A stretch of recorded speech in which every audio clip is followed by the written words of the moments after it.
like I'm calling nothing. Scream to the void and it gives me a tone. A silent voice coming out of the speaker.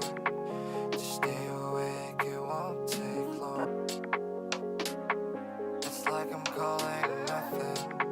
Scream to the void and it gives me a tone. A silent voice coming out of the speaker.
Just stay awake.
energy.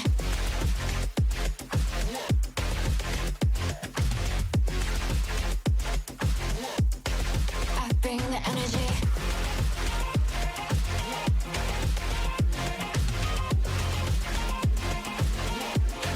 I bring the energy. Watch out, I'm coming fast past ya. In my lane, doing laps past ya. Got my foot on the gas past ya. Ain't no brakes, pulling fast past ya.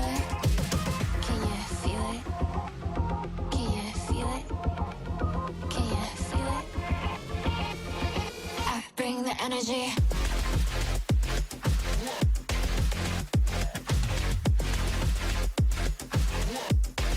I bring the energy.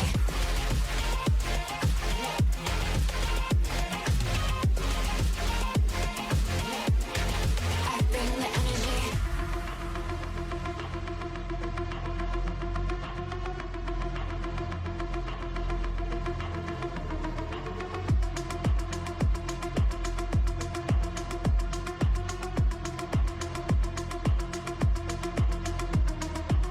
Can you feel it?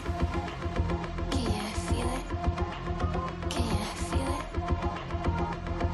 I bring the energy. Can you feel it? Can you feel it? Can you feel it? I bring the energy.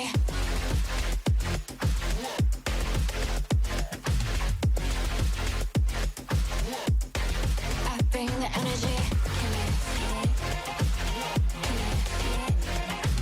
Can you feel it? I bring the energy. Looking hard for what I can be. Write my promise deep inside. Everybody's feeling.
down.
They want to fight? Let's fight. Bro, what are you doing? I hate waiting. Let's do this. But pound for pound, match for match, the crossfire just far too potent from Fnatic. Chronicle claiming 4 in the round. Angel going to be caught a little bit here, and actually Chronicle, perfect timing, and Na'Vi fall like flies. Chronicle, insanity!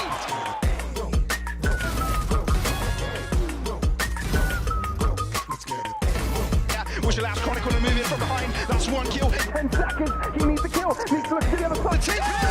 Chronicle! He's now just being bullied around the map. They can't get past Ramp. They can't get past Chronicle. This is what I trained for. Take it to the top. I am not just your healer. My man, we go. It's time to go. Let's take this thing. My man, we go. It's time to go. Let's take this thing. Shot dart got, but a clutch got might be a different story and a bit too big of an ass. Got over for one! Massive spray transfer. Just breathe. Heilige Strazak. This is crazy. Woo! Let's take this thing higher. Higher than you ever been. Stand tall like Everest. I mean higher. Snap onto has a head here. Oh my God! What is that for you? Look at the gonads on the man! Make the right choice, even if it calls for sacrifice. Kick them when they're down. Keep your focus. Close. Do you expect him here? Do you expect him here? No! DJ's ends up balls. His Booster gets another. Booster gets 3.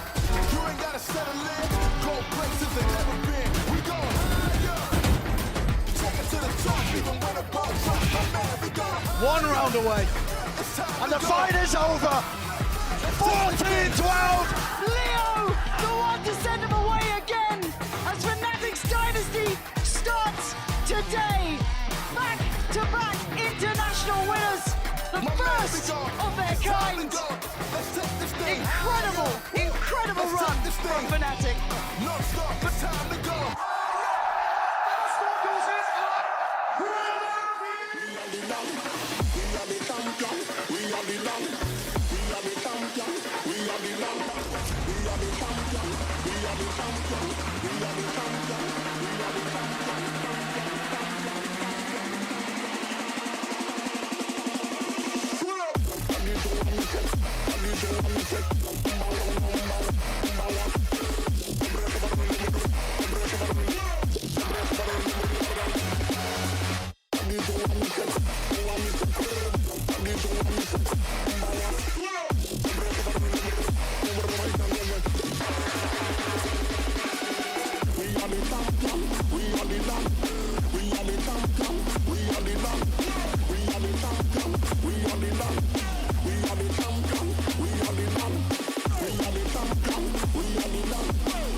So tell me why it can't be like this.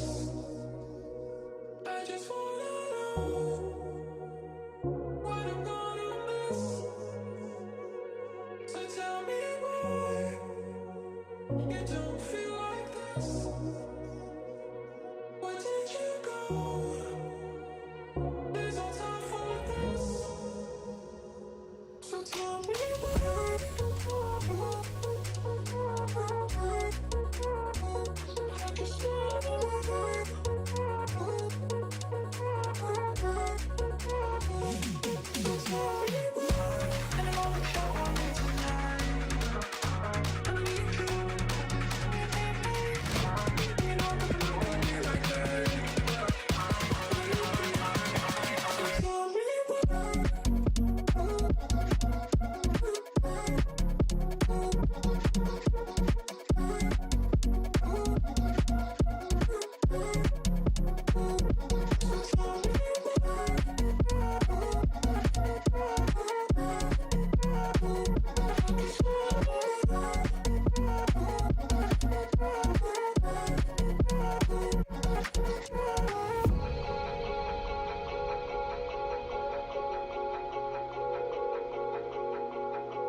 Yeah.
So why do you I bet you're just the same.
Let's go.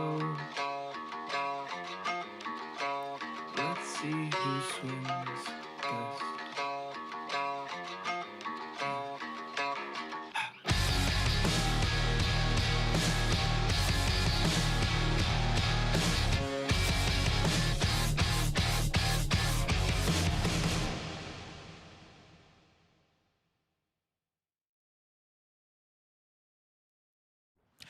This stream contains fast-flashing images that may affect viewers who are susceptible to photosensitive epilepsy or other photosensitivities. Viewer discretion is advised.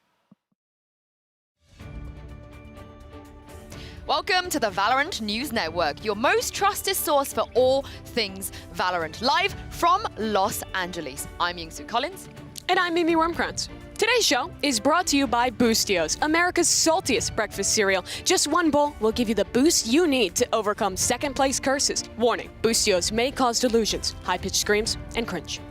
A massive thank you to our sponsor, Boostios. They're our top story of the day. Fnatic's Mini was photographed smiling yesterday afternoon. He has since issued a statement saying, "I take full responsibility for my actions and I can reassure everyone that this will never happen again." A great reply. In further efforts to solidify his role as the new villain of the VCT, Evil Genius's Demon 1 has been parking his Trans Am outside of the Kiev Forum and glaring at teams as they arrive. He's also announced plans to shut down the neighborhood rec center that is popular with local teens. He says that he plans to turn it into a golf course.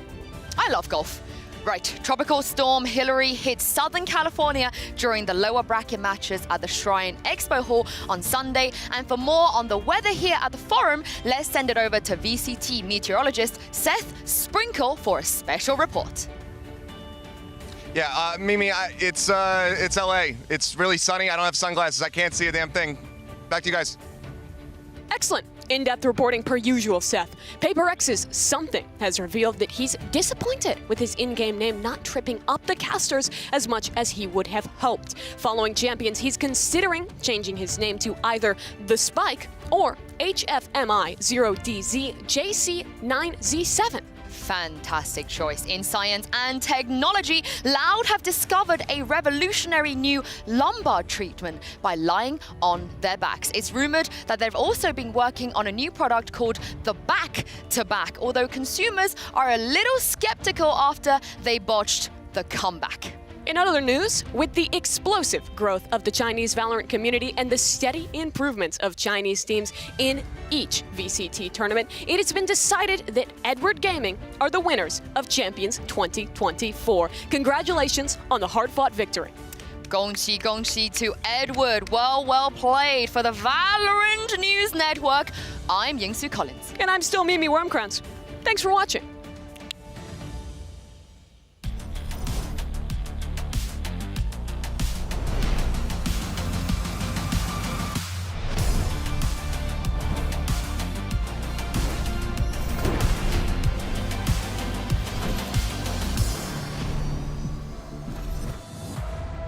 We're at down to the Final Four, and the biggest stage in Valorant just got an upgrade. Hello and welcome to VALORANT Champions Los Angeles, coming at you live from the Kia Forum in Inglewood, California. I'm Golden Boy here on the desk, and with me got Sideshow Doug, and still, I believe, Mimi Wormprint. I am still Mimi Wormprint. Wonderful. I'm so glad we got that through. Guys, we're here in the Forum. Look at us. Dude, this is such a historic venue. It's so cool to think about where Valorant is at this point. To be in this arena is just mad.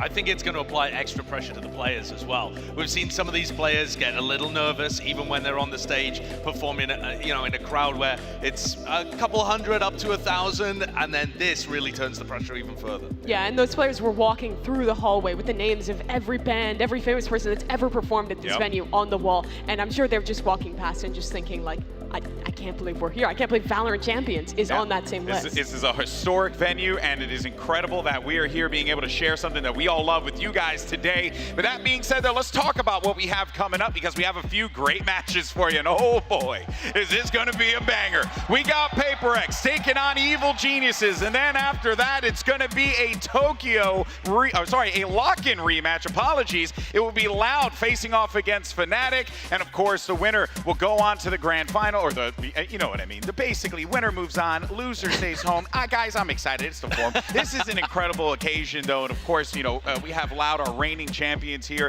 We're looking forward to seeing what they could do and whether or not they have what it takes to pull off that back-to-back. But they've made it this far. Let's actually go ahead and listen in on their comms from a round against Edward Gaming in this Sony InZone open mic.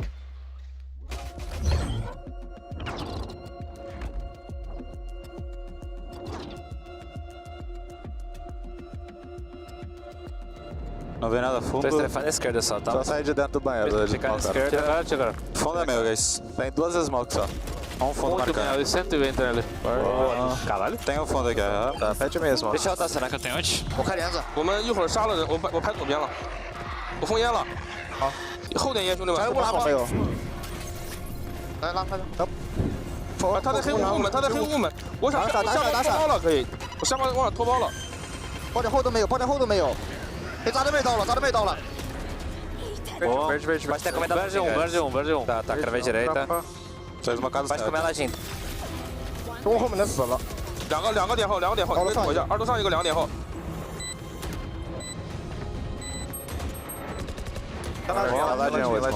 Tá, vem comigo esse. Abre a esquerda junto, calma, ela está sozinha. 3, 2, 1, abre. Vou fazer metade, Vou olhar costas, tá? Não, vem para você, Elias. Eu tenho. Deixa. Boa. Boa bond aí. Boa. Banda S. Mano, deu um single no cara do meio, velho. Nossa, amassou ele, Dudu.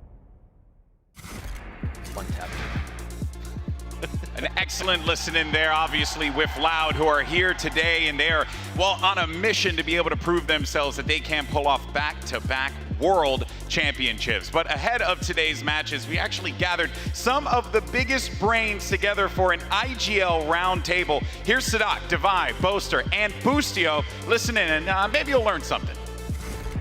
Gentlemen, it's a pleasure to be here with you all. I personally, I would say that one of my favorite things about the game is watching how IGLs work and getting to listen to comms and see mid-rounding and see some of the decision-making that happens on the front end of things. Why are you guys giggling already? Just smiling at me. This guy is spitting straight lies. We all love the duelists. No. And honestly, that's what a lot of people love, but this part of the game is honestly my favorite. So it is a genuine pleasure to get to just chat with you guys for a little bit, pick your brains on IGLing philosophy, leadership philosophy, and really anything else that kind of comes up in conversation. So, Boaster, I want to start with you. What would you say makes a good IGL? Empathy, I think. So, like, being able to read your teammates' emotions and try to put them first before you. So, like, just try and make them feel comfortable, because they're going to be the ones to carry you. So yeah, that, and then obviously strategy. Yeah. Like always work ethic. There's a few. Yeah. I definitely think empathy too, because when you have teammates like Durka or Demon One, Aspas, something, it is a lot about, you know, them dropping 25 kills and making sure they're in the right mindset and putting them in positions, at least for like with me and Demon 1 and Jaw, putting them in the right positions to get those kills. And even if I have to take a worse fight or hold a worse part of the map, I will call for that reason so that they can get better duels than I can. How do you guys, or how much value do you place in thinking about like the leadership aspect of managing your team and reading emotions and setting your players up? How much of that takes up your thought as compared to the actual just the strategic side of the game itself? I would say for me at least it's a huge part because I have like this really young talent that they really just need to have fun and not feel the pressure that much in a way. So for me it's a huge part to make sure that they're having fun, they're enjoying themselves, you know. Because if I go too much strategic, they're gonna be like, oh my god, I just want to play the game. You know? So yeah, for me it's that important. Yeah. I mean, I think it's the same for us. I think like having something to the team. I think you just kind of like want to roll, you know, like just kind of want to play the game, like don't want to think too much, just kind of want to go in and get some kills, like some highlights, you know. I think that's what like the star players kind of like mindset, you know. So we gotta like, we as the supports player, that kind of like have to make him shine, you know. Would you guys say the IGL role is generally underappreciated? Not really. No, I think we get a lot. Yeah, I would say it's not understand fully in a way, right? Like I think people understand it's really important, but they don't understand what an IGL fully does, because I think most of the guys are gonna agree our job is inside the team and mostly outside the team, like things that we don't show to everyone outside, you know, like they say empathy and all these kind of things in particular we don't get to show to people, and that's okay, that's our job in a way. But I think people don't understand that fully, right? Do you guys agree with that? 100%. I agree, it's pretty 100%. Because we do get a lot more recognition than like, you know, some of the other support players that are not like these star duelists, but at the same time, people don't really understand why we get that recognition. It's kind of like Sedek. Exactly. Because we do so much that people will never see behind the scenes, which is fine, but it's definitely... People inside know, right? Yeah. People inside know, so that's the important part. Yeah, but I mean to the public, it's always about the star players, you know, like the duelists, like it's not about the support stuff, but yeah, just like Sarat mentioned, like insights they would know and stuff, but yeah. What is it like when you're in a series, it's a close series, and you have all of this time that you've prepped, you've gone through everything with your coach and you know what have you, and you're calling in game when the lights are on, when the crowd's going nuts, and nothing is working. In the mind of a caller in an instance like that, your thoughts have to be the loudest thing. What's that like? I think, I mean, I've been IGN for a while now, and for me when that happens, it's just, it is what it is, you know. You prep, you did everything you could, and everything went downhill. It's just, it happens. There's nothing you can do, just accept it and have fun, to be honest. So let me ask you this specifically. Let's talk about lock-in finals. On Icebox. What was that like? So when we lost, we were just happy to be in the finals, to be honest. Like we just had 2 people replace on the team at that time. So we were like, oh my god, I can't believe we're here. We just lost an 11-3 comeback. That happens. Yeah, of course. Yeah. And yeah, it is what it is. I mean, we were not mad. We were a little bit sad, of course. Sure. But like, they deserve it. We were the worst team at that time. So yeah, it happens. Like for me, it's kind of like the same thing. We tried everything we could to win, and in no moment we said like, okay, there's no way we can win. We were like keep trying and trying and trying, and just it wasn't working. Yeah, I think in our series in Tokyo Finals, first map Lotus, you guys destroyed us, but the first 5 rounds I died first, and we were playing well together, but you guys still just stopped every single one of my peaks, even though I was playing with Util, and that was like the first time in my career that I got like destroyed mentally. Really? I felt terrible about myself those first 5 rounds, but my teammates could tell in my voice that I wasn't talking and giving like the hype that I normally do. So then they just told me like, don't worry about it and just go next. And then we ended up making the series pretty close and I fixed it. But that was one time in my career there, it was like so bad. If you're getting smashed on the first map, I think it's important to keep the mental at the right state for you to be able to play on the second map, you know, because like if you're, for example, we got wrecked by Fnatic like 12-0, right, on Lotus. But I mean like those kind of games can destroy your mental, right? But I think it's important to keep your mental state at the right position so that when you go to the next game, then you kind of like have to kind of reset, you know. Well, fellas, thank you. Yeah. I appreciate the time. I appreciate you guys letting me pick your brain. Best of luck to you throughout the rest of the tournament. Thank you. Thank you. Yo, Doug, you gathered the 3 IGLs, and then you didn't think we'd notice you snuck Devi in there? That was his choice. That was his decision. He said, I want to be in this conversation. Let me in. So I had to let the guy. The other IGLs are talking about like all of the prep they do behind the scenes, and PaperX have talked about Forsaken being the person that like cooks the comps up and stuff. Devi's like sat there like, I actually thought Devi's reactions to a lot of the questions were pretty fantastic. If anything, I was living through him. Yeah. During that, You know, it's funny how much we talk about how chaotic their playstyle can be. That was one of the things Devi talked about, because there are so many voices in around when things are chaotic that are trying to get input and trying to get involved that it can be really difficult. Devi was, I'm actually really glad he was there. It is actually quite disingenuous that you didn't just get 4 of their players there to all answer the questions. That's true. If it was an IGL roundtable, it should have just been PaperX's roster. Just the whole of PaperX, just all sharing one chair. Well, excellent conversation. We learned a lot about our 3 IGLs and Devi. But of course, guys, we got 4 incredible teams left in this competition. And in today's MasterCard fan poll, we want to know, which team do you think is going to win it all? So is it going to be PaperX, EG, Loud, or Fnatic? When you see the QR code thing pop up, just go ahead and scan that, and then we'll go ahead and show the results. There it is, later on in the show. We nailed it. And of course, don't forget to use the hashtags VALORANT Champions as well as VCT, so we can feature your tweets and stuff on the broadcast or post. Or Who wins that? Who wins that poll? Oh, the winner of the poll. The people. Surely Fnatic wins the poll. The people win. I think Fnatic, they're still in the lower bracket. The poll, it's about the poll. It's all about social clout, bro. Josh. Dude, Fnatic don't have that social clout. That's Loud's all day long. That's Loud's all day long. Actually, Loud might be, Loud might clear, actually, on But if second it's being thought. posted in English, I feel like the Fnatic fans go crazy on Twitter. You're looking into it too hard at this point. the time zones.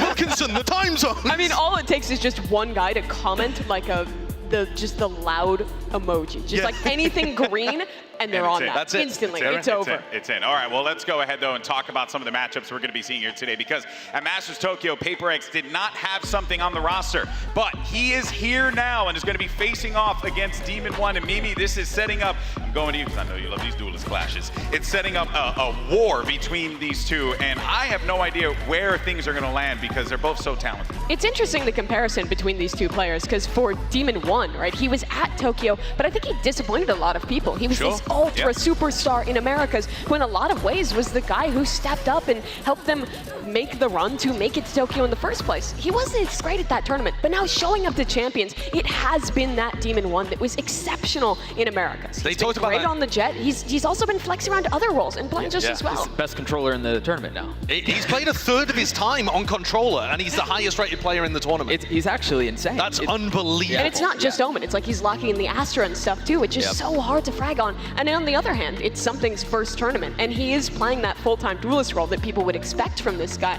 And I think it's been kind of back and forth, where we've seen moments where Something is that great player that push PaperX over the line in Pacific, and there also has been moments where he's struggled a little bit. There's a lot of pressure on this guy for Champs to be his first tournament ever globally. Yeah, I think it's really interesting to see how these two players, their trajectory has gone. The beginning of this tournament for Something honestly felt a little bit like how Demon One looked at Tokyo, and we thought, is he going to arrive? Honestly, I feel like at the beginning of every match, I feel like first quarter Something is not hitting. Like the nerves, he's talked about it in the press conferences. He gets a bit nervous. This big stage is another big test. Yeah, it most definitely is. And look, we can continue to talk about, you know, the matchups, the individual matchups as well, but we got to get into what we're going to be seeing here broadly with PaperX as well as EG. Now, the winner is going to be moving on to Saturday's grand final, which is important for both teams, because here's the thing, neither has been able to walk away with an international trophy, but if you manage to get to that grand final from this pathway, you have a pivotal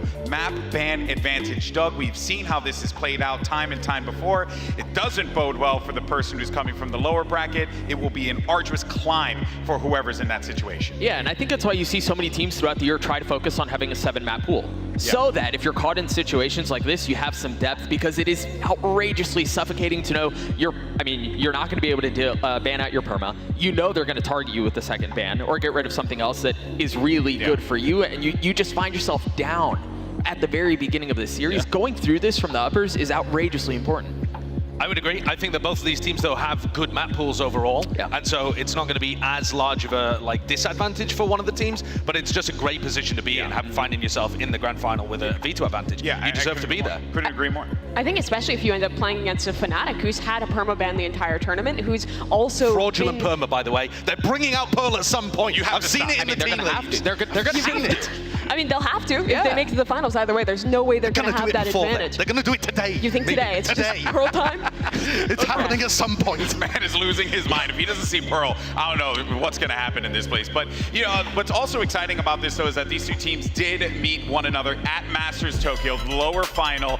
And what's wild to think is that PaperX nearly ended EG's incredible run, Doug, and it was with a substitute, CGRS, coming in. So it goes to show the firepower this team has. Yeah, I mean, we can have so much of a discussion around how good are PaperX because they were able to get that far with the sub who was like a Gecko one trick, I think was initially the play leading into the tournament. Well, but he was he's a streamer. He's a Gecko player. Like, and he did fine. He did fine, but you're right. For them to get as far as they did, okay, fine was strong. I get it. I apologize. Fine was strong. I want to pitch you on something. Yeah. Well, it was fraudulently close. You can't call everything fraudulent. No. You Okay. Let me explain. The guy has his tinfoil hat on. We haven't even started the matches, and you're already in conspiracy theory. The maps where Evil Geniuses won were dominant. The maps where PaperX won with their sub were close. So even though the overall scoreline was 3-2, I think the idea that you just plug in something and you're so much better and you dominate that series, I think is faulty logic. I don't think you can just track 1-to-1 like that. But also, that's just been the way EG plays their games. In so many of their series, when they've dropped a map, it's always been super close, overtime affair, something slips away from them. And when they're winning maps, it's been so dominant. I mean, EG has had, honestly, probably a pretty easy run through this tournament thus far. They've only had one series where they dropped the map. They've been dominating everyone. And that's not to say the teams they've played are bad. It's just that they're at a level right now where I don't think they've been fully tested. Yeah, sorry. Also, are you suggesting that taking out CGRS and putting in something is not a substantial upgrade? Did I say that? I mean, kind of. In that series, what you alluded to was, if that swap happens, it's not a massive, like, one-for-one upgrade. I think actually maybe even more important than that is just getting rid of Fracture. I mean, nice. Really good way to skirt around that politician over the way. That was very well handled, guys. Media trained. Watch, I'm going to do this like a politician. Segue. For more on PaperX, let's go ahead and send it over to Achilleos, who's actually got a quick word with Coach Alex. Nailed it. All right, hello. Yes, I'm going to grab Coach Alex. Of course, Alex, if you wouldn't mind joining me, I have a quick question. So EG have said that their biggest secret and why they're so successful is that they're having more fun than everybody else. You're the guy who sat back in the control room. You can hear all the comms for the players. Do you think that's true, or is PaperX going to have more fun today? I hope we have more fun. I think it's definitely true. Maybe it's a bit similar, I guess. Both teams quite happy-go-lucky, so if there's pressure, it's a bit tense. Makes it a bit difficult to play.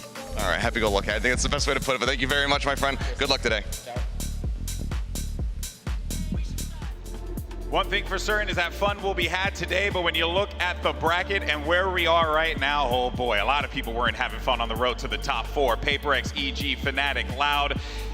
This is it. I mean, when you think about the entirety of the season, Sideshow coming down to this, you couldn't ask for four better teams to just represent the pool of talent that we have in this sport. And these clashes are going to be out of this world. Yeah, they're going to be incredible. And if you want to focus in on the first match and the teams that we're seeing now, you're seeing the whimsy come out for sure in these big moments. But also think about the wider context, right? Both of these teams, they've been working for a while, but the rise recently from EG has been meteoric. It took PaperX a lot of different tournaments to get to this point and a roster move, and now EG are right up there at the exact same point within a couple of tournaments. Yeah, I mean, EG, they qualified to their first global event this year at Lock-in. They went out so early in that tournament, and then it was immediately second place at Tokyo and a chance to guarantee second place at very least here again if they can win this matchup. For PaperX, they've had that opportunity to win a trophy before, all the way back at Copenhagen, but it has also been a grind for them to get here. It's definitely a shock to see these two teams, judging by how both of their seasons started in their respective international leagues, here in an upper final at Champions. Well, I think you can make the same conversation for the lower side as well. I think most people had these four teams in the Final Four, but in this order, where you've got Loud and Fnatic who are going to have to cannibalize one another in order to make it out. I mean, that was a final or something like that, but for them to be where they are in the tournament is just mad. You also have the whimsical upper bracket and the serious lower bracket. Yeah. I really feel like that's entirely the different setup. tone. It's so different. I mean, you know, speaking of fun, obviously, you know, both of these teams, they constantly say it. We're out there, we're just having fun. We're enjoying ourselves, right?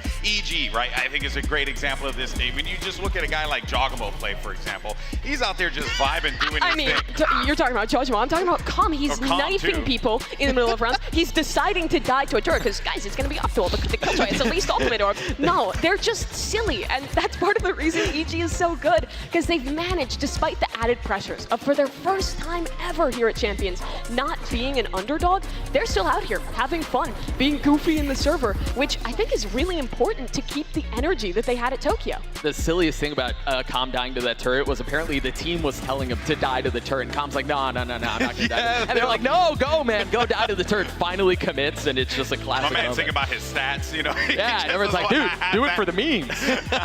He doesn't want to have that in the back end. I totally understand it. But for now, though, let's actually go ahead and send it back over to Achilles, who has a quick word from EG's coach, Potter. All right, I'm back here at the walk-ins. I'm going to go ahead and grab Coach Potter as well. Get a quick word in. Potter, thank you for joining me. Just last time you guys played against Paper Rex, it went the distance. That was back at Tokyo. You went all the way to 5 maps. That was when CGRS was in the roster. I'm curious, have you made the proper adjustments? Do you think you have a very solid read on this team now that they have something playing? Yeah. I think PRX with Cigars, you know, Cigars is an older player. He uses his brain a little bit more. With something, we're gonna turn off our brains a little bit. We're gonna turn off our brains and just fight. I think that's what something likes, so we're gonna bring it to him. I think that's what the entire team likes, and I think that we are in for a very big clash. So thank you very much, Potter. Best of luck out there. Back to you guys. They want to I love it. I love it. That's bold, man. Turn off your brains, though. This is the perfect matchup for some brainless jail Valorant. I'm so down. I'm so down. This is going to be incredible. Dude, the kicker is EG's known for like anti-stratting, right? And being very prep heavy and thinking through what's going to be on the other side. For this to be how they approach this stage is amazing. You guys are believing her lies. There's You no think it's way. you think it's fraudulent? In the words of Josh, it's fraudulent. Potter would not lie to me, She and don't would you lie to dare you. suggest otherwise. If this is what breaches your innocence, Josh, that you learn people can lie, then let this be the moment, because there is no shot. If you play into Paper X's style, that's how they get the better of you. This team thrives in the chaos. If you lean into that, I don't think EG will have a great chance of winning. If they lean into the counter-stratting, the preparation, the fantastic teamwork that has gotten them here, that made the miracle run in Tokyo happen, they're fine. You can have a little bit of fun, but only like a tiny bit. Just as turn a off your treat. brain, man. Yeah, you're thinking too You're much. thinking too hard. Think about how much more of villains they would be, though, if they were able to take down Paper X in that style. I mean, that would be ridiculous. It would just be the perfect completion of the arc, but... And there you have it. Look at that. You see, sometimes you just got to turn off But your we brain. can't- we can't- around. we can't just That's what I've been believe doing Potter my whole blindly. life, guys. I've been turning off my brain every single time that camera turns on. Here, look, check this out. I'm going to read this. Ahead of today's matchup, Insu sat down with EG's Common Paper X as well as Mind Freak. And look at that. I couldn't even get that right. For a quick chat, let's go ahead and check it out. See? Easy. I'm now joined by Calm from EG and Mindfree from PaperX. Welcome back, you guys. Now, it's been a pleasure to get to know both of you over the last few years, but I want to know what you guys think about each other. Okay, I'm going to stir the pot a little bit here. What do you think is each other's biggest weakness? If you had to pick a bit of a weakness in the other person's team? Weakness is, I guess, like overheat. You know about your own weaknesses. Yeah. Just hold it, man advantages. Maybe you'll get a free one. That's true, I'm gonna lie. Is that fair? Yeah, that's fair enough. Yeah, That's really fair. Okay, that's fair. I feel like you gotta give him a freebie now, because like he's kind of confirmed the weakness of theirs. What about you guys? Give me one. Weakness, Boosty overpeaking. Boosty is off camera right now. Is that true? You agree with that one? All right, he said it's 100% true. All right, that's a fair weakness. I'm gonna go a little bit more personal with you two. Obviously, your in-game name, Mind Freak, Calm. Do you guys want to take a guess as to why the other person have named themselves that? Like, what's the reference? What do you think? I'll go with him because he plays Asher a lot as well. He's all up in the air, like mind freak, you know, going crazy on the stars and stuff. So that's my guess right now. Like freaking your mind kind of like vibe? Yeah. getting crazy in the mental, you know. Is that correct? Like, No. Oh, where did it come from? Where did it come from? So basically, when I was a kid, my dad used to watch a lot of Chris Angel, Oh, the magician. of course. So like every time like I was sitting on the PC, I heard like the song like every single time. So after that, like I play CS 1.6, then I just like put the name like Mind Freak. That's it. Oh, it's a good one. It's a good one. What about Com? Any guesses? Something related to your name, maybe. Oh. Pretty close, yeah. Whenever I first got into gaming back in Counter-Strike, I took up the name, or my first name is Corbin, obviously, and I looked up all the synonyms to my first name, and Call Me Out was the first one that came out. I had Call Me Out for a little bit, and I was like, I saw, I'm gonna give credit to one of my past friends, but Flom, he had a 0 in his name, and it was like nice and short and looked cool, so I just shortened my name to Calm with a 0. It does look cool. It does look cool. Yeah. And very quickly, of course, you guys are going to be going up against each other in the rematch. Predictions, score lines. What do you think is going to happen? I'll say 2-0, 13-4, 13-6. Oh! You're going to take that, Aaron? Come on, throw it back. Throw it back, come on now. 13 what? 13-4, 13-6? I would say 0-2 for them. What? The buffering is crazy. Okay. All right. Fair enough. Fair enough. All right. Thank you very much, Aaron. Thank you very much, Con. We'll see if your predictions will come true. That was awesome as always, but here's your MasterCard fan poll, and look at that, Fnatic won. What you a guys surprise. are all wrong. Guys, someone needed to tell the Loud fans. You guys no one suck informed at them. predicting these things, and Doug is just judging. Yeah, well, okay, the Fnatic, they've got one of the toughest routes to be able to make it through anyway. Plus, what you again, were just talking about turning off your brain? You're thinking about this too much. You're using too much of the brain. Too much brain. All right, speaking of too much brain, real quick, one word, who's winning? Fnatic. Fnatic. Well, no, who's winning today? This match. Oh, EG. EG. Paper. Paper. Oh yeah, that was one word. Oh, 3 letters, actually 5. Oh, no. USA and EG. Wow, look at this. All right, guys, well, here we go. We started with 16 teams, and we're now down to the final 4. Anything can happen. PaperX versus EG. Fnatic versus Loud. Day 14 of VALORANT Champions starts right now.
Está sendo muito lindo para nós isso.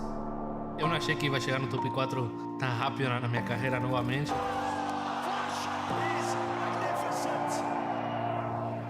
We had really tough games, but everyone's on the same boat. I think definitely we'll come out stronger from this. I have a lot of emotions, a lot of motivation. I want to be remembered. I knew what my skills were back then when I was unknown. I just wanted to prove myself. And here I am proving myself again and again.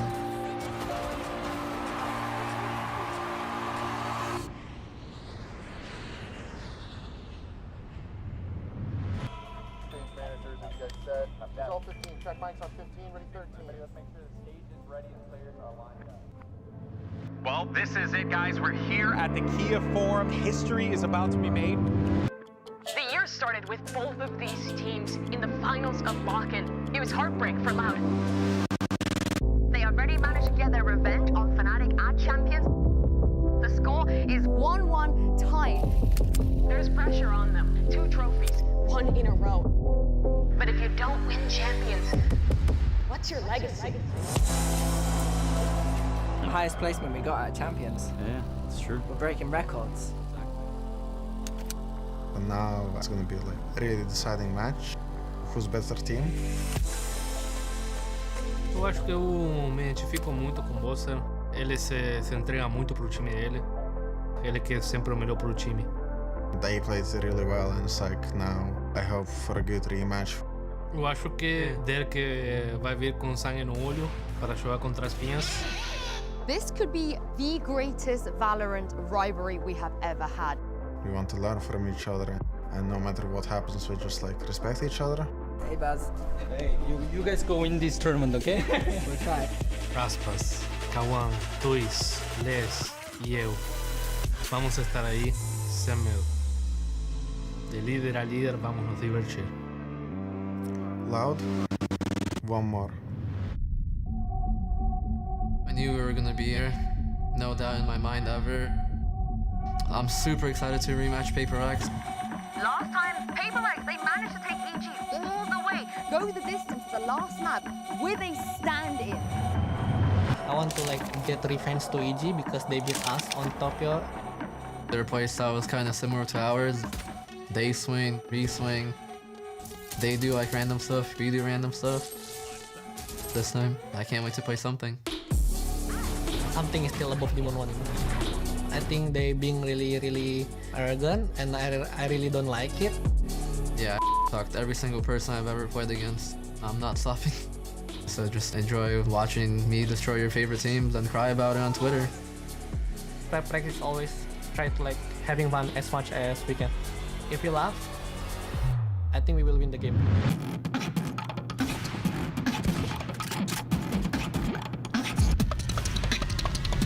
We'll see how it goes in the server.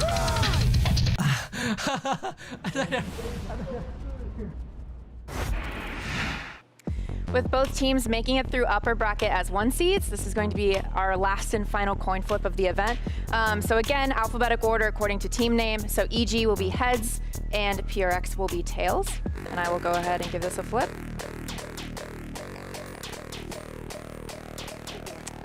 Oh. That is tails. You were right. This test run. So, PRX, you will choose Team A or Team B? Team B. Team B. So, EG, you will be Team A. All right.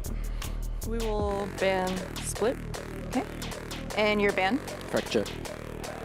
And map number 1? Sorry, what was your ban? Fracture. Fracture. Okay. We will pick Ascent. Ascent and Aside on Ascent. Attack.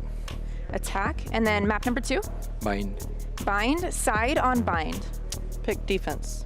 Defense. And then next set of bans starting with EG, you have Haven, Lotus, and Pearl.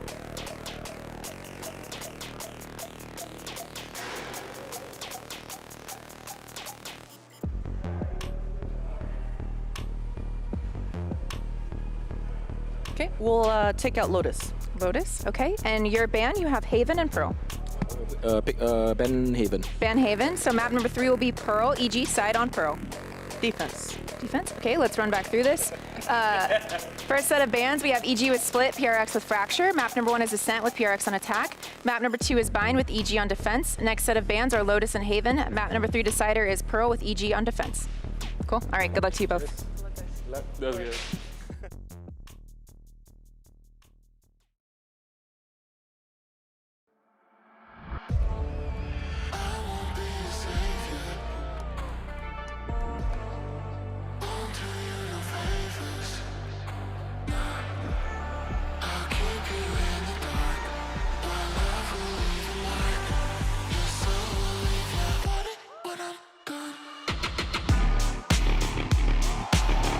Geniuses.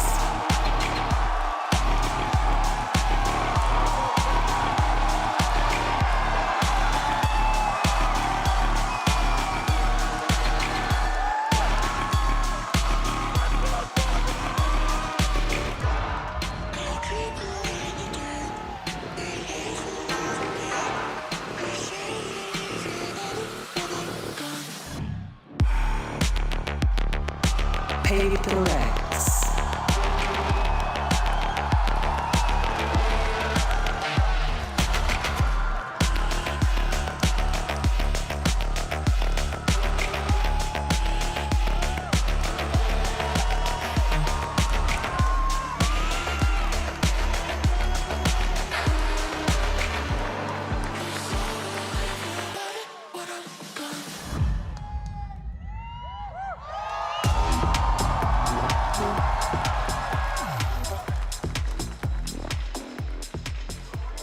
It's a rematch from Masters Tokyo, but this time a shot at glory is on the line and a trip to the grand final awaits. We're about to witness a war in Inglewood. Neither of these teams has ever lifted a global trophy. Both have had an opportunity, ended in second place. But for both these squads, this is the match that could win you champions. If you get to the grand finals, get that veto advantage, it's just one step away. You're talking about map veto advantage. I'm thinking about the map pool that they've got. I mean, with Pearl being the final, we might see Yoru versus Phoenix on that map. It could be unreal. We might have Reinas on all three of the maps. Who knows? Which is just insane. I mean, just the fact that we're starting on Ascent and Paper X's crazy comp they normally run on this, the Harbor Reina that has come out, it's just, it's mad. I have no idea if they're going to run it. I certainly hope they do, but yeah, it's the biggest stage. Demon One said that he feels that EG and Paper X have a similar play style, and a lot of the times I disagree with that. But in this map pool, I think we get to see both of these teams' most creative comps. We start on Ascent. We get to see that Reina Harbor Sky composition that only really Paper X is running. And as we get deeper, we get the Yoru for EG. I think it's truly a showcase of both of the unique ideas that these teams have cooked up. Yeah, I mean, wild compositions to have in your upper bracket finals. I'm going to be paying particular attention, I think, to that Something Demon 1 matchup as we head into Ascent. And I think that one of the areas is Something has been nervous. He's talked in press conferences about literally shaking when he gets up on the stage and needing, you know, a full half or like at least 6 rounds to really settle himself down. How awful it will be to be the guy who's the ace for the team, the one who's supposed to be the pop-off king, and then you come here at the Kia Forum and Doug, you fall flat. I think there are a few things to consider here, though. Number one, I think Paper X's roster is built in a way to where Something doesn't have to be that every single time. Very true. Right? And then number two, you were talking about how he seems like he's nervous and a little slow, whatever. I think he's warmed up throughout the tournament in a tremendous way. So yeah, maybe a little bit more of that towards the beginning, but I think this is something we've been expecting. But it's still a new venue, a bigger crowd, added pressures. Now that you're into this top 4, you watched your team get here before without you. This is your chance to win a trophy with Paper X, to push into that grand finals. So the pressure is definitely on. But I think both these teams' approaches to the game help them to dissipate that. They've both talked so much about having fun, being relaxed, channeling that energy that they had shown earlier in the tournament into these later stages. I mean, remember as well, the Phoenix Pearl kind of situation for Paper X has worked incredibly well over the course of Champions. I think EG's best chance of being able to win here and go through to the grand finals again is by winning 2-0. Is by cleanly winning on Ascent and then finding a way to deal with the chaos that's coming at you at Paper X's bind. And I think maps 2 and 3 are going to be really difficult for EG, which means first map is a must-win for Evil Geniuses. If they can't win here on Ascent, if Paper X end up coming hot out the gates and they're overpowering, it's just going to be a clean road to the finals, I think. And even that is going to be difficult. They played the default comp here on Ascent. Paper X, they have this unique composition, which no one else really plays. So it will be tough to have gotten legitimate practice against this Harbor Reina, which they are locking in the Prime Gaming Agent select. It's kind of similar comp to what they're going to do on Bind as well, where they run the Raise Reina there too. So Paper X are just getting warmed up for map 2 already, even if they lose. It's just such a... You don't prep against a comp like this, right? You don't get regular reps against something like this if you're EG. Or have the EG reserve roster been running Raise Reina Harbor the whole time? Obviously, the tinfoil hats, people. Dude, of course, I mean, every other team, you can't tell your opponents what to run, but EG are like the only team that actually have a full reserve roster that plays, you know, in styles like the teams that they're going to be playing against. I'm telling you, BCJ's been running it down on the Reina. That's a deep cut. They're going to be ready for it at that point, it would seem.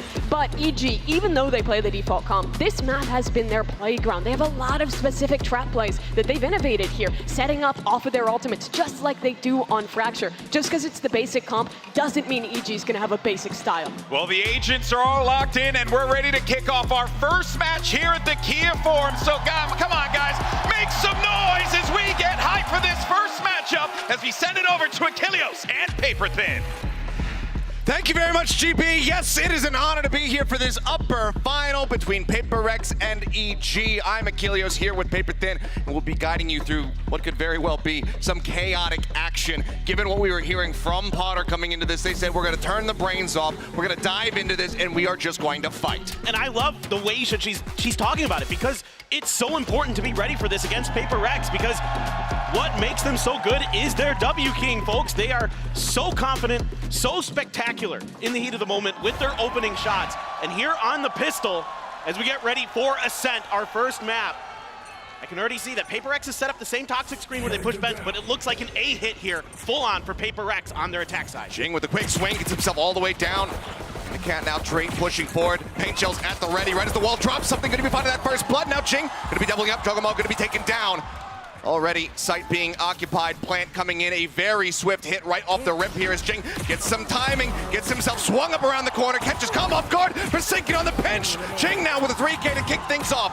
Busio will drag one back, sheriff in hand, has to be respected, but something will find the headshot, and Paper Rex will get themselves on the board with the first pistol round. And this is going to be one of the keys to the game here for Paper Rex, is getting ahead of those utility combos of EG, and also throwing some different looks. So at the beginning of this round, it's a very similar look in terms of utility for Paper Rex, where they throw a toxic screen across mid to their last pistol, I should say, that they played, and they went into bench. This time, it is just a straight rush, and they are going to be pushing space today. They want to make sure that all of those brilliant combos that EG can set up, particularly Ethan and Calm, are going to be neutralized by getting into their back lines and shutting them down. All right, wall up, looking like the push is going to be coming through this time rather quickly over on towards B. Turret going to be cleared out.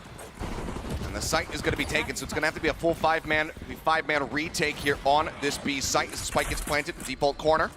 Mind Freak looking to push forward. Gets a couple shots across. Busio going to be taken down. Finds that first kill. Swing in, off the back. Forsaken manages the gun down too. Calm dead over an alley. And suddenly it's all on Jogamo to see if he can do anything to stop this from being a flawless, but he is going to get pinched. He is going to get taken down. And this time, Paper Rex, they're not going to be dropping the anti-eco. They do clean it up 2-0 to begin.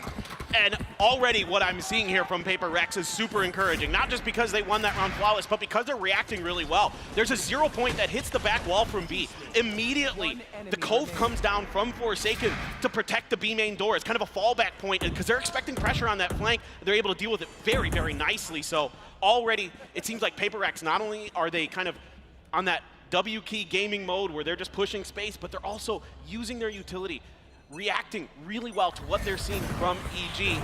Now, this time around, the fast hit onto A is going to be shut down. Just something detected with that knife. And he's going to try to take a little bit of space. Of course, he will grab those rifles off the rip. Devi sitting with that Phantom as well. Already Jing so close to the showstopper. I mean, he's 2 away from it, but yeah, got the spot there. TP up in towards Heaven. The wall helps escort them forward. A 1-for-1 exchange here. The Flash is going to be down on either side, with Ethan taken out in their full rotation. Now makes its way over here towards A for the side of EG. Mind Freak going to play a little bit ratty, gets himself tucked into the corner, but it seems like Bustio really well aware of this, but still needs to face over towards door, and he's going to be good for 2. Finds Forsaken, finds Jing, swing onto the corner, Juggle can't quite line it up as Mind Freak gets himself 2 eliminations, but now suddenly into a 1v1, sees the legs for a second, a tap onto the spike, and something looks to play this out a bit more patiently. The swing coming through, he gets the headshot in! And it's a bloody brawl, but Demon 1 will be the last man standing to get EG the first round victory here in the bonus. We get our first glimpse of the Demon 1 versus something matchup, and this round is going to go to Demon 1. And a huge win for him and EG to stabilize, to not fork over the bonus to Paper Rex. Really good stabilization. Good push here from Mind Freak to help back up, and a really clean shot with that Bulldog. But Demon 1, you cannot give him space. You cannot wide swing him like that, because he will beat you every time, as we just saw. He took down 2 of Paper Rex's best there. Really nicely handled, but a lot of damage done to EG in that round. We'll see what the buy looks like. I mean, the Odin was recovered. They carry that one over here into this round. Right back into his hands. But you can see they're very well aware of this, and they don't want to play around that Odin too much. So continue to just poke and prod over towards this A site, see if they can continue to find these openings. As Forsaken is just going to be going for some counter spam. She's got a couple ults here now. The biggest one, the showstopper for Jing. And looks to me like they're getting ready to try to clear some space. Jogamo not going to be spotted by that Trailblazer. Yep, showstopper comes in. It's going to be good for 1, but now Jogamo makes his position known. Takes him out the leer over the top. He gets in front of it, but something still comes away with the kill. Up on top here at Heaven. Demon 1 taking a couple pot shots. I'll find the connection that he's looking for. I believe the bite goes up to Heaven as well to cut off that line of sight. Door now having to be broken down. So recon darts on point. Finds the vibe for 1. Interrupts the plant and clutches him right into Calm. What a perfect setup here. He's completely shuts it down all on his lungs. And now Busio making his way up onto the site. Finds 1, but then Mind Freak answers back. Now it's Calm. Odin in hand, can swap out for the Vandal, grabs this one. Spike planted by something here on the site. Mind Freak tucked away, changing his position, trying to become unreadable as something looks a face in, and he gets taken out. The kill found, the recon. Gonna have to be cleared. The swing just comes in and Mind Freak just plays off the timing. Takes him out. Once again, one man left standing.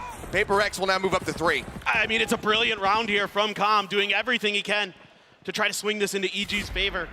But who needs to clear that recon dart when you can just step in front of it and get the kill? Really nicely handled in the heat of the moment there by Mind Freak. One away from his Viper's Pit as well. Forsaken one away from the Reckoning. And I really like what I'm seeing here from Forsaken in particular with these coves. He's using them reactively to help either set up their entries or block a flank, kind of give them a little bit of extra protection from the spams through those smokes, right? He's setting up first and foremost the high tide, and then behind that he's got a cove to make sure that he's covering his team's entry. Even though EG does a really good job here of kind of disrupting the plant, especially Calm. Again, those shock darts were beautiful. Yeah, I mean, flush Devi right into his welcoming arms, just sending those darts, gets the position, knows that somebody's gonna be wrapping back Gen to try to get away from them, ends up coming away with that kill. Massive from him. So a solid start from the side of Paper Rex, but despite everything being boom, boom, boom, fast hits on all 4 of these rounds thus far, we're gonna have to grind to a little bit of a halt here as we wait for this tech pause to get cleared up, which it should be pretty quick. Yeah, no doubt. Hopefully we can get this going very quickly. And yeah, I mean here, so far, kind of what I expected from Paper Rex. I mean, aggression, aggression, aggression. A hit, you know, after a hit for the most part, and really just kind of pushing the limits of how EG can react quickly enough with kind of some of their patented combos. And so far, those haven't been much of a factor. It's had to be kind of hero plays individually for EG to really get them over the line in a lot of these rounds. Meanwhile, Paper Rex, they just do what they do. I mean, this is, you know, quintessential Paper Rex in some ways. Of course, it always looks a little bit different. You know, earlier in the tournament, I likened it to a jazz band because it's improv. It's always kind of a little bit different every time you see them. Now, this has definitely been a very different look with the pace that they've been setting here, but I mean, that's the thing, this conditioning. Keep hitting them fast, and then suddenly when you pull out a slow round, that can catch them off guard. So we'll have to see how they do fare here. It seems like Calm just looking to work through whatever issues he's having on stage there with his gear, and then we can get underway once again. Get any more information, of course, we'll pass it on. But already, I mean, it has been breakneck pace, and this is what we wanted. You know, I wasn't sure, is Potter just saying this, that they're just going to turn their brains off, take these fights and whatnot for the sake of saying it, or are we actually going to get that down and dirty action? So far, it's been delivering on it. So I can't wait to get back into this one. I mean, for the forum, you guys, have you been having fun so far? It's not been much action yet, but I hope you've been enjoying what we have seen. That's a good sign. That's what we like to hear. Those wristbands are sick, by the way. Those are incredible. Yeah, everybody was synchronized with wristbands. For those watching at home wondering what's going on, synchronized with the game itself. So you'll see it line up as the spikes ticking down. As I dare you to cast around just watching from the crowd, like watching their wristbands. Trying to figure out what's happening just by wristband only. Exactly. That's a new genre of casting I don't think I am prepared for. So unfortunately, I think we'll have to put that one to the side, and you know, maybe we can reassess that later on once the light wrist technology has gotten a little bit more advanced. We get some holograms projecting off of them. That would be pretty sick. All right, well, I think we're getting pretty close, I believe. I can see. The countdown is coming through. Looks like we are ready to resume. Are you guys ready to get back into the action?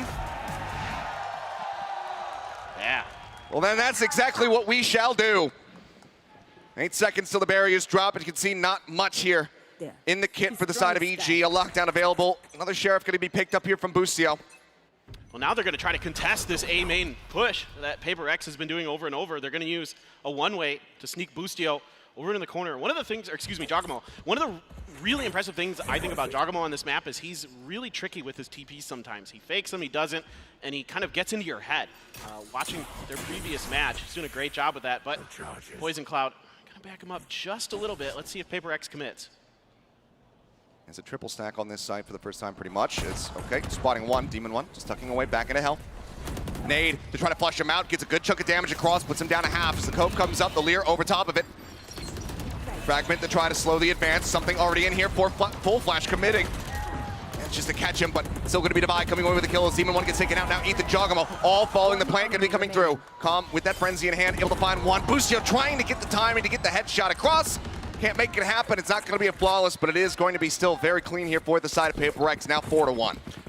Yeah, I mean, everybody just kind of doing their jobs. It's pretty good utility usage here from EG, but there's so many smokes and so much protection here. Again, that Cove right outside of the A main door on the way to the site is giving Paper Rex a lot of ability to kind of work in and out of it, to check angles, to check spots a little bit safer. And I really like the way that they've come in with this plan to attack the A site.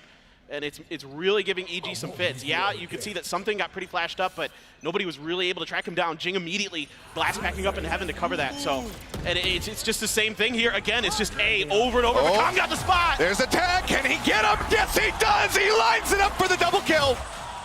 As Calm shuts down the pace. Door going to be shut. All three members from Paper Rex now corralled, stuck within the site. They're looking for Jogamo, but he says, no, I have found you. Takes out two. Calm gets a third. And whatever play here from the side of EG to finally get themselves a second round win. Calm, again, continuing to deliver with these Sova ults. Almost the exact same thing that we saw against EDG.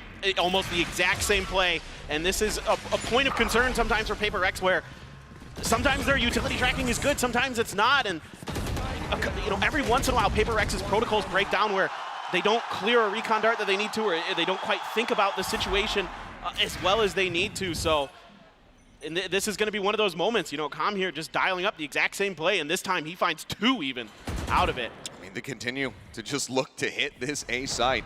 Wall up again to buy one off from having those Seekers online. Be the one to take the orb. Just a tap onto it, something though. Ready for the shutdown, just walking forward. Jogamo looks to punish. He goes for the dismiss, takes his way back out to safety. Nade into the back. As the catch comes in, Ethan gonna be slowed up. Now Demon 1 gonna be taken out, but Zaken able to find that kill. Punish onto something, still entry power here. Available from Jing as Mind Freak tries to creep his way in through tree, and somehow he takes out Bustio, who's holding the angle. Jing, blast backing forward, has covering fire from the buy. They take out Ethan. Now it is just Calm standing. A little bit of a slower approach here, but still explosive when they go for the side exec. They get themselves in. Calm just going to be grabbing that orb. The only consolation that he can find here in this round is he is just going to have to let this spike detonate and hold on to that gun. Maybe some exits that he can find as he swings around over towards this attacker spawn, but we'll have to just wait and see. And this is just such an unfortunate timing here for Jogamo. Not only does he die, but he gives the kill over to something, who's then able to dismiss, get information on what's going around on the front corners, right around the angles. Mind Freak. Whoa. Okay. Okay. Pretty snappy. Okay. Finds that kill. Looks like now the call is going to be to back away. Given the rest of the team's economy, I think he could have actually maybe tried to go for some kind of play, but just only finding one player is certainly not enough to try to get himself back over to get that defuse across. So it will just detonate. Paper X kind of on the hunt, swinging around to see if he comes back over towards the B site. He does not. He stays put. Yeah, Calm should be relatively safe in this position. But going back to what I'm talking about, it's the way that they're staggering their utility here. They dismiss in, they get some info. It's the Cove right on the other side, again, to kind of use as that beachhead to get into the A site. The Lear to clear the front part of the site. Yeah, Dice is safe for a while for Ethan, but by that point, the rest of his team is cut down, and there's nothing he can do. He's just stuck there. So right now, Paper Rex is just on one. And, you know, you think back to the last time that Paper Rex played this match, their attacker side didn't go so great. It was a 4-8. Sure. It was their defender side where they put, you know, huge numbers up, especially something coming online on that Radon. He's already online. You know, the desk was talking about that sometimes he does get up to slow starts. We saw this in the VCT Pacific Grand Finals. We saw it earlier in this event. But now he seems to be very comfortable. This is one of the hottest starts we've seen from him on a big stage. Yeah. And I think that one of the biggest things to kind of go back over was something that Sideshow was talking about on the desk is this is a completely different beast, being in this arena in front of a crowd like this, especially when you're EG, and this is widely the home crowd. That adds so much more pressure to you. It seems like Paper X right now, they're vibing with it. EG, they're trying to get into the groove, and that's why we see this timeout here from Potter to try to get in there, break that tenseness that they're experiencing at the moment here. Get rid of some of that hesitation and make them feel a bit more comfortable. We'll see if it works as we get ready to go into this next buy round. I'd like to see potentially some mollies at the entrances to either A or B. Try to get a better read or a little bit faster on which direction Paper X is pushing.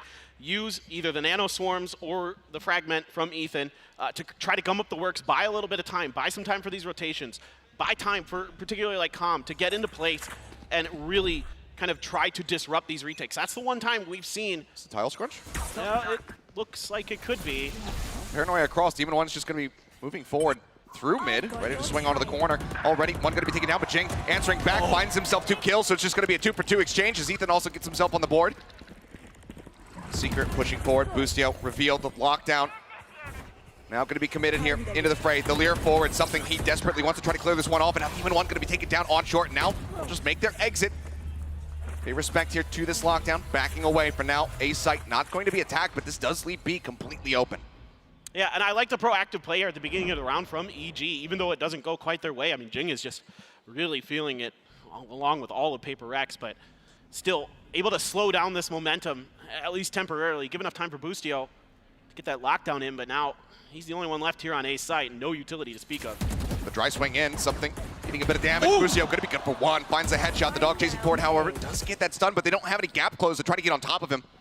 Something again going to be spotted. They know that the Devi is also rotating up. Calm still trying to make his way over, but something eventually manages to win out the fight, bringing this now into a 2v1. A little bit of healing available on the back end of this plant here. Dart goes down. Something eliminated. Calm gets it into a 1v1. Devi makes his presence known, spraying up through hell into heaven, trying to take him out. The plant now going to be committed to. Calm swinging around in through tree. Does he get the timing? Flash in, it goes in behind, and he's got the headshot. As Calm will get the 1v2 clutch to go ahead and put up a third round victory here for the side of EG. I mean, it's just a day that ends in Y with Calm's utility being on point. Just absolutely brilliant shock darts again. He is so reliable, so consistent, and such a threat at the end of these rounds. It's perfectly placed. Devi, nothing he can really do about it. They opted to hide from the recon dart instead of trying to clear it. And that gives him the space that he needs. And then Devi just misjudging the timing on his guiding light. Just gets it a little bit too far ahead. And Calm, two big rounds here for EG that he has won to keep them in this match so far. And with Ethan getting that first kill, having that death in that round, he's got a crucial tool online, which is that null command, something that can very easily shut down some of these attacks from the side of PRX, but that's going to be Forsaken shutting down an attack from the side of Demon 1. Is Chugamo, where are you going, son? Goes back into the spawn, they're watching for it. They take him out, Calm again, going to be the one standing his ground, finds Mind Freak. Is Boostio hearing the footsteps? Can he get the time before something makes it around the corner? He does, nails the headshot, brings us once again back into a winnable position, because Calm is still standing. This round is all over the place. Everybody's just trying to get into the deep back lines of Paper Rex. I love the attempt. Cove up on the cross. Door gonna be tapped here. Spike now the plant, but the door's not shut yet. Calm right, flush up against the wall. Takes out Forsaken now suddenly into the 2v2, and the Hunter's Fury also online. If he gets a ping off this recon, could very well open up with it. He's just gonna send it anyway. Gets a tag onto Devi. Boostio finding Jing. It's all on Devi to try to stand his ground. He finds one. The 1v1, the tap. He knows that he's gonna be swinging forward, but Calm jiggles the corner very wisely. Suspecting that it was gonna be watched, that it was gonna be faked. Shock dart to try to clear close. The other one bouncing up onto the side itself, and Calm just backs away. Devi sending the flash, won't get any kind of confirmation. It's still 7 seconds until he has that next guiding light available. The swing around now into heaven. Devi, does he read this? He knows that Calm is out of utility. Sends another one. Nothing found. Plant now coming through. He's looking to stick to it, but he's still completely unsure which direction it's gonna be. And it's Calm once again. A triple kill, and now just one round separating the two. Calm does not want to let this game get away from them. This is an unbelievable performance so far from Calm. He is just reading these situations so perfectly, dodging these guiding lights, maneuvering around the angles that Devi wants to take just perfectly, and then comes through and catches him. Devi has no idea that he went up to heaven, and Boostio is fired up and just letting him know it across the other side. And as great as this started for Paper Rex, Calm has something to say about this match, and he is not going to go down quietly. 12-5-1. Woo. A beastly performance from him so far. After that, seems like Paper X finally looking to change up the playbook just a little bit, as something's going to be rushing forward with a judge in hand. Sunexec getting ready to start here on the B side, the Reckoning, to try to catch Calm here at backside. Sends out that shock dart. Good damage cross. Divide down to 34. Boostio guns him out. Forsaken will also fall. A two-piece for him. The swing onto the corner. Calm gets the transfer.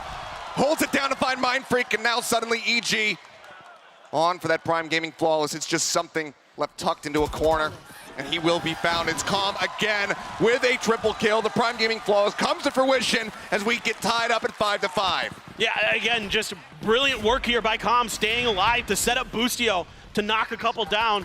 Lucio's gonna find the angle, and oh, what a transfer there as well. Absolutely nasty stuff, and then Com had a brilliant one of his own. Paper Rex, that's, I think, a big reason why you don't see them attacking this B site too much. The combo of Com and Bustio is absolutely fearsome. That was intentional, right? Combo. It was. Okay. Thank you for picking up. I'll give you a little golf clap on that one. But now I did it. Timeout going to be forced out of Paper Rex. Alex, not happy with what he has been seeing across these final few rounds because, yeah, I mean, Com has just been finding far too much value for his taste. Yeah, absolutely. I mean, I think as Paper Rex now might be a time to start working the middle of the map. You've been working the flanks a lot. You've been trying to use these really execute-heavy hits, you know, and now might be kind of one of those bench hits, one of those classic, you know, toxic screen, down through benches and short, try to push through, use those cascades to push towards spawn, and who knows? I mean, like their pistol round the last time they played this map against Foot, they just ran to the pistol to the defender spawn and kind of just threw Foot completely off guard. But I'm pretty curious to see exactly how Paper Rex wants it out of this up, because the money is a little bit funky as well. But you've got a lot of alts. You've got the Showstopper, you've got the Viper's Pit, you've got the Seekers. So a lot to play with here to kind of make this round go. I mean, it's been a complete economic shift here. Our evil geniuses, they were the ones really struggling, but these rounds they've been able to get Com clutching up has allowed for a couple of the players to actually build up a bank, and it's just been whittled away at from the side of Paper Rex, because even when they were winning rounds, it was often quite bloody. But there you go, you can hear that Showstopper being drawn out. Jogamo tucked into the corner, tries to get in front with a shorty, is going to be good for one, but now the rocket comes across and Jogamo will fall. It's going to be a 2 for 1, but now even up as Com swings on the corner, finds Jing into a 3v3. The pit available, does it get committed here? Looks like it will, but Dart connects onto him, so Mind Freak needs to be careful in this position. Recon as well, at the ready, waiting for the timing. Gets sent, something swings out, takes the quick dismiss over towards short. Spike gets planted, but now the lockdown is in. They either try to push forward, clear this out, or they have to respect it. Either way, it's gonna be a bloody battle for it as Ethan looks to hold the line, but he can't quite steady the aim for the second. Something with a third. We'll get them across the line here in this round. Now 6 locked in as we get ready to go into the last round of the half. And I love the confidence Jing has here to push tree. It gives him 2 options. He can either clear the player that's at short A, or he can clear Jogamo, which is what he ends up doing. Jogamo's been holding that right-hand corner right outside of the A main door quite often. And even with that cove there, even though Jogamo steps in there, uses that shorty to get a kill, the Rocket's still gonna be good to find the angle into there. They can ping him out and get the job done and open up the site a little bit for themselves. And then, of course, a great reaction from Paper Rex. Just locked down in play. And now the op for Demon 1. Oh, they spotted Jing behind that wall. Last round of the half, and he's finally bringing this operator into play. Haven't seen it at all from him. Now the drone going to be chasing forward as well. There's a little bit of covering fire and a nice bite coming across as Devi is going to be setting that guiding light. Gets a full flash for the timing shot from Demon 1. He still catches Forsaken. And that is such a crucial pick. So much of the obfuscation now taken away from the side of Paper Rex. Just brilliant from Demon 1. The timing, pixel perfect there. Even though he gets caught by that flash, he has the confidence to stand in. Unbelievable. A very unreal shot for him, giving them a very good chance of being able to end this half at 6-6. It's messy, a lot of counter flashes. Oh! Com trying to get the timing around, but Jing finding one and somehow steadies a spray to be able to take out Ethan as well. Devi traded out, but now Bustio falling. Demon 1 at 32 HP and Jogamo left standing to try to drag this round back into their favor. They've done it before. Low HP bars here onto Jing. Obviously with Devi gone, they don't have that healing available. Door just going to be broken down. TP back. Jogamo going for a bit of a fake. Wants to go ahead and push the issue once again, but now his comrade's been taken out. Mind Freak finds the kill on the Jogamo. And that is going to be 7-5 at the half. Paper Rex out in front. And this is another one of these rounds that kind of got Paper Rex going in the beginning, where they just start pushing deep into EG space. And it's going to be Jing this time. He's so fast, so furious, even though this is just an absolutely brilliant shot from Demon 1. You know, Jing's an absolute menace. And look at this, he blast packs into this because he isn't quite expecting Ethan to be there. Doesn't care. He's got the best recoveries from blast packs in the game, period. It is Jing, he is him, he is raised. Unbelievable. He absolutely is, but guys, we're gonna go ahead and hand this over to GB and the desk for the half. Appreciate that, fellas. What a way to start off our time here at the Kia Forum. What do you guys think about that one? That was actually pretty solid, right? Unreal stuff. 7-5, PaperX is up, but you know, this definitely illustrates this first half, the styles, the contrasting styles that we're seeing between these two teams. Yeah, for PaperX, they're a team defined by having like a little idea, a util combo they can use, and then mid-rounding off of that. In this pistol round, it's this split idea they have, where they're throwing out the Cove to scale through main, and they're double satcheling up to flank around, but then they go from that, and this is where the Jazz component comes in, where they're like, okay, we have an advantage, we've gotten a couple players down, and they just decide to do a full pinch into the spawn side. I mean, look at where Jing gets 2 of those kills. He's in there. Yeah, he's all the way in there. And you're not expecting that level of aggression, or at least normally you aren't, but that's the PaperX flavor. Yeah, I agree. I also think that the Cove caused major problems for EG at the start. They weren't getting good value out of their Sova or Flash utility, and they ended up having to take a step backwards and just give those areas to PaperX. And on the other hand, for EG, the rounds they were winning were around these preset plays that they're so good at. Their first round was with Calm, with the ultimate coming in to save that one with these util combos. And it seems like so much of this half for EG has been defined by heroics, and Calm has continued to be the guy who's delivering that. I mean, he's a cold criminal, man. I think we were at one point, they had won 4 rounds. 3 of them had been clutches by him. Right? He continued to find himself in these outrageous situations, but Calm is having an unreal map right now. At the same time, Demon One wasn't able to find those opportunities, particularly to pick apart where PaperX were playing, because they were playing in such a big group together. And there are no nerves showing there whatsoever. He's immediately coming out entering. Oh yeah, both teams are definitely bringing it here. We'll see how this all falls apart as we go into our next half. Well, thank you very much, guys, for breaking down that first half of the action. In front now, PaperX, 7-5, but very hard fought to get them to that point. EG still fighting tooth and nail to keep themselves in this map. Yeah, this has been, especially on the back of Calm and Boostio, really impressive stuff from EG. With all this pressure that they're facing, to be able to punch back against PaperX. Now over to their attacker side. Last time, they went for a B hit. It was a really fast kind of combo execute. And a flash over is going to confirm PaperX kind of playing back. They're expecting these, again, these combos from EG are really, really impressive. The last time they did like an owl drone to clear space, a flash over the top to set up Demon One to dive deep into B, and you can see it's a complete dump and PaperX is avoiding it. Oh, but the pink shell's out from Jing, somehow finding Ethan up on top of Jen is Demon One, but he's trying to clear the Leer, and something takes advantage of it. Trade backs coming through as the buy, as well as Mind Freak, both going to be taken down. But the HP bars right now here on the side of EG, not looking healthy.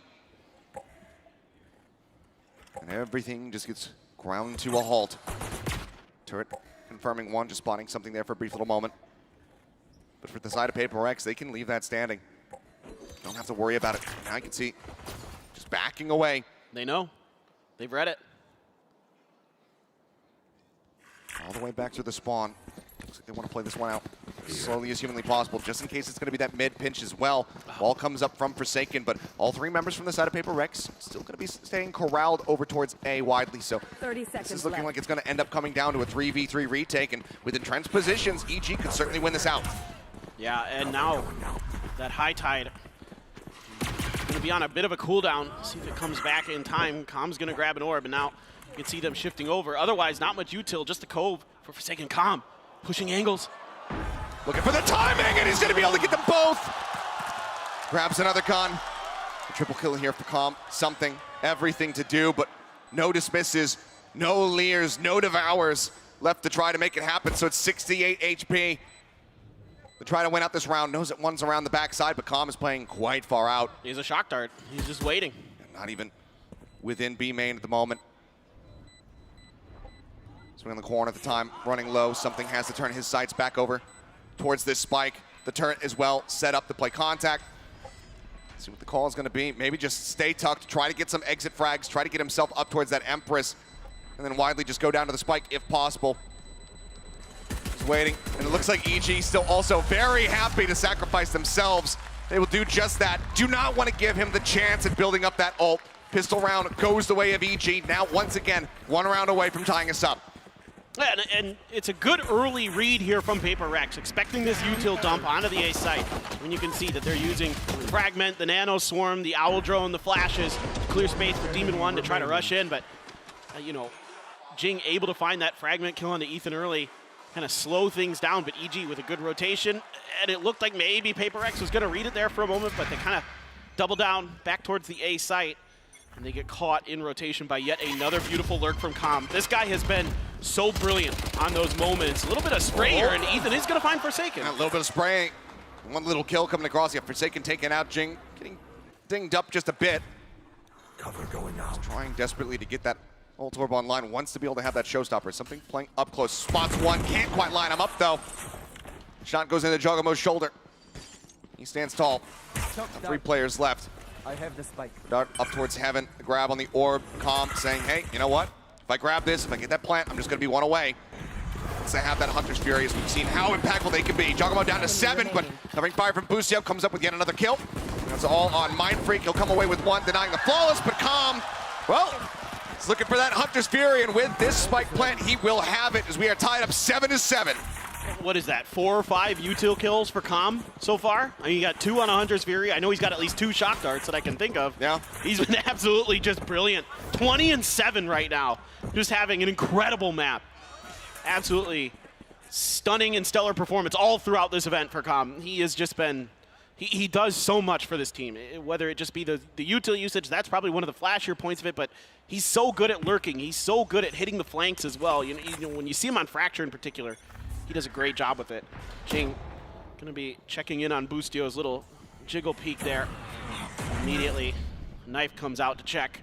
Are there any other reinforcements there for Jing? He's just alone right now. Something has tucked himself into wine, but I think Jogamo somewhat keen to it. They're gonna smoke Jing off and try to go for a push through tree. Recon does not connect. Hunter's Fury gonna be opened up, tries to check into wine. Something pushes for the second shot, however, will find him, takes him down. Timing swing from Jing, however, gets in on top of Ethan. The Demon 1 finds the kills. A 2-for-1 trade up here from the side of Paper Rex as Boostio, very deep lurk, rotating all the way around through spawn. Forsaken seemingly reading this, however, checks for it, finds him, gets the punish. Now the push up into the smoke. Jing on for 3, jumps pouncing out of the smoke. Com will greet him with a bulldog. They cannot find that elimination. Com will put another one up for them, but it's Paper Rex now 8-7, once again reestablishing a lead. Just one of those Jing moments right there where he's just gonna blast pack through smokes. I was actually talking to Loud's coach Fraud, and he was saying that was something that gave them some problems, was Jing just kind of blast packing at these unexpected times. And Jing is happy to die. He's happy to build up those ult or charges or get the kill, you know, one way or another. If he dies or if he doesn't, he's still going to get that ult orb. And that's a key part of Jing's game, is fearlessness. He wants to be aggressive. He wants to be the guy kind of building that momentum with his ult utility for Paper Rex. Right, out to try to check in towards mid. Com already going to be tucked up right into the corner. Something playing on bench, drone up over the top, spots him. That's going to be the reveal. That is a spammable position, so Cove now coming through. Forsaken just trying to make this unassailable, trying to keep something protected. Backs away right as the shock dart comes through. Avoids that damage. And this is that Reyna Harbor combo that's so good, but Boostio, oh, nice shot. Finds Forsaken pushing out of market. Takes him down. Close angle, showstopper into the corner. Jing's going to be able to find that elimination, but down to 11. And with the Vi on the opposite side of the map, won't be able to receive any healing, at least not so soon. 0 point across from Ethan, maybe trying to still sell that this could end up being a B hit, and it seems to be working because you see the drift across. Something as well as Divine making their way back through the defending spawn, at least can offer up that healing so that he can continue to try to hold here at B. In the meantime, the sight hit getting ready to come through on the side of A, and that healing doesn't do much good. Ethan still swinging the corner, manages to find Jing. Man advantage now here for the side of EG as the plank gets ready to come through, and Demon 1, ADS in, finds 1. Something receiving the overhealing, the double swing, the double face. It looked like they were going to line up for a brief little moment, but they still come away with that kill, and now it's all on Devi. The way that EG worked the map in this round, so brilliant, completely befuddled Paper Rex. Little does Devi know. On the other side of that door, oh, he's gonna get caught by the knife. Tagged. Yeah. And with that, says any chance that Heroics might just have to be abandoned. So you will rotate away. EG, they're gonna be taking this round. They're gonna be tying us up now at 8-8 once again. And it's the util from Ethan that sells the fake, so he can get over to the other side.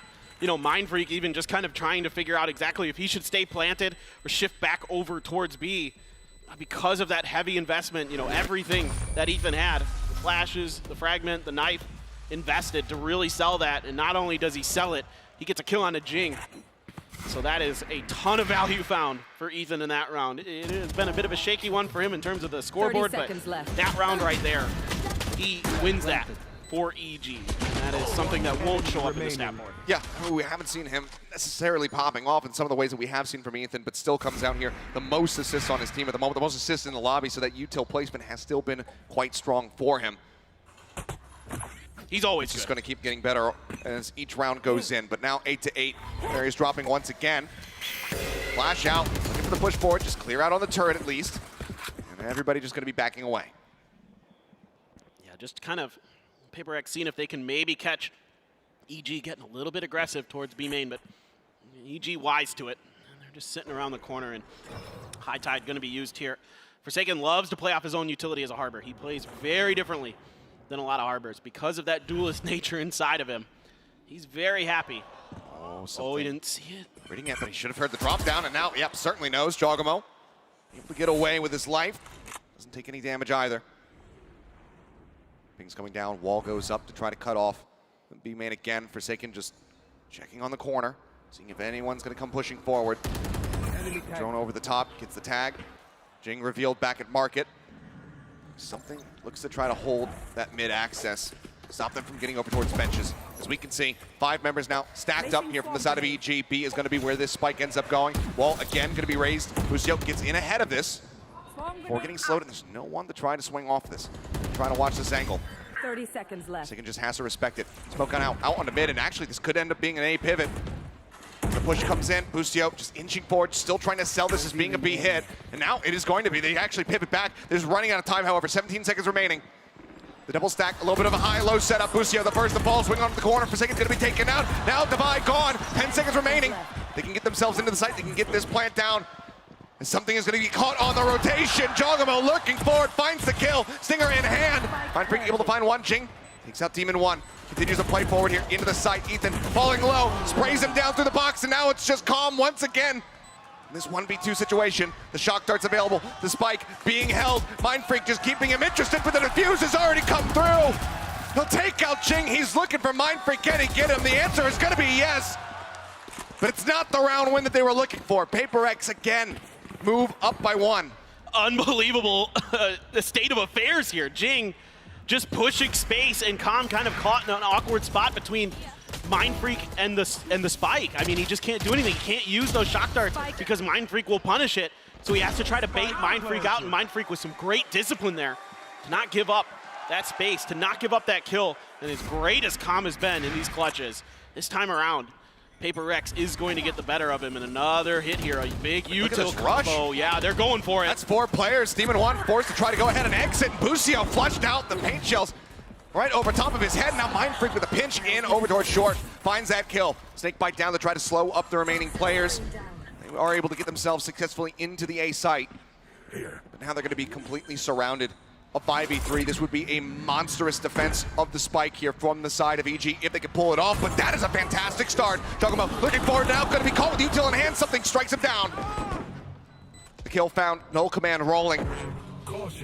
Now you got the flank from Forsaken too. The flash in, Divide able to find Calm. Ethan all on his lonesome will get taken out. Paper Rex will get themselves up to double digits, 10 rounds now locked in. Yeah, and this is just a Paper Rex special here, just comboing their utility to clear the front of the site and then trap a player right behind that market. Unbelievable stuff.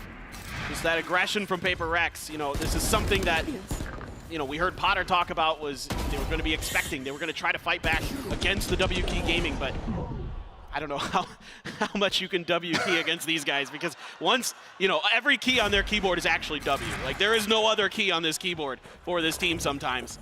And once they get rolling on it, it is a very difficult object to stop. Mindfreak's got the pit.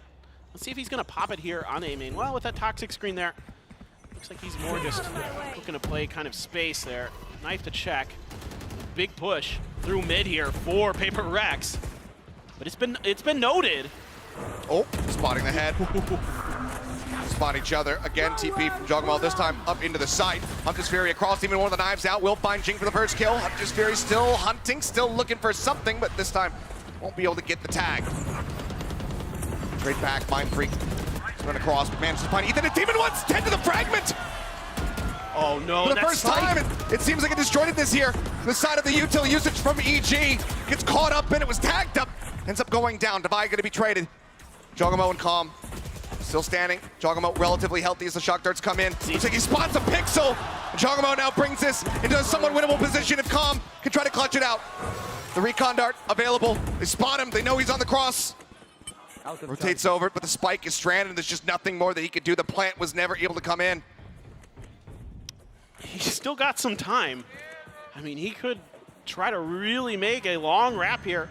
See if he can catch Paper Rex off guard, because this crossfire that they've set up is going to, if he goes up into heaven, this is going to open him up for an opportunity. He's still got that recon dart too. They're not looking for this. They are not expecting this. Calm. Can he do it once again? Something. It's going to be the freebie, but he's going to play this out patiently. He wants to spot them both. Can he make the transition? Yes, he can! Calm! Never backs down, never surrenders, and continues to deliver! He's just brilliant today. Absolutely brilliant. Calm reads the situation perfectly, isolates, identifies, and knocks him down. Just unbelievable what he's doing here for EG today. One of the wildest Red Bull clutches that we've seen this tournament, and maybe it won't be surpassed. What a patient play. Sets it up, gets the transfer, gets the pop-up, the crowd goes wild, and Calm absolutely deserves all of it. Once again, a single round separating. And now it's kind of a funky buy for both teams. You can see a Judge for something, Stinger, Guardian for Ethan and Boostio, respectively. But now that lockdown in play, still some counter utility, Showstopper, Reckoning for Paper Rex to try to push that lockdown space potentially. No, Jing usually just likes to look for those picks with this, but let's see if he's going to be ready for Ethan. Saw the elbow. The Jiggle Pinks get interrupted. Calm, standing by, ready to send the drone. So we're now going to be backing away from this position. Jogamo smoking things off. Oh my God. Something comes leaping around the corner, and Boostier's able to stabilize, gets that headshot through, and now Calm finds Jing. Two-man advantage. 45 seconds left to go. Everybody ready to be stacked up here over at the B site. Forsaken all on his lonesome. Doesn't have that Reckoning to try to slow things up. See Divine looking to go ahead, rotate over, and try and reinforce this position. That lockdown could also come into play. There it is. Forsaken not committing. Is he just going to try to swing around the side of the poison orb? He does, finds one, but that's as good as it's going to get. Calm stops him from doing any more damage. Oh, Demon One. Divine out in the back. Boostio somehow getting away from that one despite having 5 HP. And Defy is the one who receives the recon dart, so he cannot get away from it. He cannot clear it. And Demon One is quick on the punish. Mind Freak now just having to save. The pit dropped. He's absolutely cashless. You can see the economy right now for Paper Rex is completely shattered. EG will tie things up at 10-10. And they might just be able to steal this away after that Red Bull clutch. They are the ones in the driver's seat. And this is such a huge pivot round for EG because of the economy, because of what you're talking about. Both teams were on weird buys, which means they're dipping deep into their pockets to try to make these buys go. And it's going to be Paper Rex next round scrambling, probably grabbing Sheriffs, something cheap. You know, and we still haven't seen that op be able to find its way into something's hands on this Reyna because it's been so back and forth, because neither team can really build a large enough bank account to invest in it. And it's going to be 10-10. We are all tied up at EG. As amazing as Paper Rex has been at times, Calm and EG have been even better. And certainly it is time for a Paper Rex timeout. 28 kills right now for Calm, Achilleos. 28, 9, and 6. The guy has just been absolutely popping off. Ready to drop 30. And we're still at least 3 rounds away from the end of this map, if not more, given the way that things have gone. Who knows, this could just very well end up going to overtime, but this is a round, these are 2 rounds now that Paper Rex very much need to try and recover from, and that is why we see Alex pumping the brakes. I'm sure he's got some words for them, saying, okay, maybe a little too much WK. No, no such thing. How dare you? I think they just need to be a little bit careful at the beginning of these rounds. Make sure you're not kind of giving over free picks like Jing early. You know, that's the showstopper gone. That's a huge piece of that round that's kind of caught out where Jing's just trying to peek an angle, and it's read nicely by EG. So if you're going to W key, I want to see the full force of the W key gaming. I want to see a collective effort. Otherwise, just, you know, play a little bit safe, kind of make sure you're trying to keep track of EG's movements. I mean, one thing EG does have in this compositional difference between these two is the information advantage, you know, with that Sova there. So that gives them the ability to read and work the map a little bit. Yeah, Paper Rex, you know, with that Harbor has arguably a better way to kind of cut the map into their own sort of private property. But beyond that, EG can work the map a little bit more, and we're seeing a lot of that. We're seeing them kind of go back and forth, keeping Paper Rex off balance with these rotations, and often Paper Rex guesses wrong because they can't get that information. I mean, look at this read here on the expected aggression out of B. You have the turret set up to play contact. Ethan just waiting to see if it comes through so he can send that flash. This time looks like it may not be found, but Forsaken still thinking about creeping forward. And now it's very well get punished for this. Look at this mind freeing tucked into Wine here, trying to play it off of contact for Jing. That drone could go deep enough, so Paint Shell sent out there to try to make him cancel, and as Jing continues to swing forward, Jogamo takes him down. Seems like they're very suspicious of this, so the dart's gonna be used, gets the reveal. Now Mind Freak in a bit of a rough position. How do you get him out of here? How do you bail him out? Well, it's gonna be a double face out into main to try to keep him protected, but he's actually standing his ground. Swing onto the corner, Calm gonna be taken out. Mind Freak finding a kill, and that can be a weapon recovered here. That's a huge win for Paper Rex. If Forsaken could find one with that Sheriff, and he almost does, Paper Rex might be able to turn this round on its head. Lucio down to 38. The Reckoning now going to be committed in just to try to slow up this advance, allow for the rotations to come in. Flash onto the corner. Demon 1 going to be full flashed. Stuck now at the switch continuously. He's getting stunned up. The Seeker's now chasing forward. Ball gets raised. It kind of denies vision away from Devi, and something now going to get punished as Jogamo finds that kill coming through in mid. 30 seconds left. A very collected forward. Fragment to try to clear out. Back steps. Jogamo pushing on that angle. The swing in. Devi going to be good for one. Can't get the other. Forsaken finds Jogamo, but now Demon 1 in the sight. Ethan as well. No utility to work with for Mind Freak. Just this Phantom. No bites to try to clear it out. It's a bit of a high-low. Finds the first one, and he spotted Ethan's head. Looks to stabilize the aim, but Ethan comes away with the kill. 11 HP, the difference. And that must be the lucky number, because that's EG getting to 11 rounds and once again taking a very slight lead here for themselves. Oh, Mind Freak, so close.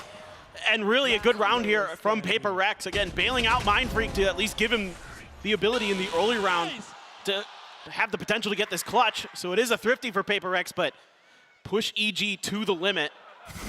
And now a so important buy round here is if you lose this one, EG's on 12. They're on map point. Here goes Jing. Out the rip, goes for it. Busio again, going to be starting off the round with low HP, but he's still alive. And he's still going to be holding back, lingering, looking to try to catch somebody off that flank. Flash connects there onto the drone. Forsaken somehow putting up his best Locky impersonation. Drops down, finds Demon 1, but the answer back from the side of EG is far too swift. Forsaken and Devi, both now going to be gone. Swing out here on the Heaven. Mind Freak trying to line up Ethan's head, but once again, he can't get it done, and Ethan is online. 3 kills for him in the round so far. Something breaks down the door. Alir, the Devours, 4 bullets in the Vandal. And a smoke to push him off the angle. Rotates up, but now he's going to be suppressed, and certainly he has to wait that one out. He cannot try to take this fight without being able to have the dismiss online. They're deep. Fake the Heaven push. Is something going to be able to deal with this crossfire? He's got that one Lear. Faces in. He can't get Jogamo. Together they will come up with the kill, and EG will move up now 12-10. Map point in their hands. And you can see sometimes Paper Rex just sticks around a little bit too long trying to take these fights. I mean, the up and over here from Mind Freak, he's out in the open for so long trying to win this battle against Ethan behind Dice. And that allows more players from EG to come in and help finish the job. And yeah, Alex, certainly reason to be frustrated with how well this started. But 4 in a row now for Evil Geniuses puts them on to map point, and they're looking to break it open onto B. And look at the ults they were able to build up in that last round. Paranoia across, managing to catch on the 3. Forsaken continues to take the challenge, continues to swing the corners, finds one. Hunter's Fury opened up, looking for the tag. Jing narrowly avoiding it. Forsaken flushed out. swing back in, Jing finding one, but look at Jogamo around the back. Gets taken out of the TP, though, canceled early. And something is able to find that kill, but the rest is going to be coming through. And that's still going to be now a 2v3. Oh, Mind Freak. He's going to try to contest this. He's holding back. Something also here, but they're not ready for him. They do not predict this. Mind Freak able to gun down 2, and suddenly we're in a 1-for-1. Ethan, he's been strong so far. Util in hand. Oh! He gets the headshot. Ethan with the 3K takes it across the line. A slow start for him, but an explosive finish to get EG their map 1 win. How does he win that? The Util was out. Something around the corner. And just barely, Ethan's able to stabilize it. But really, the highlight of that map for me is Calm. He was just godlike on that map. So many clutches for EG. He might not have hit 30 kills, but by God, did he still absolutely decimate. An unbelievable performance with him. 28, 12, and 6 at the end. But man, what a map 1. We have a second one coming up at the very least. But first, we're going to go to a quick little break and have the analysts break down the action.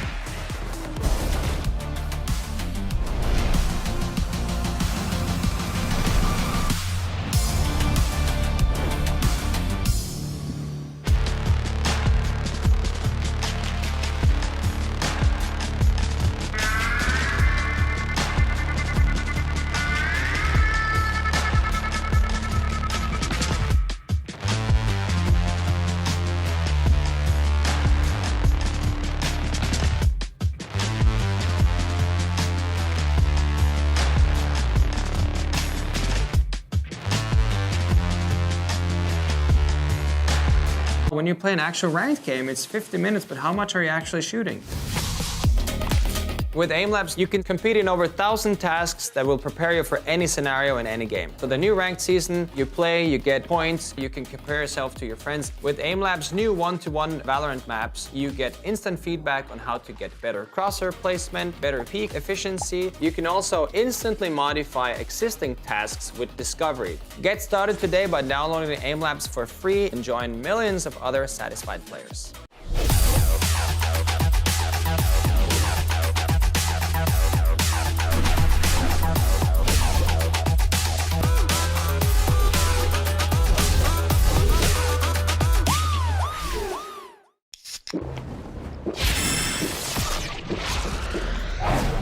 Red Bull gives you wings.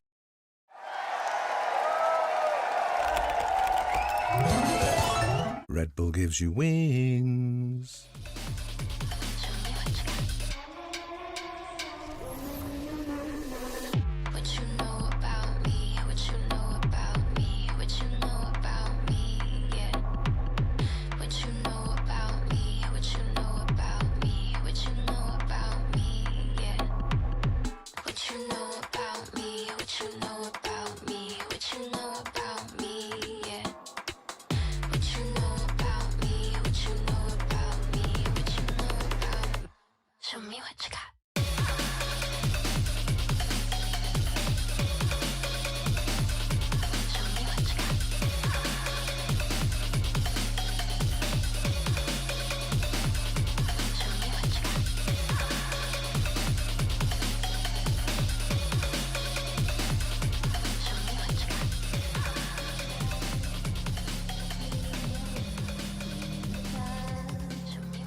Stupid in love.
Hey, Bren here, joined by Potter right after that. Electric map number 1. Potter, you're going to be feeling good after that. A few short questions. I just want to get your thoughts as well on the timeout that was taken as well. What was being said, what was the turning point really for that first half to make it really competitive?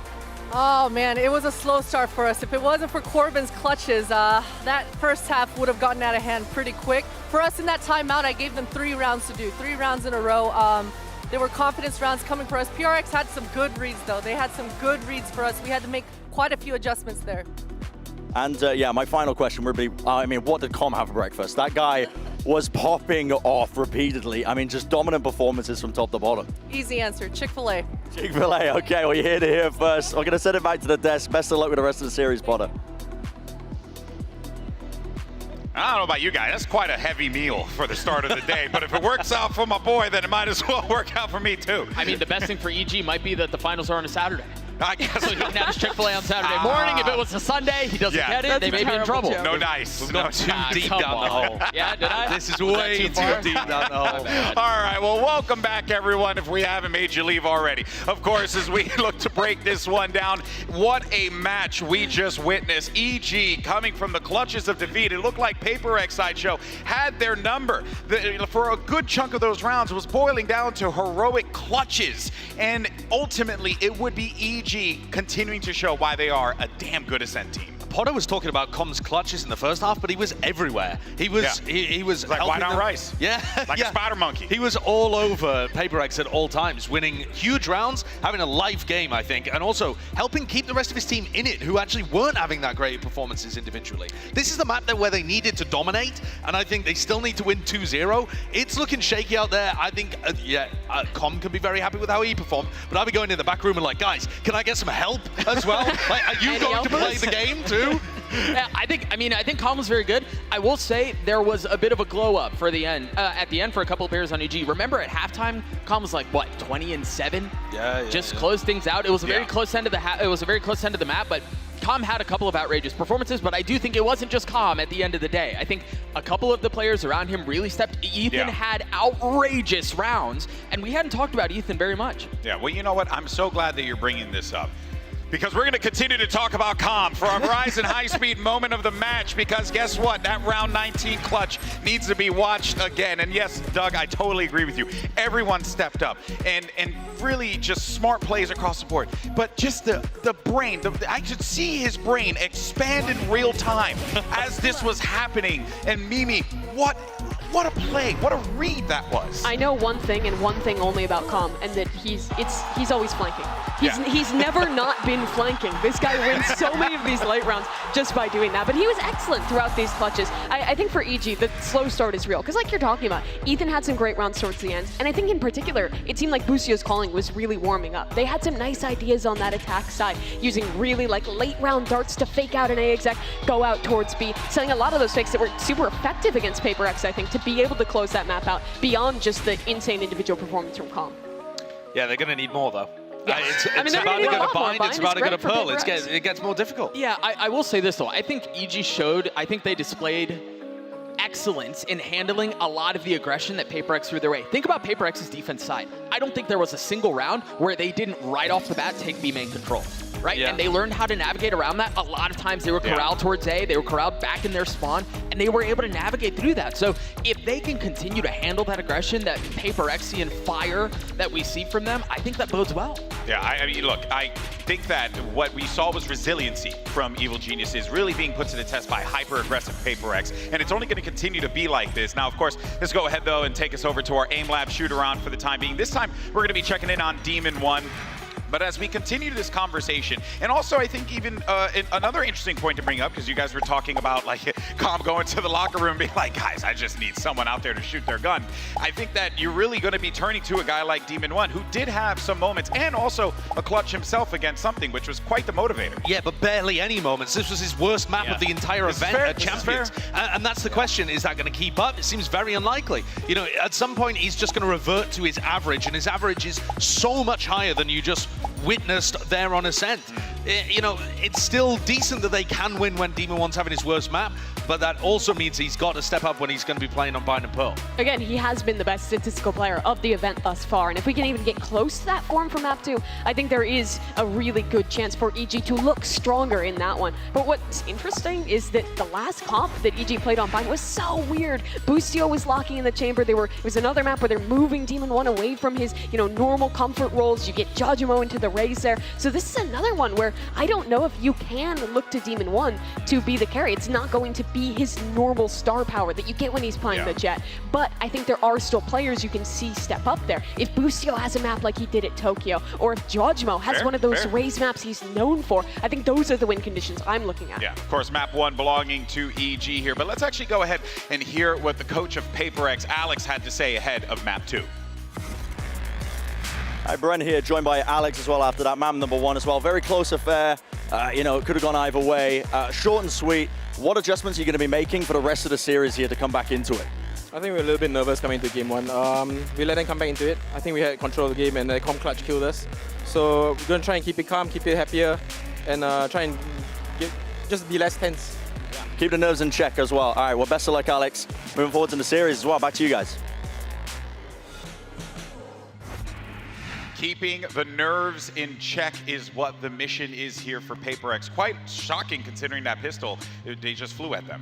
Right out of the start with a lot of confidence, Mimi. So it does feel like PaperX does have that confidence, but when that cage gets rattled, it gets rattled quite aggressively. It can, but if there was a team to be able to rally back, I think it would be PaperX. Agreed. They were really the first team to make a reverse sweep happen, to win their international league all the way back in Pacific. Like we've been talking about a lot, sometimes something just needs that moment to warm up, for everyone to get used to the stage together. PaperX is good in these moments. I'm looking forward to the Raze head-to-head. I really am. I feel like, you know, Jogamo has talked up the fact that he respects Jing. They both have insane movement. They're going to be the tip of the spears for both of these teams. Admittedly, we're expecting something to be also on the Reina.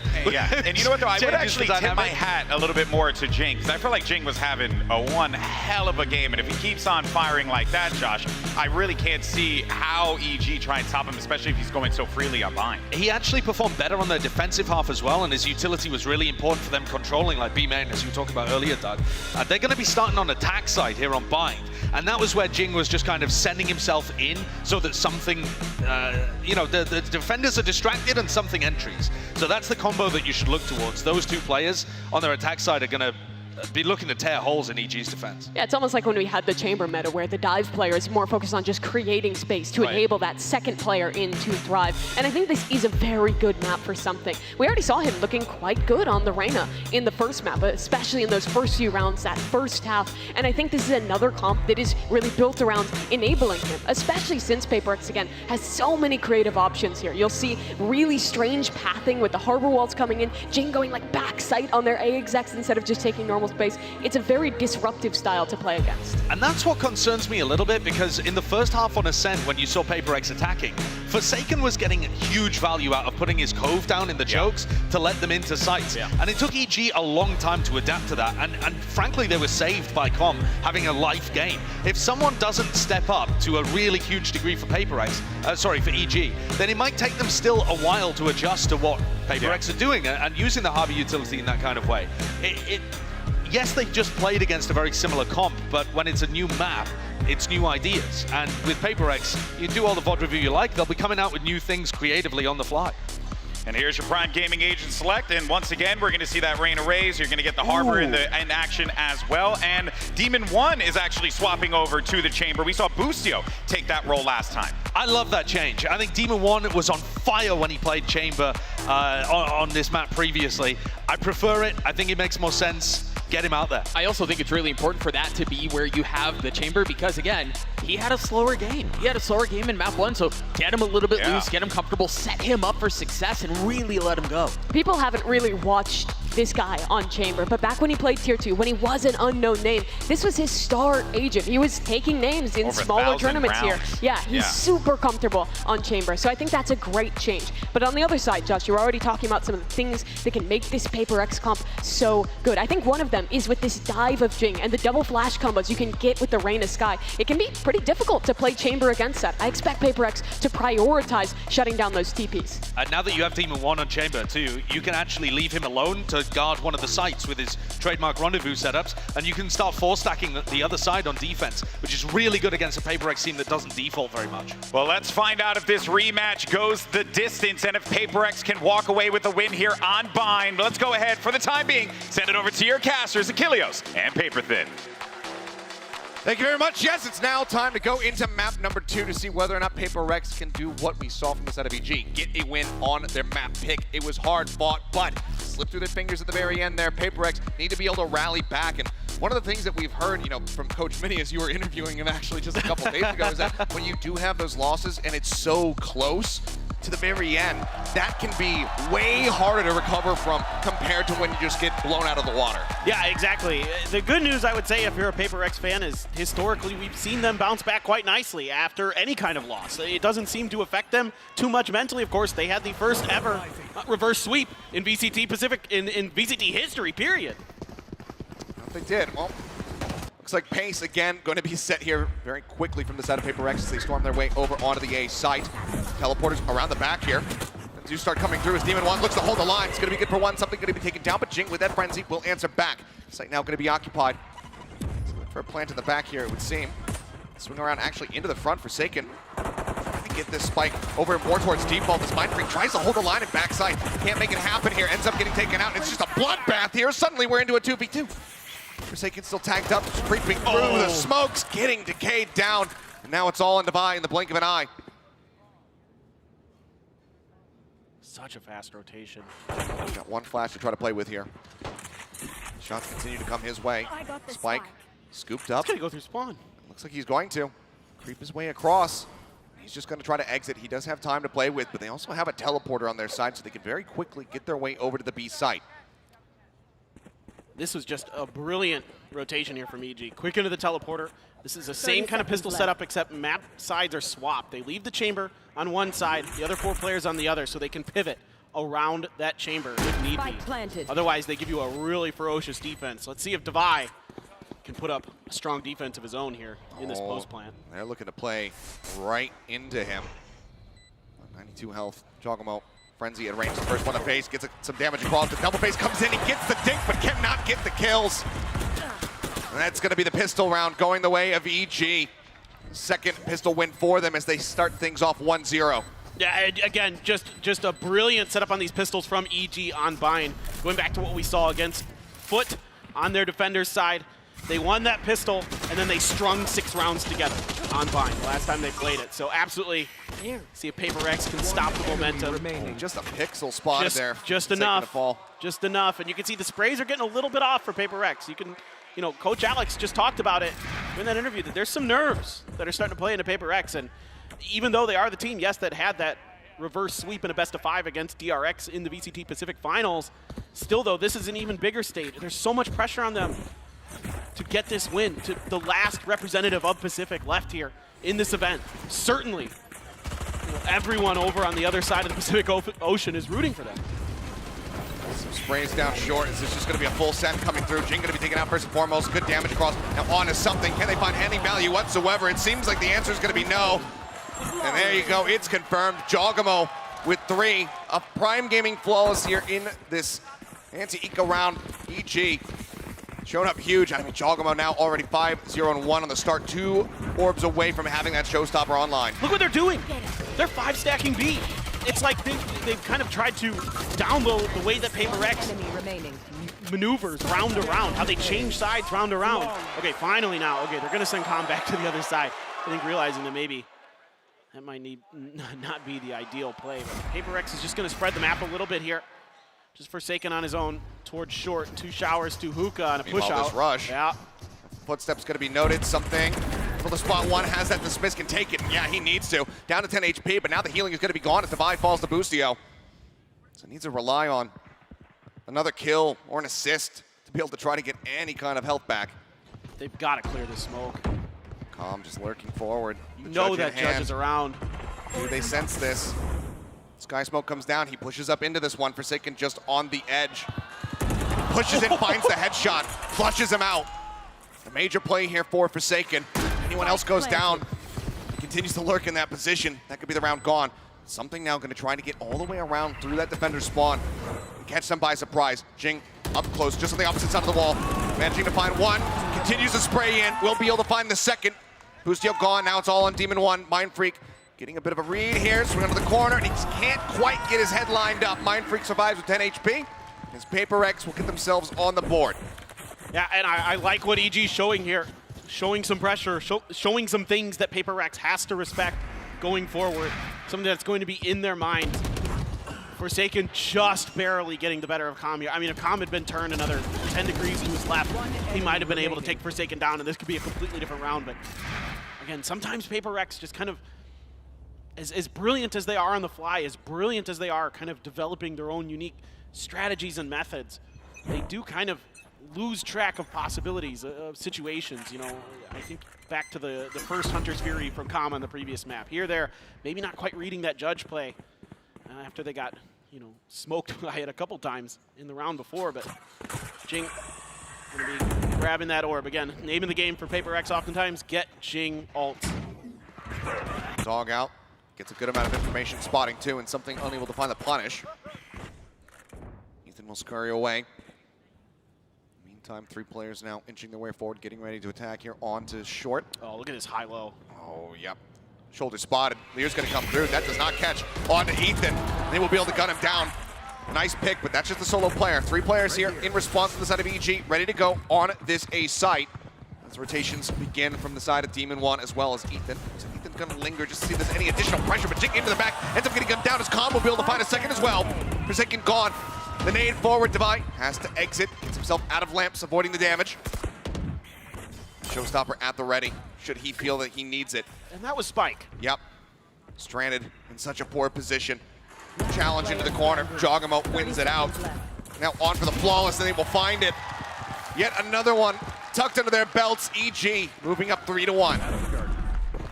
And some concerning things in that round for Paper Rex. Some great holds here from EG. That high-low setup there with Demon 1 is sort of pseudo-bait for Ethan to use the pop flash around the corner.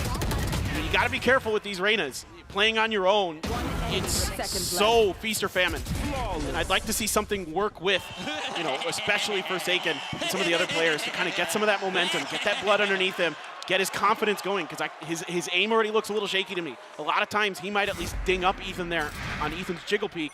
Instead, he just whips completely, and it's a delayed reaction as well. So still, though, going to be Spike on the other side.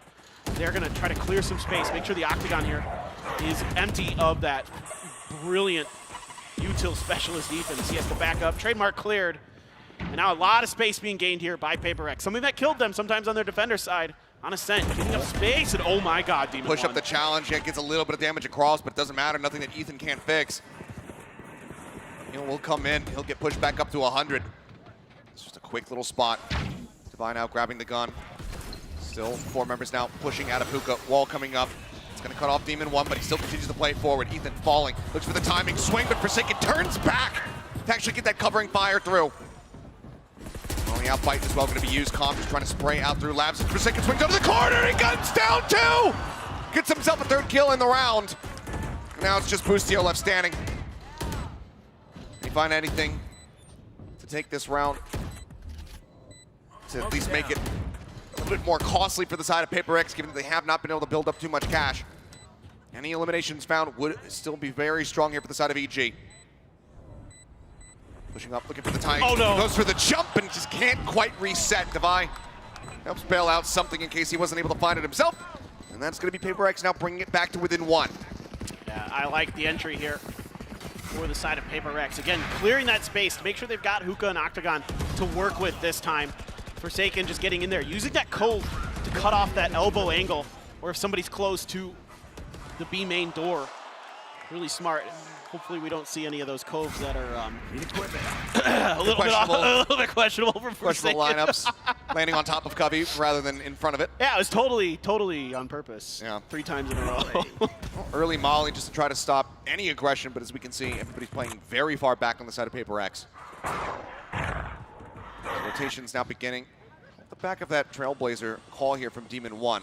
They're rotating heavily off the back of that Trailblazer, kind of expecting some sort of basic pushes here. A lot of teams use those Trailblazers as kind of their lead into entries to kind of get their info, especially with this comp that Paper Rex has. And yeah, they're gonna dial it right up. I've got your Oh my god, that paint shells. Okay, there's the Cove. Actually has the setup this time. Something is dropping down. Orbital strike up over the top. Juggernaut with the rocket, managing to find one, but then Jing takes him down with a showstopper of his own. Ethan gonna be stunned up here on the backside. The Reckoning comes across. Busio pushing out from the backside, managing to find Forsaken. Jing taken out. Answering Orbital now from Busio. Turns to the side, Divide, finding the kill. Trailblazer cleared out. Orbital shuts it down. Narrow margins here. Demon One cannot get the op shot through. A 2v2 as Ethan creeps his way forward into the smoke. Whoa! Tips back, finds Mind Freak. And now Divide, all on his lonesome. Ethan calm on the opposite side, the spike still in his hand. Left. And just take the teleporter. It looks like that's exactly what he's going to do. The timing on that flash. It just doesn't quite catch Ethan. He just steps back and up. Unbelievable. Flash into backside, doesn't get the confirmation, but footsteps should have been heard. He gets the timing swing, calm. Trying to get up on top of it, but now time is running low. 11 seconds, the tap, the swing out, Divide cannot get it. Ethan, with 3 here in the round, will stop Paper Rex from tying it up. The way that EG plays these 1vx's is so good. Yeah, they give away the first, but the second, the noise is cut, and Divide has no idea how to do this. This flash, how in the world does this not catch him? Either way, plays around it. Just gorgeously gets the read, gets the kills, and now it's going to be a timeout here. The brakes pumped, and a sigh of relief, yeah, as Paper Rex looking to try to right the ship. I don't know if it caught the corner of that building. Either way, that's a huge moment that round that swings it over, and Paper Rex have to think about this, because their money's a little bit shaky. A couple rifles are going to be able to be bought, but the money's a little bit slim for Forsaken. And so far, Paper Rex has struggled to find much success off the back of this explosive sort of hit system, but this time it's just read by EG. I mean, the Trailblazer early, even though they kind of pump the brakes and wait a little bit, completely gives it away here for Paper Rex. That this is the site that they're planning on using, because that Trailblazer is used to, okay, is there anybody playing front site, elbow? No, okay. So then we can use our util for back site. Like you can see there, they have the Reckoning. There's a lot of other utility that's sent behind the tube to try to clear that, because they think that, you know, there's only going to be maybe a couple there potentially. They might be able to catch them sleeping a little bit. But it does not fool EG in the slightest, so they're really well versed on the tendencies of Paper Rex coming into this. And let's see what Paper Rex is going to do to change things up. I'd like to see a little bit that Trailblazer used for misdirection. We saw some fake hits the last time we saw him unbind. Oh boy. Spotting each other, spam across in case he's TPing up onto the high ground. Spotted Busio as well. Now, this is going to be a double stack. That Molly still held here from Busio. Was looking to maybe use it for an early challenge, or an early cutoff, but Demon One just steps up, managing to find both. Something and Mind Freak both now falling. A hell of a lot of their smokes taken away from them. A hell of a lot of that firepower now taken away. First on the rotate here is Jogamo. Nade at the ready to try to interrupt this plan. He's also got a blast pack. He can blast back over. Judge. He can absolutely do some damage with that one. Paint shell's landing at the feet, but now gets cut down. Jing swinging around through lamps, finding him. These flank angles are going to be difficult to deal with if the timing's good for EG. If they can cut Forsaken down, you know, U-Haul there, going to be pinched. Very, very difficult. Plant. Still, look at, EG is in Paper X's head with these plants. You know, it's so difficult for them to get them comfortably. Demon One, so clean. He's continuing to push up, finds himself a third in the round. Divide, perhaps the next victim, but no. Catches a shoulder, takes him down. Blinded. Now into a 2v2. Guiding light through. Comp not getting spotted, but Forsaken catching Ethan up and having the bullets. With the barrel now spotted. Comp with the frenzy! Comes up with the goods yet again! It doesn't matter what weapon, what util you put in this guy's hands, he continues to win out to get these Red Bull clutches for his squad. EG now up 5-2. And he's constantly coming from angles that Paper Rex isn't expecting, that they're not thinking of, and that's what's losing them so many of these rounds. He's just so patient here. They don't expect two. They clear Demon One, they think surely we've dealt with the flanker.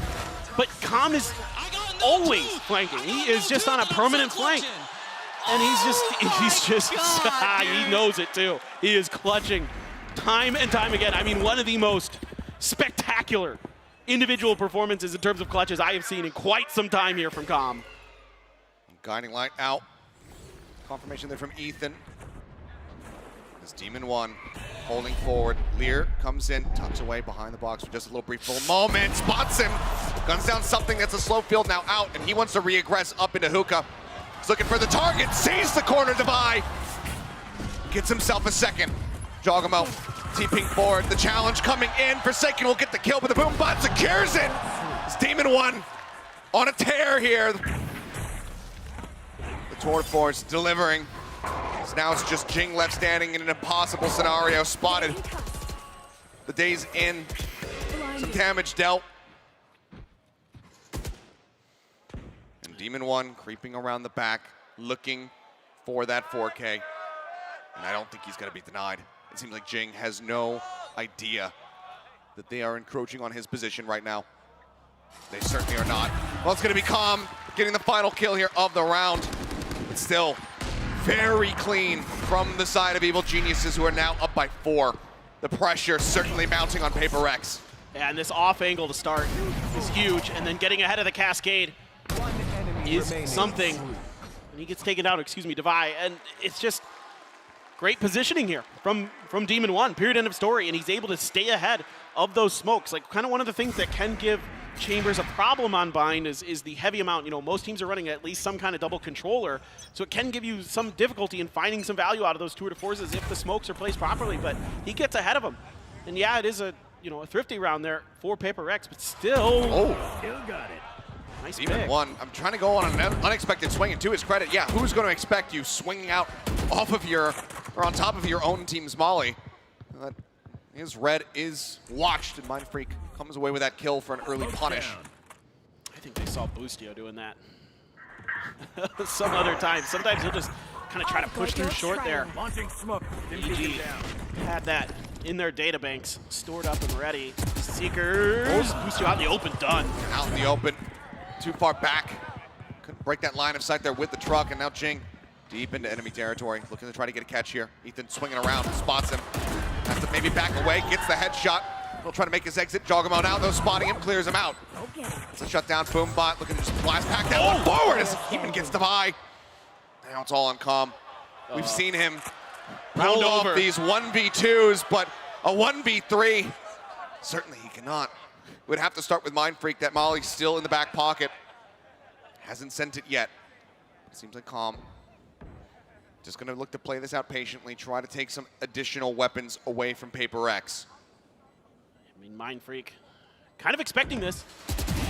Yes, but two quick kills, but so much time has gone by. He can't try to play for the round win. TP out, Forsaken. They're looking for the catch. Footsteps should be heard on either side as the swing gets ready to come in, and it's going to be Com. Still comes up with 3. He still takes the guns away from them. I mean, sure, as Paper Rex, you get around on the board, and hopefully they can kind of keep that in their minds, keep their mental steady, but the end of that round is a disaster. I mean, dropping all those guns, now they're on the precipice of being broken economically. They can only get 4 rifles and a Bulldog here. They can't even, in fact, they're going to go for 2 Bulldogs. They can't get fully into this. Yeah, Jing's 1 away from the Showstopper. You're 1 away from the Secrets for Mind Freak. Com's 1 away from the Viper's Pit, 1 away from the Showstopper as well for Jogamo. And that's a painful round for Paper Rex. Absolutely. Heavy stack now outside of B. Double push up here in towards Hookah. Mind Freak left lingering. Watching over towards Shower to see if anyone goes on a little bit of an extended excursion. As Trailblazer will spot him out for sake of jiggling on the corner. Comes away unpunished. And this opens up space here for Demon 1 to potentially make a quick flank maneuver if this is going to be a short A hit from the side of Paper Rex. The trademark is there as well to kind of give him a little bit of extra timing. Forsaken trying to sell. Trying to go for this fake, but Jogamo gets up in front of it, and now he knows that there's no reinforcements here on the back end of this. He's swinging all the way around. TP back across. Ping's coming down. Jogamo spotted. Divide finds that kill. A huge one here, but still 2 members present on the site as Ethan tucked away into the cubby. Something does not check for it. The swing down. Jing manages to clear him out. A 3v3. The spike can be planted.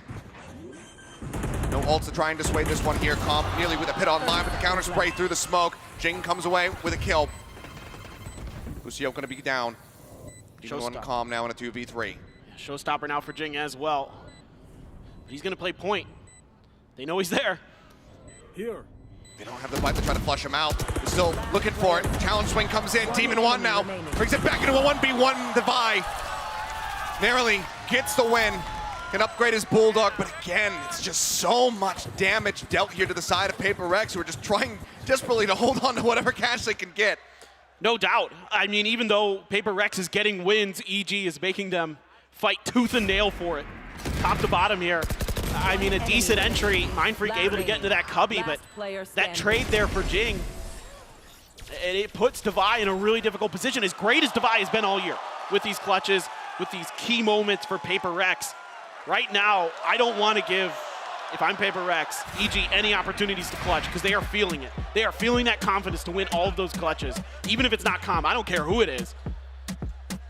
You do not want to allow them the opportunities to win those, because it feels like right now that they're winning the majority of them. Yeah, I mean, it's another incredible scoreline here from Calm. He's just one round away from getting to that halfway point. 12-4-2 for him. This Potter wants to pump the brakes, wants to ensure that they're at least able to get themselves up to that 7, if not that 8-4. Close out these last 2 rounds strongly. They have some good tools to try to make that happen. Strong tools on the opposite side as well for Paper Rex. 3 ults online for them, but that pit on the defending side, and Calm, given how he's been playing, that could make for a very rough round for Paper Rex. Yeah, I'm pretty curious to see how Paper Rex wants to approach this. If they're just going to try for a quick hit off the rip, try for the double satchel into the showstopper. But you do have a lot of ability to sort of clear that pit potentially. You have the orbital strike, you have the showstopper to really make Calm's life miserable if he pops that pit, and they want to try to pressure it. But I see a lot of them stacked up towards short A, something on his own to try to contain B long. Flashed to check him, and now he's going to go back. And there comes that Trailblazer again, and immediately the rotations are out from EG. All right, Dog is spotted. The rush forward, Jing, showstopper around the back instantly, takes out Busio. Demon 1 swinging forward, trying to catch him off guard once again, but Devi does come away with a kill. Judge in hand, Jing gets rid of Jogamo. Oh, going by across, still tries to challenge forward. He doesn't even get any damage in. Calm with a stinger, will find it, and now he can go ahead and recover that Judge for his own purposes. It's a bit ambitious there, Jing. Well, I think it should be done and dusted for Paper Rex at this point. Ethan with a ghost is and a stinger. Gonna see if he can make anything out of it. I mean, that's the perfect weapon for Calm. He says, all right, I'll just use that in the next round when I drop the pit. Yep. Ethan is gonna see if he can do anything at all. Devi knows that he's gonna be holding on that right side. Flash across, the 1-tap. As Calm actually playing around the back, and something's not gonna be ready for this. A Vandal in hand, a kill on Devi, another triple kill for Calm, just continuing to put up numbers. This time Forsaken will be able to get out with his life intact. Mindfreak as well, holding way back. He wanted nothing to do with this. Paper X will be able to lock in 5. Right there. I mean, Calm is ego challenging some of the best duelists we have in Pacific and making him look silly. He's absolutely incredible right now. Just devastating, the way that he's reading the map, the way that he is engaged with his aim. Pinpoint accurate. Now coming into this, Paper Rex, a chance to make this an even half, a 6-6. Still those Seekers, still that orbital strike online to help potentially deal with that Viper's pit, but Jogamo's got the showstopper. It is going to be the Showers pit, covering most of the site here for Calm. But it's a hookah push. Demon 1 gonna be watching it, just the Vandal. This is heavy reliance on Demon 1, as well as Ethan to try to hold this line, and hold the line they shall! Demon 1 shuts down both entries. Orbital strike now, trying to force him out into an off angle, but he just manages to spot the gun barrel and takes out Forsaken for a third. Devi and Mindfreak sent packing, and their options, the few that they have, are absolutely tragic. But the timing's all off here for Paper Rex. First of all, you got 2 people peeking ahead of their smokes, maybe trying to see if they can catch Demon 1 off guard, but they're not expecting that angle. And then the delayed orbital strike, it gives Demon 1 too much time to rotate. A 2v5 to try to tie this up at 6-6. Otherwise, EG going to be out in front. Even if they can get the spike down, even if they can get rid of these two players, which right now it feels like they can, as Busio will just shut down Divide. That showstopper would still be available, but no. Busio will find himself a second. It's yet another Prime Gaming flawless here, as EG will end the half up 7-5. Just, it's the calm show today. I mean, he's just on another planet. He is cracked out of his mind. Demon 1 having a great map here. He had, again, the desk mentioned it. He had one of his worst performances ever on Ascent in his entire history in VCT. He has picked it right back up here on Chamber Unbind. Absolutely has, and it's been a complete absence from the side of something. 1-10-5 at the moment. Needs to be able to step up as they get ready to go onto that defending side if they want a chance to close this one out. We'll go ahead and bells it back over to the desk to break down that first half. Couldn't agree more with Paper Thin. It really has felt like the calm show, even going into map 2. He's continuing his incredible run from map 1, and it feels like very little can stop this young man. He is destroying on the server. The kicker is, you know how much we've been talking about how they like having fun. Calm popping off and going, guys, I can't stop clutching.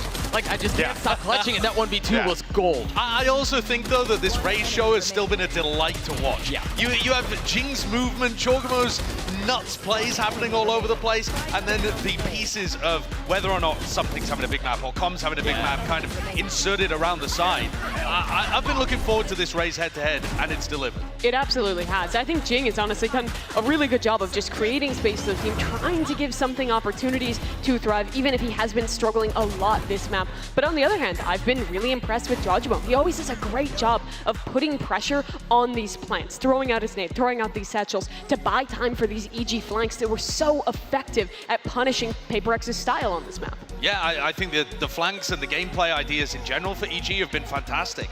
I'm so happy to be able to get to watch Jing play, because also he's been talking recently, and Coach Alex has confirmed that he's not going to be with us for the 2024 season, which is a massive blow. But this guy's super young, but he has to go into military service. You can see Alex talking about it here in an interview with Round of Gamers. But to have Jing in this position also means that this tournament is going to be everything for them. This is his chance to actually pick up a trophy. He's part of that core that has defined Paper X for so long. When this team made the final at Copenhagen, when they've won in Pacific, he's always been there with this squad. So getting a win here, getting into the finals is going to be so important in Jing's last hurrah. Well, let's go ahead and send it right back over to the casters. Thank you very much, guys. As yes, pressure mounting here. Paper X find themselves now at a disadvantage going into this second half of their map pick of Bind.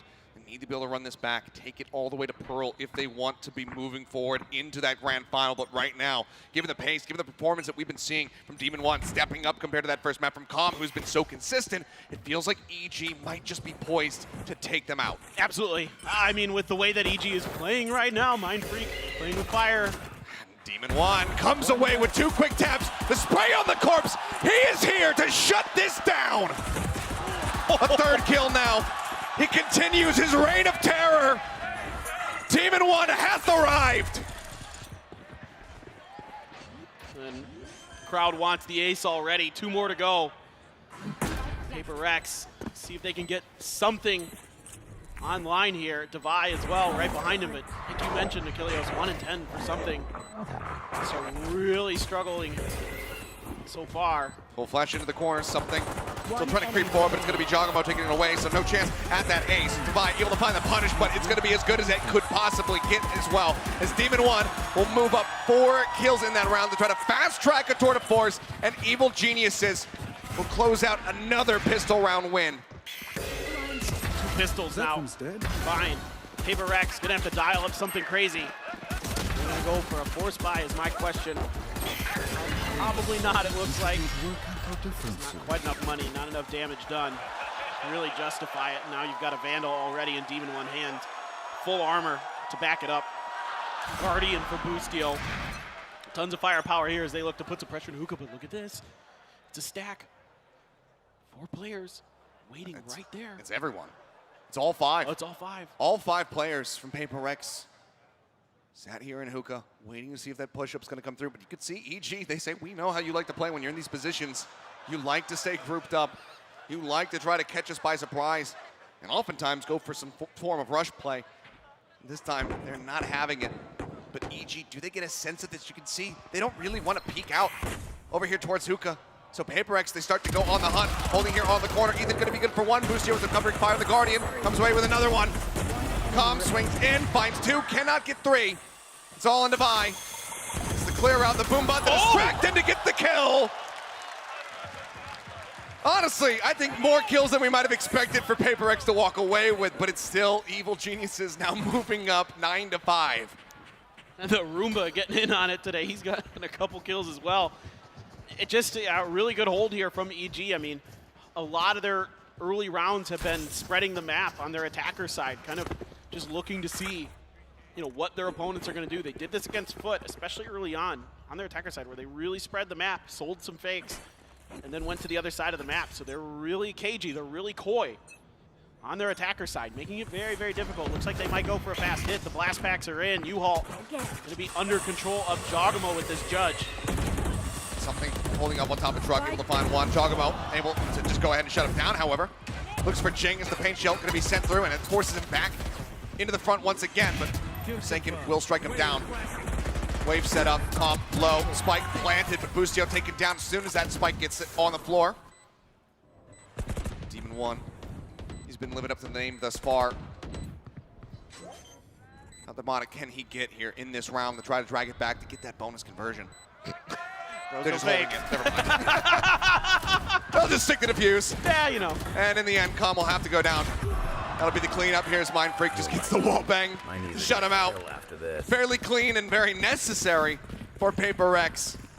And we'll pick up that round, but there's still more work to be done. And I love the way Forsaken plays this round on this Harbor. He backs up Jing there over on the back of A towards the U-Haul to make sure that Jogamo can't really find any more damage with that judge. And then immediately a cascade comes out, cuts off short, and isolates the player planting. Isolates Boostio, and able to find a follow-up kill. Really make sure that EG's not able to find any extra damage.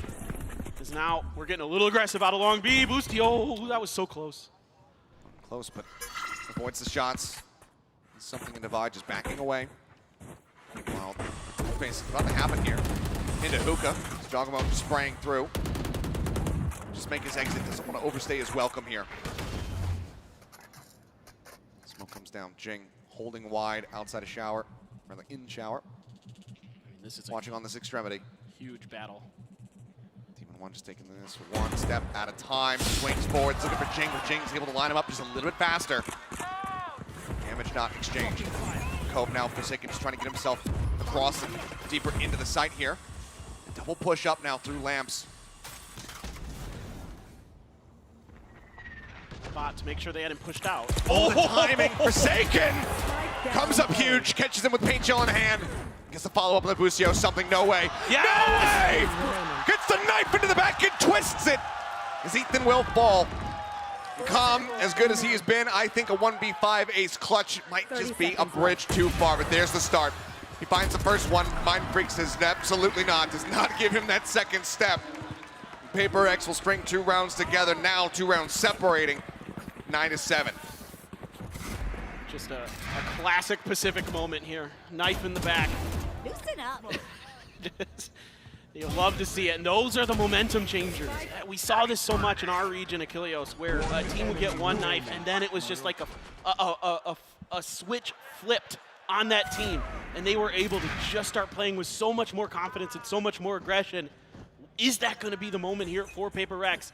EG, though, now tour de force available for Demon 1, and immediately looking to see if he can catch somebody peeking out of long B.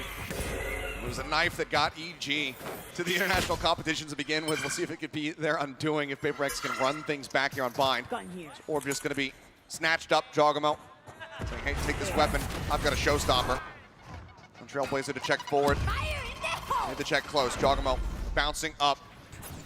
Doesn't get to see anything, but now will spawn him. Sends it. Devi taken out. Now he can grab that gun, but no. Jing counter swings from the back of Hookah. Finds the elimination. Mind Freak lurking within the smoke. Mind Boostio.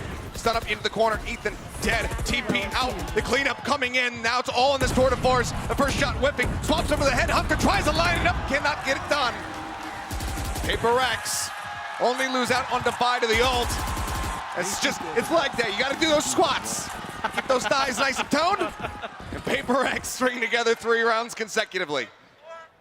Could all use a good leg day. But this is just a great round here from Paper Rex. Even though they lose Devi early, kind of hidden in some tricky spots that catch EG a bit off guard. And I was a little bit worried for Paper Rex. I thought EG might have had a decent read here. There was no movement, there was no rotation from Paper Rex, so if that hit, could have worked.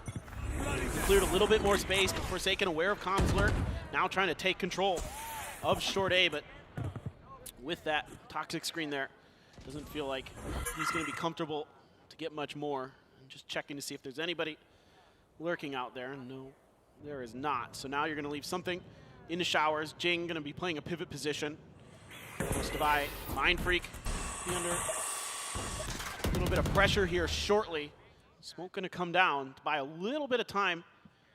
And Devi waiting for those flashes to come back up to check long B. And let's see if EG wants to try to capitalize on the timing here. Mind Freak can still buy a hell of a lot of time for them. One more Sky Smoke. He has that Molly. He's got the ult as well. Try and deny the plan, but yeah, he's just going to send the Molly now, trying to stop anybody from jumping out of hookah.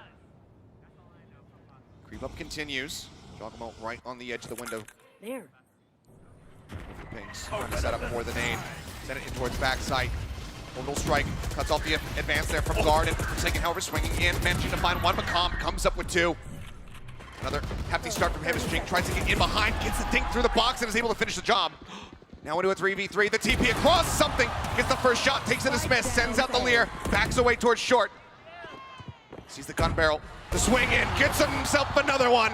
Bustio now in the back of sight, and he's got his knife out. Something's running for him. He is hungry, but it's going to be Mind Freak who comes away with that kill. You can see that they're starting to get fired up now. Tied at 9-9. And now we're seeing a pivotal piece of the puzzle for Paper Rex.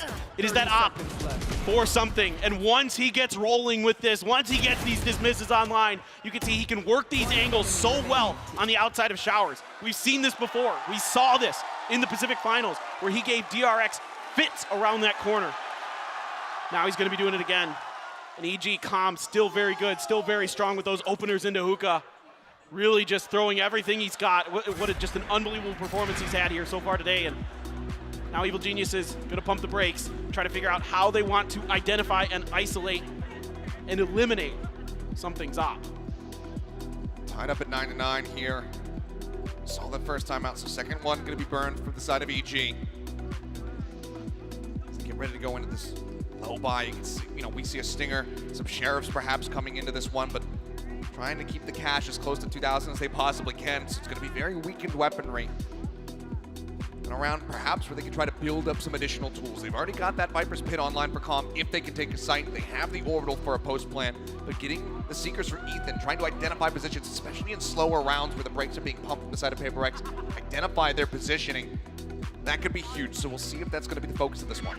Yeah, and I like what you're saying, and I'm really curious how Paper Rex is going to try to slow that down, right? They've got Seekers of their own, potentially a showstopper as well. Jing, look, I've seen him just throw those as soon as he has them. He basically wants to keep cycling ults as much as he can. Of course, if we go to Pearl, you're going to see that in spades. Yeah, quite a bit with that Phoenix. We got to get there first, because right now EG still to me looks quite strong and Forsaken with this Judge. You absolute madman. So getting tucked in the corner here. Does any challenge come through? See the back away. Oh, okay. Now I know. No chance at a shot. It's Forsaken just playing in a bit of an awkward position. Stuck between a Viper's wall and a Sky Smoke. Tucked in underneath the box. The watch in case there's going to be that pressure around here by Hookah. Flash not spotting anything. Swing onto the corner. Doesn't confirm the kill. Finally swings back to go ahead and take him out. TP out to safety. Forsaken continues to advance forward, looking for a little bit more, but now everybody pivoting over here towards this B site where there's just two players lurking, Devi and Mind Freak, to try to slow this one up. Do they expect Devi and guard? And the answer is going to be yes, but he still comes up with three! What is that spray? Finds Com, the creep fort, identifies Forsaken's position. Doesn't manage to get that kill, but it's only going to be a Judge recovered. Still a plethora of Headhunter bullets, but it's Mind Freak who is out for blood, on the hunt, on the prowl, gets him. And Paper Rex now take the lead, once again up to double digits. Devi now having a great map. A few struggles on Ascent, 16-14 now. A lot of those heavy hitters for Paper Rex really starting to come online now. Devi, Forsaken, Jing, Mind Freak and even something starting to get into the action. And you can see that EG's identifying this Showers operator early and avoiding it. But now it's shifting over to the long B side. And instead it's going to be a watch for a short A push out, because we've seen Forsaken do that a couple rounds here on their defender side for Paper Rex, and now something trying to gain a lot of space. Saw the elbow. On the prowl, there's the wide swing. Lucio not spotting him on the first jiggle. Now gets punished. Looks like something's still going to be anticipating some pressure coming out here from long, but as we can see, it's everybody shipping forward now in towards Hookah. Seeker's going to be let loose to buy. Just looking to try to spot. Flash up, Sky Smoke down. Just layering in this util to try and delay. Jogamo goes jumping out over the top, and Avai again lines him up, finds himself a second once more. Mind Freak arrives over towards CT, guns him down. Now it's all on Calm. The spike still stranded, however. Look at the push up from Jing, gets himself into the smoke. Shorty in hand, goes jumping forward, and he puts him down. Paper Rex get to 11. And the change of position here catches EG off guard just enough. Ustio kind of expecting that maybe someone would be pushing that angle, but just overcommits to the jump, and something punishes it. And then immediately, great recognition by something, knowing that, EG loves to come at you from different angles, has to watch his back. Let Devi do his thing up front. Then you can fall back. If nobody's pushing you from that angle, you can hold it onto that entrance into the B site with that operator. So really good stuff here from Paper Rex and EG. Now stingers abound. And then Demon One with that headhunter, still catching something with just a splash of that snake bite. Another one just to try to force him off the angle. Demon One, the only one playing out in that position. Something going to be spotted. They actually send the orbital strike to try to take him down, but he's already made his exit. Sprays through Ching! Oh, the util combo! Pagechill's into Showstopper, comes up with two. Devi gets Calm as well. Ethan trading one back. As Jing set up into the corner, swings back through, finds one, the up from Demon One. Able to take him out, but now he finds himself in a 1v3. As Paper Rex look to get themselves up to map point. They're hunting him down. They want to get this op out of his hands. Certainly do, but looks like Demon One quite ready for it. No, doesn't fully check the angle. Something will get him, will show him, give him some of his own medicine. It's now map point here for Paper Rex. EG need to run back 3 consecutive rounds to take us into OT, but let's look at that streak of green for PRX. The momentum has been in their hands. 7 straight. It was a gorgeous shutdown from Jing. And this has been the story of this comp. A lot of times it's actually, you look at it and you think, let's go. Reyna, Raze, double duelist, it might be better on the attacker side. A lot of times it's actually better on the defender side. Against DRX, the last couple times they played Bind, it was always better on the defender side. With this Reyna, Raze, Harbor combo, Devi gonna be forced back. Well, Devi again. He's actually looking to play in front of this Sky Smoke, maybe fake it, and yeah, Jogamo swings in, and Devi shuts it down. And that's going to send the spike, as well as Ethan packing back over towards A. Some rotations off here. You see Jing making his way towards B, but it looks like the call is going to be coming through. Something says, I've got this angle covered. I've got the operator for Hookah. Go reinforce A. Oh, Bustio, lucky to get away with just that minimal amount of damage taken. Stun in. Push forward. Calm just rushing it down. Trying to get himself in here, close this gap, but Jing holds the line. A 3K as Ethan is the last man standing. And Paper Rex look to push us into a map 3 in flawless fashion.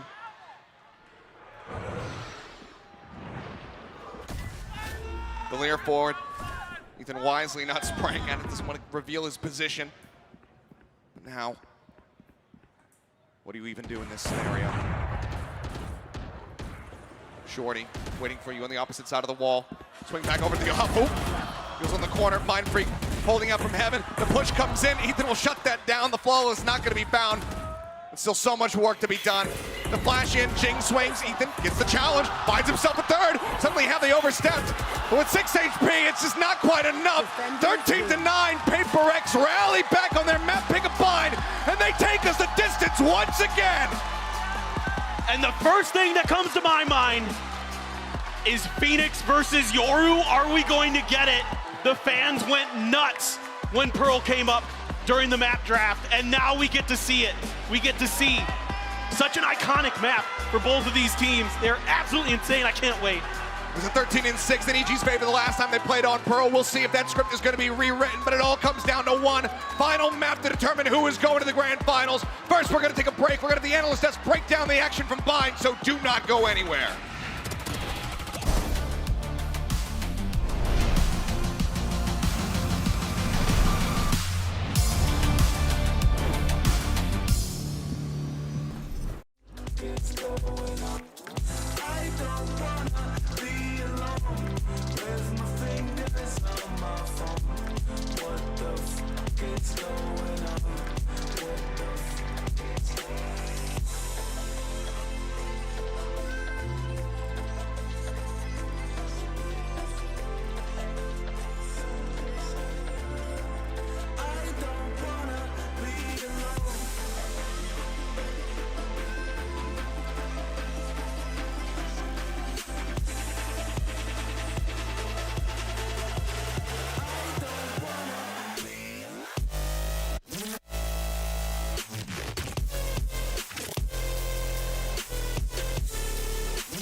Reaching my lows, was I wrong to try and find whatever was left of me? When I don't mind leaving the rest of me behind, looking hard for what I can be, write my promise deep inside. Everybody's facing the sea again, looking hard for what I can be, write my promise deep inside. Everybody's facing the sea again.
And we're going to map 3, but don't forget, guys, you don't want to miss out on any of the action throughout Champions by downloading Riot Mobile. You can receive alerts when your favorite teams hit the stage, catch live tournament streams, check on the scores, and you can also stay spoiler-free if you're catching up on what you missed. There's a brand new update out today, and now you'll be able to check on your own match history. Riot Mobile is available in the App Store and Google Play. Use the QR code and have a good time.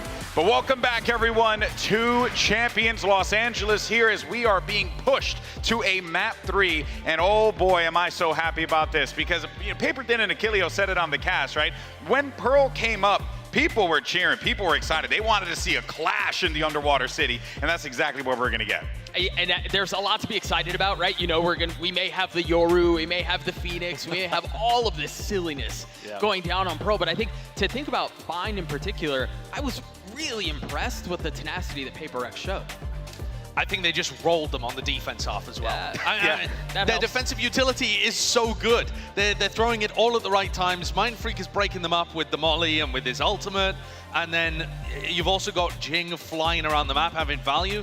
It looks like an excellent defensive half where they have tons of good ideas. Yeah, and for EG, it does seem like they ran out of ideas a little bit. It was constantly these like defaulting into these late round B hits that were constantly being shut down. This comp that PaperX runs with that Harbor, with that Brim, you just have so much stall to shut down these executes. And their players like Jing and Divaya are really willing to fight forward while those execs are happening and find weird little positions to take out the initial players, normally Jojimo, diving in. Look at how good this is. They've got a cove in backside to keep them safe so that they don't have to give up backside control. They have a molly that goes down really early underneath hookah. They have a brim ult that goes over towards long, and then they've got sky nades. All of this stops the B hit from coming through and funnels them into something's operator, which is holding over towards showers. It looked impossible for EG to be able to find openings just by running these execs. They needed earlier to be able to force out utility and to be able to fight for picks and fight for map control. And PaperX just weren't giving them any opportunities to do that. They were forcing them to go 5-man site hits, which they just crushed. And that was exactly what they wanted, right? If you're going to continue to try to funnel out as 5 through hookah or something like that, some of the utility you're just referring to, there's no way out. Yeah. Right? So you can tell it just felt like they were hitting a brick wall towards the end of the map, and they just kind of fell apart. It also helps. Suffocating. But it also helps that something just turned on. And That's true. nuts. Yeah, that is true. And I'm glad you actually brought that up, because at the beginning, we were a little concerned of whether or not something was going to be showing up in this game. And Mimi, that's exactly what they ended up getting. And granted, it came off of some really great team play from across the board. But the fact that something was ready and prepared really showed that he did the job that he needed to do. I mean, this is a terrible start from something. He was 1-10 in the first half playing Reyna. I mean, he's like average ranked Reyna that he's inspiring in that moment. But the second half, he starts knifing people in the back. He gets this operator out. And as well, when players were being funneled away from the B site, he was the guy on A, shutting down with that weapon. So it was a great rally for something. And I think now heading into Pearl, where he plays on the Jet, where a lot of the comp, again, is built around enabling him, having him in this form is a great sign for PaperX. Yeah, I mean, the other great sign for PaperX is that his partner in crime, Jing, is going bonkers. He's up at the top of the scoreboard playing the Rays. He's going to be playing Phoenix almost assuredly in the next map, and we've already seen him have excellent form with how he's playing. So I think they're going to be applying a ton of pressure to EG. Yeah, when I talked to Jing, he just said that, hey, slotting in with this new second duelist, this new duo, it was no worries. Like, they just fit together instantly. And you're seeing it here in the server. When one player is struggling, be that Jing, be that something, the other is always stepping up, holding some of that burden. That's the reason why PaperX is so strong, because there's always that player that can come out and give you the all-star performance. Yeah, I mean, we've barely talked about Forsaken. We've barely talked about Mindfreak. Like, any of them can do it. Any of them can pop off. And both of those players were amazing, especially on map 1, actually, too, where Mindfreak went nuts. I'm a bit concerned, though, for EG. I think their best chance of winning this game was in a 2-0 fashion. I think going to Pearl, their Yoru comp looked amazing on Pearl, but I'm concerned how often you can bring that out. Like, to me, that's a bit cheesy. It works. It's great. But I think, especially for a PaperX that know Yoru, that play with Yoru all the time with Forsaken, I think they're going to have ideas for how to beat that. And going up against the Jet Phoenix composition, where PaperX are consistently innovating with that comp, I think it's going to be tough. I think what is strong about EG, though, is that they've shown us multiple comps that they look excellent on Pearl. They already were playing the more default composition with the Sova, with the Astra that everyone normally plays. So I actually think them playing this Yoru comp might make it a little bit harder to prep against them, because there is that possibility they switch back. They can change style against PaperX, especially with this little like 2-day break between the playoffs and now the finals weekend here. Yeah, I couldn't agree more. I think that EG have shown that they have a lot of layers, right? It's a team that defines themselves on their game plan and what they bring to the table going into each of these matches here. But you know what? I can't help but feel like when you go to Pearl, you're probably going to get punched in the face by Jing's Phoenix. It was lost just yet. too good, man. But EG haven't either. This tournament. And they've but run it 2 looked comps. I think we really should be cautious about how we're underselling EG's performance on Pro. Well, absolutely. I think EG still played amazing. Yeah, and I think they've shown variety in comps, as Mimi was saying. They've shown they can do it the traditional way. They've shown they can do it with Yoru. I don't know that it's as heavy of a lean as we've been saying. I don't know if anyone's underselling. It's just that PaperX have not lost. They played Phoenix Jet. Their 2 best players are in peak form right now. Like, this is, I think, the best map that PaperX has shown this tournament thus far. What a fun way, though, to end this series. Oh, for sure. And send somebody to the grand finals, having what we were expecting to be a Yoru versus Phoenix showdown on Pearl. I want to ask Wouldn't have it any other way. I want to ask a question, though. Is it considered, like, when they busted out the Phoenix, I'm sure everyone in Pacific was like, what is this gimmick comp? You know? Cloud9 were running it, too. Yeah, exactly. At the beginning of have Americas. Can we say that, like, how It's not a long gimmick. do we say the same No, thing it's- about it's Yoru? It's not a gimmick. It's I actually don't think. Sure. I don't think That's Yoru's, what I'm asking. I don't think Yoru's that much of a gimmick either. I think it's just about finding more creative ideas, right? Yes. And I think that's something the PaperX excel at because they're constantly innovating. And with EG, we don't actually know how deep the strat book goes yet with this comp because we've only seen them run it once. I want to quote a good friend of mine, Brennan, when he said, "You get shot, you die." And my thought is that around Valorant, if What your a team poet. is good What a enough, poet. if you have a composition that you have a solid idea behind, that you Yeah. execute well, Yeah. you can make anything work. I think PaperX is the #1 prover of that point, and EG is definitely the team who has shown the ability to do so as well. And I think both these teams actually have really well fleshed out ideas around these comps. That is the most insightful thing that Bren has said in our many years. It'll be of his friendship. legacy. It'll be his legacy. Now, also, though, Ethan has not had, I think, the spectacular performance in this Agreed. match yet Yeah. that we've seen from him the rest of the time throughout Champions. And this is his moment to step up on a different role. He's been purely supportive over the course of Champs, apart from when he plays the Yoru. And then he takes things into his own hands, finds his own timings, makes his own plays. And I think this is his chance to lock the Yoru and step up and take his team to the grand finals. I don't know, I really like how Ethan plays the Yoru in particular too, because yeah, there's the duelist element to it, but he also kind of serves as like a drone. Right? He's getting so much info and he's ulting in, he's getting value, they're pinging out on the minimap, they're hitting execs off of it too. I mean, he's an initiator, really. Yeah. They're combining There we darts with his go. Yoru Flash when they're playing this composition. He's the fastest rotator, he's giving them information. He's just really doing the same role he does on KO, just with the gimmick of the Yoru in the mix, which I think is awesome. And in the Prime Gaming Age, it's like, we are getting a shot at the grand finals between a Yoru and Phoenix. What a it's year. beautiful. Forsaken might win this game by telling the rest of his team how to beat Yoru. You might not even know it's happening from him just on Killjoy. Forsaken might win this game and send them to the grand finals just by his mouth alone. He doesn't even need to shoot at people. Just set up utility and then just calm the whole time. Yeah, guys, they're gonna do this, they're gonna go here, they're gonna use the TP in this way. Talk of calm, though, that guy has been ridiculous thus far this series. He's back on the Sova. He's so good on this role. And, well, the Yoru is the thing that catches your eye. It's really, I think, the combination of him and Ethan that make this comp work. I couldn't agree more. I couldn't agree more. Well, folks, this is it. Win and you move to the grand finals, lose, and it's a trip to the lower bracket. But let's see how the chips fall on this one. Let's go ahead and make some noise for Map 3 as we send it back over to Achilleos and Paper Thin. All righty, thank you very much, GP, as well as the rest of the desk for setting the stage for this epic clash here on Pearl.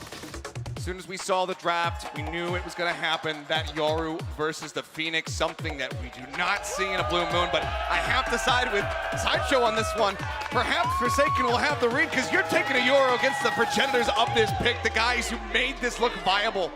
Absolutely. I mean, this is going to be really interesting, but from what I've seen from Evil Geniuses, this Yoru is so clean and well thought out. So we get ready to go into what may be, for me, the most anticipated map of the most anticipated matchup between two teams. The Yoru and the Phoenix coming at you. The barriers are going to go down for them. Let's make some noise for the start of this final map.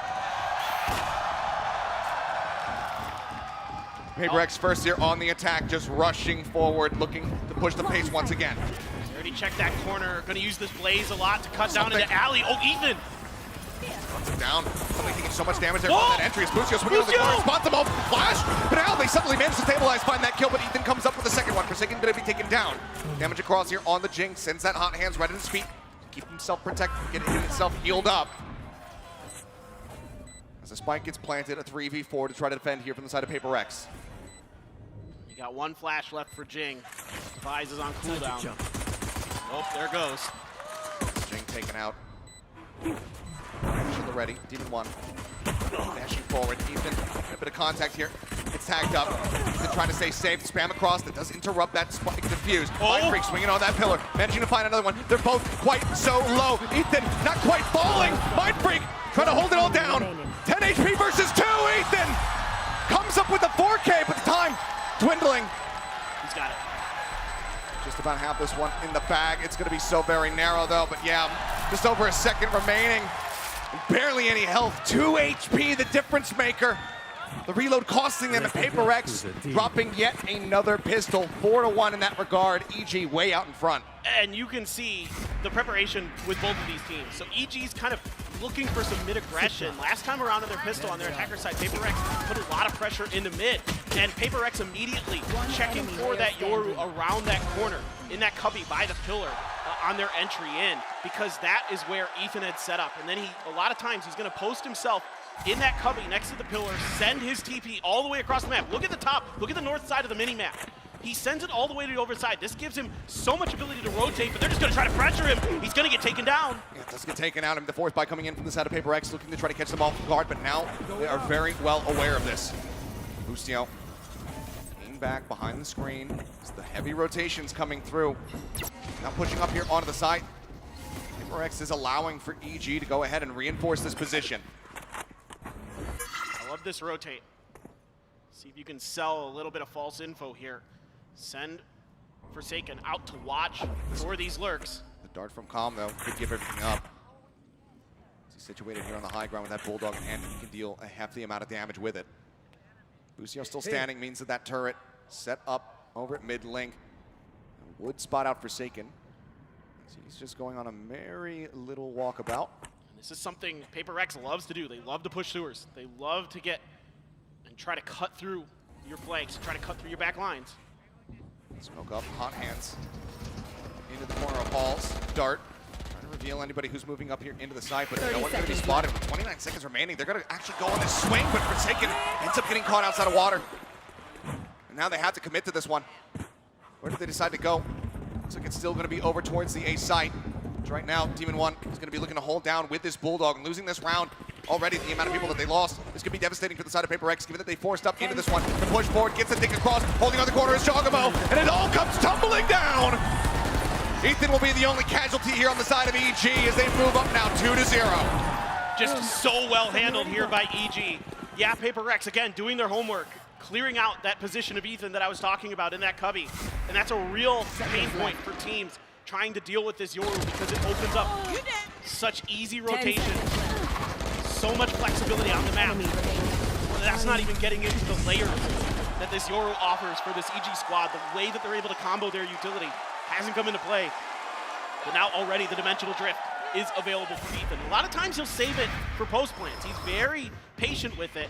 Playing contact in art has to be a weaker buy here. Ethan under pressure, going to be screwing on back. That's just going to be the gate crash out. Self-protected. Star set up. Nebula comes through. Shock Dart into the corner. Something taking a bit of damage from that one as they just go ahead. They just start W King forward. Jink finding one, pushes up into the smoke. Jogamo shuts him down.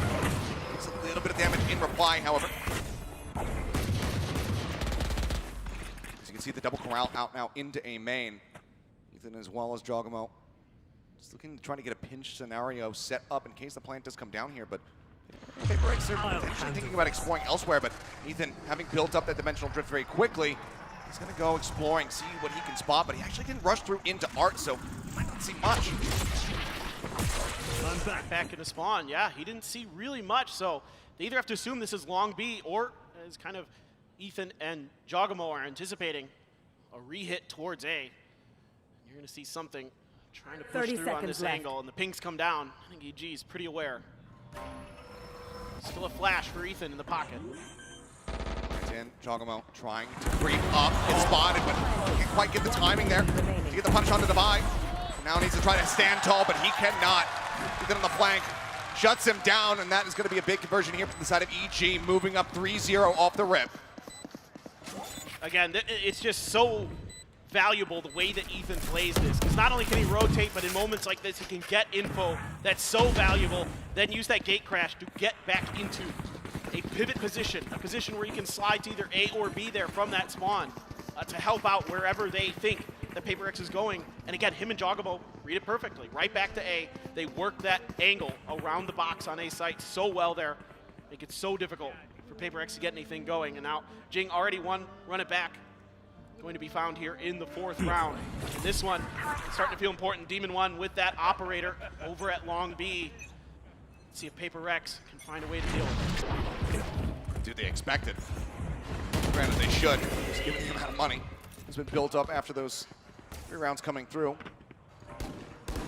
Back isn't able to, oh, Ethan! He gets a timing shot. The flash comes in, just catching something in the head.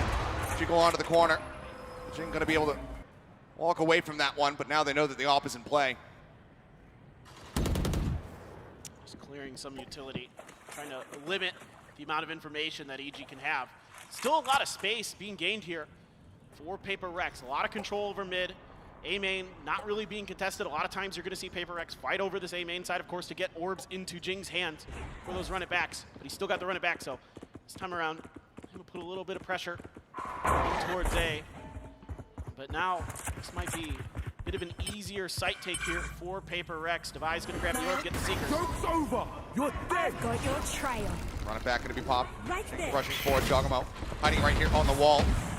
Shut that down. It's a bit of an info gain, but value found. Mind Freak will be able to take him out, however. 30 seconds left. Bringing us now into a 4v4. Cosmic Divide going to be set up. Change the plant spot.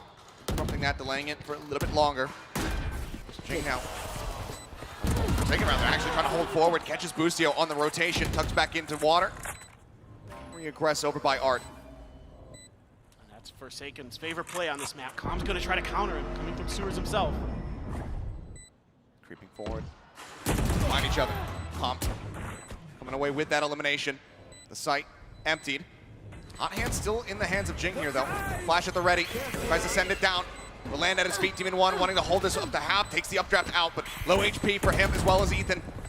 They need Com to really deliver. They need these kills to be found. Jing, however, cutting down one. Devi getting the other. Ethan trying to push forward. Will eventually fall. This round will go the way of Paper Rex, but it's only Mind Freak left standing, and he can't even hold the gun. So costly there for Paper Rex. EG so diligent on these retakes. And this time around, Paper Rex is going to say, okay, even though we get around, definitely need to readjust and rethink how we're going to be approaching this setup. Jing here, great job off the back of that grab well. Gets some big kills, Devi stepping in. Just barely. Mind Freak, who had gotten dinged up on the entry to that site, able to find the kill. Just barely. Already another dimensional drift for Ethan. He's got another one up. I mean, jeez. The guy is 10-2-1, and we were talking about how it was a bit of an off-kilter performance from him, especially on the first map. Started running it back in some really crucial rounds at the end of Ascent. A bit more consistent there on Bind for the side of EG. But now he is just crushing with this Yoru. So apparently the theory of Forsaken being able to counteract it by just speaking to his team and telling them how the setups are going to be coming through has not really been coming to fruition. So timeout called. Alex looking to try to turn things around. The earliest timeout that we've seen so far here in this set. Yeah, and I think you're seeing some of the ideas from Paper Rex to dodge Ethan's utility in that they're playing deep post plants a lot. They don't really want to scrap because of that. You know, it's the recon dart into the flashes. Sometimes a Nova Pulse comes in from Jogamo to really set up these retakes for EG that completely befuddle teams. It gives them all the information, the flashes are connecting, and all of a sudden they've cut down 2 or 3 players just off a couple pieces of utility. And the timing has been so brilliant between Ethan and Com throughout these hurls that they have shown with this Yoru. Flash over the top. Jogamo just going to be backing away. Grab well set up again. Very known play here from the side of Paper Rex, something that EG should be very well prepped for, or eventually going to be taken. Yeah, and with the Phoenix, the cool part about it is not only, you know, a lot of people are going to think about the curveballs to go around that angle, but you can actually use the hot hands to shut down the door on the other side of that V. And so there's a lot that Phoenix can do even individually to help himself on this map get those orbs. And now Com potentially under pressure here. There's a bunch of Paper Rex is going to be flooding in. A fake towards Art. Okay. He knows. Trailblazer out to try to lead the way. As dimensional drift. Oh boy! Avoiding that one. He's just spotting him. Flash held, sends it. Just backing away, wants to get himself into a safe enough position that he can exit. Does so. But I love this. I love this change of direction here from Paper Rex. They recognize that the forces of EG are going to be really, really strong. So it's a good rotate. Turret's going to give away a little bit of info here. And already Calm making his way through towards sewers. He's going to be nearby. Flash in the back. Minor blind coming through, but even one going to be able to take out Mind Freak here. Rex losing out on a member very early on. Plant now coming in. Spike planted. On the ground, they're trying to exit out to some safe positions as Busio runs away in dugout, falling low. That shot through. I think that actually hit Forsaken down to 48. He's got the Cosmic Divide now. Well divided. Do they read that Forsaken is going to be this far forward here on the side? He guns down one. Now they're very well aware of it, but Calm's still going to be caught off guard. And Forsaken gets himself a third. What a play here from him. Swing onto the corner, the tuck back in behind the wall. Juggalo pushing forward, just trying to get the quick kill here. Tapping on the spike. Such a rough position to be put in.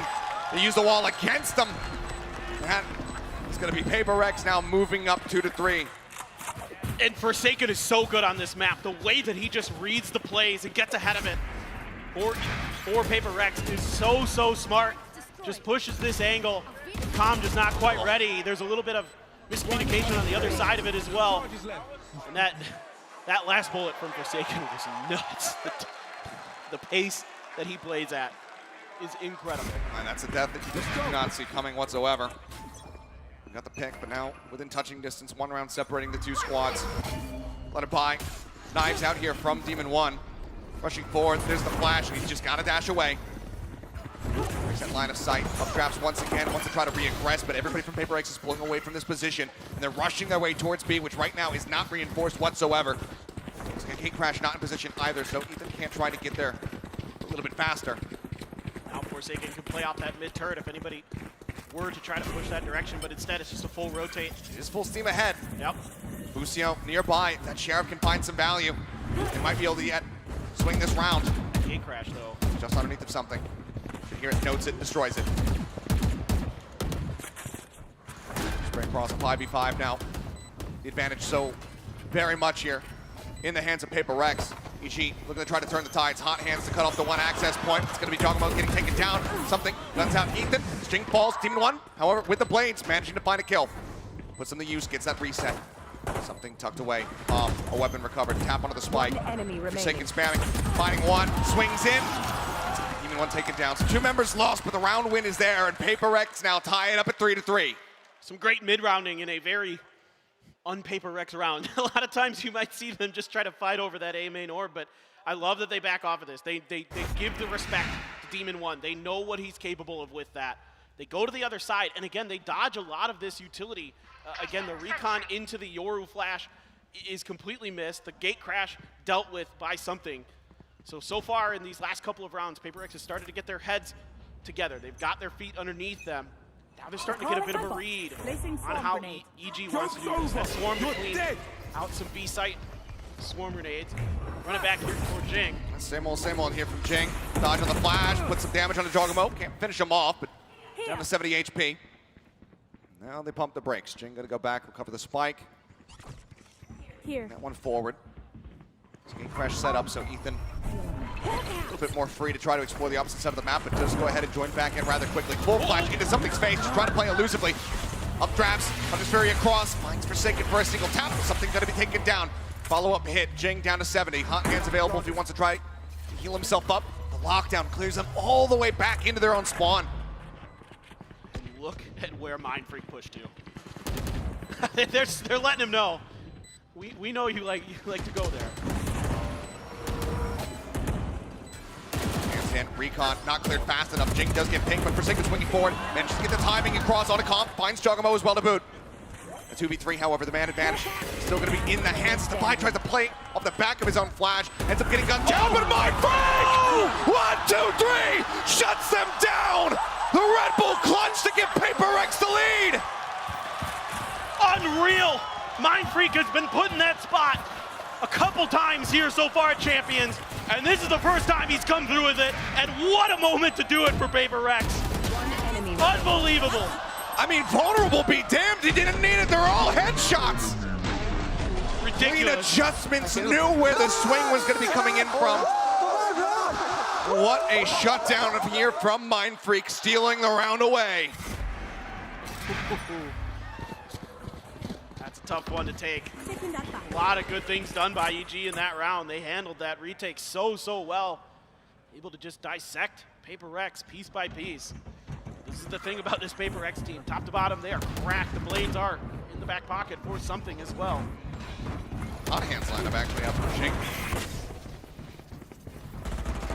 Ball does come up as well as something swinging around the back, finds one, adjusts down, catches Ethan, up drops up here, up on top.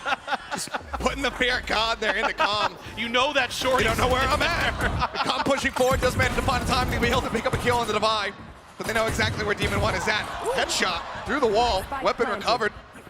Chance at some additional damage dealt here as he's just going to be dashing away, rotating around and towards B main.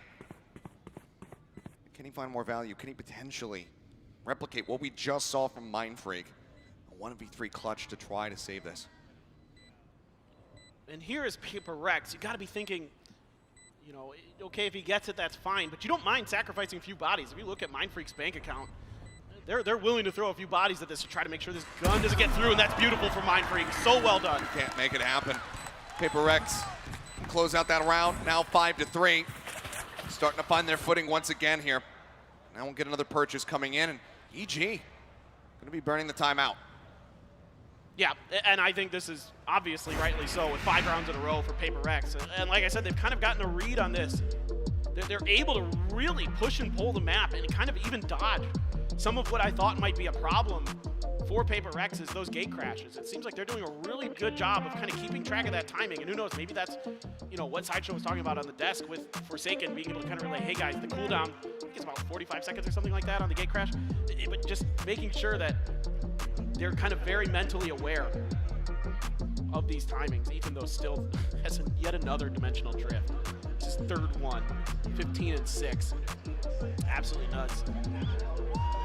Plushies are adorable, yes. It's still been a very impactful performance here from him. Unfortunately, not enough to keep them in that lead that they had initially. You see Pustio, the leader of this squad, struggling to find himself on the board, 0-6-2 with this Killjoy.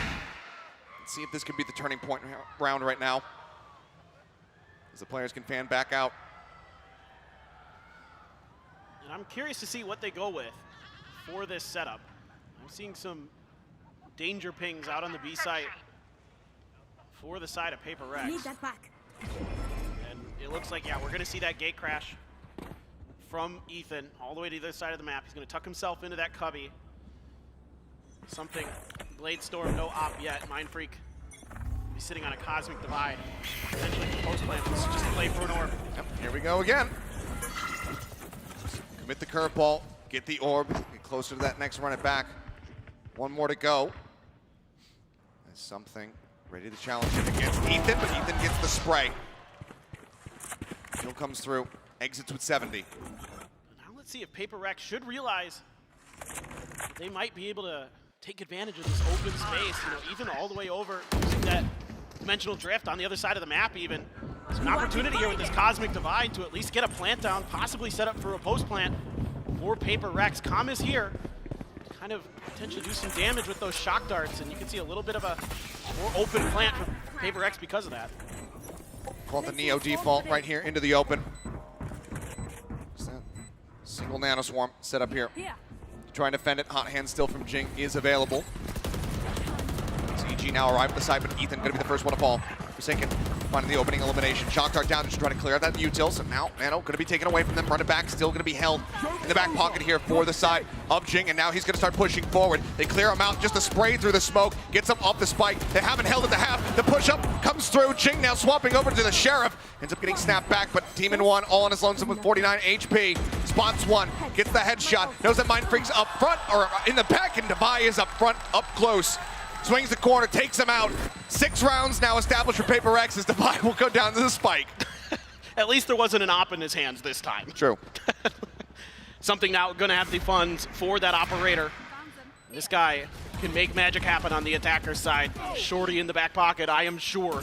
Blade Storm as well to back it up. Forsaken, 1 away from a lockdown. Couple big ultimates though. Boostio also 1 away from his lockdown. Jogamo 1 away from that Cosmic Divide. Blades for Demon 1. So it has to be an eco here for the side of EG.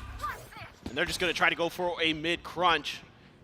And they're just going to leave Mindfreak behind to watch this flank.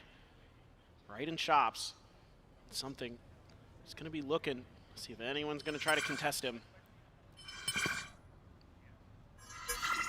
Lockdown now available. Freebie pickup there for Forsaken. He's just going to use it right off the rip. Rotation's beginning to come through. Mindfreak in this corner. Not going to be noted by that alarm bot, but you can see that Busio is not looking to play off the back of it. Not going to advance forward. Mindfreak just trying to creep away. Knives out. Demon 1. Initial contact, managing to find one. Will get detained, but there's no way to punish him. Ethan, in the meantime, going to be taken out as Comp comes swinging out over the top. It's a falling. Forsaken guns down 2. Jogamo answering back. Now to buy. Finding another, just keeping them in disadvantage. Demon 1 needs to go demon mode. Finds himself a second. Gets in onto the spike. A quick tap. The op shot. Not going to be connecting. Something now pulling out blades of his own. Wants to try to push up against the wall, but Demon 1 takes the fight to him. Guns him down. Jogamo now holding onto this one as Demon 1 is keeping Mindfreak busy. He's on his lonesome. He's chasing around the back, and they're just running out of time. A monstrous round here from Demon 1 to get the MasterCard thrifty. Bring EG up to 4. So beautifully played by Demon 1 here. He's going to get the op as the cherry on top for that just stellar Blade Storm. He is just isolating players from Paper Rex and picking them off one by one and then anticipating the push-up from something there. Gets the right click and takes him down. Huge round now as EG able to stabilize, able to find some footing off of MasterCard Thrifty. And we are game back on. Demon 1 now. Gonna be trying to watch mid with this operator. Ooh, so close. Gonna be pushing up into Link. There's no one there. There's no turret. The full Killjoy setup is ready for aim main as well as Art. Hot hands down. Pop flash around the corner. Swarm in as well just to try to flush Jogamo out of position. And it does so. Demon 1, does he want to re-aggress? Now that is an alarm bot there on the corner, so he can't really push up as far as he would like. Now it should kind of give him the read. You know, he's going to maybe clear this alarm bot, but that somebody's not super likely to push up off of it. But it's going to alert Paper Rex to the presence of that op. Are they going to be able to have the utility to clear this? Seekers are out. Seekers come out. Well, maybe Demon will take the shot to try to clear them all out in one go. Lockdown as well, going to be used to trying to force him away, make this site completely unassailable. Demon 1 creeping forward, getting tagged down to 29 HP. What is Jim doing? Narrowly makes his way out of there, but I mean, they pushed forward here to try to get the plant down and nearly end up getting detained. Oh my god. They waited out, flashing to the back, but Demon 1 still gets the shot across. Jing going to be taken out. The spike now on the floor as Busio finds Forsaken. Recovered by Divide.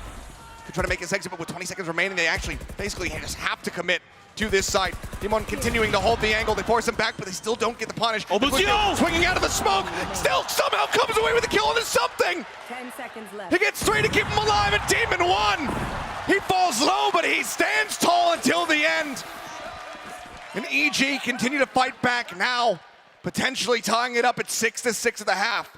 And I think just a little bit too much W key gaming here from Paper Rex. As brilliant as they've been on this attacker side, as powerful as they can be, once Demon 1 has that op, once that lockdown comes in, they're all just kind of funneled into one angle. And even if you try to flash them out, Demon 1, we've already seen it a couple times today, that he's still able to find those timings, find those shots. So I would have liked to have seen maybe Paper Rex kind of pull back off of it, and I kind of have a feeling Alex might too. We don't need audio for that one. Nope. You don't need to be a lip reader either. A double operator setup here for EG, Bustio. Keeping one here on this A site now. They're very well aware of it. And an Odin for Calm as well.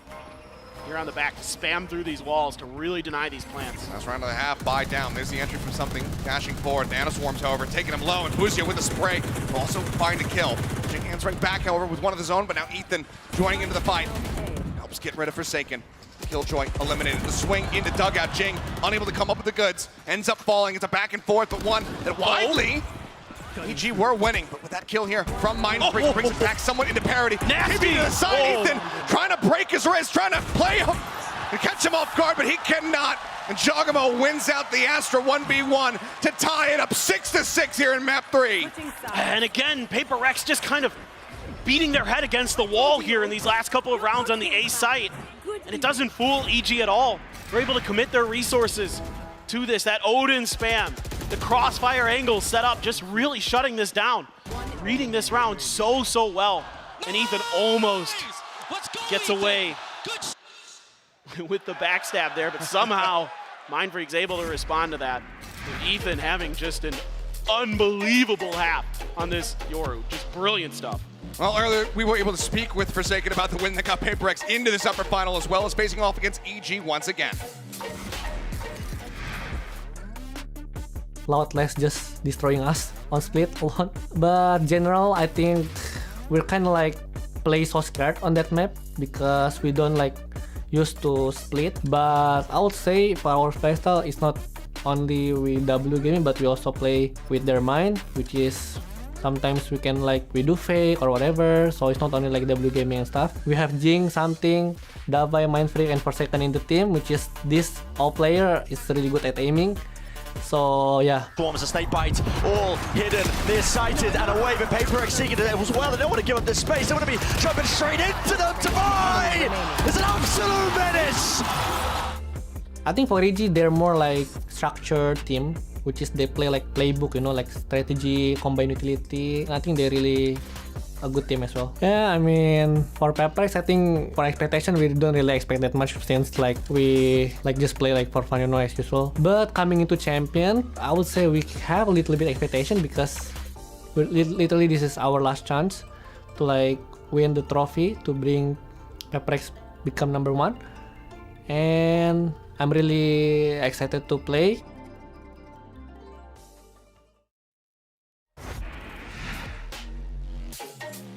Play for now as we go into this second half here of this final map between these two squads. PaperX desperately trying to get themselves some revenge after the loss over at Masters Tokyo.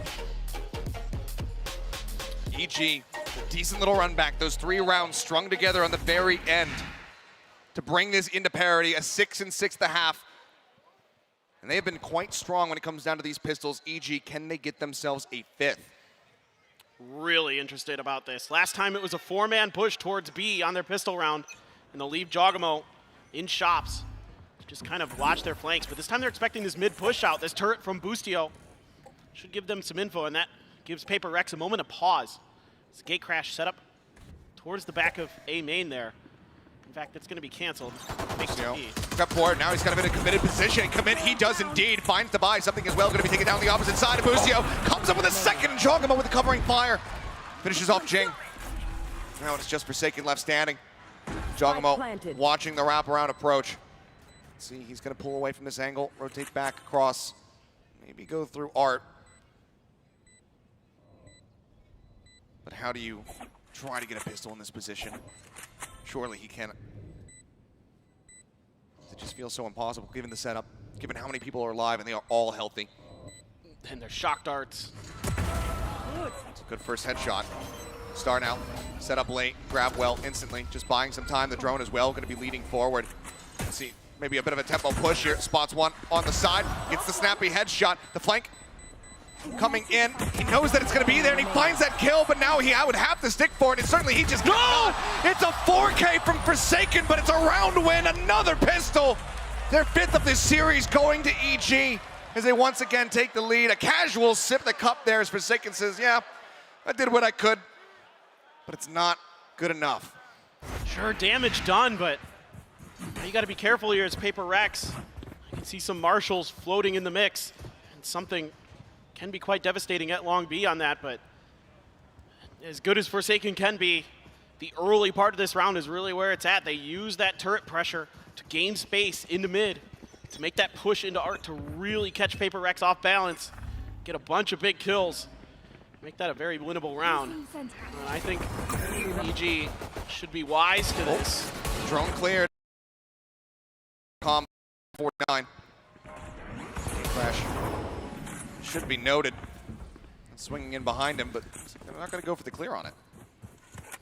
Maybe he didn't quite catch that it was zooming past him. Either way, the call comes in to start rotating across to A. They want to be able to reinforce some of these longer sightlines with that Marshal.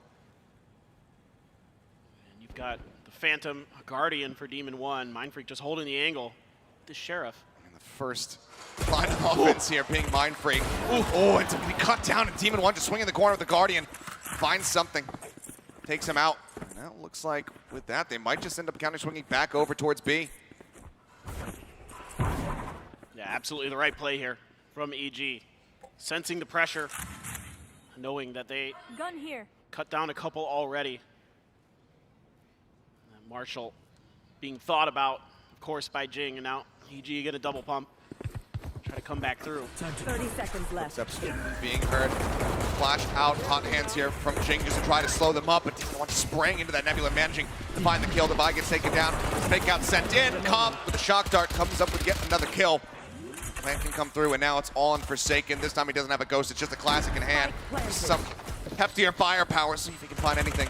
Here's a swing on the corner, and no. It's gonna be a Prime Gaming flawless here for EG. Moving up now, 8-6. Looking really good. I don't care if there are 5 of Their them or anti-ecos 50. have been really Let's solid. go. The pistols, of course, have been great as well.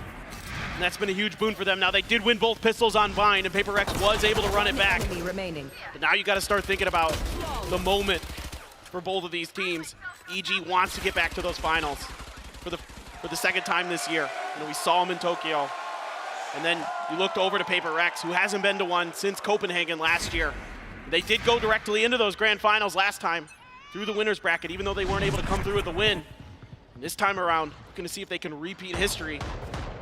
Something with the ob. Clears out, Boost here thinking a bit of damage. Devi as well, gonna be tagged up, but clips him right through the corner. Something finds the opening kill. Still no damage dealt. And Jogamo lurking forward. That guiding light not going to identify anything as he's just tucked into the Nebula. So safe for the time being, but I think he might have just spotted the leg of Forsaken right at the last second. Shock dart forward. There's the gate crash. Drone coming up, tucks into the corner. It's a fake out. Pulls back away. Still just trying to hold the line here. Damage coming through. Jogamo now has the backstab. Jing going to be taken out of the fray, and Forsaken gets encroached upon. Jogamo just swinging forward. Flushes him out. Suddenly, with an operator, this retake becomes so much more difficult. You can see it's handed off over to Devi as something. Knows that he needs to be able to play up close. He needs to play into the site with this jet. Cutting through. Ethan just sets him up. Sets up himself a little bit of an exit path. And Jogamo continues to flank. 30 seconds left. No one watching behind. No one staring for this one. Do they get caught off guard? They think about it here for a brief little moment. Mind Freak, he takes the challenge, but he still ends up dying. One enemy Now remaining. Devi dead. The swing out, and Jogamo with a monstrous round. A 4K here for the Astra to continue to stretch the lead. 3 consecutive rounds, EG, 1 away from double digits. Jogamo here just doing such a great job navigating the back line, catching Jing completely flat-footed, and then steps right into Forsaken, takes him down. Mind Freak kind of gets an inkling that something might be coming behind him, but he's just not able to react in time. Jogamo there, a lot of times it's calm on those lurks. This time around, Jogamo shows that this is a team game for EG. They do such a good job of reading the map and working the map. And this is why they have had such a glow up here. Not just Tokyo, but now at Champions as well. On the precipice of going straight to the grand finals this time. And this EG looks so much better. Yeah, you could say Paper Rex gave them everything they could handle at Tokyo, right? A 3-2 in that best of 5 in the lowers finals. But now you've got something back. So you got to think Paper Rex, you know, with that firepower, with that MVP of VCT Pacific coming into play, maybe they should be able to take it this time against EG, but EG's even better this tournament. They are looking so smart, so well drilled. It's only been 2 maps dropped this entire run so far from EG. Once to EDG, and then here, that bind versus Paper Rex. It's been so very clean. Paper Rex, they want to make that, 3. They want to be able to take them down, get that revenge. Across both halves so far, it's been 6 consecutive for EG now to find themselves in the advantage. Stinger, some sheriffs. Thinking about the judge here, it seems is something, but we'll just offer the Stinger, save that extra little bit of cash. Doesn't want to buy down quite that low. Hot hands up over the top, grab well. Let's lock that gate crash in position. Recon dart gets the ping across. And they just go ahead, they have the back away, they can see the space. Got the run it back off of that for Jing. Could try to make something on a retake. Speaking of something, waiting around the corner with its stinger in hand, trying to play close contact. And EG, wise to it, doesn't want any of it. Trailblazer to check in front. It's going to be dodged by Boostio.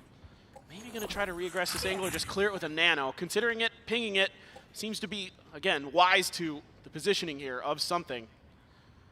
A nano from Forsaken to back up something if he need be. But otherwise, on the other side of the map, looks like this is going to be a potential A hit. Now forward. Yeah, stars are coming down. Oh, never mind, they're pulled back up. Fleek was just tucking away. Just gonna be the fake out. Freak seems like he's pretty confident about it, but says, okay, just clear it. He keeps his position unknown for now. Ethan only really learning that's gonna be one on the flank. 30 First seconds challenge coming left. through, something continuing to hold the door here. It's Boostio. But that Guardian needs to try to line him up, but can't quite make it happen. Something gets the kill, tagged down to about 50. Still does stay alive. Doesn't recover the weapon, sticks it with the stinger. Shock darts forward, a little bit of damage forward. On to Forsaken, flash in. Calm, steadying the end, finds that elimination.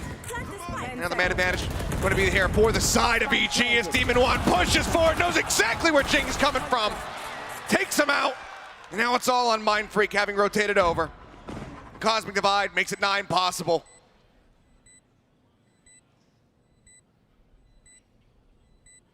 Very little Mind Freak can do here. Just a sheriff in hand. And this calm angle. See if he even thinks about it. Certainly needs to consider it, and he does, but calm. Good for the headshot. Takes them out. 4 consecutive now in the half for EG. They get themselves up to 10. Double digits established. Paper Rex. They're going to have a run back. They need to begin it right here, right now, because again, yes, it was not with something in the Ross, but the last time they played versus Paper Rex on this map of Pearl, it was a 13-6 victory for EG. Certainly, you would think that Paper Rex, I don't know, maybe they need to get aggressive. Maybe they need to start this W key engine. See if they can get it fired up. Right now, a little bit of a delay here from Ethan. Looking to try to punish. Oh boy. Oh my God, he's already got one. The sound that strikes fear into your heart as he comes up with the kill. Unfreak gonna be taken down. Something still challenging over here. Does not dash out, doesn't get the opportunity. Ethan takes his head clean off, and once again, Evil Geniuses continue to press forward. Great cash. Great gate crash in Forsaken. Finds the kill in the back end. He's gonna commit to this. Drops in the lockdown, just looking to shove them back. Spots Boostio, puts a couple shots into his shoulder. This turret's going to alert to this flank from Jing. Buys them some time, he buys them some space, but as you say, trying to get somebody into a flanking position. They clear up the turret, they make them question it now, and they need to be cognizant of that moving forward, but this is still so very rough, even with it just being a 3v4. And the way that EG has slowed this game down has really played into their hands. Curveball to ready. Jing. Ready to send the flash. Flash up over the top. Now sends it. Doesn't want to swing the corners. Got a second one ready to go. Sends that one out. Spots one. Just around the back of the pillar. Recon Dart going to be cleared. Hot hands to try to buy some time. Forsaken swings in. Ends up falling as Calm also finds the buy. Now it is all on Jing to try to do the impossible. It's going to be good for 2. The Demon One's in behind. He just couldn't 180 fast enough to try to get that one done. Demon One gets them now up to 11. 2 more rounds to go. And Evil Geniuses will be advancing forward into the grand final. And that's 8 rounds in a row going back to the previous half for EG. Completely dominating this map right now. Paper Rex, they've got the Blade Storm for something. He could go big here. But right now, EG is just so patient. And Paper Rex just can't really find their rhythm.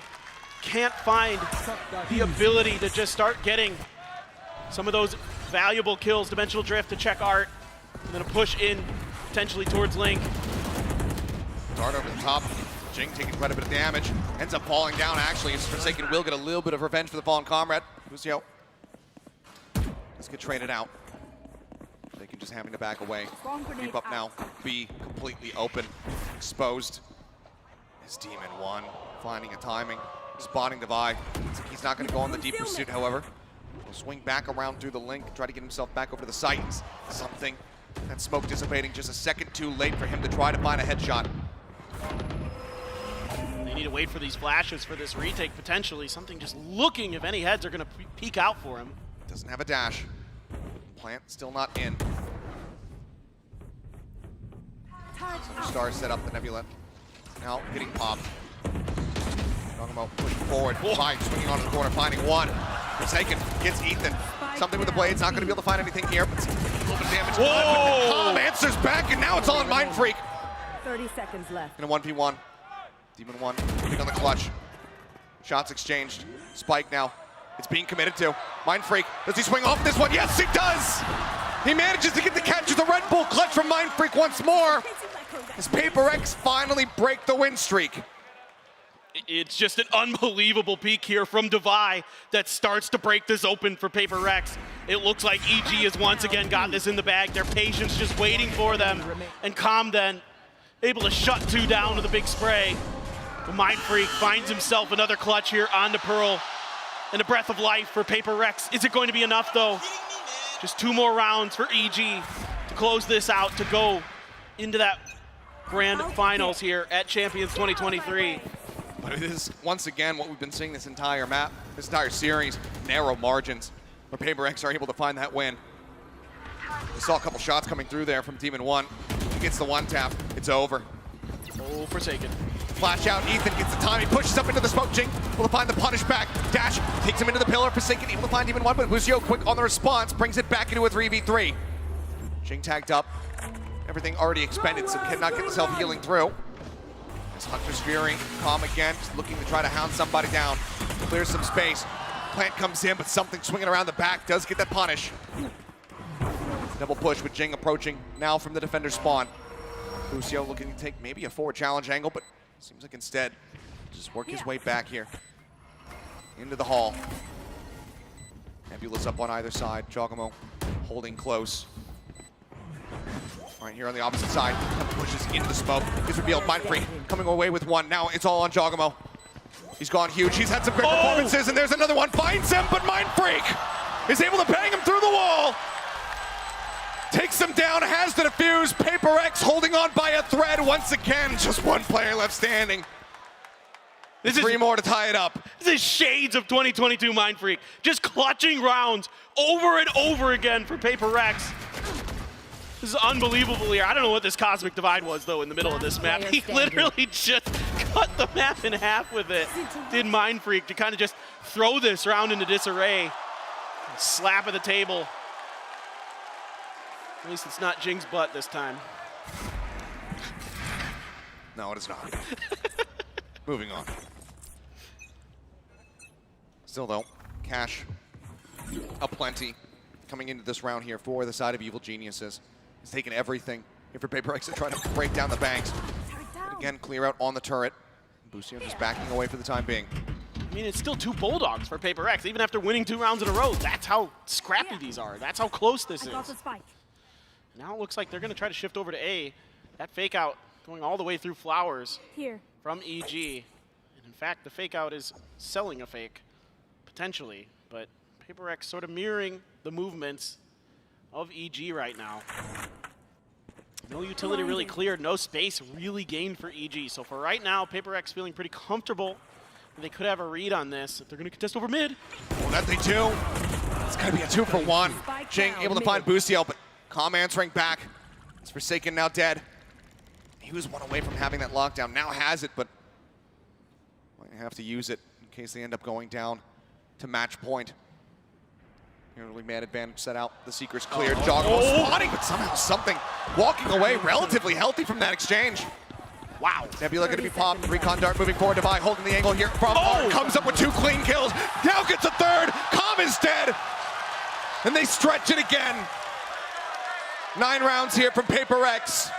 Starting a mini streak of their own. Still so much more to be done. We'll have to see what EG can scrape together as far as a buy is concerned. 30 seconds left. Something there. Look at Devi's positioning. Able to dodge that recon dart with that off angle. Catches the players of EG off guard initially. And then just ready for the follow through. 3 in a row now for Paper X. Able to get a little bit of comfort. Able to get some big ults online. You've got the lockdown. You've got the run it back. Yeah, Jogamo has that Cosmic Divide himself. Look at the stack at B, though. 3 players. Jing moved forward. trying to get tucked away in an unexpected position. Maybe it's the second time that they've tried to go for the setup, but the side of EG are not playing into this whatsoever if they end up committing onto this A side. They could really W-key their way into spawn. There's a lot of open space here. There's not a lot of utility to check for a lurk out of B main either. Looking just for the clear out there onto the Bulldog, but something gets tagged up by the recon. Does have to dash his way out as Ethan plays forward. Gate crashes in. Spike going to be planted. Rotation now just starting to come through from the side of Devi and Jing. Pull back into our site, very much here in control of EG. Expecting the lockdown. They have the star set up as there's the run it back. Jing just wanted to be able to snap back into it. A safe position. Swings in, finds one Forsaken there on the counter swing forward. Something catches Busio as well. Something starts falling apart here for the side of EG. Jogamo gonna be trying to spray. Manages to catch one. The Jet gonna be taken away. Still 4 members that try to chew through, and they are just holding this one for the defuse. They cannot interrupt it. Jing with a 3K. To get 2 steps closer to having that next run it back available, and PaperX also get up to double digits. 10 rounds locked in, 1 more to tie us up, and a timeout call for EG. Oh, what a beautiful retake here from PaperX. Kind of reading the situation so well. EG pulls back, expecting that lockdown from Forsaken, already giving up that space, getting ready to try to play for post plant, but you've got to run it back, which means you can cut into those deep back lines, maybe even get yourself set up for the lockdown potentially from Art, but instead, PaperX just runs him over. The bulldozer comes through and puts EG down for one of these rounds, and my God. What it looked like, this has been so back and forth, when it looked like EG had this map in the bag, that they were going on to the grand finals, PaperX now with 4 in a row of their own to answer back. The op is gonna be back into something's hands. Another dimensional drift for Ethan. So a lot of big ultimates gonna be coming into this next round. And you gotta be thinking here that PaperX has some wind underneath their sails, and this is when they're at their most dangerous, when they're this confident. Absolutely. Love the timeout from Potter here to try to slow this down. Heard some conflicting chants there in the crowd at the end of the timeout. We'll see which team is able to absorb that. Put it to good use. Is that lockdown still in the pocket? Something with that operator always demanding respect. We'll see what value he can find as he gets ready to get posted up over here at A main. Dimensional drift. That thorn in the side from Ethan is available once more. TP's in behind the box. Something, reading it, spotting. Another gate crash having to be sent out just so he can get a safe exit perhaps. You're forcing some of that util out early. Flash even to try to clear this. Oh, something. Would have been the flick of the century. Yeah. He's been pretty good on a few of those. We've seen some, Forsaken. Just spamming through, finds Jogamo. That takes out the smokes here from the side of EG, making those approaches that much more difficult, holding the angle, not caring about the Al drone, wanting to see if anyone's playing off the back of it. They continue to get information about something's position. Dimensional drift though, looking to try to reveal everything else. The tell all about the B site. Lockdown, committed in. Recon dart cleared out.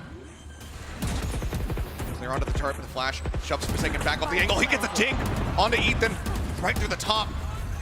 Cannot find that elimination. They back away. No one going to be detained here on the side of EG as Demon 1 looks for a timing, pushing through the link, but crucially, the turret gets set up. Forsaken accounting for this.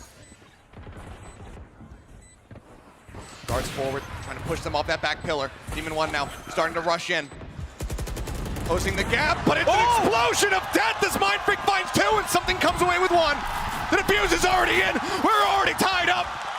And Demon 1 is the only one left standing as PRX delivers a gut punch to Evil Geniuses. And PaperX is dodging these dimensional drifts so well, not giving over much information to Ethan. And this allows this lockdown to come through, well guarded by Forsaken, to buy them time to get into these positions, and then Mind Freak again, yeah. Just saying no more, we're cutting them off now. Blade Storm for something. And things starting to get scrappy here. EG, the money will run dry. 2 players at 0 credits. Already continuing to try to contest this A main orb, and PaperX hasn't really wanted to contest it. Early on, a lot of orbs are being fed over to Jing, but with the heavy amount of contention that EG has shown, they're happy to give up the space. They're happy to allow this utility to be used. They're on the drone. So just pushing forward, setting up the turret. Something just gonna warrant quick clear on that one, and now the lockdown available.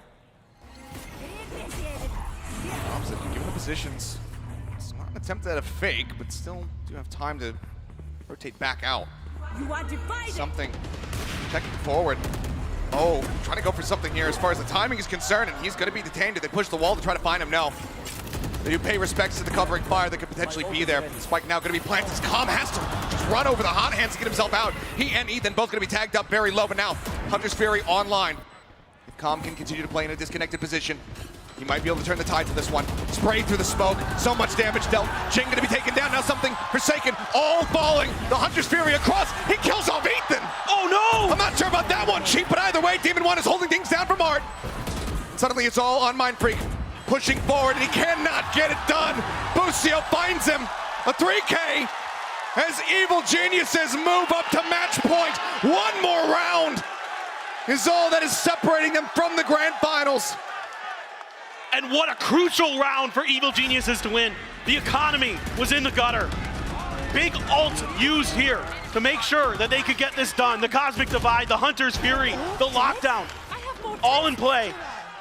And they're able to get that round when they needed it most. I always get one. Able to dial up. It's not too complicated. It's the lockdown into the Cosmic Divide into a post plant, but they nail it. Now Jing wants to get an orb here, wants to get one away from another run it back. Mindfreak with a Cosmic Divide of his own. Of course, something, the Blade's behind this, but he may be under pressure shortly. Damage in, Jing swinging alongside of him and something able to find a second kill. Demon 1 and Busio both going to fall at the cost of this Phoenix. He's got the run it back available.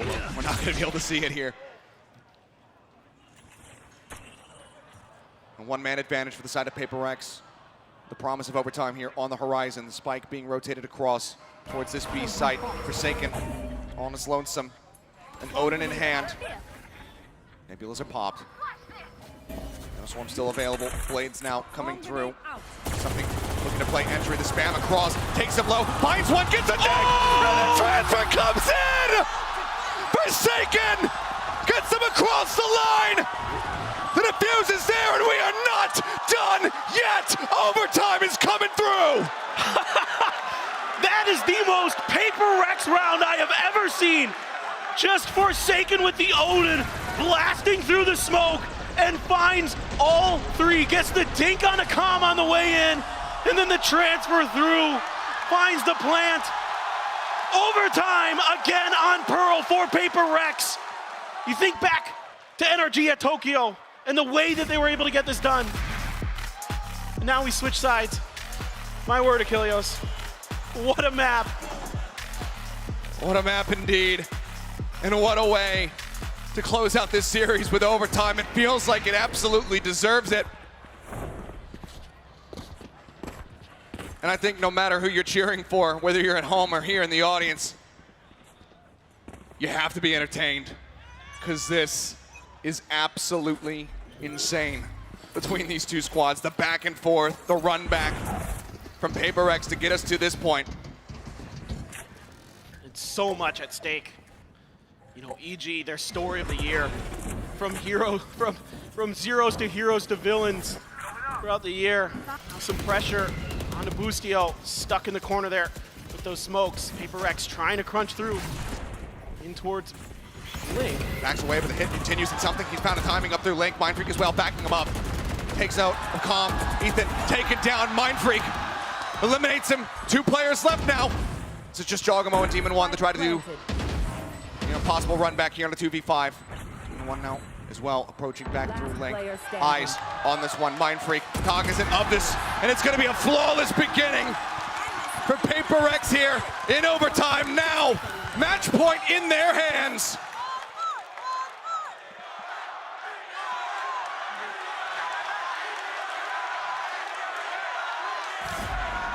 And the confidence is brimming now for Paper Rex. EG, the story, the arc of their season, still in play. But now for Paper Rex, we know that Jing will be leaving at the end of this year to do his military service. You gotta be thinking Paper Rex is saying do it for him. The last opportunity to potentially this year or ever to see this iteration of W Gaming. And they want to go straight to the grand finals before it's all over. They want to take a championship with this stellar, star-studded roster. High value shock dart. It's Ethan crashing in the back hall. Clears out some of that ability. Forsaken, punished for his sins, having brought the Odin into this second round. Flash onto the corner, Jing. Can just put some damage down, spray through. Somehow manages to make it that jump across without getting punished. Smoke onto the corner, and Ethan shuts it down. Mindfreak counter swinging in, however, will find the enemy Yoru. Another flash. The full blind being found as the swing comes in. Mindfreak looking for the pincer maneuver. Devi on for 2. And suddenly a 2v2. All the shock darts having been used. The gravity well going to be drawn out. The turret just sat there. Recon over the top. Needs to be cleared. They do so. No pings being found. They know that they're playing forward. They know they're just going to be playing onto this corner. Now the Nebula dissipates and the kills are found instantly. Jogomo and Calm, they call their targets. They confirm them. 13-3, we go again. Brilliant post-plant play here for EG. Able to do a wonderful job waiting out that smoke and just instantly reacting to the positions of Paper Rex, knowing they like to play up close and personal. Devi here, a great flash to set up Mindfreak. They're able to pinch Demon 1 in that corner by the box. But then instantly, what coordination there. Synchronization, beautiful from EG in that last moment. And we go again immediately. Calm. We're gonna check and see if there's any push out from Paper Rex. Seeing if they're gonna play for that orb. It's not too difficult in theory to get the run it back going for Jing. Busio taking a leaf out of Forsaken's book here, bringing the Odin into this round. As well, the back hall. Manos come through. Looks like it's going to be a shift out. Working their way away from the B site now. I like this rotation. There is that gate crash over there. How much longer will it last? Will it afford Ethan the opportunity to make the rotation? Already Calm starting to shift in. They want to watch sewers. They want to make sure that Forsaken isn't there. Here we go. Having to be front line here. Flash up over the top. That's going to blind through. Fake out. Not finding the blind. Some attention, however. Nice right back over towards Secret. You can see the chaos here. Something is just trying to find that dart. And Ethan eventually able to get the punish. Now Jing stuck at the corner. Demon 1 takes him down. 3v5. Forsaken on the flank. Has an angle. Do they suspect that there could be somebody in this position once again? Taps coming through. They still haven't identified his position. Sees the corner, the shoulder, finds the kill. Demon 1 now. Going to be watching the angle as Calm. Spotted on the flank. Forsaken is getting pinched. Finds one of the back of the vulnerable. It almost sets up for it, but it doesn't matter. Devi comes away with another 3K, and Paper Rex are once again at match point. Unbelievable reaction there from Forsaken. Absolutely brilliant stuff. Devi, so clutch all year. Low-key, maybe the best player on Paper Rex this year. He's so clutch time and time again. And now Paper Rex, once again on match point. The crowd is on their feet, and rightly so. A timeout, though. Potter looking to ensure that they can stay in this one, get yet another reset on this overtime. Build some momentum back up. You can see, though, the most stressed that the EG players have been this entire tournament throughout. Even with the one map loss to EDG, they still were looking cheery, and they were able to rally back so strongly in that moment. Now, though, everything is in this next round to keep themselves in this game to try to be that team that gets auto-seeded into the grand finals, to try to be that team that has a monstrous advantage in that double ban when it comes down to the grand finals. And you can't even imagine the nerves that are running through both these teams. 26 assists for Jogamo. I just got to point that out quick. No matter what the result of this round is, that's absolutely incredible stuff on this Astra. But looks like this is going to be a fake towards A with the Yoru. It's also a glass cannon from something. Ethan just looking to hold the corner a bit here. Just take a little minute amount of damage. So drone goes rushing forward. Something just tucked away behind the screen for now. Waiting for his timing. Spots him. He gets the kill. That might just be the unraveling here, the beginning of the end. Oh, Demon One still lingering back. Has some high-low cover here as well as Jogamo is in position. Do they anticipate this push forward? They do not. Com swings in. Something finds himself a second kill. Now a 3v5 just to try to get another overtime reset. The odds are stacked against Evil Geniuses. They've worked miracles so far here in this series. Can they deliver yet another one? The turret here, something shuts him down. Forsaken fights Busio, and now it's all on Demon One. But even though he's right at home, it feels like he does not have a hope in hell. The first shot across. Something taken out, the operator on the floor. But everybody else from Paper Rex encroaching on his position, swarming him, getting in behind. The flash across, Mind Freak about to swing the corner. He does so, and he puts him down. 15-3, a 2-1 victory. Paper Rex, they advance into the grand finals. The powerhouses of the Pacific have found their way for the second time into the grand finals of an international VCT event. And for the first time, it'll be champions. This team, what unbelievable tenacity they have, Achilleos. This year, bringing something into this squad, having a phenomenal run towards the end of Pacific, and then the reverse sweep in a best of 5 for the first time ever to take down DRX. Something then being the MVP and EG. Hats off to them. You have got to love what you've seen from these guys. They are absolutely incredible. That they are. I mean, some incredible performances across the board from the members here of EG. Demon One and Ethan, absolutely just incredible play from them here on this final map. But at the end of it all, it is Paper Rex, first time Pacific Grand Finalists, their second Grand Finals appearance at an international event since Copenhagen. They are looking to write a new story to cap off this iteration of Paper Rex, reaching alongside them in the strongest way possible. And by God, they've done it.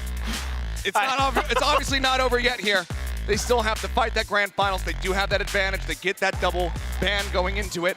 But we still have to wait and see who their opponent is going to be. Of course, we still have another series today. We've got that Fnatic versus Loud rematch from Lock-In. The winner of that goes on to play against Evil Geniuses. We very well could get this matchup across a best of 5 as a grand final once more. We know that EG have that capability. We know that they have the skill to get themselves back into that series. And think about how important it is for Paper Rex to get the win here. Obviously, you're going to the grand final. That's important. Obviously, you want to be there to have those 2 bans. But to keep those 2 bans away from EG, so crucial. Because think about this, because they can force Fracture then. They can force some of these maps that nobody wants to play them on. They can get rid of maps they don't like. Haven Split, probably, if they had those bans, something like that. And then you're playing them on a really unfavorable footing. And now Paper Rex has the opportunity to take some time to take a breather, prepare for this grand finals. And can they do what they could not at Copenhagen? Take a championship and be not only champions for the first time themselves, but champions for the first time ever for a Pacific team. It seems like the writing's on the wall. It seems like that is there on the horizon, but obviously depends what form are their opponents going to be in. Who are their opponents going to be? Is it Fnatic making that run all the way back like so many people anticipate? Is it Loud going for that back-to-back overall championship? Or is it going to be EG earning themselves their way into a rematch here in this series to try to best them overall? Get a 2-1 in all the times they faced off against one another. I have no idea. I mean, everybody looks so good right now. I mean, EG, they barely come up short here. I mean, just a crazy back and forth series, crazy back and forth maps.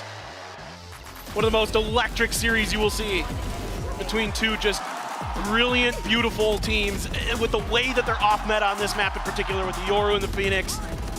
Again, for me, this was the highlight. Something I was praying that we'd get to see, this Pearl. Especially after the Yoru came out for EG. I'm like, now we need to see this versus Paper Rex. Like, because this matchup is hype and it delivered. It absolutely did. I mean, bless up to the script writers because they absolutely cooked with this one. Every single map in this, not only did we go all the way to 3, but all of them close, none of them complete blowouts. I mean, 13-9 on binds, the closest that we got in that regard. But even then, some of those rounds were so very close. But the tagline of this Tournament of Champions here in 2023 is one more. And that's what Paper Rex needs to become champions. One more series win. But for now, let's go ahead and set it down for the Verizon post-match interview. Thank you very much. Yeah, I'm joined here by Forsaken. Please make some noise.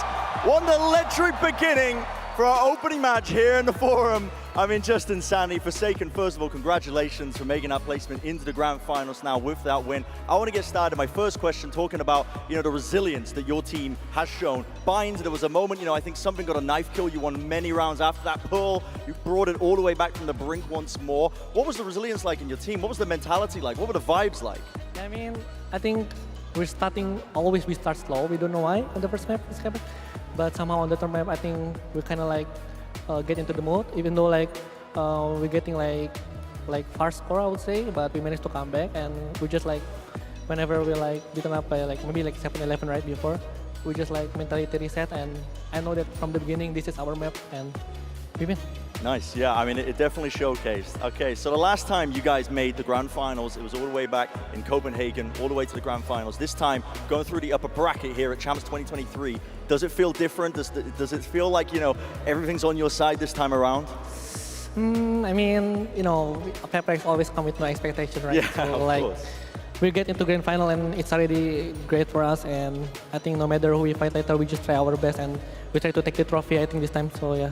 Nice, nice, okay. I'll say, now you sent Loud down to the lowers, you sent as well now EG to the lowers as well. You have a couple more teams left to play, or at least one team from that lowers. Is there any team in particular you'd love to play against? Another rematch perhaps as well of those teams in the grand finals?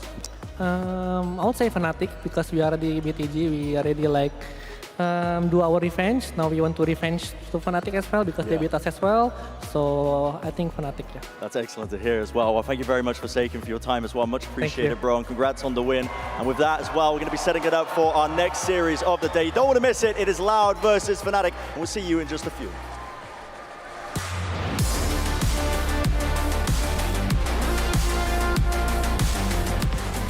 It's a rematch from Masters Tokyo, but this time a shot at glory is on the line and a trip to the grand final awaits. We're about to witness a war in Inglewood. But for both these squads, this is the match that could win you champions. If you get to the grand finals, get that veto advantage. It's just one step away. Oh, to the side, finds one, but then Mind Freak answers back. The swing just comes in and Mind Freak just plays off the timing. Divide down to 34. Busio guns him out. A two-piece for him. The swing onto the corner. Gets the transfer. Come on, let's go.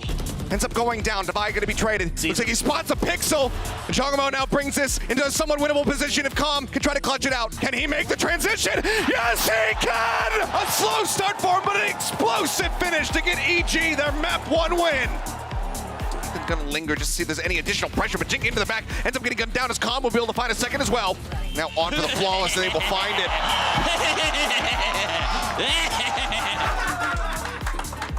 Make sure they had him pushed out. Oh, the timing, Forsaken! Gets the follow-up on the Busio, something, no way. Yes! No way! Gets the knife into the back and twists it. Do they expect Divide guard? And the answer is going to be yes, but he still comes up with 3.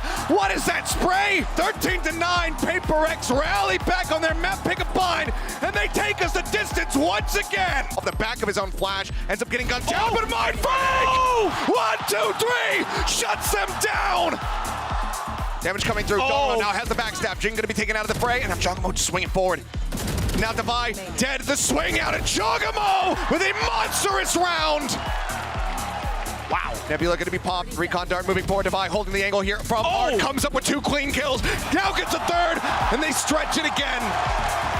Looking to play entry, the spam across, takes him low, finds one, gets a dig, and the transfer comes in!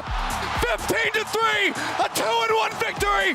Paper Rex, they advance into the grand finals!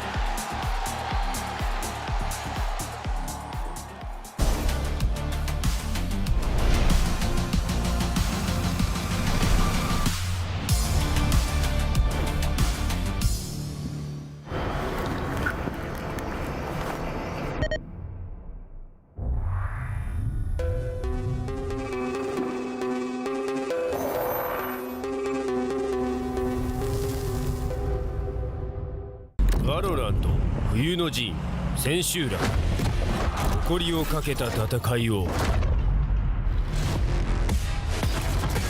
What a clutch from Celsius! その目で見届けろ What is that from Stella? 世界との取り組み幕開く両国国技館にて開催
Little moments of joy are not so little. They are pure joy. Therefore, treat yourself. Come to Andalusia.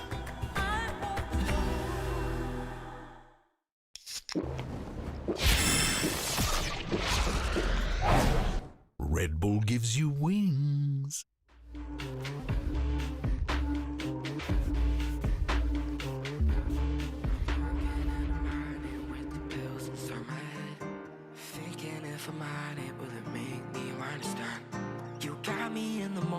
Where I couldn't take a chance, and now my life, all I have is so why did I follow you, the side of you the wrong way? Then why did I talk to you, the things I do to get you out? I'm all alone and I'm broken through my heartbeat now.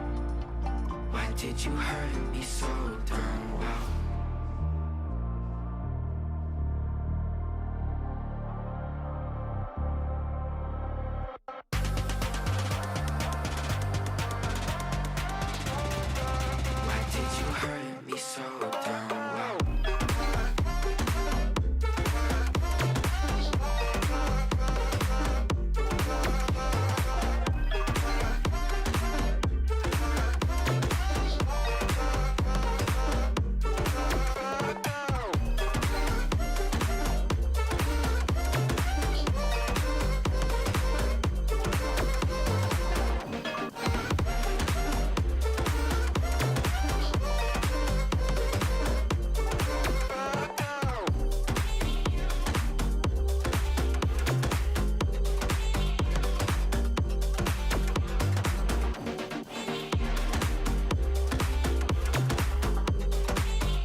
Trying, that's all I can show. But you made me so close. I'm guiding, crying to some stupid show. Trying to let you go. Yeah, I'm so wide from what you know.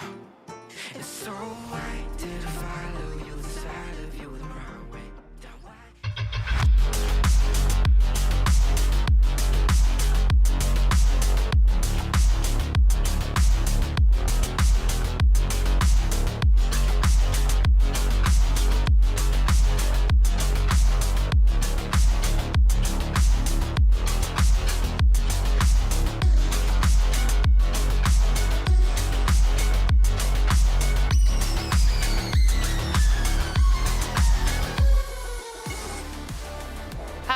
Hello everyone and welcome back to VALORANT Champions, and it's time for our lower bracket semi-final. It's Loud versus Fnatic. I'm your host Yingsu and I'm joined on the desk by Mimi, Bren and Saisho. Guys, that was an exciting end to a series, but Mimi, the stakes are about to get even higher. Yeah, that first match was excellent. We get overtime to close on a full 3 maps, but that's only one of the teams we have in the grand final. Yeah, I've never seen a comeback though between Fnatic and Loud, so I don't think you have to worry about anything. Yeah, that doesn't happen. That's our only comeback of the day that we just saw.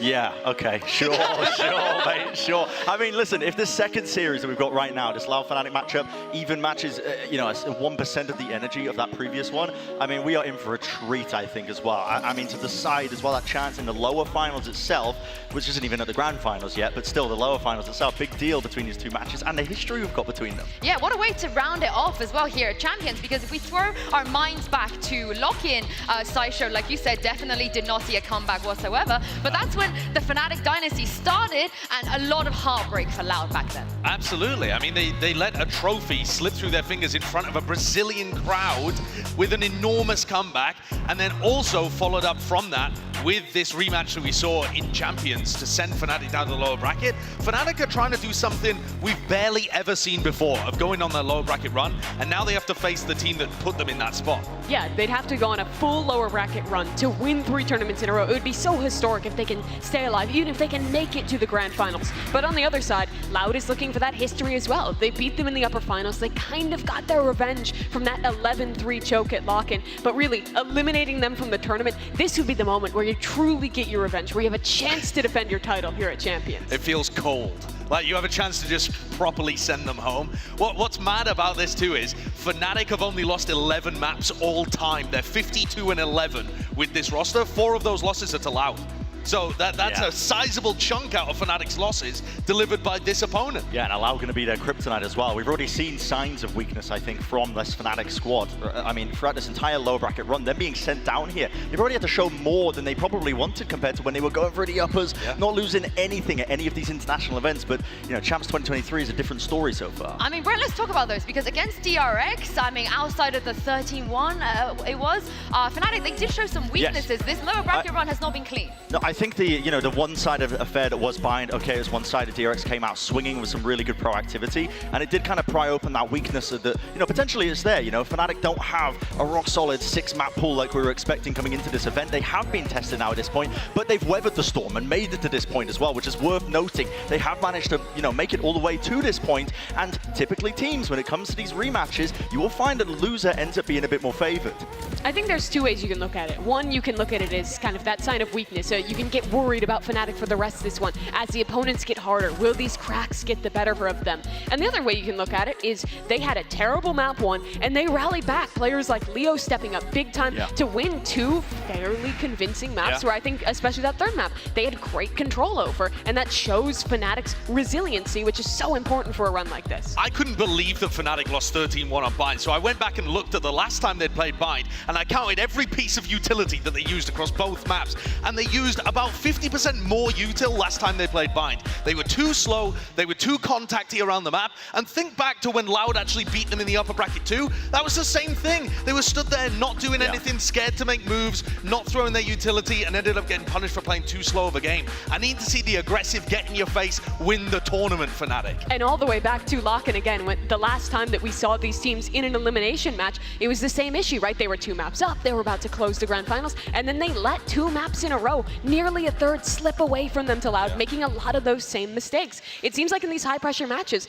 Fnatic can let things slip, but thus far, they've always caught themselves. Yeah. I think I like this narrative of the fact that they managed to collect themselves, because if we remember last year against DRX, the same situation, they crumpled, they got knocked out. But this Fnatic, for the first time ever, as you guys see from a tweet from Boaster himself, they broke that barrier at Champs where they always finished 5th to 8th, 5th to 8th. They finally managed to, at least a minimum, have a top for placement. And Josh, I see you shaking your head. Boaster's trolling with his mentality, man. You can't say first time we've made top 4 because it's true. It's true for champions, Yes. and it's true for Boaster at champions. But this is a super team, and you've just won the last 2 Masters tournaments. You can't be saying, "Oh, well done, we made top 4 for the first time." Get out there and win! Get out there and lift another trophy. Like, this is your champions to win. Everybody was favoring them coming in, potentially even against the field. Like, the mentality shift has got to be, like, this is not just, "Oh, we're doing quite well, like, we haven't been here before, have we?" Like, it's got to be go out there and grab the opportunity. Yeah, no, I couldn't agree more with that. I think that they need that winner's mentality. They weren't showing it in the first map against DRX, but they did bring it back. They were able to show that resilience, and they did bring it back at the end as well. And that's why it's not the same story that we saw last year as much as, DRX forced Fnatic to make all these changes. This is a super team. They're going to be capable of it, and I am so damn excited as well to see what they got against Loud at another rematch that we've got. Yeah. I am interested, though, specifically in Boaster's mentality, because I feel like in a lot of these games, some of the issues have been around the calling, like you're talking about slowing things down a little bit too much, not being able to find that idea till really late into these games. And I think having the right amount of confidence, not overdoing it, obviously, not being cocky, but believing that you're going to win this, you're the super team, instilling that in your players, I think is really important if they are to make this run happen. Yeah, and maybe Mini might crack a smile today. We'll see, we'll see. But let's talk about the achievement and the goals both of these teams are looking at, because for Fnatic, it's going to be the first time ever 3P if they're able to do it here. For Loud, of course, they let a trophy slip away from them already this year. Surely they're not prepared to do that again on their pursuit to defend this Champions Trophy. I feel like this is a battle of plot armor. For Fnatic, it feels like they're doing the lower bracket run right now. They're so close to being able to pull off a 3-peat. Like, this is unprecedented scenes, history being made by Fnatic. Again. If it happens, you will not see it again. If it happens. And on the other side of things for Loud, this is the plot armor that you're seeing on the other side. They're doing the same thing as 2022. They go to the finals of the first tournament, bomb out in the second, and then win at Champions. One of these stories is going to get broken. One of these fairy tales will not come true. The scripting is guaranteed. Just, it's the same thing all over again, which is crazy for Loud. But I think that does add an interesting pressure to this team, because after all of the losses this year, after all of the struggles Loud has been through, again, they're back here. And it seems like people have the expectations of the Loud who won Champions last year, who's the reigning champion of the entire Valorant circuit. It's been such a shift from Masters Tokyo, where they just bombed out, to now in terms of those expectations. Yeah, it's going to be interesting to see what both teams are going to bring today. But for more on Fnatic, let's send it down to Hypok, who's with Coach Mini.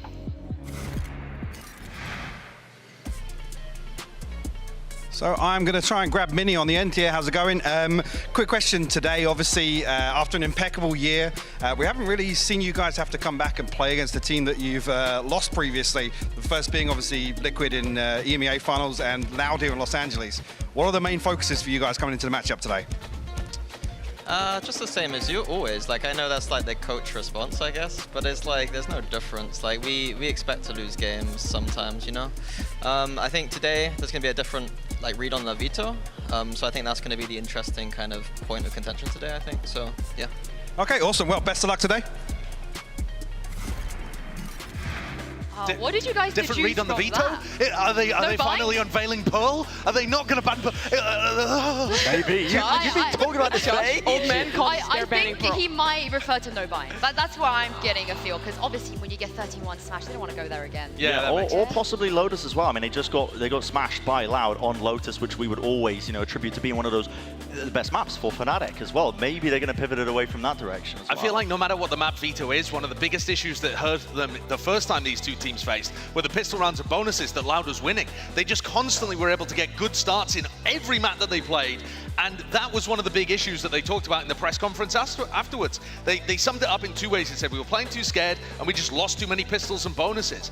And one of the big things that I think is really interesting is that Fnatic have been winning a lot of their pistols. If you just look at the stats, it's 80% win rate on pistols. But when it's against the top 6 teams, that drops to 30%. So against the top 6 teams they've played, which is Loud and DRX, they've only won 3 out of 10 of their pistols. Which is wild. That is a huge difference. So are Fnatic just beating up the worst teams by going out there and skilling it? Do they not actually have good pistol foundations and fundamentals? And it's going to be especially important to see if they do today, because Loud as a team, they've always put a lot of priority on their pistol rounds, on their bonus rounds. They've talked about how less helps a lot to specifically build ideas for these rounds, and they've been stellar at them thus far here at Champions. They've been not winning just against Fnatic. 2/3 against everyone. Yeah, just basically against every single team in the tournament. 66% against any team, and throw them at it. And if we remember back to Champions 2022, it was the same thing. A lot of that run was driven by how good their pistol rounds were, how good their plans for bonus rounds were. So I think the kind of early strong starts for Loud here, if they can make a run similar to they did last time against Fnatic,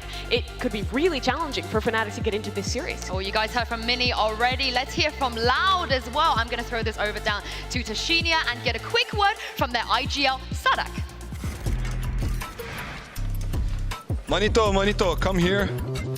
Vamos conversar pouquinho, let's talk a little bit. Bom dia, Manito. Primeiro, parabéns por ter chegado ao top 4, ter chegado por aqui. Cara, você disse recentemente numa entrevista que meio que você tinha conseguido o seu objetivo, chegar no top 4, chegar aqui. Isso significa que a gente vai ver uma Loud com menos pressão contra a Fnatic hoje? So recently you said in an interview that you kind of reached the goal just for being here, being top form. This means that we will see a Loud with less pressure in one of the most important games of the year? Com certeza vamos estar com... Bueno, na verdade não estamos com pressão nenhuma, sendo sincero, né? A gente está aqui para se divertir mesmo. O objetivo do time era qualificar só para Champions e a gente atingiu isso, então o que vem é bônus e a gente vai jogar feliz com um sorriso no rosto. Obviously, we don't have any more pressure. We feel happy. We're happy to be here. One of our goals is just to qualify to the champions. So we made this. Today we're going to play with a smile in our face and we're going to have fun. Back to you guys. I mean, he's not feeling the pressure, but we got to talk about the plot armor because, as you mentioned, it feels like both teams have it. And Chronicle has never, ever missed a grand final at any global event he's attended. Yeah, that's an amazing statistic. The fact that Chronicle's been able to do it with many different teams and not just the super team that he's currently playing on, it's part of the reason why it is a super team, is that you have Chronicle added in here. But this record could very easily be broken in this match. Yeah, it really could as well. But I mean, Chronicle's such a story player as well. I really would like to see that story continue a little bit more. I think it's, you know, it's just so sick to hear about as well. But Chronicle, as a player, I think the last time they played against Loud, he didn't have a good performance, right? That was that one match that knocked him into the lowest. It was his 21st birthday. Exactly, and there's a correlation there we could dig into, but I'm not going to now, right? Because I don't have the tinfoil hat. But I will say that Chronicle, you know, having that underperformance, he's been so consistently good so far at this tournament outside of that one individual match. And if he brings it up and steps it up and plays like he has been in this matchup here today, I think that Fnatic will have more than a fair shot, honestly, of beating them here. Against DRX, he was the player who brought them back, and I'm hopeful that Fnatic is better in the early rounds, so they don't need him again. Yeah, Coach Mini, he teased a little bit of a different read in the map vetoes today, so let's throw it down to him and Fraud right now and see where we are heading for this elimination best of 3.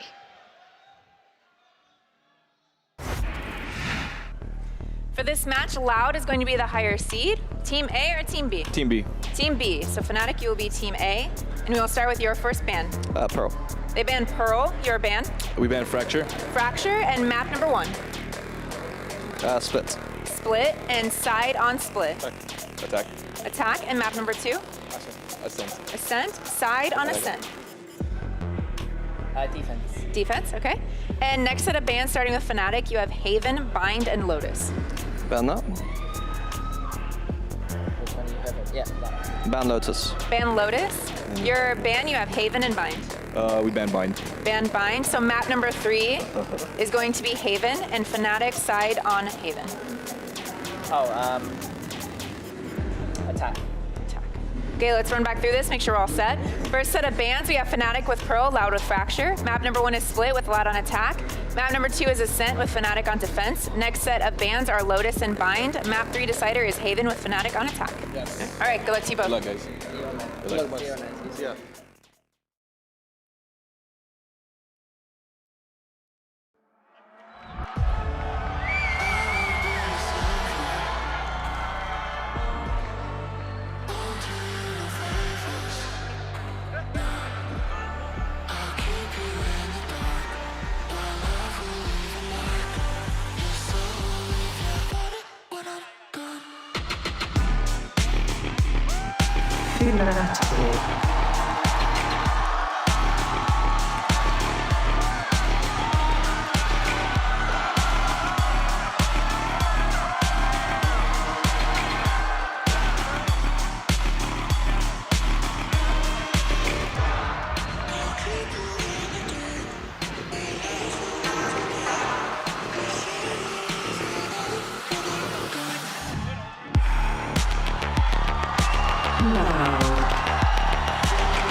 Loud, they were denied by Fnatic at lock-in. They've got their revenge already here in the upper bracket, which means today is going to be the final showdown. The score will be settled right here, right now inside the Kia Forum. And what a way for us to see these two teams go head-to-head in an elimination match. No one can deny that Fnatic is a super team. They're on for a three-peat if they can win here at Champions. But Loud has been their kryptonite this year. They almost beat them at lock-in. They knocked them down to the lower bracket. And for Fnatic, if they want to complete this lower bracket run, if they want another trophy, they have to get through Loud again.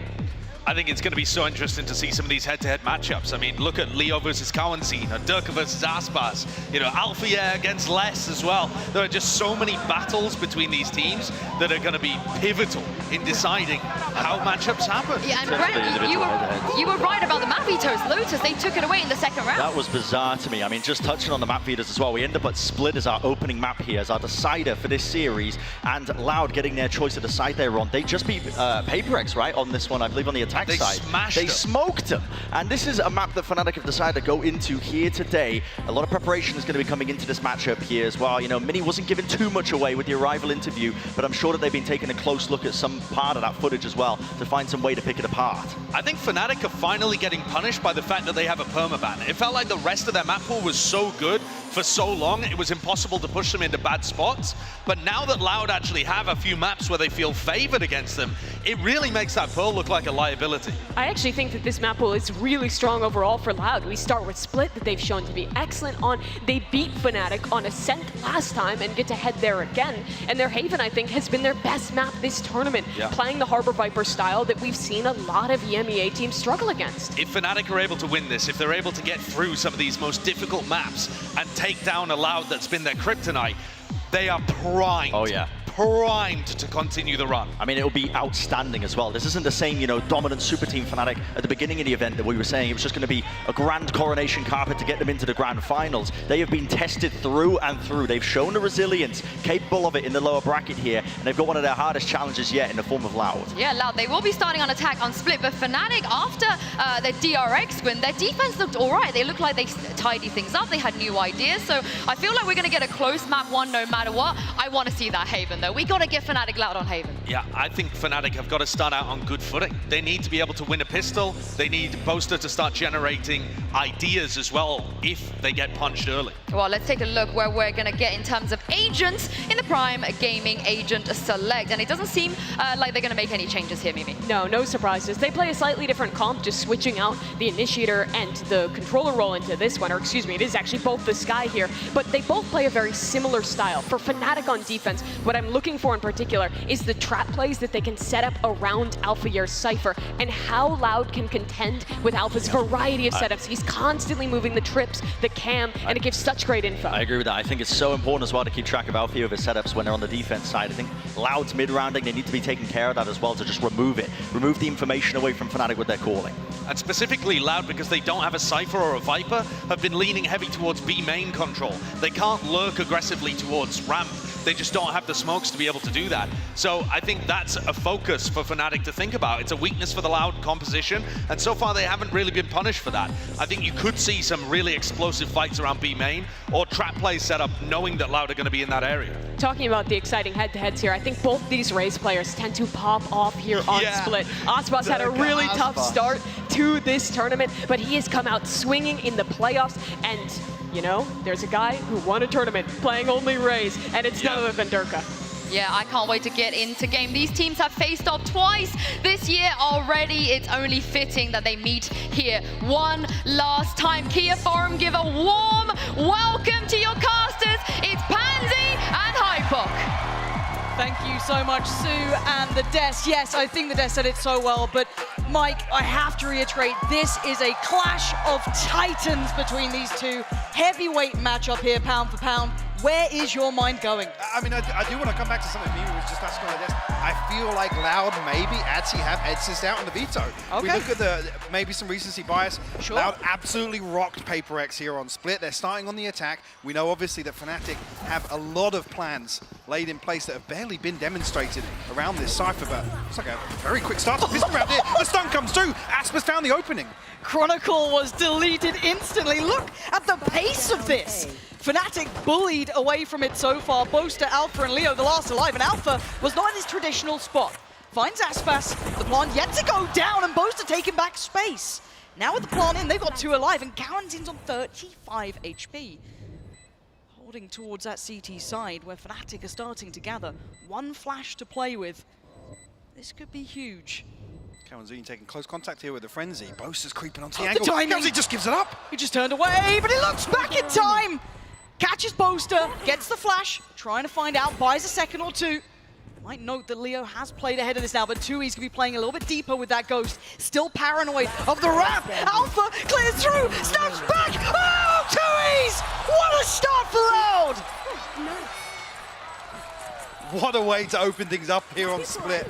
Loud looking to take the fight to Fnatic. Off the rip, set the precedent very early in this first half. You noted it as well. Alpha traditionally over towards the A site. Here a different pistol setup. Execution is perfect from Loud. On the back of the Trailblazer here. Aspas the one to set things in motion, and 2E's to close out. Nice! That felt like an assassination on the site there. So well crafted. Loud coming in with a game plan, executing it incredibly well. Now we look at what's coming into this round. Rifle with less. Oof. Didn't actually do any damage there. All right. Kawanzini on the Bulldog, the rest. Oh, and the Bulldog as well for 2E. So, I mean, for Fnatic, they are bringing at least a couple of Sheriffs, but massive stack towards B. They're trying to set something up off the cam here. Spike not committed just yet. Trailblazer going to explore through mid here from Kawanzini. Still won't figure out the heavy presence. Loud, as if they've got a decent enough read here as Fnatic look to explore middle. Loud, meanwhile, on the way towards the A site. We have to catch this ahead on Heaven. Yeah, that high flash revealing that there is no one waiting, maybe behind screens, behind pillar. Looking for a burst potential here, though. Already, Aspas wants to be the gatekeeper here. Plant's going to come in. Feels a little bit of that pressure. There's a lot of players on this side by Heaven, so Aspas does need to be careful. He is the one with the big boy gun that really wants to be able to keep in hand here. If that falls through, maybe it could be a problem, but no, it's Sadak keeping them at distance. Fnatic unable to close that gap yet. Yeah, that's so disconnected on this, waiting so late. 2E's fine Boaster as well. Sadak to Leo, Aspas onto Chronicle. It's all wraps here, unless Alpha can find anything. It's just Sadak. Nice and clean work. That's 4. Left standing. Bulldogs remain. Vandal remains. Be happy with that. Sadak going down, not the end of the world. So, a pretty decent bonus here. Now, on the other side for Fnatic, of course, they'll have the full purchase. What are they going to do with it? Again, I do want to see how they test that Alpha setup, which has been notorious on Split. Absolutely. You got to assume Loud, well, at least Fraud will have done the homework on this, had something put in place to address it. Well, Less is actually a pivotal part of that. As if here on the bonus, Loud are going to prioritize mid. Cautiously doing it. 3 players slipping a little closer here. This is Durka on a bit of a platter. No direct support, but maybe doesn't need it. Clean towards Aspas. And the pressure on the other side as well. Chronicle down to 10 though. That's a little more dangerous. You can see Quarantine wants in on that. Takes the space given. Just off the back of the headshot. Cam's going to spot this out though. Again, I always look towards the clock and when that camera is removed and how quickly a decision is made on the back of it. Less will spot out the second piece of utility here. They're not drifting an additional player overload, Fnatic.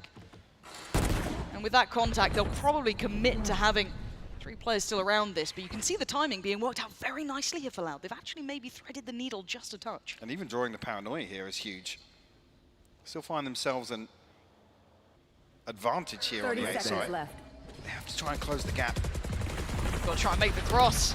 Alpha's respecting it enough to sit deep towards CT, not going to be leaning forward, but Cowanzine getting aggressive, and he's been rewarded. Chronicles down, and they bring it back to a 4v4, and they should have a plant very soon. Safe as well, tucked into the corner. Two players disconnected towards ramp. Les has been here all the while here. Too easy, found one though. And the flash didn't catch. It set them into motion, and it gives them that frag. Taking away Boaster, but Durka on a quick trade. Down again to a 3v3, but Les still has that rifle. Yes, Bulldog with Cowanzine, but still a chance here for Leo. Connects well, but the trade comes in, and Les has caught Durka. It's all on Alpha in a 1v2. This is traditionally his site. People don't get their way with it. They don't get to convert these bonuses. But Alpha creeping forward, going to isolate the first, look to pop the ult as well. Time is ticking. He's going to make a move, and Les has him. Fnatic faltering in these early rounds. The desk highlighted it, and we're seeing it here. Off to a flying start here to convert the bonus as well. Great progress towards some of these key ultimates, the Divide, the Seekers, the Rolling Thunder. Giving Loud lots of opportunities in the next couple of rounds, Lauren. Well, they even have to rely on them in the next. First example of Loud maybe trying to exploit this very deep, this loose hold on A site. Very reliant on the utility. And some key damage done. Typically, Chronicle would be there in a position to try and slow things down even further. This feels like a very well-prepared map. Oh. Okay. Getting a little dangerous, but Like again, look at the buy. This is still not a pretty buy for Fnatic, so they can achieve anything with this. Be quite impressive. Turret seeming to be a bit of a challenge, but they at least control the A side of the map. Try again here. Located by the boombot, Sadak though. Secret's about this on the way in, tries to a little bit of damage onto Boaster. Able to slip away, no harm, no foul. 60 seconds left here. Just about. I don't Alpha think noted. well, I would have got the voice line there at least. So now do they pull a player over, because Alpha normally is that talisman of that A site? I think they have to. Chronicles now drifting away. They've got to respect that. Feeling a little vulnerable. But again, Fnatic still, these are all sheriffs. This is hard to land. 40 seconds, the Divide's on those key ultimates you noted now. Going to be invested. First frag found. Follow-up, Fnatic! Finding 3, leaving Les the last one alive. Spike now lost, the choke point. Taking the breath away from Loud. This would be a monumental task for Les. 4 players on the other side of that smoke. And 1 on the way. Alpha slowly but surely creeping around. Could be the Reaper. Les is tagged up, looking very vulnerable. Here he comes. Gonna spot him out, and with 10 seconds, toying with him here. 34 HP less. Ain't gonna be alive soon. It's just who finds it. Alpha is the one there. MasterCard, Thrifty, and a turn of the tides. And a flawless no less for the Thrifty. For Fnatic to get on the board here on Split.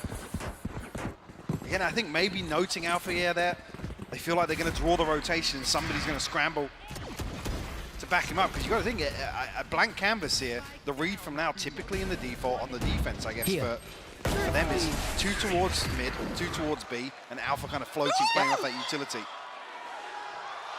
See if Fnatic are able to play that to their advantage as well. Not the big ults here, Mike. Showstopper with Durka. Rolling Thunder, Seekers, lots to play with. And Aspas feeling no resistance in middle. But it is a little different on A site here. Much different. Again, in terms of expectations, you expect to see Chronicle in this position. Playing rotation here.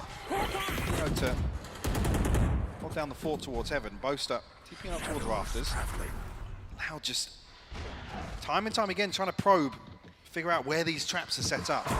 It feels like they're trying to cause that rotation, right? Kind of toy with expectations, pull the third player to the wrong side of the map, but for now, Loud looking to keep it a little bit more simplistic if they continue along this path. They have got the right read for now. The third player is on the way. The ult's going to come in. Stall comes out from the Paranoia, but Aspas is away. Site control is theirs, and Fnatic should be respecting that, but Leo instantly punished. And Sadak looking for a fight on CT, does make it across unscathed, and the plant will be there. Are they going to try and retake this almost? Spike's down. The off-shot comes through, will force him off default, but yeah, Fnatic moving very quickly here, Lauren. Yeah, but look towards Heaven, look towards Maelstrom. There is still going to be a thorn in the side. Maybe a rifle in the back. Alpha very cognizant of it, but up and over we go. Fnatic finding both players. Tanaka lets go down, but Aspas given a second lease of life. How is he not checked on there? Boaster does trade it up, but Cow and team creeping closer in the smoke. Loud taking them away. A triple for Cow and team, securing the site, keeping that spike ticking safe. And 4 now posted on the board. Fnatic do everything right on the way back in here. I love the amount of pressure, even as the spike's going down, the aftershock comes through. There's a couple of people pressuring towards CT. Unfortunately, it only amounts to 2 kills. Loud still comfortable in terms of how much they're able to disengage from sight. Draws out the showstopper as well. Durka will lose that going forwards. Loud actually, well, Aspas one away from a showstopper of his own, 3 away from the lockdown as well. The next key ultimates that will be available for Loud. Boaster need to get very proactive on this. Yeah, forced to wait. Didn't get the information he wanted off that, but maybe drawing a little bit of the utility. That's not necessarily typical as well, sending out this utility almost on a roll of the dice at the start of a round to try and find a first blood. Now we see a bit of more traditional, again, test towards A. It's going to be less constantly being that nuisance towards Alpha. He does have a support system in play, though. That is Cowanzine there. So that kind of tells a bit of a bigger picture this time. It's not just one play, but look how far less he's getting. The camera's gone. He's got space to work. Noted Alpha towards CT. And Cowanzine taking towards the side. The gold carpet's rolled out. They've got everything they want. Fnatic are going to be held here towards heaven unless they do something audacious, and they don't. Cowanzine straight through the smoke. Punishes Chronicle, plants coming in. They are absolutely unraveling Fnatic. Yeah, now on the 4v5. Fnatic have to try and find a way back through. Paranoia used up. Chronicle's down, so there's no real utility to initiate this outside of Leo. 1 flash in hand. Oh, but look at this angle for Aspas. Is Durka gone? Can he get away with his life? No, caught from the grave. Durka drags him back 3v3 now. Taking towards the site. Fnatic trying to creep closer. Pop flash. Push from Leo. Takes towards Pillar, but the timing's everything. Both trying to clear out. Couldn't turn in time. Fnatic break back through. Life in them yet. A near on immaculate start there for Loud to get towards the site, to get that spike down. But resilience now being shown. And this one so comfortably favors Loud. In terms of the utility we see, in terms of Chronicle falling as well. Off the rip as well. I don't think he's actually invested anything ahead of what he's found inside the smoke. Fnatic timeout. Can we get minicam? Still not happy. No. They won the round, Mini, I promise He's hitting the timeout button there. Yeah, you can see he's like, no. I mean, this is the first. Okay, so let's go to win conditions against Fnatic on this map and the protocol list that we often talk about. Well, just quickly to come back to that is what I noted at the start of that round. You don't often see Fnatic rolling the dice in terms of random investments of utility. The Paranoia Alpha would be made to try and actively take an engagement. Usually it's all to slow down. It's on the back of the opposing team basically finding contact somewhere. And traditionally, in terms of the indications, Leo's not flashing over towards A. You got to expect that towards mid. You have to expect something maybe set in motion elsewhere. But that's a little bit concerning. Like I said, there's a few rounds here where we've had the example of Loud coming forward, actively dealing with the spike cam in heaven and weakening that, I guess, the mid-round possibilities that Fnatic rely on so heavily. And I love the way that they're kind of like not just doing it as this kind of like one-sided approach. It's not this singular, you know. No, it's all encompassing. Yeah. Exactly. It's really nice to see. Loud have come into this extremely well prepared, or at least diligent of what to expect against Fnatic on this map. And again, with Loud, it was, is this the return to form? Obviously, they look fantastic here, but you can't ignore what happened in Tokyo, right? That was something that was carved into our minds. 0-2 out instantly. Very surprising. But now this is much better. But the finances were certainly not stable. Look at the state of what Loud are left with. Suffering a little bit, but a bit of a pace change here. Aspas does have the showstopper, but a stinger in hand as well. And this is an instantaneous denial, and maybe a little overcooked there from Leo. Uncharacteristic from him. As Durka now forced to pick up a little bit of those pieces. Spike is down, so he's going to be trying to be a little bit more proactive on this. Heartbreaking for Aspas as well. I think his paint shell bounces off Leo's face back into Mail. Gotta go elsewhere, we'll find Cowanzine. Not even sure how he's got to that position. Now, the one thing that I am noting is that Tui's okay, Alpha's just turned around. I started to get a little bit nervous. I mean, he's only got a ghost, yes, but Alpha's 45 angle. HP. Yeah, that's good. That's fine. Nice reposition and a good heads-up bit of work there, just making sure that no one could slip through B main, unless was trying to kind of trail this pathway. And a 1v4 is incredibly difficult, especially with the double face. Fnatic. Getting up to 3 now. Getting closer on the score. There's also, as we did talk about, Showstopper, Lockdown, Rolling Thunder even on the cards for Sadak as well. Only 2 away from that. And Seeker's already back. Kawanzin's back pocket. So opportunities are plenty here for Loud. On the side of things, I mean, Chronicle being the next one up, that's key for them. 2 away from the Rolling Thunder. Again, I think at this point now, things may actually start to slow down a bit. Loud are going to stick to this default. I also see something else slowing down, and that's the clock. That's actually a joke. How is it always when we're casting? Tech pause. All right, folks. We're not doing the bingo card today, are we? Well, I don't know how desperate the desk is for content yet. The bingo card could roll out. I'm seeing Mimi look very excited by the prospect. Not sure what's going on here. Hopefully we get a little update for you guys, but clearly not ideal. But let's kind of recap what we've seen so far. So sitting at 3-4, I mean, being very honest about this, the desk kind of highlighted that there has been a dip in certain areas of Fnatic's game plan, right? Coming into this, the pistols, the bonuses, all of this sort of stuff. Sure, and we didn't touch on this ahead of map 1 starting, but one of the interesting things for me as well, we think about the comfort in terms of not really changing comms, not really being tested, and obviously the way that Fnatic spoke about themselves as a team after the Liquid loss in the finals. It is a bit of a concern to see maybe Fnatic come back and have to play against a team that they have lost against here at Champs and be forced into a position to maybe adapt in some ways. I think Loud is a perfect example of a team that they don't come in light-fisted. No, they do not. They do not. And just in case you are wondering, and I think you might have caught a glimpse of it there, I think Chronicle's monitor is having an issue or two. So I think they're going to try and fix that up for us as soon as possible. So thank you for your patience. I also, production told me it'll be fixed in like 20 seconds, so don't worry about it. I may have added that on. I don't want to be the pessimist. Right. Tell me how you feel, Michael. Well, I'm pretty sure I heard the spawn barrier drop, so the round started, but we'll park that one for the time being. I don't want to talk about that. No. It'll be fine. It'll be totally fine.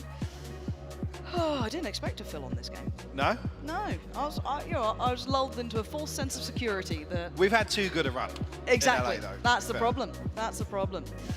And it was like on the other side. But let's kind of talk Veto then. Let's go bigger picture, because we've discussed what we've had so far, which is quite a close-up view of this matchup instantaneously. But then, again, talking about Split, we've kind of covered what we're looking for and what we're looking out for, and I think it's played quite well to our tune. However, shifting that into Ascent then, Michael. Well, hang on. If I can just come back to Split. Please, go ahead. I want to come back to something that obviously Mini's spoken heavily about. It's like, oh yeah, we've got away with murder. We've not been tested, and that's why, potentially why he looks so frustrated in some rounds. It's like, against a team that does their homework and punishes you for these mistakes, it's unacceptable. Those are the things that just will not slip. And if this is now the moment where a team has finally come up with a plan to address the way that Fnatic play here on the defense, then this is the sort of thing I'm talking about. You come back into a game playing against somebody you've already conceded a series loss to here. Very true.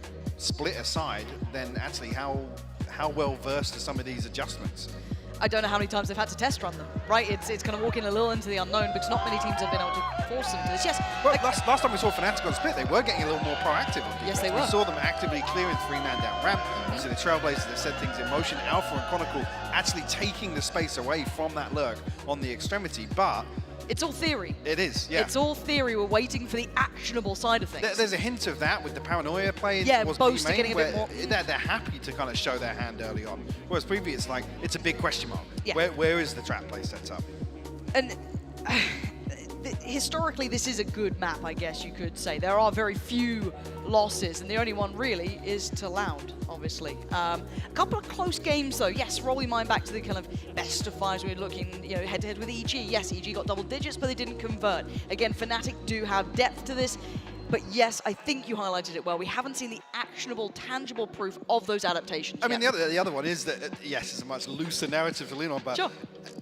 we see Fnatic test it, right? Forced to dig a little deeper, forced to make something out of some of these timeouts, forced to maybe turn a page or two in the playbook and bring something out. And I guess in terms of adaptation, that's where Loud kind of thrive. They have the firepower here to actually lean into that sort of play style. And I think it's very easy to almost overestimate recency bias with Loud. Even just outside this event, you look at Tokyo and you're like, oh, okay, well, 0-2, that wasn't great. You know, they started a little bit more shaky here. They were part of El Clasico for a while. I mean, they are heavyweights in their own right. They're one of the teams that are certainly put up there. So when you see them starting to hit that confidence, hit that form again, they do become a side that can absolutely best Fnatic on the right day. Now, obviously, in the bigger games, right, we're talking grand finals, you're talking about mostly Fnatic having their number in that. But they were the team that forced them down to this predicament, and I do believe we're jumping back into game. So thank you for your patience. Let's get back into this one. 3-4. Loud on the attack here, Fnatic on the defense. What have they worked out? We did know just before the pause, some key ultimates now available for Loud. The Showstopper, the Seekers, and the Lockdown. Early investment here from Sadak at the fault line. Nothing on the other end of it, but we get 2Es onto a deeper angle. Concealment. I want to see if Loud maybe start testing that fact-finding that Fnatic want to start getting into. It looks much different now, though. Boaster singing up towards heaven. It's actually Durka and Leo towards that site. We're seeing Chronicle drift away from this position event much earlier. But I wonder what the signifier is as well for them. Exactly. Because there's not been much shown, really. I don't know if it's a lack of certain utility, a lack of presence at a certain time point, but they are reading it correctly. Lockdown's there, Pain Shell posted, forced away. Seeker's going to come out as well. This is a lot going into this round. I don't think the Aftershock or the Pain Shell's going to do enough damage. No, did Durka! Oh, he still tried to do everything! He tried to do it, but he's so vulnerable! Just caught up, hands tied, and a 4v3. Sights under control. Aspas actually diving a little bit deeper. Full CT control here. So their eyes have to drift towards heaven. They have to be paranoid about this one, surely. One's going to come down. Cowan's position late could be critical, could be essential.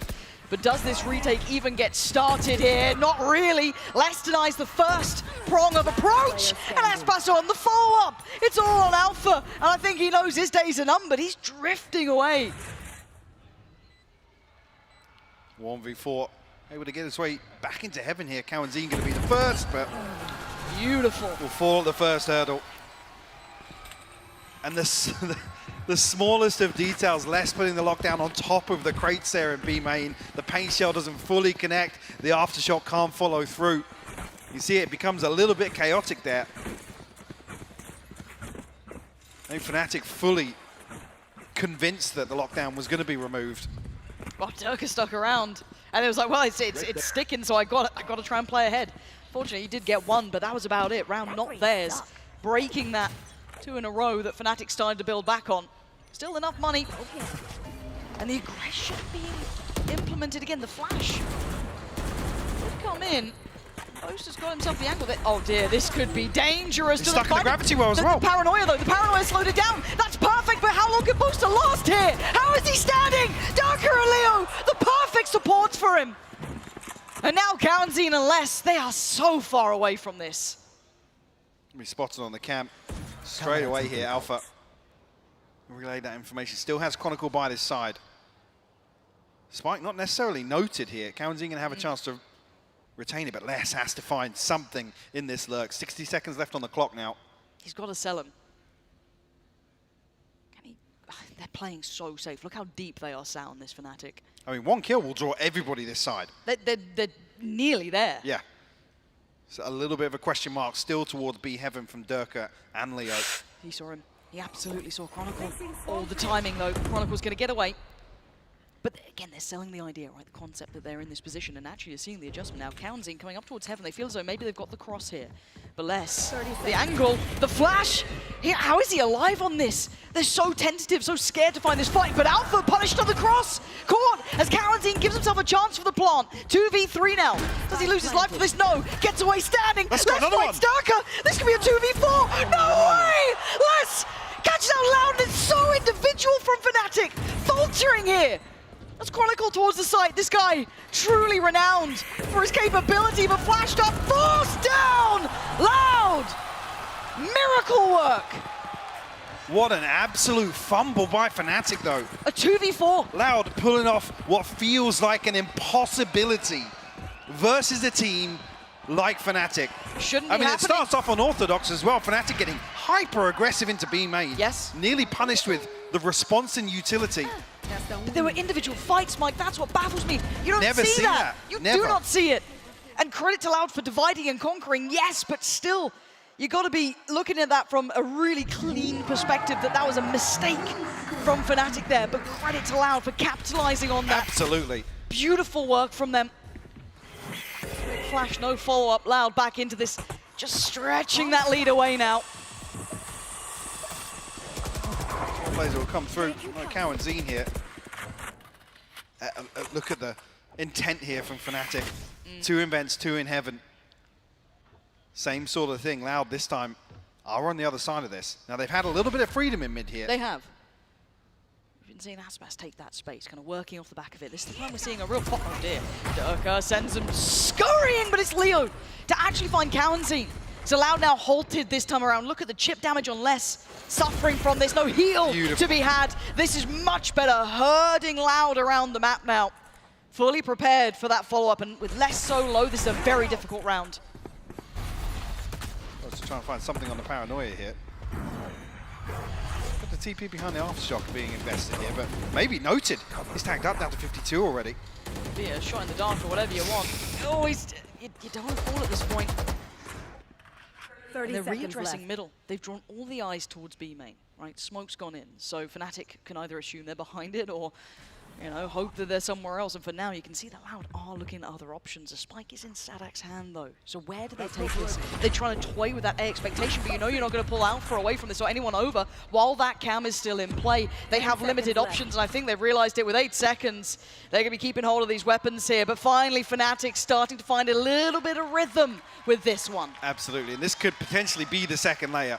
This is where Alpha's setup will shine. An early advantage created, slowing down the round for Loud and forcing them to start exploring the map slowly, contacting in, clearing space for themselves.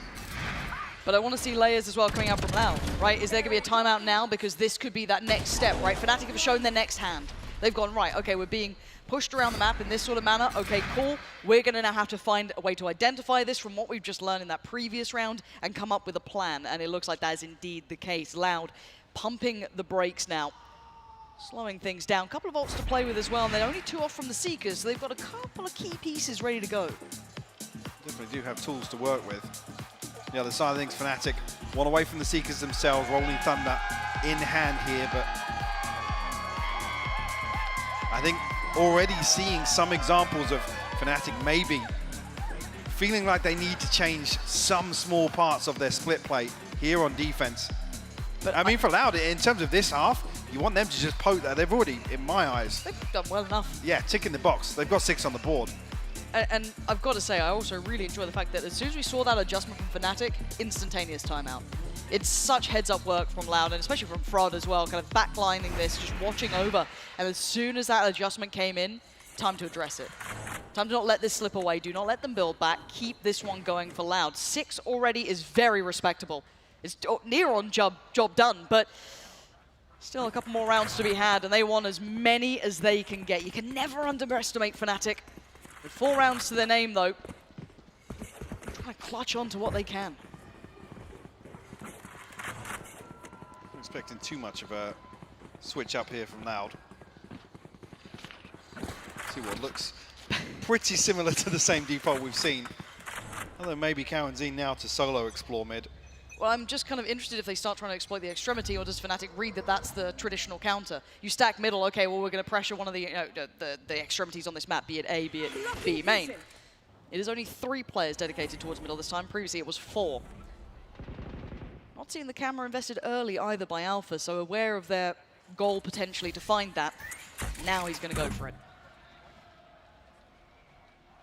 Doesn't necessarily garner the same value, though. Definitely limits the options for Chronicle's utility. to be set in motion by the info off that, and they're actually grouping outside A here. Rolling Thunder to pave the way. This seems like the, I guess, the most ideal read. How is Alpha alive in this? He's just about shown that he is on site by Pillar, and he's actually swung it, punishing less, adjusting to Aspas, but he can't do any more. Oh, just coming through. Information free-flowing. They've got to know they are all here. Plant's now down. Loud get aggressive, considering it. Looking towards CT, there's 3 players here. Durka drawing the fire. Smoke goes in. Fnatic readying themselves. Paranoia posted. They got to work off the back of this. Slowly creeping out. Leo first. Leo falls first. Great trade from Chronicle, but the kills down to the 1v1. Sanak and Booster. The great IGLs, and it's Sanak! Taking Loud up to 7. Reading them so well and leading by example. And a beautiful execution here. There's almost nothing shown across the map here by Loud to Fnatic. And just an immediate explosion onto A site here to look to overwhelm Alpha, who still goes down swinging, got 2 for his troubles. Talk about already getting 6 being a win for Loud in the first half. They're looking to stretch their legs a little bit. A broken purchase here, and Fnatic getting proactive. Yeah, but this time it's in middle.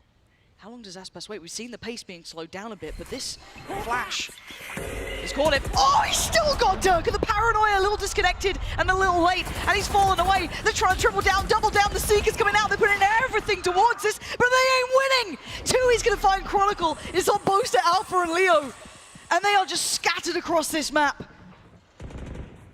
It's another example, Fnatic trying to get aggressive here, trying to actively take an opening engagement. Plant will come through. Look how disconnected Kawanzine is right now. He's playing in the cut right now to try and find the rotation. He's going to hear the steps. He's noted Alpha. So behind the wire on this. Playing so patiently. But Leo's looking. But how long does he wait? Yeah. Just gives it a quick glance. This is... Oh, he's reticking! Leo! What? That's the quality of a player right there. Still so diligent. And now look at what we've got here. A very deep offsite post plant. Smoke's in the way. They've been forced to burn some of that utility. Forced to fight now. Post is still good for 1. Quick with the trade. Leo's still alive. How much can one man do? 2E's. The position is everything. Leo knows. He can't do anything about it. It's all but over. Loud. 8 rounds is exceptional. Blindsiding Fnatic here. And the opening half of Split. It's been a long time since we've had to say that, Lauren. We've credited Fnatic time and time again for their approach. And Loud showing a couple of different looks here. Showing that they've definitely done their homework as well. Absolutely prepared for this. This is everything we wanted to be seeing. And I wonder what Sideshow has for us. Thank you very much. So I wanted to take you through the pistol round in round 3 again and just go into it instantly. The pistol round started out, Aspas goes in super deep and Loud clean it up. And the reason why I think this is so crucial, it's the same problem that Fnatic ran into last time they played against Loud in that upper bracket. They allowed Loud to be able to set the tempo right from the start, winning pistols, winning bonuses. So I'm going to skip through this a little bit of the pistol round as it all got cleaned up and show you about this excellent idea they had heading into the bonus round. So you see here that Aspas falls, and this puts Loud in a 4v5 with bad weaponry, and yet they're still able to take advantage. How do they do it? Kawanzine finds this opening jumping past the aftershock, and at this moment they take a little pause, and I'll pull things up on the minimap for you here. They're going to try and take out this camera very early and push Les deep into A. Now we saw them do this constantly on rifle rounds as well, because they realized the Fnatic are not playing aggressively towards ramp. Les has so much space here to get in, figure out where every part of the setup is, and you see crucially on the other side of the map as well that 2E's is applying pressure into B. They have a bit of a fake pressure towards B heaven as well. This is going to pull 3 players on the defensive side towards the opposite side of the map, and they can cruise to an easy A site hit, absolutely finessing their way around the defensive rotations. It's beautifully called by Sadak, and overall, being able to find the holes and weaknesses in Fnatic's defense is credit to them to begin with. But for it to work instantly on a pistol and bonus puts Fnatic in these rough situations where the ult economy ends up being stacked against them as well, deeper into the rifle rounds. I think this is a massive problem for Fnatic right now. Again, considering that they are 3 out of 11 in their pistol rounds against top 6 teams. That's a problem. That's something that they're going to need to fix heading forwards into the second half. So I'll send things back over to Pansy and Hyde Park.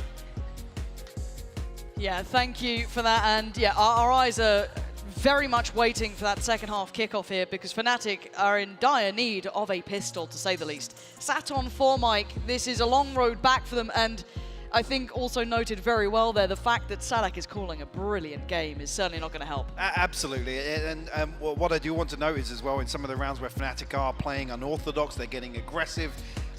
That's where you got to give credit to Sadak in terms of coming into this, you've done your homework, you know what to expect, and then when Fnatic are throwing curveballs out, Loud actually able to control things in those sorts of scenarios we're talking about. They thrive in that sort of situation, but Fnatic haven't shown it much on Split this year. No, and if you are wondering what the slight delay is, of course there is another tech pause. We've gone back to back. Call us Fnatic. But for now, it is just the monitor issue, potentially again. I'm seeing if it's Chronicle, because it was him before, I think. So, not sure. My vision is terrible. We are several miles away from the stage. Yes, we're quite far off. So, hopefully that's fixed up soon, because I've got to say as well, Chronicle having a very out-of-character game here. 2 kills for him, not particularly a headliner. And again, there's a reason that Chronicle's basically been in every single final.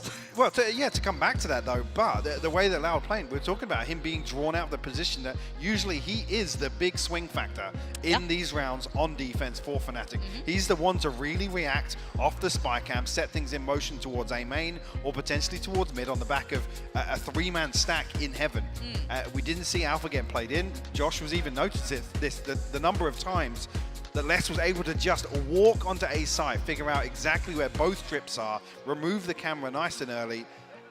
Chronicle gets played out of the round at that point. The role that he plays in this setup for Fnatic, it's done, it's wraps.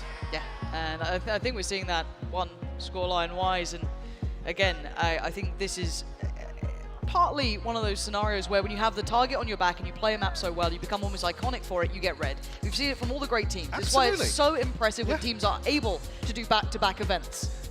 Well, yeah, and then even on top of that, to run through a year and win every global title. This is the point where it actually becomes kind of a reality check for Fnatic, where it's just like, we actually have to do this now. And teams have had 6 months to actually go back and look at what we've been doing and what we've not been punished for. Yeah, and a team like Loud, as we noted, with it being the likes of Fraud kind of behind the scenes, coming up with a bigger picture and then executed in the server by Sadak, they are absolutely on the money this time around. And now they've got their firepower in order. You kind of reactivated a lot of those elements that weren't quite working out. Am I seeing a play with their feet on the desk? Yeah, Alpha's lounging. Please. He is top fragging. Yeah. So, I mean, he got his. Sure, yeah. That doesn't necessarily give us a good indication for what's going on here, but still seem in fairly good spirits. Boaster even a little bit of crowd interaction going down as well. But yeah, it's as soon as we do have an update for you guys, I'm assuming it is the same thing with the monitor issue, but it looks like I might know what's up. I've got a little bit more fun update. It looks like we have to switch out the monitor completely. So it's going to be a little bit of an extended time so to keep you occupied and not just have to listen to our podcast. We're going to throw it over to a nice little bit of content leading forward. Eu não achei que ia chegar no top 4 tão rápido na minha carreira novamente, então estou me sentindo muito feliz. Está sendo um torneio muito irônico, realmente, porque a gente pegou teve a revanche contra a Fnatic, agora contra a EDG. Está sendo um torneio muito engraçado de jogar. Estou disfrutando cada momento. E eu vi que quando o DD estava fraca, ele podia estar picando o Predator avançado. Só que eu sei que ele ia ficar impaciente, porque a última vez que eu vi, ele avançou muito. Então foi como uma guerra de paciência. Eu sabia que ele ia picar aí, então só esperei no Pixel, que ele não ia me esperar nunca. Não mudou nada do que eu fazia. Eu estou jogando realmente porque eu amo jogar. E isso me faz jogar melhor. All but hopeless here for Loud. They're looking for a pick, but I don't know if EDG is going to even give it to them. Oh, dire strangers. Counting drop. Oh no! Out on. What have you done, Sean? Counting with 2 massive kills. Nobody plucking Aspas out of the sky. The Seeker? He's following it. I mean, he's got to be careful here. He's here by himself and he falls. Sunk into the soil of the site. Counting with 4. Chichu's going to have to 1v2 this if he wants to pull this off. Counting 15 HP. The flash to take the line. Can he pull it off? Yes, he can. Eu acho que esse time novo simplesmente quer jogar. Acho que o resto é consequência, sendo bem sincero. Primeiramente, eu estou muito orgulhoso de ver o crescimento deles, de ser uns moleques que não comunicavam bem, não utilizavam bem as utilitárias, a estar jogando contra os melhores do mundo e estar realmente amassando jogadores muito experientes me deixa muito feliz. E eu acho que mesmo eles não tendo um troféu, um internacional, do jeito que eles estão trabalhando, acho que é só questão de tempo, sendo sincero. Estamos representando Brasil, América Latina, Américas também, porque a gente joga aqui. Então, por favor, apoiem nós. Vamos a dar nosso melhor para representar bem vocês.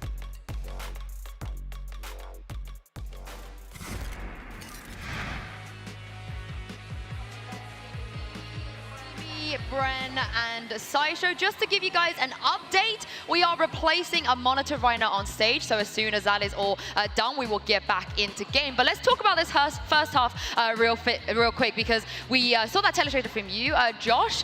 The slow start from Fnatic, Mimi, I think is costing them once again here. It really is. I think that Loud has had a really good game plan thus far in this map, not just starting off with that bonus round win, but also continuing it with, I think, some really well-constructed setups. I thought they did a good job of shutting down Alphayer as well with his setups, which he's normally so efficient at calling defensive rotates for Boaster, of course, around those setups, and Loud was denying a lot of that info. I mean, I kind of brought that up as well, just heading into the series overall, because Alphayer setups are so pivotal to the calling of Fnatic as a team. Josh, you broke it down as well, looking at, round 1 into the bonus round as well, how they were just essentially disrespecting it because of the lack of presence at ramp control. They being needed able to more spot variety. out the setups, right? Yeah, I think they needed more variety on their defensive setups, and they didn't have that. And I think that's one of the concerns that I had about Fnatic is when they get pushed, when they lose a pistol and a bonus, are they going to be able to idea generate as quickly? Are they going to be able to come up with different ways of putting pressure back onto their opponents? And at the moment, the read, the prep work is good from Loud, and it's put the pressure on this guy right here.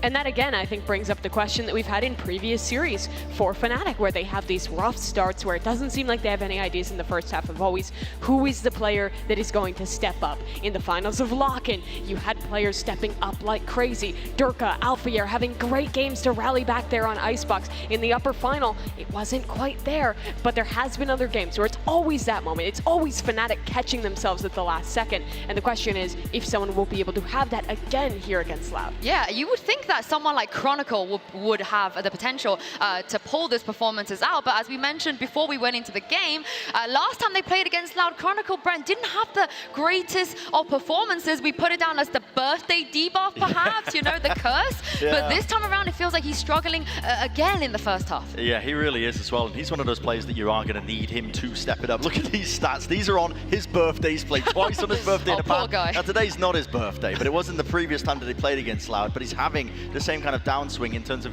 individual performances. It's also, coincidentally, Chronicle, who is getting his monitor replaced right now, so I'll give him a slight benefit of the doubt. Definitely. But I've also known pro players to, get in their own heads with stuff like that, if they're having a poor performance. But really, I am going to be putting that focus on Chronicle, I think, to step it up as he inspects. What is that? What is this? He's got a cactus by the look of it.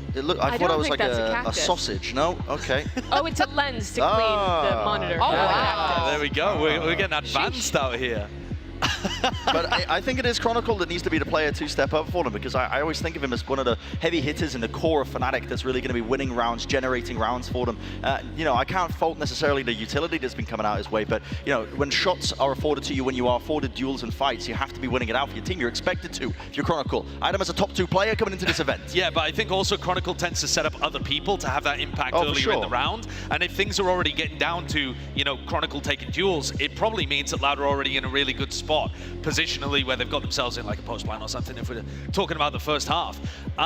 Honestly, the player that I'm looking at in this map, because it's specifically split, and he had a ridiculous game to dig them out of the match against DRX, it's Leo. I think that's the player that I would be putting a focus on, because he has a bit more freedom in this composition as the Sky to go and flash himself around and make plays and find his own timings, stick a little tighter to Durka up at the front. And we have yet to see him really flex and take over the game like he did against DRX. Yeah, this head-to-head with Kawazine is interesting as well. Let's remember, in the off-season, Leo was the hot free agent. People were like, where is he going to go? He had offers left, right, and center, whereas Kawa, we weren't quite sure, Mimi, what we were going to get. But in this matchup right now, Kawa's got Leo's number. Yeah, remember, Kawazine was kind of an unknown name at the start of this year. He was one of the 2 rookies with Tuiz who got brought into this roster, and it really developed so much with this iteration of 2023 Loud. I think the thing as well with this guy is that he's just been so insane individually, beyond just what he can do with his utility, playing on the Sky, helping his team to find the right calls, the right information in the mid-round. He's also so clutch, and I think there is that direct parallel with Leo there. Both young guys, fantastic at the initiator, added to their team this year to really level them up. And you can see right now, Kawanzine's stats are ridiculous. He's looking like the best initiator in the event. He's also one of the most aggressive initiators that you have, playing Sky most of the time. And if he doesn't have great performances, if he isn't high on ACS, which is, you know, not the only way that you would measure how good an initiator is, if you don't have those big games from Kawazine, you get what happened to Tokyo, where he still takes the fights, but he ends up falling down, and it's not as, you know, it's actually detrimental to the team. Yeah. He's not quite nobody, you know, he's not that aggressive and solo, but he has those flair, those moments. Is there some beef going on the stage here? The panda's staring down. Is that Nats's panda, or is that a different one? What's the lore here? I need to know. I haven't really been tracking the stuffed animal. Oh, here we go. Oh, that's brilliant. Who do you guys take in the head-to-head? Oh, I mean, there are 3 dogs and 1 panda. And pandas, they barely want to survive as it is. They're gentle. Gentle creatures. Don't they like only eat is it them who like only eats bamboo shoots and it's like actively poisonous for them? No, that's koalas. Well, koalas, it's eucalyptus. That's eucalyptus. Yeah. Eucalyptus leaves that they have to digest in their stomach. You're mixing it up. But at the same time, you can barely pay a panda to procreate. Trust me, they've tried. Yeah, the dogs are taking that one, I think. Yeah. That's how it's 3-1. I don't even know where we go from here. Yeah, let's talk about, I mean, we saw Alpha a little bit there, but let's talk about Alpha versus Les, because again, this is the narrative of, you know, Alpha, he's a great aimer, but when it comes to the actual nitty-gritties of being a Sentinel, Les, it feels like, is the #1, undisputed. Yeah, I mean, Les has just been so good thus far in this tournament. I think you can see some just direct crossover between these guys. The last time they played, it was a lot of the time coming down to these late rounds, coming down to these clutches, and Les is just winning so many of them. Yeah, I actually think that when it comes down to like the styles of both of these players, they're both aim first rather than util first. They do have good like util setups overall, and they're not dumb players. But what actually takes them to being elite is their aim, is their ability to isolate duels and win their ones all the time. Can we get the t-shirt cannon at the desk? This is such a sick t-shirt cannon, by the way. It's the is that the Raze? Yeah, it's the Raze Rocket. It's a showstopper. Can we fire this out? Sue, I would love to do that. Earlier on, they were testing out this rocket. They're not going to show this on camera, but I'm going to dob them in anyway. It was -8s all day long. Were they roses?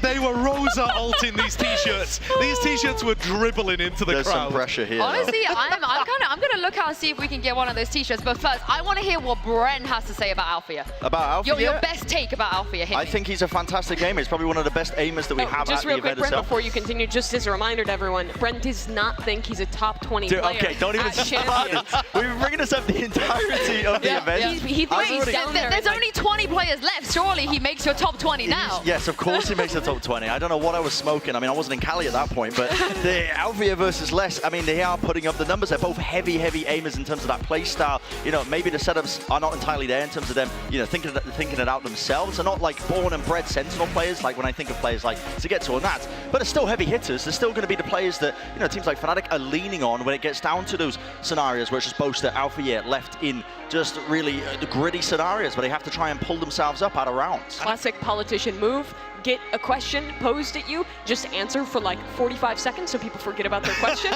move on. I think Les dominated the matchup the last 2 times these teams. He did. He did on Lotus, yes. He did. He absolutely took it to Fnatic. And I think that that's one of the ways that you need to win. People asked Redgar a long time ago when they were the only team that had beaten Fnatic at any point. People ask Redgar, how do you win against this Fnatic team when it looked like they were unstoppable juggernauts that would never bleed? And he said, you must win your duels versus Althea. Step one, you must be able to win your duels. And then you can focus on the strategy and the rest of that stuff. And that, I think, is one of the big things that Loud bring to this matchup, is that they're not scared. And actually, a lot of the times, the fear ends up being in Fnatic's heart. You know, they're the ones that are struggling to take the fights. And Loud are just super happy to let it devolve into ones. Yeah, I think the pressure's off of the shoulders of a lot of teams that go up against Fnatic, I think, because, you know, we've been raising the expectations that this team of Fnatic should be making it all the way to the grand finals. You know, a lovely carved path for them. Well, I have some good news for you. We're jumping back into game. Over to you, Pansy and Hybog. Thank you so much, Des, for filling that lovely amount of time. Hopefully no more issues. The crowd's getting hyped up a little. Yeah, there's well, I mean, back in, well, the Loud fans. Yeah, a tall order here to bring things back in the second, but definitely starts with a pistol. Josh was hitting on this in terms of the win rate overall, of, actually against some of the teams in the later stage of this tournament. Now, they needed one before. Extremely crucial too. He's actually cool on the jump peak there. There. Fnatic not following through though. No, so drifting away. The test on the other side of the map as well. So Alpha gonna be maybe not noted, but kept in mind. Loud getting pretty mobile around the map. Drifting another player over towards B, but we can see the Fnatic are looking towards that vent. And on the other side, Townsend, Frenzy, perfect place for it. He spotted a pixel, he knows it. He's seen enough here, drifts away. Flash is there, he goes back in, set into motion, turns, couldn't get it, but he isn't alone! Loud, fight together! And another potential fumble of a pistol for Fnatic. Just spotted slightly in the spike in a disastrous position. Almost unrecoverable here. 40 seconds left to work with for Boaster and Althea, but this is going to require a miracle to get round 13 on the board in their favor.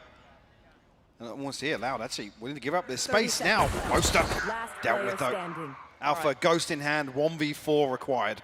Show me what you got, Wonder Kid. Not an easy task, but he's got the spike. One small benefit to this. He's got 15 seconds and not many options. Looking for the first way forward. He's been found. Loud, crushing Fnatic on that second half.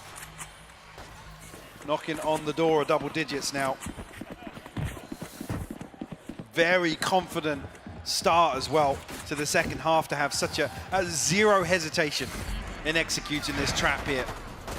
Karanzine plays the timing perfectly, and Aspas to come through and secure that position, secure the spike. You see the frustration starting to show a little bit now. Sheriffs in hand for a few of the Fnatic players. Definitely some opportunities here in round 14. Got to say, at the start of the day, walking out to the stage, Frod looked mean. He looked absolutely drilled in. They're pissed. Yeah. I mean, we talk about vengeance, yes. Jesus. That was a shot. Talk about vengeance. Yes, they put Fnatic down to that lower side, but still, to be able to deny them the triple would be everything. Off to that Brazilian final. But now, oh bloody hell, Les, come off it! What is that?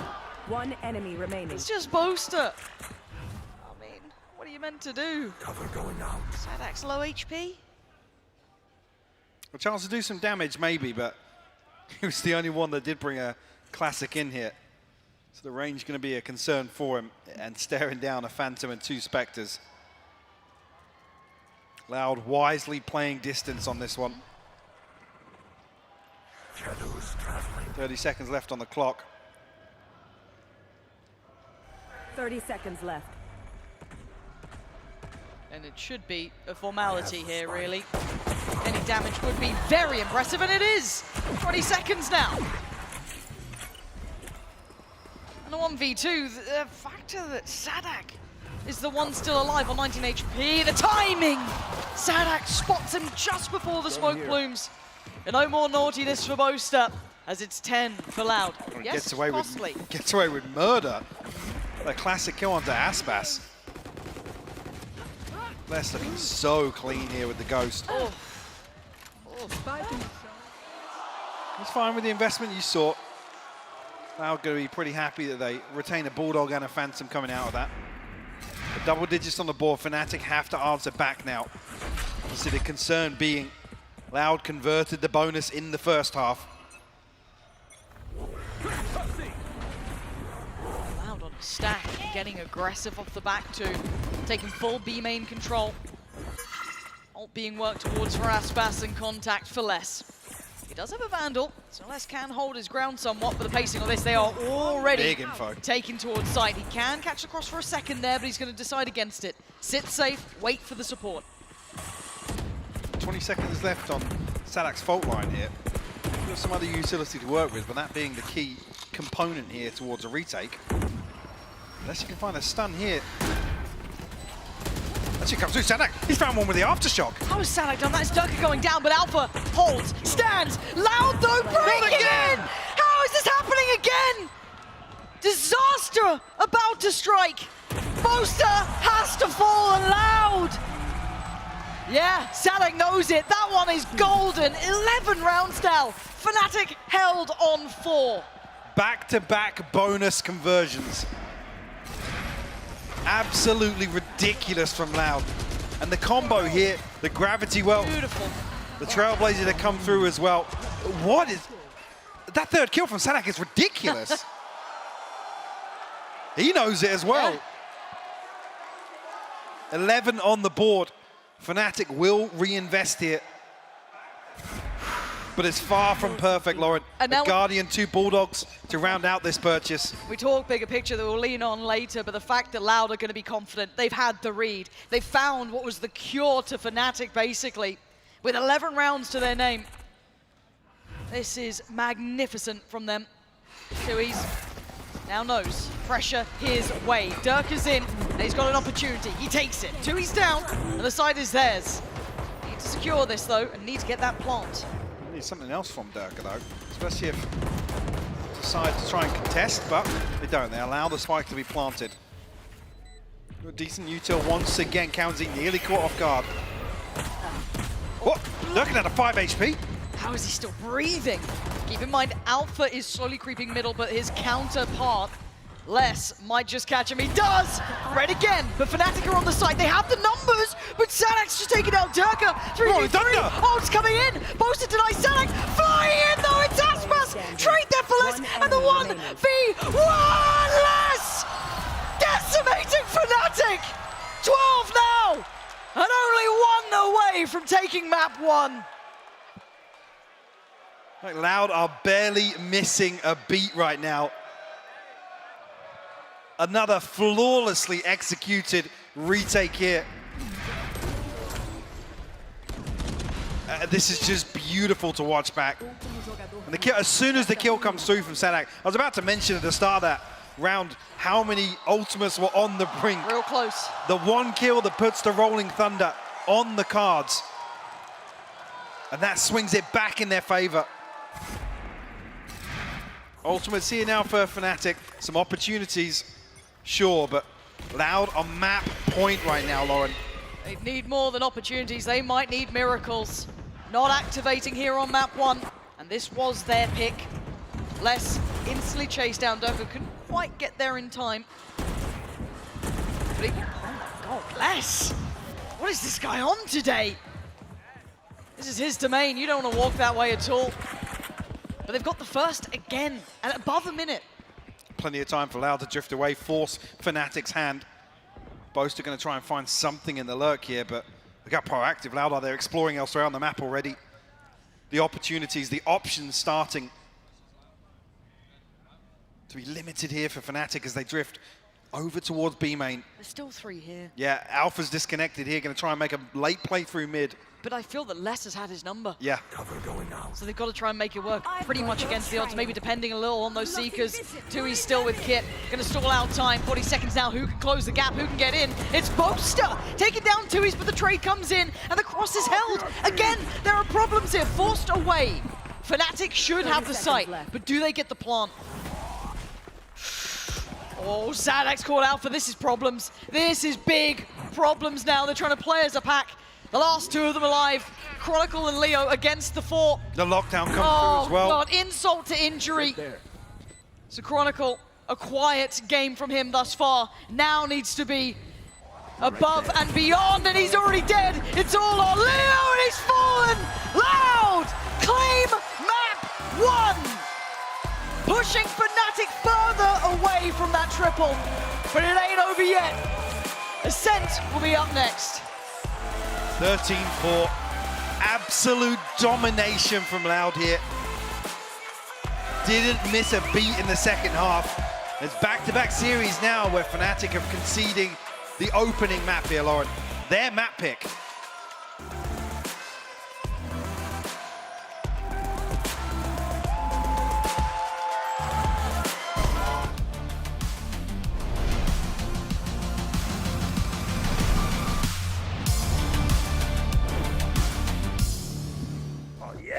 Bringing in a new roommate to save money, is that the plan? Well, we gotta find some way to save, so say hi to Glenn from work.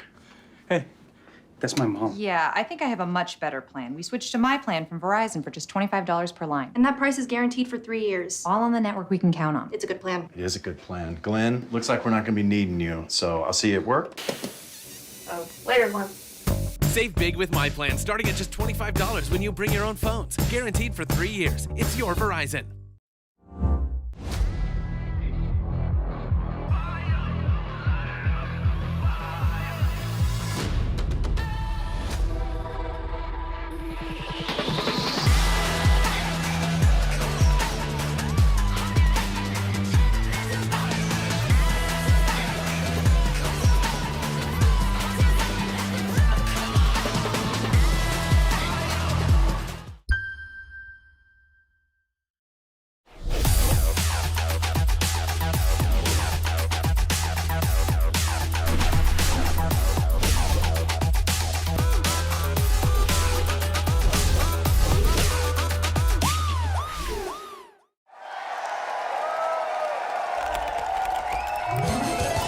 Red Bull gives you wings.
Welcome back to VALORANT Champions here at the historic Kia Forum. I'm standing by with Fraud, head coach of Loud, after another very dominant win. That's now 3 maps. 3 maps this tournament where you guys have gotten the best of Fnatic. What would you say was the key to your success on a 13-4 win on Split? I think the key to our success against them is just our studying and our preparation. We've been putting in a lot of hours, not only practicing, but studying what we do, studying what they do. So I feel like we have a really good read of what's going on. And the guys are hitting some shots, hitting some clutch moments. So, you know, it's really all attests to all the work that we've been putting in. The boys look good. Best of luck to you in the second map, man. Back to you guys. Loud are looking good, but over the past few weeks, VALORANT has taken over Los Angeles. There have been some incredible pop-ups and community events like Split's Happy Store being brought to life at Giant Robot. And the fun continues this weekend at the Forum with FanFest. Be sure to make time to check it out if you've got tickets for a match. Welcome back, everybody. I've got Mimi, Saisho, and Bren here with me at the half. You guys made a point to talk about how important that pistol was going to be, especially for Fnatic. But Bren, in the end, Loud, they take another pistol. They look so good, and they managed to then close it out from there. Yeah, and like what Frod was saying as well, a lot of times being spent on the preparation at a prior matchup, not this one itself. I was shocked when he told me they had been VOD reviewing for like 4 hours, 5 hours leading up into a match as well. These guys are putting in the work in terms of the homework of trying to learn people's tendencies, any opponent they're up against. And I think that's just showcased for how dominant they are in those first 3 rounds in every half. It's so important for them to get a hot start and keep it going with just the momentum. Yeah, I think they've done an enormous job of prepping for these games. And remember that this is a team that knows what it takes to win champions. They've done it before. They know the level of preparation and work that they have to put in. And what it took back then was honestly the same here. Great preparation, starting half strong with pistols and bonuses. It has a lot of the same makings here for Loud. And for Fnatic, it never really felt like there was a moment where they truly got into that game. It starts with the bad starts, and then Loud runs with that momentum. In the attack half, a great job of shutting down Alpha Air's util and playing into their mid-rounding. And in the second half as well, it was excellent retakes that pulled things home for Loud. Yeah, it felt like after that 4v2, when they lost the 4v2, everything just went downhill from there. But let's take a look at the Verizon high-speed moment, and this goes to Loud for their fantastic retake side showed here in round 16. It's so good. I mean, Les is ready for the lurk from Alpha Air. Aspas is double blast packing in, same as he did on round 1 and continued to do. They win a 2v3 out, and at the end, I think you can see the confidence difference there. Oh, yeah. Because Les is hungry to take a fight, and Boaster's trying to play the time and set himself up. And I think that that also is one of the big reasons why Loud keeps getting the advantage over Fnatic, is that they are opportunistic. They have that killer instinct, and Fnatic are constantly trying to take the smarter fights and stop the aggression by just backing off. That's not working. You're seeing this as well in the statistics. I mean, I think it was 3 out of 9 in terms of the first kill advantages for Fnatic. And they didn't convert it. So it's like 9 rounds total that they had the first kill, weren't able to convert it. 6 rounds out of those 9. A huge deficit. They're just not getting it going once they get that first kill. And it comes down to the confidence, right? When you're not seeing them take the fights together as well. It's like they have just this mental block for this first map. We saw it versus DRX, the exact same instance. They got to get it going at this point now. There's really no second chances. I think what is so strange is about how consistent it is that this is happening to Fnatic. It always feels like they come in with a good game plan, and as soon as that crumbles in a first map or something like that, they really struggle to come up with the idea that, hey, we're going to need to make plays. We're going to need to take a risk. They're a super team. They have literally 4 out of the 5 best players from their region. Some would say best in the world on this squad. They have the firepower to play the way that Loud was, but it always seems like they need to take that first knock, need to go down in a map, and then they open up those plays and rely on it to come back. But it feels really, really dangerous to have to do that consistently in this lower bracket run with every single game being elimination. And to be honest, Fnatic have been good for it so far, right? True. But how many times can you be an inch away from death and yet escape through the virtue of being able to recover and have those big performances? If Fnatic want to win this, they now have to beat Loud on Ascent and Haven, 2 ridiculously strong maps for the Brazilian side. It just feels like too much. I feel like Sadak has called a beautiful game so far. If they have similar ideas for map 2 and 3, they're going to be good. Yeah, well, let's send it down and hear what Mini had to say ahead of this all-important map 2. Thank you so much, Shinsu. Mini, we want to cut right to the chase here. You guys have already played Loud on Ascent. It was 11-13. It went their favor earlier in the tournament. Given what is at stake, what needs to change heading into this map? Try not to lose both pistols in the first bonus, like last game and that map. And then just stop playing so scared. Like, we're playing 4v2s, I'm sitting in spawn, not talking to each other and shit. Like, I'm really annoyed. Like, I'm really angry about that game. Luckily, the fire is in Jake right now. He's out there giving speeches and stuff. But I'm kind of mad dad right now. Like, I'm not happy about how we did that at all. That was really bad. Well, hopefully we go to a third map and we'll see how everything plays out. Thanks again, man. Best of luck to you. Back to you guys on the desk. Honestly, I think completely justified this time around for Mini. You can see the rage and how much they want it. And also, it's good that they've identified what went wrong. They know what they have to do. I mean, you can see the frustration because he's saying the same thing we are. Hey, this is the same thing as last time. We're losing pistols. We're losing bonuses. We're not having the confidence that we should have for the caliber of players on the team. And I hope Boaster's speech is good because they're going to have to rally back again, like you were mentioning, Josh, on 2 fantastic maps for Loud, starting on Ascent, where we saw Fnatic falter last time. Yes, and Fnatic specifically faltered again on Ascent by losing pistols and bonuses. That was they were actually broken records at this point. Yeah, it is, but they were winning gun rounds the last time these two teams played Ascent, so that wasn't the big issue. But I'm concerned a little bit in the way that Mini's phrasing that of just don't win the pistols, because pistol and bonus rounds are often about the read you have on your opponents, the prep that you've got going into it. Is your idea good? And yeah, they can be a little random as well, and that's one of the things that people talk about, the pros discuss a lot with pistols and how important they are, but a lot of it comes down to how good you're calling them and how good the plans are. And if that's not there, no roster in the world is going to be able to recover it. Well, as you guys can see here in the Prime Gaming Agent Select, no changes from either side, but also, Brent, DRX, they fell after taking map 1 in the dominant fashion. We don't expect Loud to do that, though. They have the experience. I think Loud have the experience. They've also got that, the veteran presence behind them that they're not going to really falter. It's up to Fnatic now to pick up the pieces here, and one of the most exciting matchups I'm looking at right here, right now, Durka versus Aspas, the Jet head-to-head. It was fantastic last time these two teams clashed. I want to see that again as well. Pick it all the way back, bring it all the way. I want the best match that we possibly can get. Listen, I'm going to be a bit biased for Fnatic in this instance. Yeah, I also think that if Fnatic end up losing pistol and bonus, Durka's not even going to have funds to get an op online. Yeah. And so that's really crucial. Defense side, they need to start well on defense side.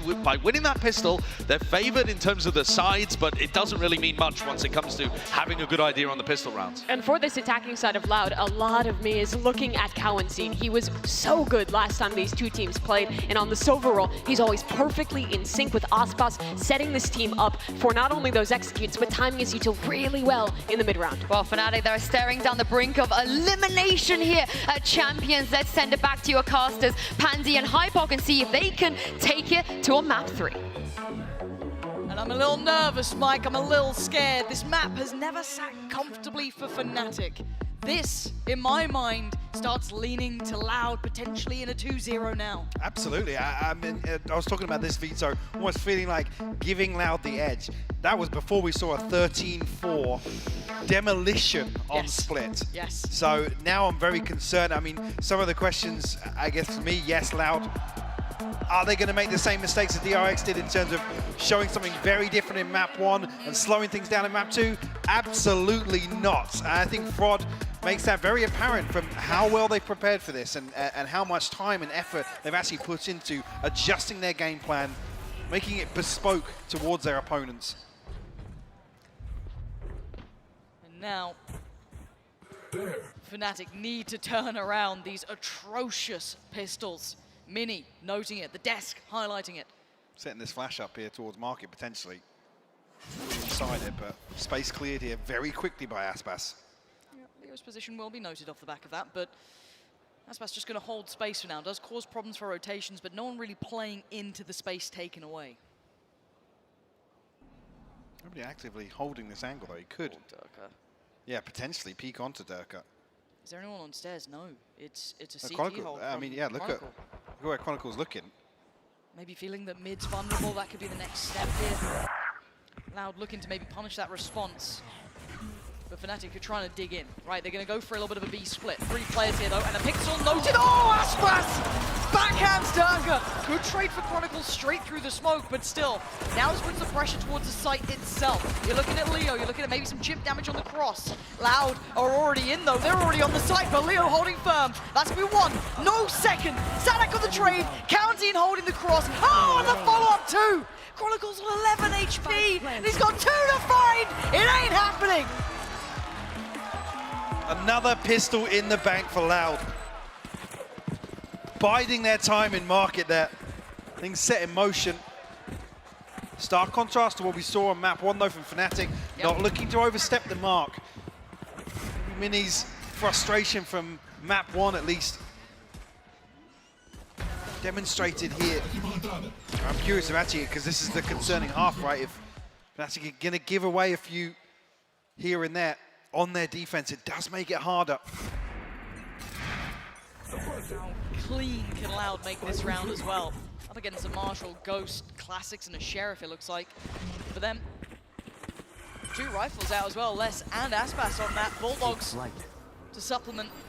And it looks like a very simplistic 8-8, which is absolutely perfect. Unless Durka decides to get a little aggressive. Tries it, doesn't get it. Gonna have the door shut on him, maybe. I mean, at that point, he was already dead. But now the plan's gonna come down as Loud, looking to solidify this scoreline, potentially getting 2. Really difficult to fight their way back in here. Goes to Sheriff, a scope in hand for Chronicle. Got a 4v5, no less. Don't have a flank, don't have much to draw the eyes away. Fnatic being given nothing. Chance here with things in pretty late to maybe do some damage on the way out, but yeah. Not gonna let it. Loud, fine form here. Crossing all the T's, dotting all the I's. 0 opportunities. As I think Alpha and Leo will be left to rot. As Loud, I asked how clean it was gonna be. Absolutely immaculate. The Prime Gaming flawless here in round 2. Leo and Alpha will give it up to the Spike. Looking to continue that momentum from map 1 here on Ascent. Need a response here from Fnatic in round 3 to right the wrongs from Split.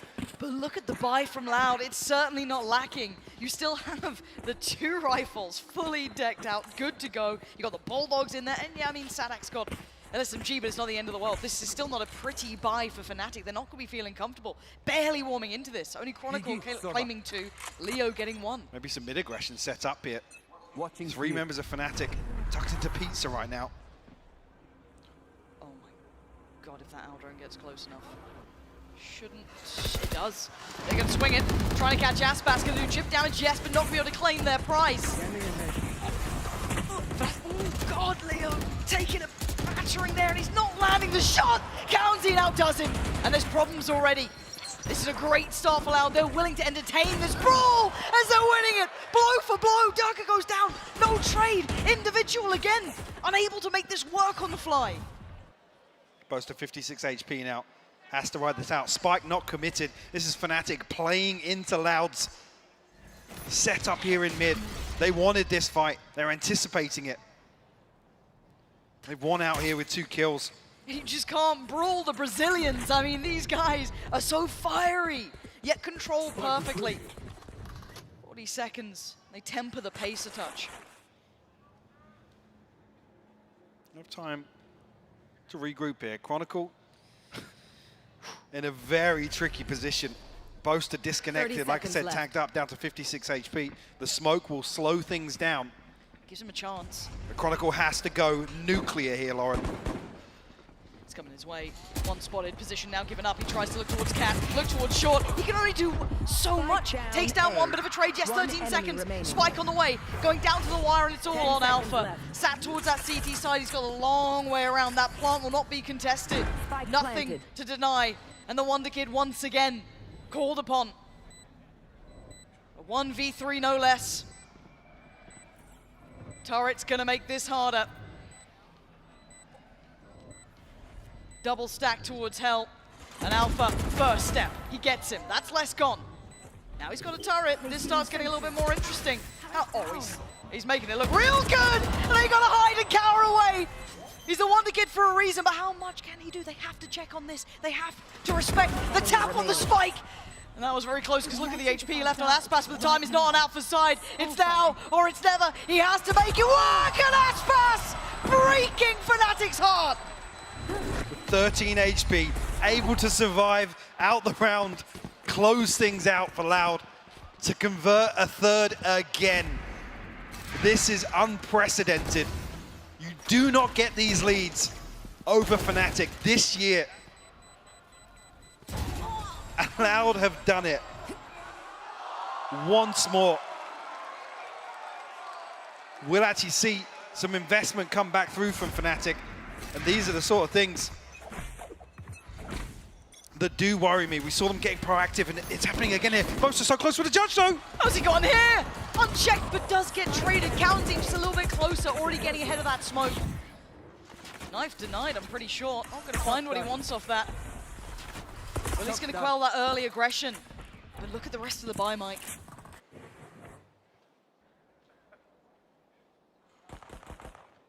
Alpha actually set up pretty deep in mid here. When Kawanzin's going to have a chance to dart in this. It's another 7 seconds, but he might even be hard cleared. Yeah, look at the damage onto less. Alpha's got to play ahead of this, and he's lost out again. Aspas is barely breathing. He's still putting people in body bags. 21 HP. Is Chronicle next on 50, not sitting so healthy himself. Aspas, this guy is having an absolute screamer of a start. As Durka waiting, biding his time, yet to fully find his form in this map, and well, this series. Dashes on. Spike planted. Doesn't know the space he's gotten given. Tui's didn't quite see him, and now there's a chance. Takes down one, Kawanzin gone. Paranoia sent and slows the roll. Where's Leo in this? Aspas and Less so tagged up. Tui's has to do the heavy lifting here. Desperately trying to get played in here. Aspas still holding active angles, though. Oh, he's gone down. It's maybe getting towards game on here. It's Tui's. It's the backbone, the backline. And should be the backbreaker, but Durka does wonderfully. Oh, Leo! Wonderful consideration of that timing. Finally, they strike back. A much needed round to get themselves on the board here on Ascent. Round opened up by Boaster with a 1-for-1 in A main. Fnatic able to drag that one across the line. CERN being Loud. Some key ultimates online here. Now just, it's examples like this when you watch it, you think, yeah, a couple of over faces, but they never want to concede space. They always want to continue fighting. I was talking about Aspas continuing to hold an active angle here. Some around, Fnatic do punish for that. No, don't slow down though. No, they don't. They're actually going to kick it up a gear, if anything. Ult going to come through as well, trying to punish those rotations. I don't think he got what he wanted particularly. Aspas looking to try and dive towards the back of the side. He's done it. He's going to spot out Leo. It's not pretty! And Boaster going to save the day. What a time for him to come online in this. What is going on in this round? The pace just so chaotic. There's less. Last one and not for long. Fnatic finding their feet now. And a confidence builder for them to shut down the pace of Loud. This aggressive B site hit. And look at the money straight away. The rip away, the 3 ultimates I was talking about, them building towards. Key ultimates in terms of the attack on Ascent. Completely mitigated. Boaster slipping the net here. Started the double smoke just at the top of stairs. And force Loud back into... Actually, just bringing one rifle in here. Aspas will at least consider things here with a hero rifle. Sheriff's elsewhere. Always danger with Loud, though. Does he get played in on this? Durka respecting enough of the util early on to slip a little bit deeper here. But a test towards middle. Spots one. We're going to note the other as well. The back of the smoke here. Aspas going to reveal that rifle. Leo going to watch the cross. And Loud not having that early start they would have wanted here. Chronicle's got to be careful, though. He's playing the player on short, trying to put together this picture that Loud are painting.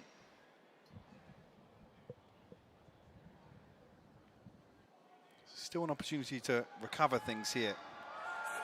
Aspas being the main component of that. We'll hear this drone go through and clear market. With presence speed shown here, does he get hard cleared? they've got to be so aware of this. If they drop the ball and don't check this diligently, I mean, that's... Still 40 seconds. This is still a lot of time to work with. Drawing out the null command from Chronicle as well. He's hit the panic button, Lauren. Look at the spike. What is happening to them? They're getting so nervous about this. 30 it's on the seconds 2 left. on the B side mostly. Yes, that kind of pressure point could come through a little bit towards middle. It does deny a bit of the space. You can feel that Durka being cornered away. Now gets checked on. Lovely shoulder peek there, forced away. Paranoia hits, and now the side build. 3 of them, make it 4. Alpha's just holding down Mouse 1. There's 3 of them on the back of the site here. 13 seconds, they're running out of time. Loud needs to start getting to business, getting to work, and Fnatic aren't allowing it. It's all on Aspas. That's the operator gone. 4 seconds, he wants more. He ain't gonna get it. Will force a couple of repurchases. Loud unable to really pin down much on the B site.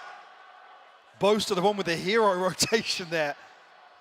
TPing back in to reinforce the B site hold. Will force Loud into a timeout, actually. 3 consecutive rounds either way now in the first half.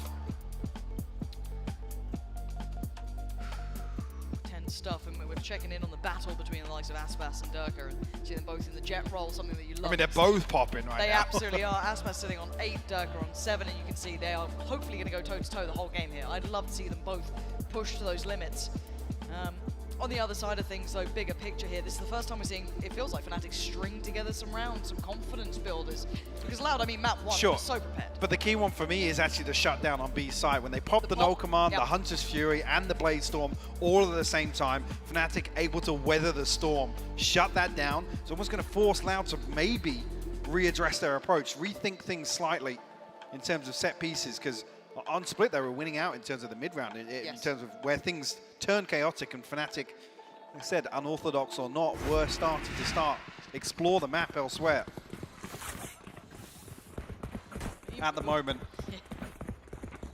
things tied up 3 apiece. Okay, lockdown. Alpha's got the operator. Yeah, got an Odin last year. He has been doing this occasionally. Yeah. It does just make me, I don't know, question my sanity a little. Does have the lockdown at the moment as well. Our home. Keep them out. At the moment, 3-3. They go back in. Dead poster. Poster. No. Oh, this is awful. That was not what you want to be seeing. But on the other side, Durka getting very proactive, but has to relinquish a little bit of that space. Redgar POV for a moment there. Oh, Redgar. Still mid-control being toyed with. Chronicle still checking on that from topside CT. This is so interesting as well. Actually over towards A now, anchoring with this operator. Has his setup towards door. Is Leo is in proximity here? This is a challenge, isn't it? Not going to be able to make that happen. Forced off the angle initially, but back to business. That's just a tag. leg? That is a tag. Counts in 5 HP. You're a lucky boy today. Careful. Strong breeze might knock him over, but the plant is in. Loud have done Look at what they Les's wanted. position though. Oh, this could be devastating, and it is. Boaster goes down, and he can just slip away. He's now a nuisance, a problem in the back of their minds. Well, it removes the possibility of short. Fnatic have to address it. They do, but they're going to invest the lockdown as well. This is going to be happening almost on 2 fronts. Aspas starts handling middle himself. So clean with it. Beautiful shots from him. Could not snap up to Leo in time. And the 4v2, Alpha and Leo, I don't think you got anything left to say. Absolutely not with the operator in hand here. Lockdown immediately mitigated. Fnatic will garner nothing on the back of that. Loud will answer back, finding their 4th. It's just Aspas to fall as well, and Les playing a pivotal part in shutting down this retake. Like I said, removing options from Fnatic. And a beautiful crossfire as well, even if things get a little chaotic there. Aspas is on short to complement this position. It's so well considered by Loud. And like you said, even he gets that kill, he can run around the map. There's still going to be a question mark there for Fnatic. They have to slow clear.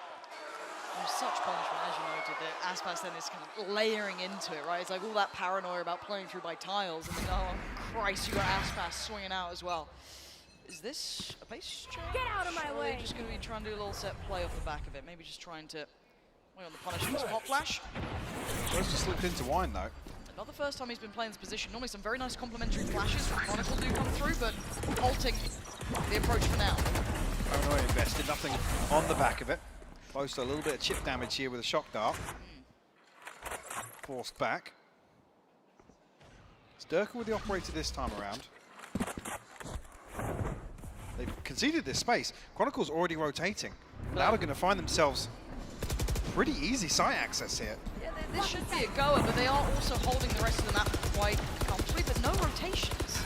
The two players on B are not even close to leaving. Oh my god, Boaster still fell. The last second of the door closing. Now with 4 alive, this gets incredibly difficult. Less's position, they'll adjust it. Oh, he gets pinged. Chronicle. This is a horrific round to be looking at.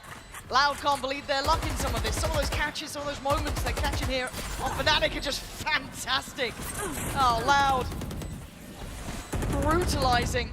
All those mistakes that Fnatic make, little bits of timing The here flash. and there. The flash, so perfectly placed.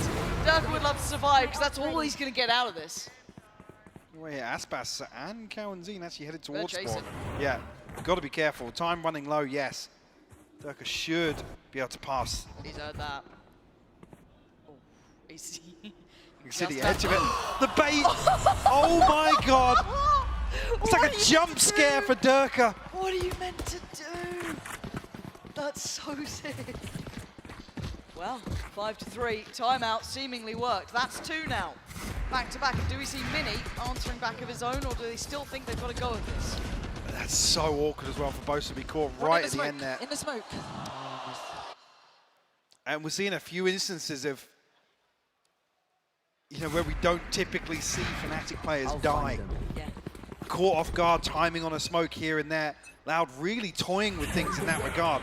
Oh, it's magnificent to watch. So slippery. What? It's difficult to Hold grab. on, hold on. We've got a little bit of a play here, and already Chronicle's gone down though. This, oh my god, it's crumbling! It's Loud dismantled. just punished both of those players. I don't know how they found Chronicle so quickly. Boaster spotted. He's screwed. Trying to get away. He just wants his life for a second. They just can't handle this pressure from Loud. There's zero comfort, even when Fnatic try and take the initiative, be decisive in some of these rounds. Loud actually come out on top.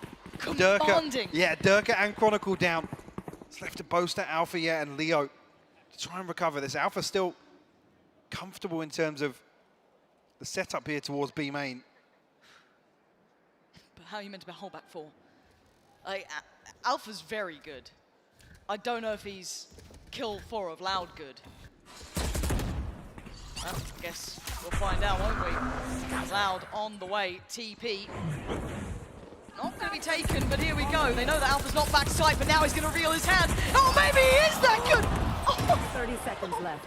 Gets 2 before falling. Less down to 11 HP. 2 is still healthy, though. He's given them a chance, but the lockdown coming in is going to give them a time limit to this now. Fnatic can't really concede the space outside, though. It's going to be a question mark of whether or not Loud have repositioned. The drone will confirm it. Still got a recon here to work with as well for Leo. Boaster, no paranoia. He caught one. He actually got less with that too. That's the scary factor. That could have been less dead. Only on 11 HP, but he's still standing, still breathing. And they bought time. Precious seconds. Paranoia sent. Boaster seen. Fnatic need to make their move and make it fast. Loud still holding on to this, made possible by Alpha, but now it's going to be Boaster and Leo. Just in the final couple of seconds there before it got near on improbable. They get themselves up to 4. I said key that Alpha goes down swinging. The headshot that he got there. Yeah. The transfer good enough. Yes, fall into his own nano swarm, but You'll take that. absolutely. Makes things doable. It's not a freeze frame. Fnatic keep it within touching distance here. 1 round separating them here on Ascent. Cowanzine and Sadak, best old progress here on the side of Loud. Supposed to get it really, really fruity with it, but Cowanzine's going to trade it. The flash was so good as well from Chronicle. That was beautifully done. The fact that I think one of them tucked to the box or wasn't quite completely blind, they get to keep 2 standing rather than potentially losing 2 to that rather audacious TP play. It's another example, though. we talk about percentage plays. Boaster puts himself in a one and done, or you know, you find 3 off the back of something like this. Now no smokes. Concern being Loud are drifting back towards Alpha's setup once again. It looks like he might even go for the Odin spam off the turret contact here. The chance to do real damage to Loud. 50 seconds. He's going to hear the out drone. Time to strike. Didn't get anything for this yet. Looking for... Oh, that's with the counter spam! Just nutmegs him and the site's open. Ready for the taking. Primed. TP across the site, plants in 4v3. Operator and play as well, not easy to make that work here. And it ain't all of them on the site. You can have less slightly disconnected, and you can see why. Yes, revealed, but how much are you meant to be able to do here? Durkins wants to get in, and the crossfires are just perfection. Loud do not let you find a single fight. Leo needs to walk away, tail between the legs. There's nothing more to be done about this round. Loud will find 6 here. I'm talking about maybe being a little concerned. It's another situation we don't see Fnatic playing to their typical strengths. Desperately trying to take the initiative. They want to remove this weapon. I mean, ahead. Throwing at it here. Leo desperately being hunted. This is... Does he get to keep the rifle? Let's see. That was the longest couple of seconds of his life, but yes, he does. So, I mean, but look at the rest of the buy. Yeah. It's very poor. We already talked about the response here from Les. It's just perfect. And he's even ready for that as well. Yep. Such a test to Fnatic here. This is Loud in fine form. A little bit of a different look this time, though. Aggression being noted. Close to getting proactive towards Cat is different too. To the gap on A main here. Boaster's going to tank some of this. Down a little low. Got to be careful. Pressure's coming towards A main. Adjustment towards middle. Aspas already on the site. They should have a pretty safe plant on this. Absolutely. I mean, Sanak finally crossing with the spike here. Just before smoke dissipates. Actually, a proactive Hunter's Fury here is going to tank Durka and Leo. Oh, he's going to put him to bed, Leo. Take a nap. It's down to 3. Boaster trying. Working his way back through here. Look towards hell. Oh, it's messy. Chronicle punished. And now it's all on Alpha in a 1v3. And Loud are absolutely decimating Fnatic. Held on 4 now. Loud are in charge. I think 3 players are going to struggle financially here to get rifles on the board. I mean, Leo gets a light shield and a Guardian with no utility. 2 away from the lockdown. That's the closest they have, other than Boaster's TP. But we're seeing Fnatic roll the dice time and time again in some of these really strange 50-50s. Yeah. Stanak can barely believe it. Yeah. And a reminder, this is an elimination game. And Durka wants to live. Takes away less this time. Wins on the extremity, but now we look towards the other side. Attention towards A. Chronicle has to start finding his form here. Shinkanzi, yes. Oh, thought he might have outstayed his welcome, but yeah, finding a little bit of fire here. Second 2Es. Got their work cut out for themselves. It's not a pretty purchase, though, from Fnatic, so don't think it's impossible. Let's not talk about the 2v4 win rate in this series so far. Yep. Hanoi invested nothing on the back of it just yet. Fnatic poised and waiting. Allowed to overstep the mark here. Too noted with that. Still 50 seconds, plenty of time to slow things down. Durka swings through though. Cleans things up, gives Fnatic their 5th and a 7-5 half hit. Yeah. This is such a tense game though between these two. 5-7. I've got to say, in my mind, Loud are leading this in every single aspect. Yes, Fnatic are keeping up, but it's Loud leading. We haven't seen Fnatic forced to adapt in series previously, and here we're seeing different examples. Like I said, them playing out of character.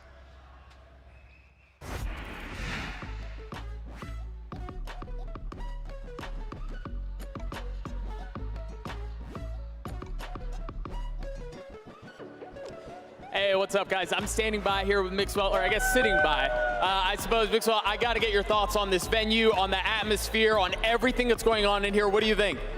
This is amazing. It's amazing. And I like the fact that the whole building has people. Yeah. I mean, it's a historic venue. This is the biggest one we've ever had. Let's talk about the match, though. What's going on with Fnatic? This is a surprise, I think, to everybody. I think the Loud matchup is really bad for Fnatic. I think Loud got their number. I also think that Chronicle, every time that plays against Loud, is not having a good game, which it's really rare because he's the GOAT of Valorant, so yeah. What do you think, if there was one thing, right, like let's pretend you're now their coach, what's the one thing you're saying to Fnatic at halftime to extend us to map 3? I think they have to enjoy the game more. I feel like the pressure's getting into them. I see some faces that I don't like too much, and it's hard to say something specifically because I don't know them personally, but if I would be the coach, I would know what to say, and maybe we can change something. All right, now let me ask you this. As a pro player, you've played on big stages, you've known what the pressure is like. There have been a lot of players in teams who have been saying, you know what, we're just wanting to have fun, there's no pressure, it's just a match. From a player's perspective, is it really that way, or do you really feel the pressure when you're up on that stage? I think for Fnatic specifically, they feel the pressure because everyone expects them to win. It's the tournament that everyone thought that Fnatic was going to win, so I feel like they don't feel that way. They feel really pressured right now. I mean, the pressure doesn't get any bigger than what they're facing right now. Thank you so much for your time, brother. We'll talk soon. Back to you guys. Thank you so much. And yeah, this is now high pressure, Mike. This is tournament life on the line. All that discussion of legacy, dynasty, all of this for Fnatic could stop now.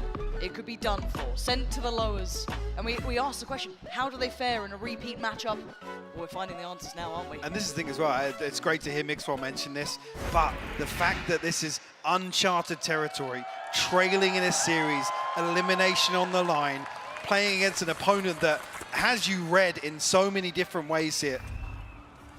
Not relying on Fnatic to really turn the tides.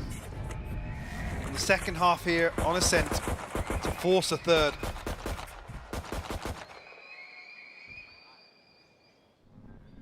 Very proactive up mid here. Durka going to be the tip of the spear. Already, Sanak poised with a flash on the back of this turret here. See if this works out. Darker creeping closer. Chronicle there as well. All about the timing. There's the contact, there's the flash, here's the swing, and there is the casualty. Durka going down. Chronicle now in a bad position. He needs Alpha to try and help him out. That frenzy isn't at the range that it's going to be able to do well at. But the support system, Loud coming right back through. Alpha is winning out fights on 4 HP. And he's just about kept Fnatic in this pistol round. That's the spike. Spike down mid. Oh my God! Less finally put down by Boaster. Finds himself an upgrade, still healthy. Still got some utility to work with. 2 smokes, a paranoia.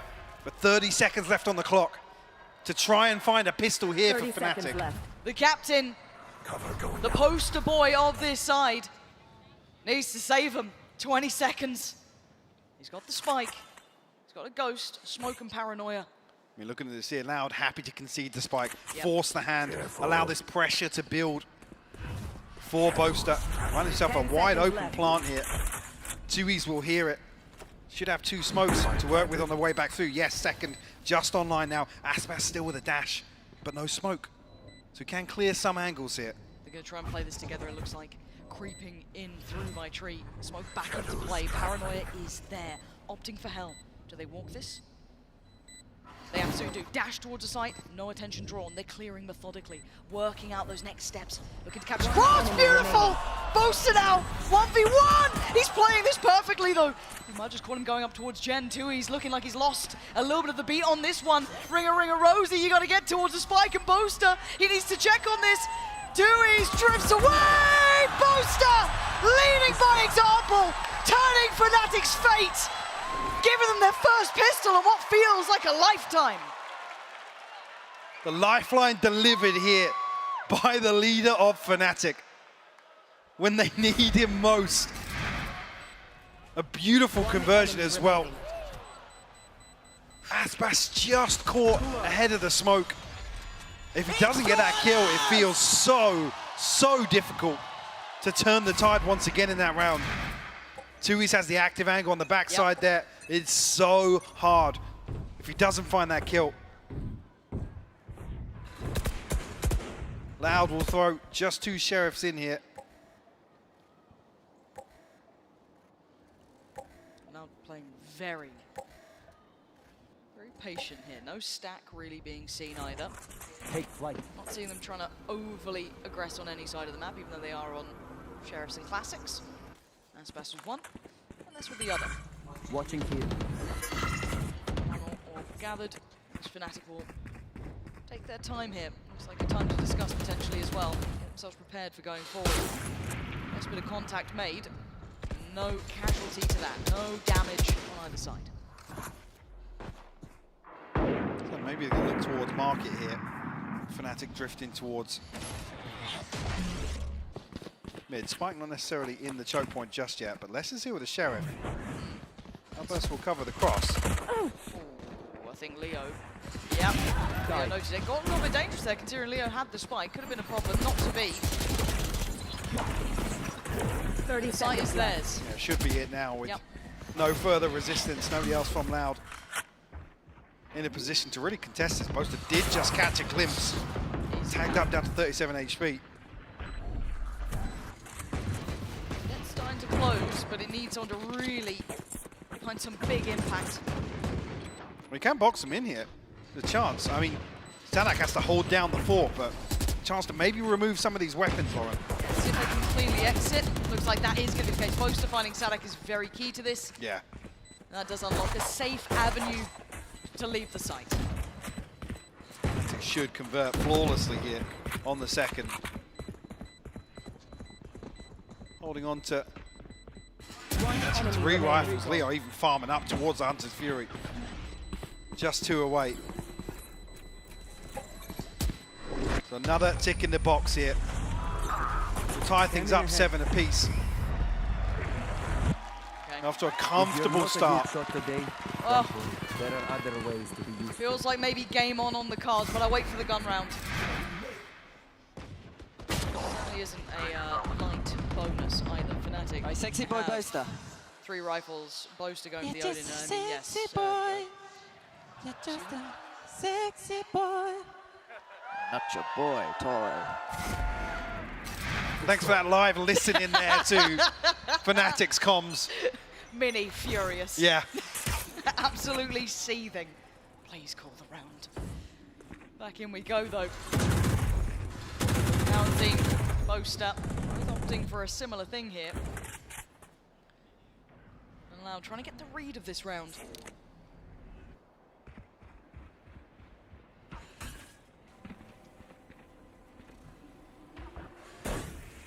We can't want to confirm anything. No spam traded off just yet either.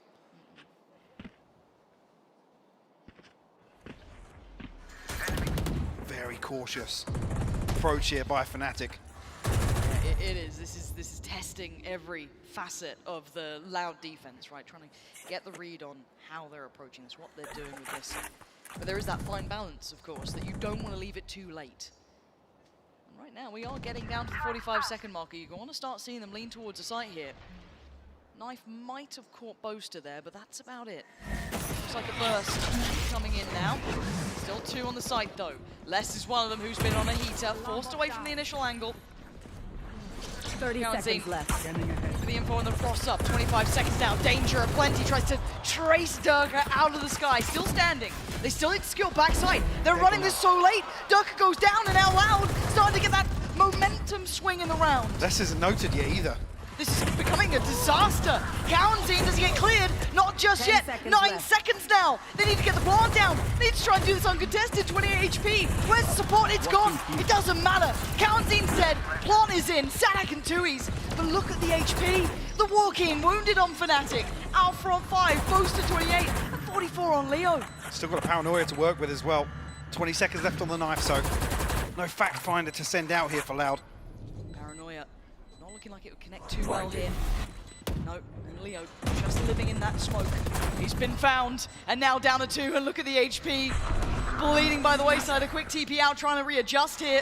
Oh dear, Alpha's sent back Salad, but look who's on the side too. Someone needs to check on him. Someone has to stop him. He's defusing! Boaster! Keeping Fnatic alive so far. When you see Boaster TP behind that door, Christ! You get really worried. But the Odin pays off in the end. Still styling out on stage as well. It's just such an outrageous round to watch back. Oh. And what? It was right at the end of the spray as well. Oh my God.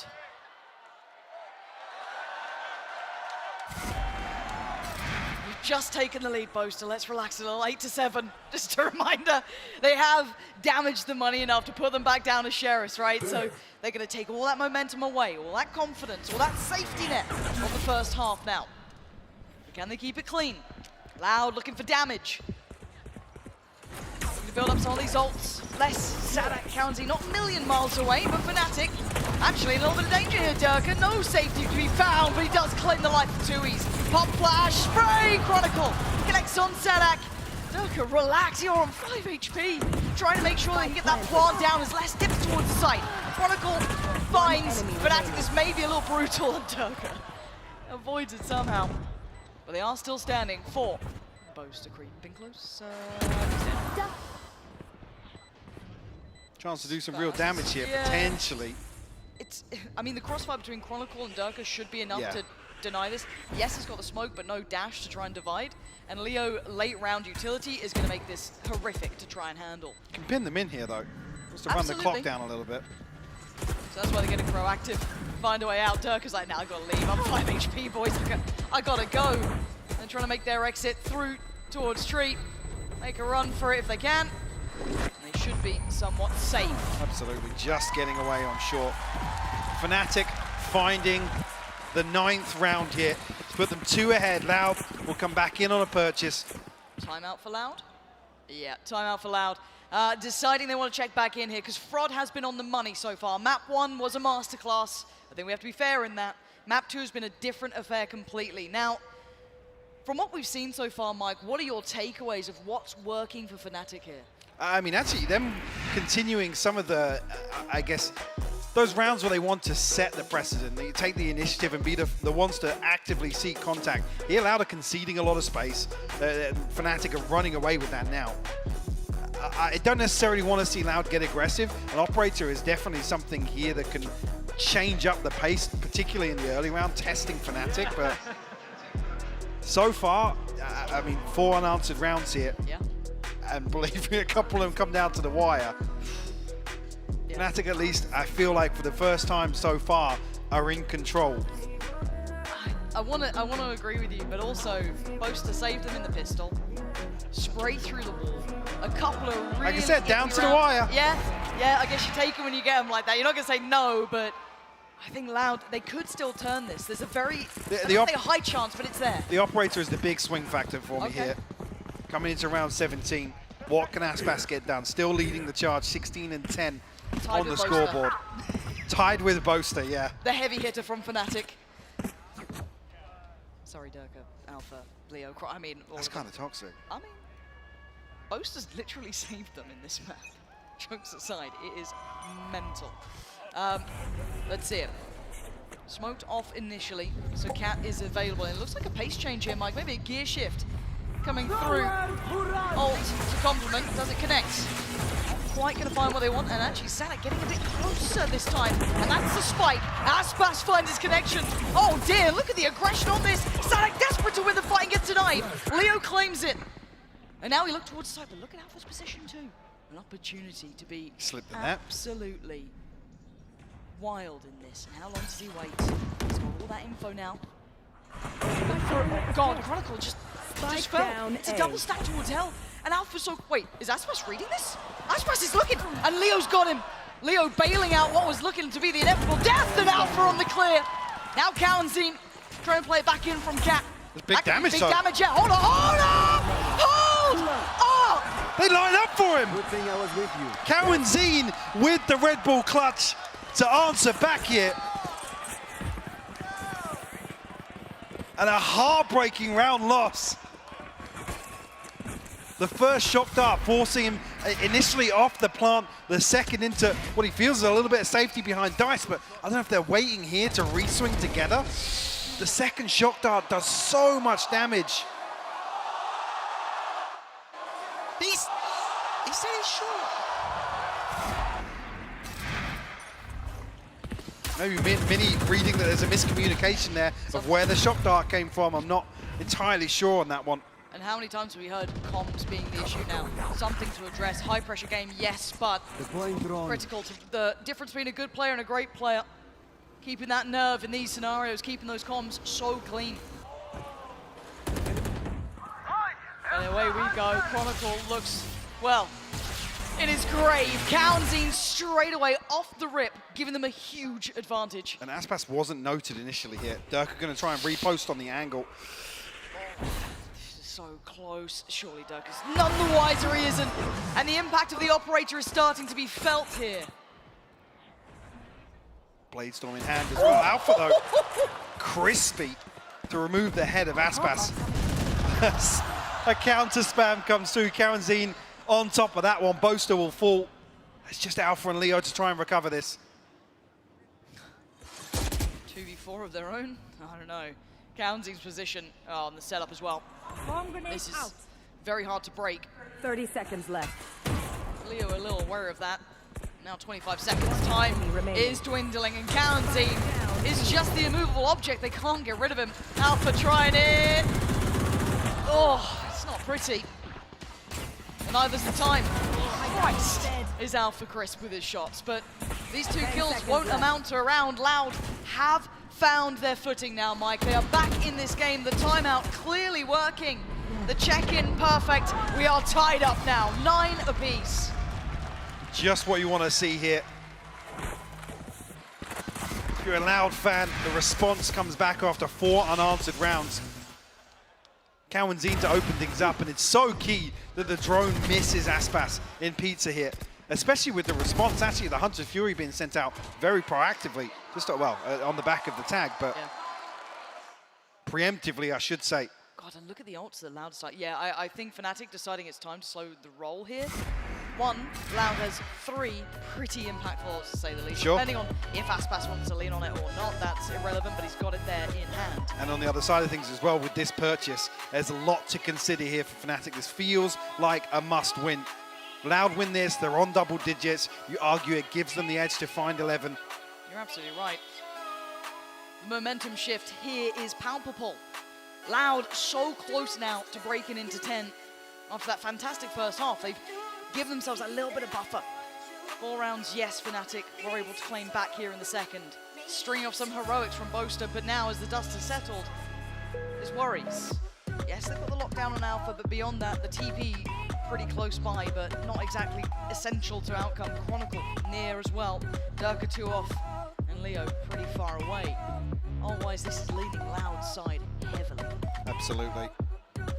Definitely options here for Fnatic, but have to get this one on the board.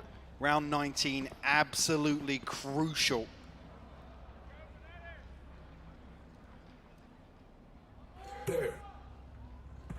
This operator has caused a few issues along the way. Maybe that's a consideration here, an adjustment to be made on the side of Fnatic. Looking at the pace coming up from Fnatic. Slow and steady. Clearing through middle, Leo. Standard approach. No massive back finds until now. That's 2Es. But look who's waiting over towards Wine. He can stay here as long as he fancies. Turret, not a huge Well, he spots the turret though, and that's key. Flash, give Alpha the cross. You should run. The lockdown is a problem, but apparently not for Aspas. Look at this guy, so good. And his movement just stunning. Gonna get away, reset, and he's taken a life with him.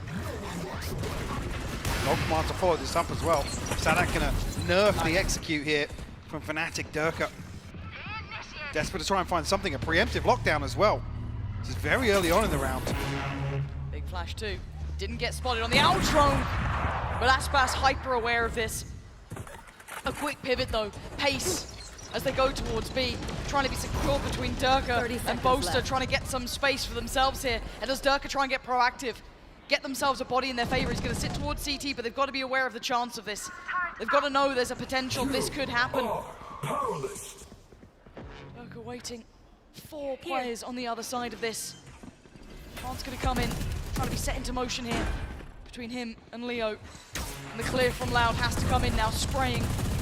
And Boaster's actually got Callancy. The blind spam works. It's a big one to remove as well. Brings us to a 4v4 though. Leo comes through. He's found Aspas. Fnatic doubling down on this aggression, Lauren. Not fighting alone, Leo by his side. Fnatic back in this now. 10 double digits for themselves. And I thought it was Durka on an island. He had his buddy with him, Leo by his side. Incredible unison between the two of them. A must-win round, and they get it on the board. The response to 2 rounds in succession from Loud. And this felt scrambled as well. You can see how desperate they are to find this rotation towards B site, Lauren. Has this broken the money of Loud? I think it has. Yeah. Now they're starting, now they're starting to feel that distance to the ults as well. Hunter's Fury isn't on their cards. You haven't got the lockdowns a million miles away, but you do have Aspas with a rather sharp set of knives. So you're certainly not out of the woods. Fnatic know he's got him. They've got to be so careful where they decide to go. Fnatic trying to take some space away in mid once again. The Aldrone to clear out. Durka to lead the charge. I'm terrified. I'm terrified because he is just on the other side of that smoke. Looked for a chance, didn't get it above it. And now Fnatic have the green light. They look to try and crunch towards this B side here. 3-2 split. The market side a little further ahead, but they're going to get towards it. One on the side, yes, that's going to be Callancy. Keep in mind, he does only have that classic. It was going to be on Aspas. And I don't think he's got what he wanted this time. Callancy's, yeah, needs a miracle here. He's seen it. He's spotted. What? I found one. Still got Chronicle. He's having a rough game here, Mike. Plant will come through regardless. A 4v3 in favor of Fnatic. Stinger in hand for Sadak. Sheriffs elsewhere. This one's feeling locked up though.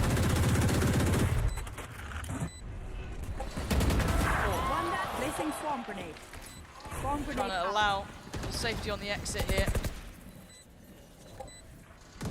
Well, Aspas, who had his chance, didn't really get what he wanted out of it. Should be time to exit here. Can Aspas cost them anything? Can Tui's? Not for Tui's. Aspas next up. We Durka on the other side, opposing numbers, but again, the HP from Aspas is dreary.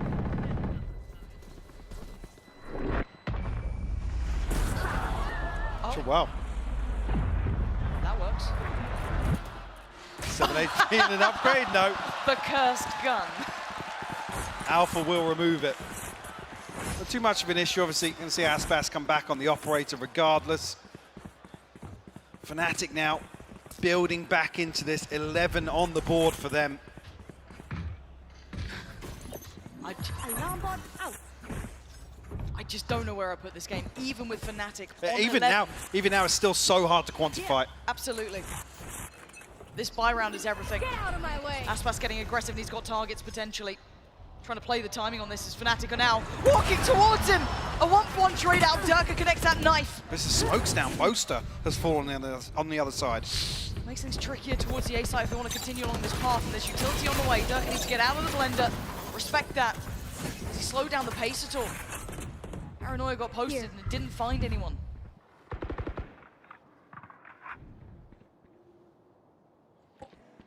Fnatic now with few options outside of finding a kill, creating an opening for themselves.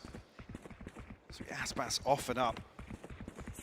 Sadak still anchoring towards B site here. The focal point being... actually on the back of the TP, the focal point was A.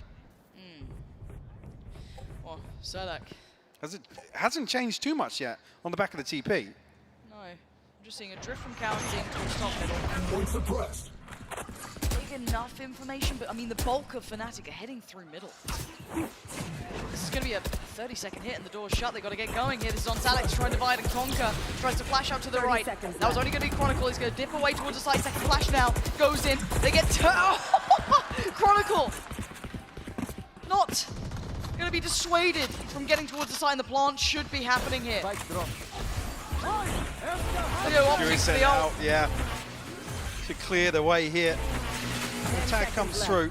Spike planted. 3v4. Hang on. Okay, a 3v3. How far does this go? That's going to reveal Alpha's, oh my god, his position. Can they work out where the last two are as well? Alpha feeling very vulnerable here. The net's starting to close around Fnatic. Less's position. Yeah, this could be huge. Once that smoke's dropped, Alpha could be just absolutely dead. Left to Rod as he fights his way out. Tui's on the trade, but the time is ticking. They've got to get moving towards the site. Durka defending against another. Operator singing Fnatic's song as they make it to 12. And we might get a series. One more left to find for Fnatic to keep their hopes alive. Flipping Loud's map pick here with a dominant second half here on Ascent. Let's go! And the energy starting to build a little bit now on stage. A stark contrast to map 1. It's a broken purchase coming back in for Loud. Guardians, a judge. Scrappy. Requires some mistakes on the side of Fnatic. This one doesn't go their way.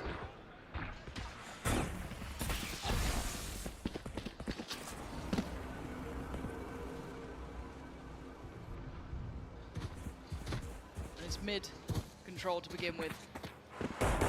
Chronicle. Taking the space this time, joined by Durka. Looks like a commitment towards B main this time. Pushing a play a little bit deeper. Leaving it on less with the Bulldog to try and control towards market. This is tense. And Fnatic letting Loud kind of stew in this pressure. Don't want to see Fnatic leave this too late, though. Walking into a judge late, for example, but seemingly able to mitigate that risk by passing through market. Get through here. Unscathed. Sanak still finds one, though. That adjustment might have done enough to at least change some of the outcome, but it's given them a 4v4. Spike yet to be committed fully to the site. They're still slightly aware of the chance someone's lingering around, but Alpha, the backline's getting a little interested in this. Getting a little ahead of himself potentially with a fair fight. He's won it. Finds Tui's and gives them the man up. But Aspas should have his time in the sun. He does, and that's an upgrade available. Does Leo try and get ahead of it? No, he has to wait, be a little bit more patient. Victim found. Aspas to bed. It's all on counting. A 1v3. It ain't happening. We're going the distance. Map 3. Haven now on the horizon. Fnatic finally coming alive, Mike. It felt like we started to see that confidence, some of that diligence kicking back in. Absolutely, and showing resilience as well here. A couple of times they looked blown out of some of these rounds and massively losing out in terms of the first bloods here on Ascent, Lauren. Yeah, this has been a masterclass from Fnatic, turning the tides around, taking us to map 3.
Oh, we have a game on our hands. Fnatic, they respond with a win on Ascent. I'm your host, so I'm back here with Mimi, Saisho, and Bren. They won the pistol. They did it! Finally!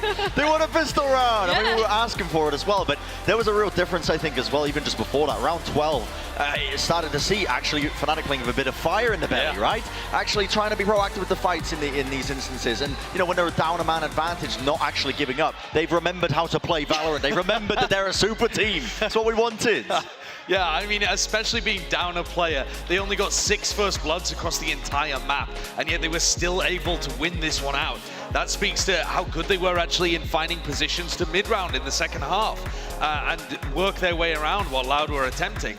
But they couldn't have done it without the pistol. No, it was still incredibly close here. But we asked who is the player who's going to step up, help this Fnatic team rally, because they seem to always be able to pick themselves back up after these ridiculous map 1 losses. And here it was Leo, who is excellent with a lot of clutches, with consistent value from his Sylvie utility. But it also came from kind of an unlikely source. Boaster was actually having such a good game there. He had a couple huge individual moments. His Odin actually had some really cool, unique stuff, using spam to support his teammates on executes, killing Cowanzine back through walls, and also he's just the fun presence. He's bringing some energy back into this Fnatic squad. He twerked on them, guys. Yeah, I mean, that's exactly. That's more than energy. That's a dump truck he's been shaking up there. I mean, he's been throwing it back. He's been really injecting those good vibes straight into the team environment. And they are playing with that fire behind them. They can't really do it unless Boaster ends up clutching in that instance, really carrying them forwards with the pistol round win. But it feels like they have had that mentality shift that was necessary for Fnatic to actually make a decent go of it in this series. Yeah, I was really impressed by what Boaster was able to do in this round in particular. You know, they had ideas with the Odin, but I think importantly too, being able to create their own momentum with nice ideas and with individual stuff. But I thought there was a chance Boaster had twerked on him too early. Yeah. It was the first time they took the lead, right? It was right after they actually I mean, that round at 99, it comes so close to Loud winning there. If they had picked up that round, there is very, very much a world where Loud could have closed this out 2-0. So it's another situation where Fnatic, this lower bracket run, is alive, but it's again a hair's edge away from elimination. Yeah, and let's take a look at our HyperX Reflect moments featuring Aspas and Durka. Josh just going at each other, back and forth, back and forth. Yeah, the Jet matchup really worked. I was impressed by this. This round was so well done. Les was on the lurk, and then Aspas controls catwalk. Look at these shots. Yeah, it's ridiculous. And just applying that pressure to them. I love the backstab as well. The entire time Les was distracting for this instance. He's just firing shots at them. They're wondering where these players are. Sets up Aspas beautifully for the 2-piece. He just sees Durka's leg for like a fraction of a second, and then immediately knows he's going to swing. His crosshair placement is always impeccable, but Durka turns around and does that straight back at Aspas. He doesn't even get around the corner really, and he's already been beheaded by the Blade Storm. And Durka, beyond that, finished that one off with some huge op kills to close out that round, and then was also doing great across the rest of that second half to bring Fnatic back to this third map. Yeah, I mean, that's what we wanted, right? An Aspas-Durka duel where both of them are on form. We're going to get it, but we are heading to Haven for the very last time. There's no more second chances. If you are cold here, you are going to have a slow start here. It's going to be disastrous for you because elimination is on the line. Bren, Fnatic, they got themselves back in the game after that atrocious, I guess, start. What can Loud do here? What do they need to do? Loud are going onto a map where I think that they excel at, honestly. They play that double, the Viper and the Harbor composition on Haven. They look excellent. They look brilliant. And if you're not ready for it as a team to break it down, you will get brutalized by them. The good news for Fnatic is they have warmed up. That passion is back. You can see in the way they're playing. They're being proactive with it. They're winning 50% of their 4v5s in that last map. They are really making the most of this situation when their backs are up against the wall. And I hope that they really do bring the fire as well to Loud once more here in this map number 3. Just to double down on how good Loud are at Haven, they haven't lost in over a year. They're on a 10-map win streak on Haven. So this is going to be a major challenge. If I'm Fraud right now, I'm just kicking my legs up. I already won this game for us in the match. There's no way.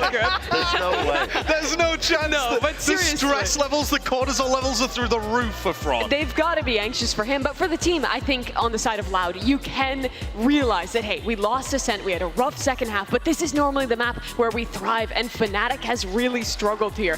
And Durka in particular has had some really rough attack sides when he's playing on Jet, which is also a really hard role to play into this Harbor Viper. There's a massive difference between what he's able to do on the attack sides versus defense, and I think this also applies to Alpha. Yeah, Alpha tends to get his stats up hugely on the attack side, but he also goes for lurk plays through the garage, and he's baiting a lot of the time too, I think. So that's a big issue for them to tighten up on attack side. Alpha needs to be closer to the pack, and Durka needs to not die whilst trying to go for opening kills. Yeah, it's about being in sync with the rest of the team when you're on your attack side as well. And it is going to be really punishing if you're mistiming that against, again, the Viper Harbor. There's going to be walls in your face. It's going to be util all over the place. When Durka's going for these dash plays inside of his own cloudburst, there needs to be some form of follow-up there. Otherwise, he's going to be left on an island a lot of the time on his attack side. You might just see it really cement itself as well in the stats that we just looked at there. And Osboss was a player who really stepped up on map 2 for Loud. Despite the loss there, this is a map where he's so comfortable. He tends to be excellent on the jet here, and I think he is the best in the world at playing around these Harbor Viper compositions,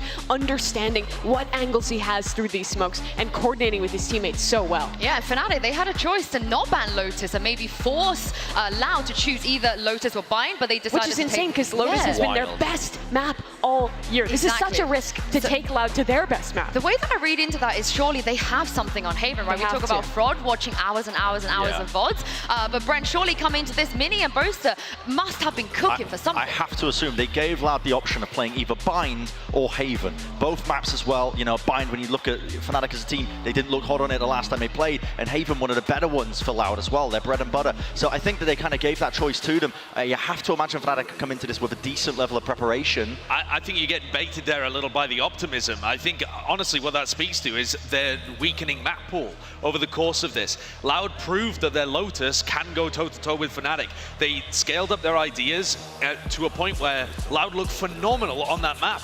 And I think it's more a case of Fnatic just not wanting to have to deal with it and instead taking it more towards different territory. I think they were stuck between a rock and a hard place to come out veto because they keep banning Pearl. And I'm getting trolled. Yeah, at what point do you really bring it out? Fnatic might be going. Yeah, exactly. This might be it. That's the thing. This might be the point. Its elimination is 1-to-1. Yeah, because even if you win here, it's a BO5. Your map pool is going to be tested again. Fnatic, I think this is the hardest they've ever had it. It's roadblock upon roadblock from this point, and it starts here against Loud on their best map. If they even want a shot of that third trophy, and they're not close. It's still the lower round 3. There's still 2 more games to play, even if you win here. This is just to guarantee yourself 3rd place, minimum, right? Which would be a disappointment for Fnatic. I think this would be a disappointment, honestly, for both of these teams. They're both striving for something more than that. Sadak's actually talked about the fact that it's been a successful year for them already with their rookie players coming in. But at the end of the day, there are 2 really competing legacies here between these 2 teams. Fnatic hunting for the 3-peat, Loud looking to win champions again. One of them is guaranteed to be stumped on the road to finding that success and cementing a legacy for themselves. Yeah. The question is just who. Well, let's take a look here at the Prime Gaming agent select and see if any of them are going to make any changes, but it doesn't seem to be. Both of them are very comfortable on Haven. You can see it here in the agent select. No comp change for Fnatic, and this could be a worrying sign, honestly. Playing into Harbor Viper, this Breach Sova comp can sometimes struggle with so many smokes in play. With that Breach Flash, it's a lot harder to fight through versus a Sky or a KO, where you can use it a lot more on the fly. You get hard outpaced in terms of util as well. You get bogged out, you kind of just get, when the rounds get really long, the initiator util of Fnatic as well with the Sova and the Breach, it doesn't pace particularly well when you're up against the smokes, the mollies, everything coming at you. I want to reiterate again, Durka on an attack side has had it difficult. They've found it tough to put him in positions to win these rounds. Alpha tends to bait a little, and I don't know how they're going to deal with Loud's flood defenses. The cards are stacked against Fnatic here to make this lower bracket run a reality. I think Loud should be feeling quietly confident heading into Haven. Yeah, I can't wait to see what we're going to get here. The series is all tied up. It's time for our final map. The winner will move on to face EG in the best of 5 tomorrow. One last time. Pansy, take it away. One more map between these 2. Only one can go forward. Elimination now, such a reality between these 2, weighing heavily on their mind. Fnatic coming alive in map 2, but it was clinical on map 1. Split, a 13-4 result. They had all the answers. Ascent, a closer affair, but Fnatic finding themselves again. And now we go into map 3. Haven on the cards here. Loud, no slouches to this. And Fnatic on the attack. Loud trying to hold them off here.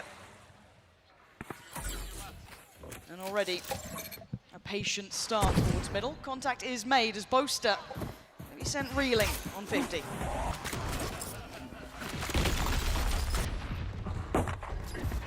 looks relatively simplistic towards the B site for now, but you can see them hesitating for a moment. They're actually going to pull away from this. The counter utility enough to dissuade Fnatic and hold them at bay. This pistol round still extremely tense between these two teams as well. Going to jump in to take over things from Mike. But Lauren, this matters so much for them. Yeah. Both of these teams have been sustained by their pistol round wins and the momentum they can get off the back of that. And there's only 40 seconds left, waiting to get back up to the recon and the stun. And look at the HP. Boaster, 50, 47 Durka, 38 Chronicle. Alpha and Leo, yes, a little better off, but now seeing all that intention here. Utility invested, the clock is running severely low, 24 seconds. Loud are already on the site, they're ready for this. What is happening? Fnatic are gonna find the first, taking down 2-East, but where is that spike? Finally gonna be put on the site here, but I'm nervous about this one. This looks so deadly. Loud gonna be instantly back into it. Durka and Chronicle fall. It's on the back three now. One's still on the site, still trying to hold this close as Boaster dips away. Sadak dealt with, the trades come in, and it's all on Boaster again. Another 1v3 required, and this time, it's not gonna happen. I think that's a perfect demonstration of how Loud like to defend on the A side. They use this orb from Sadak to create individual angles where they can simplify the defense. They know that they only have to worry about one angle at a time. You see them just slowly working, cutting the pie as they move their way around the backside, isolating any chance for Fnatic to make anything happen. Loud are always going to have people in backside of every position that you play. I mean, A, C, they are always going to use smoke utility to be there and fighting you before it even comes to a retake. And I'm a little worried about that B piece, that little bit of either hesitation or adjustment. They looked like they were about to commit to it. Maybe it being the plan or not, I'm not sure, but for now that adjustment looked last minute. It looked adjusted. Here. And we look at Fnatic going back into this with Sheriffs galore. That's about all they're going to bring through. Maybe an early test, an early read, but once again at the heel of Loud at the start of this.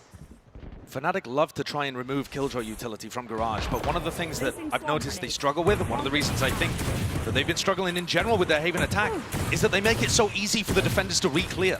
You see how they don't insert anybody in Garage here? They don't maintain any level of presence. And Loud, just a single peek in, they realize that there's no real threat there. Yeah, Les still being as active as he was, as you said, ensuring that there is no follow-up to this, even if you note Sadak keeping a bit of a track on it too. And Les will always try and get aggressive in Garage. If you're looking to try and find a pick against Loud, focusing on Les refighting Garage would be a great way to try and generate 5v4s for Fnatic.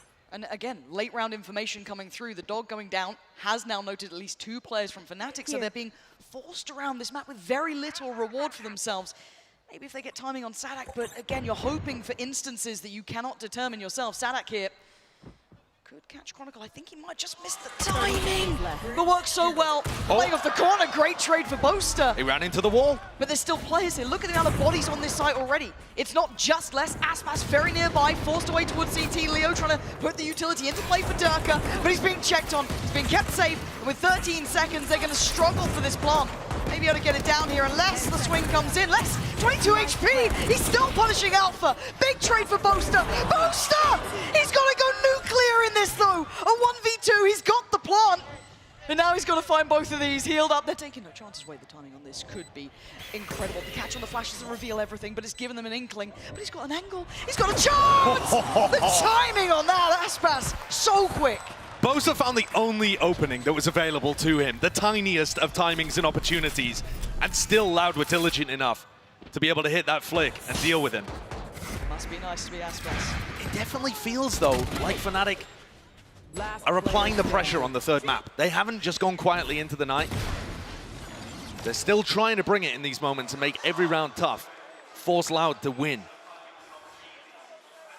I do just have worries when I'm seeing Boaster being the one most activated out of all of them. Now, not just from map 2, but even leading into map 3, I need to see Leo, I need to see Durka, I need Alpha, I need all of them to start actually activating individually in this. And I think that's a little worrying too, because Boaster is the emotional leader for the team. And at the moment, it feels like he's trying to lead from the front and drag the rest of his team up in terms of energy as well. Christ. This is a massive clash. Oh, Christ, Durka, this is, oh dear, Fnatic keeping themselves in this though. That could have been deadly. Massive potential there for that to go wrong. Les coming up behind. trying to fill the gap based on all of that information that Fnatic were fighting over A long. I mean, Les does have a Vandal. He's the only player that's really going to be a threat, and he's in the perfect position. How long does he hold on this? I mean, he's got no reason to move, really. He's the last line of defense to the rest of the map. This is one of the things that you get the best out of Les and Alpha, is that they're so happy to go for pushes like this. Boaster seems aware, but he doesn't clear diligently enough. Caught off guard and less rewarded. Quick trade. Durka back on track. B-site looking like the end destination here. Aspas and Tui's not likely to do much more. Spike planted. They're so far away from this too. It's not even like Aspas and Tui's are in a position where they can get info on where Fnatic would be repositioning. And any damage to the economy is going to be fairly minor because Fnatic just love using these light armors at all times. We've seen them even not being affected too much by the bonus round wins. Might get the drop on Durka here. He does. Aspas looks sharp, doesn't he? Give him a Guardian. The flick in the previous round onto Boaster and then that as well. I mean, Tui's could have a little golden crack up. Wait. Hello? Alpha! No way! Oh my god, wait, Chronicle got Tui's! That's ridiculous. What a silly end to the round, but it's fine. They weather the storm, but there is damage done. Losing 3, that's rifles now gone. Yes, the light buyers should supplement through with that light armor coming in, but still, Fnatic put on notice this doesn't feel comfy yet. One of the biggest pieces of damage that Les has done with that play that you see Durka just clean up is that Les now has his lockdown online for round 4. In a round that could end up being economically important. You look at Fnatic, they've got 3 players that wouldn't really be able to buy up into the next. You've got Aspas on the operator. Does he go for a challenge off the rip? Well, it's Aspas. He certainly does! Durka dead, tip of the spear blunt, and now they get full control. 5v4, do Fnatic continue on this path? They are so committed. 4 players deep down A long. Follow up here, Aspas. Gonna be sticking around! They don't expect it! How does he get away with this so often? Finally checked by Chronicle. The spike plant a little more contested than they'd like. Feeling like they want to brawl. The bomb flash is gorgeous! Loud! Re-challenging Fnatic and closing them down. Fnatic do not have an answer for how to break into A. You see the way that Loud are using that Viper Orb and then also being able to work around the Cloudburst and work around the Cove that they even use towards the backside. And they make sure that they are never getting pushed. They only have to worry about this one angle. They only have to worry about you pushing through that. I think if Fnatic want to challenge towards A, they need to be disrespecting Sadak's Viper Orb. You actually need to take the decay damage and walk through that so that you're applying pressure from both sides of default. Oh, close enough. Okay, you have those knives ready to go. Get out of my way! Vest them almost instantaneously. It looks like once again that lean towards B. The A site somewhat closed. Stalled out though. Be held back here. Gonna try and get ahead of things. Blended. I mean, he was dead in a blink of an eye. That's, again, most of the threat from this round gone. Yeah. I'm not sure whether we saw a bullet tag there onto Durka or something, but he didn't land the dash up draft that he was looking for to get on top. Now it should be almost farming time. Bulldog, yes, for Chronicle, but Loud, very controlled here. And one of the issues is that if Fnatic are in 4v5s in situations like this, they're not going to pull out ultimates. You know, Les and Tui's are not going to feel like they're obligated to invest a lockdown or a reckoning into a round like this, which is one of the major wins that Fnatic can really take from a low eco situation. Fnatic aren't going to find mistakes here from Loud. Sitting patiently, maybe trying to exploit some of the pressure towards Garage, get the potential of a plant towards B, but Sadak is here, Les all too aware that they may want to try and filter through from Garage. Sadak controls towards B exceptionally well. Les receives towards Garage. And once again, they have wraps on this Fnatic side. Leo could try and do damage, but it's going to be irrelevant. This is stunning from Loud, fully prepared here. Feels like similar scenes when Fnatic go down early at the beginning of these maps and have to dig themselves out of a hole. There's only so many times that you can recover when the pressure is applied to you in this kind of way. If Fnatic are a cat with 9 lives, they have used up a ton of them already earlier in the tournament. And it gets to these kind of big moments against opponents that a hair's breadth away from you, even when you're playing at your absolute peak. Yeah. You can't give him an inch. Crush them. And I'm waiting to see the mini timeout. I don't know when it's going to happen. I thought it could be even now at this point, but it's not. Still going to trust in the plan here, Fnatic. As the early test is towards middle. Sadak, particularly deterred yet, maybe trying to play in Aspas with that operator. I mean, look at Les. He has a lockdown to try and play retake, but instead, he's tucked in Cubby in mid. This is the kind of flair and the variety that he can give you. You expect him to be playing a passive situation retake somewhere, much less likely you're going to clear this. Now, they may have noted Sadak, which is a little bit of a switch-up, so they might be questioning where Les is, but even with that in mind, they still need to actively try and fight through. C is completely open. Again, could depend on the lockdown, the reckoning. Loud have a lot of utility that they could bank upon for a very diligent retake here, but Fnatic still needs to step towards it, still needs to get on towards the site itself, and yes, finally following up through towards Garage, and Sadak's lucky to be alive. Everyone from Loud is here, though, ready to play the retake. Fnatic have got C, sure, plant's going to go down. But 2E's has his high tide to ready, to get back in here. They still have the Viper alive, the Sadak escape. They have lockdown, they have reckoning, they're a huge ult. Counter, trying to work off this one. They hit Durka. He can't now springboard off the back, that could have been everything. Alpha trying to fill that void, but still they need the plant. They've offset the timing a little bit, but they still have a massive fight for that lockdown. Do they completely fall away? The divide could go up as well. This is a bit of everything in it, and Alpha's been overwhelmed. Gone down to 2E's, bulldozering his way forward, and Leo's got to run. Try and get out of here in time, and they've been forced away towards long. The utility's not amazing either. Look at how deep that high tide is. Separates Chronicle from all the rest. Oh, he couldn't quite get it to halfway, denied by Leo. Back to business. You're going to have this all being poured through. Fnatic forced to invest everything, and they're holding on. Aspas, the last line in this. The last one to try and do some damage, and Fnatic are toying with him. Surely there's no more. Surely 2E's can't draw the attention away. He can't. Aspas wants to keep the operator, wants to get out of there. And Fnatic, I mean, skin of their teeth in this round. But an awesome idea from them. It got chaotic, absolutely. But Chronicle ulting at the start actually disrupts Loud's plan to go for the retake at the beginning anyway. And it bought enough time for Fnatic to reposition into a more standard, let's all play down C and spam the spike kind of situation. If they don't throw that breach ult in, even though there was no follow-up, Loud are there much quicker on the retake, and Fnatic are caught in transition trying to run away down long. Very tiny moments, and you're right, by the skin of their teeth.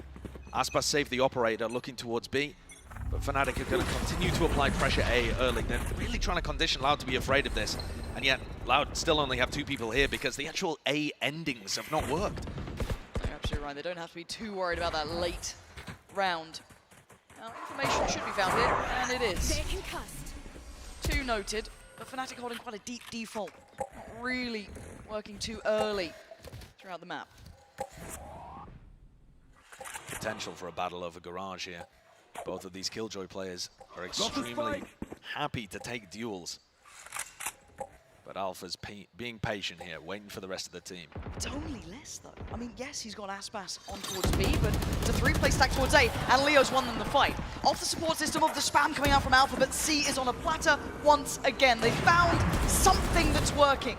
Now, obviously, they don't know that. They still have to do all the diligent checks on the way in here, but the plant should be inevitable, but this gives Loud time to hit that rotation button. They don't have the high tide up yet from 2E's, so that's going to stall out Loud for just a moment, especially with the nanoswarms. Comes in. Durka deciding to stick around. Oh dear. Deciding to stick around for how long? He's being checked on. Counting's taking him down. Let's give him the step towards the site. All players, I think for a second there, Alpha considering maybe splitting through middle, are towards long. They need to get going on this one though. They need to get it towards halfway if Loud want an opportunity, but maybe just a shot in the dark's gonna work. Chronicle was slightly further ahead. Boaster on the trade. Code goes up. This has to be it. This has to be essential. Aspas trying to defend, but he's losing out on bodies. Teammates are falling like flies, and Fnatic, even with their backs to the wall, are desperately trying to hold this. And they might just have it. I don't know how close this is gonna be. Oh! Unbelievable heartbreak there for Loud on the defuse. 0.06 of a second in it. Barely any opportunity for error. Loud's retakes have been slowed down though. Fnatic have found something that is working here. That difference is so minimal. And think if 2E's has his high tide online earlier, if they aren't stalled out by the Nano Swarms over to a spawn, that is all the difference you need. Wow. And with all that said and done, the 2 consecutive rounds for Fnatic here are enough that Loud have decided to pump the brakes. They want to check back in. Frog wants to have a word. I mean, as you rightly highlighted, A is pretty much the castle. Loud don't seem too fussed by it. Fnatic can't fully break in. Yes, they can get a plant, but the rest of the map has been available and they've been starting to find a weakness. Yeah, so I think if I'm Fraud here, I'm calling for 2E's to hold on to his high tide because you need that to be able to flood retake onto C. The set retakes aren't working.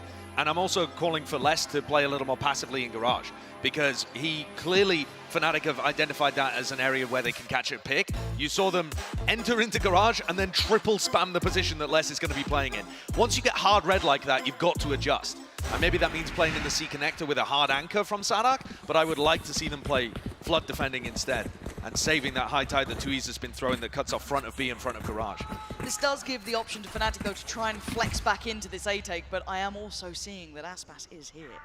Again, the beauty of having to depend on Les being a bit more passive, a little bit safer, you don't have to particularly disrupt the rest of the map. You can kind of leave him to play that on his own. A small adjustment can make a world of difference, but Aspas, the one who could be in the right place, potentially, at the right time.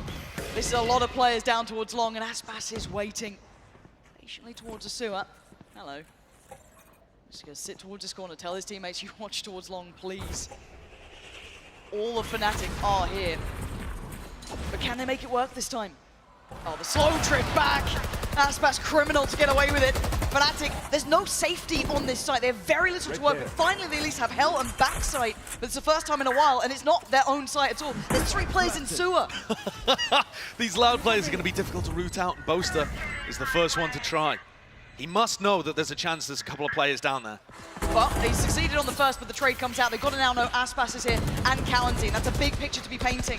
The Viper pick going to go through. Let's get a clear Chronicle, and now it's getting dicey. Durka and Leo, the last 2 alive. They've got to work in perfect unison. Leo with 1, a second, and now down to an all-even number as Durka started to do that damage. Aspas, the last one alive. In a 1v1 up against Leo, the guy who could be ice cold.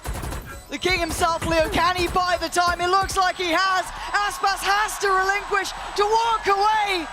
A classic moment between Leo and Durka. Wonderful scenes. And Leo even takes the operator out of Aspas's hands as well towards the end. It feels like we haven't seen too many rounds like this where the Fnatic players are the ones finding those huge moments, and it coming as a combo of a couple of people, not just one individual going nuts. A very different look there from Fnatic on their A attack, deciding to leave short completely open and instead push for backside control. Boaster's starting to come up with plans here of how to find the first pick and avoid what Loud are doing on defense. Repetition though, they keep doing this. Straight back on the operator Aspas, not willing to give that up at all. We eye up the rest of the map. Do we see Fnatic now test back towards that C site, the adjustments that maybe we were considering from the timeout, but that's a very different position for Sadak, and well, Alpha's already been what? I don't know. This is just straight blind spam, right? Zero chance he saw anything. On the other side, Sadak definitely saw something there. Dead to rights. Oh, it's beautiful. I mean, imagine going from Fnatic, having that read 2 rounds in a row to be able to pick up less and then go for an A-site hit, and then this is just a flawless, instantly responded. Well, that's what the timeout was for, clearly. I mean, a very unique look. You can't always bank on that, but it worked so wonderfully. Can you really not? No, I don't think you can bang again through a wall, and then maybe the judge works out. I don't know. Hey, prove me wrong, but I'm also worried because I'm noting here the finances for Fnatic are in tatters. They could get a bit of a buy, yes, but it's not going to be pretty. And yeah, take those when you get them. Yeah, these wallbang kills, just immaculate from Les, and also applying the pressure before the utility came through. So, not getting caught there, because he's able to spam before the Fnatic players are even into Garage. Sting as Sheriff, Bulldog, yes, for Alpha, but that's the best they're bringing in. An early information note of presence towards A long, so for Loud, do they put together the full picture here? Durka, not be able to close that gap though. Actually, Full site control this time, gained by Fnatic. Yeah, Durka disrespected that Sadak Viper Orb and went through it, taking the decay, but clearing out from both sides. Loud did not fight, instead playing for the full retake. Where the hell is that Hunter coming from? Down on long. I don't think it's quite got what he wanted here. Cowanteen tagged up a little, but it's too easy to find Chronicle. Durka, this is a lot to ask. They're investing, the Ults are investing a great deal on this. The lockdown going to be coming in as well. This is going to get chaotic on the side. Who keeps their cool? It's Cowanteen taking down Boaster, but the response coming in. Diffuse is still going. Nothing is stopping this. They're going to send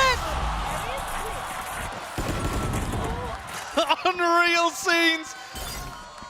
Leo just a fraction too late there on the spike.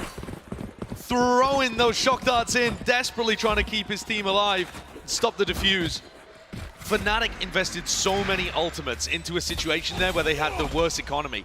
They're believing very heavily in the counter strat that they have on the A. And that's not a normal reaction to winning an anti-eco. No, it's not. No, it's not. I think that maybe speaks a little to the bigger picture here as Fnatic are hitting the brakes for themselves. Mini, who's been quite vocal about some of his frustrations in this tournament so far and a couple of the hiccups on the way, but it's time for a check-in at 6-4. Fnatic can't let this slip out of their fingertips if they want to have a competitive half. And I think for Fnatic, I'm looking towards Durka and Alpha. Yeah, those are the players that have been with this roster for so long and have been the two heavy hitters. Before this was even a super team, you still had Durka and Alpha going crazy in whatever role they were playing. Combined, right now, they're 5-20. That is brutal for an attack side Jet player. And Alpha, who, while I'm not always a fan of how he plays on the attack side, tends to still get the kills up at the very least. Both of those players going completely absent, and it's still a somewhat close half at 6-4. If they can find their moments to come online, they can be the difference makers to making this a dead even half where Fnatic feel much more comfortable on defense. And statistically, Durka is one of those players who is a big game player. He does well from playoffs onwards. He doesn't traditionally slouch in this, but as said, this hasn't been a comfortable game for him at all. We've seen Boaster, I think, leading the scoreboard more than either of them, which is baffling to me. I mean, yeah, I do want to see if they find some of that security going in, but for now, for Loud, if they can get 3 in a row, this could be huge. I mean, Alt's very close by, less one off. Cowanteen one away too. Boaster looks like he's just going to call the heavy A hit again, and they are going straight into Aspas Operator. He's managed to avoid the stun. Has to reveal that he is in this position to avoid being detected, but does he hear Durka? Oh, it doesn't matter! He still claims a life! Alpha is dead and buried, and now there's problems. He's still going. Fnatic are held at the door here. How the hell are you meant to get in? I guess that's how. Try and shut them down, try and push them back, and respectfully, they slip back towards CT. Aspas with the Blade Storm is still going to be really useful on this retake. He's not hampered at all by the Operator. There's only 2 players really committed in nice post-plant positions from Fnatic. It's just Durka and Chronicle forwards. Here we go. Retake about to get started. Aspas first couple of steps forward. Boaster, Durka looking to try and work in unison. Doesn't get isolated, but does get traded. Tui's there on the hard carrying work towards the site, trying to take all that space away. Chronicle already noted as well. I mean, Tui seemed a little lost in that then, as Chronicle gets away with his life further, finally dealt with by less, pushed deeper away. Leo now having to come online, trying to get involved in this, and now down to just Boaster. And I say just, it's the 2 IGLs again! And Sadak, he got it to half, and he gets the defuse. What a play by Sadak. The 2 IGLs going head-to-head towards the end of that clutch, and it feels like Boaster's got more confidence than most of the other players on Fnatic. He goes for the wide swing. He had chances to be able to win that one too. Playing around, but his health was just too low. Sadak catching him with a bullet there as he goes for the jump peek, trying to bait the diffuser off. The Loud players are hunting for these fights. You see how Les is getting aggressive, making space for the diffuse to come down? He's hungry to take duels because right now they are diffing. This Jet Killjoy duo is outmatching Durka and Alpha to such extraordinary levels. Chance to make up for it. A Pixel spotted, but he escapes with his life. Durka just can't close down on these kills. He's struggling. A judge in the back pocket may not be ideal here. And Aspas waiting, so much invested. Leo's the one to claim one. The trade comes out, and the Spike is trying to evacuate, trying to run away. But Tui's punishes them in the back as they try and fall down long. They're scrambling. Fnatic are going to try and make a mid-round pivot here. They've been going so heavily, 5 players in one spot the last 4 rounds in a row. They never have a plan B. There is never anyone on the lurk to be able to give them options or even info elsewhere. So this scramble is just that. But there's no drone, there's no recon, there's no way of clearing out these positions if there was a threat. They're working in so blind. They have no idea where Les is. They haven't seen him. They're still having to be so careful clearing everything. And now they're walking into a site that's already been defended by County. He's seen enough. Calls for support, he gets it. They're ahead of it. They have to play ahead of this utility. They need something on their side, be it the time, be it anything. And now we go into a post plant. Look at Les, tucked in on Spawn, using his ult to clear out the whole of B. They need to watch for a garage repush here, but the rest of Loud should have their opportunities to get in. The high tide used quite early though, so Fnatic will still have chances to spam, and Aspas catches that garage repush I was talking about. Durka is struggling here as a Fnatic. 4 rounds might be all they're going to get. Unless Leo is the one to activate. It's all on him now in a 1v2. Oh, he's been put in the corner. He's been put down. Loud are playing exceptional Valorant now. That's going to be 8, and it might be the first nail in Fnatic's coffin. Loud really do seem like the Fnatic kryptonite. They've just got the read, got the game plans every time. This could be a fatal half for Fnatic. 4 rounds is not enough. Leo trying to put up heroic numbers, but Loud, pound for pound, are absolutely outplaying Fnatic. As you said, Aspas and Les, the combination is just exceptional. Gorgeous Valorant. Fnatic better on the other half. 4 rounds might be enough if they can take pistol, but Loud has just been so good there. What a start it has been for Loud here. We've got Mimi, Achilleos, and Bren back with me. Let's just talk about this comp. You guys talked about how Fnatic could deal with it. Mimi, what did you think about their game plan against Loud? I think they had some ideas early on, but really this came down to the flood retakes that this comp is known for Loud. Fnatic was able to get into these post plants, but time and time again, the thing that Loud is always great at here, these A flood defenses continue to work for them. Beyond that, these Loud players are also just stepping up so much individually. They're so confident pushing in on these retakes. And there's a reason why Loud are currently, I believe, 10 rounds or 10 wins in a row when it comes to Haven as a map. This is one where you just really see this comp push to its limits. They're fantastic with it. They basically invented it, for God's sake. And we stand here at the brink, honestly. This is where dreams are going to be made or crushed. It's either one way or the other, but currently Fnatic with a massive deficit in terms of rounds they've got to get themselves over. But they have done that in the past. You know, they did it versus this team. They've been in a larger deficit than they find themselves in at the moment, but they need to be able to rally back, because right now what we're seeing is Leo hitting his shots and everybody else kind of whiffing. It's been back and forth between some little pop-off moments, but Leo has been the constant, whereas everybody on Loud is sharing in the frags. You've got 3 people who are out-fragging pretty much anybody else on the side of Fnatic. They need to get their heads back into the game. They need to start getting that crosshair placement pin perfect if they want to be able to take this. Fnatic has already won 2 tournaments this year, the first to do it back-to-back.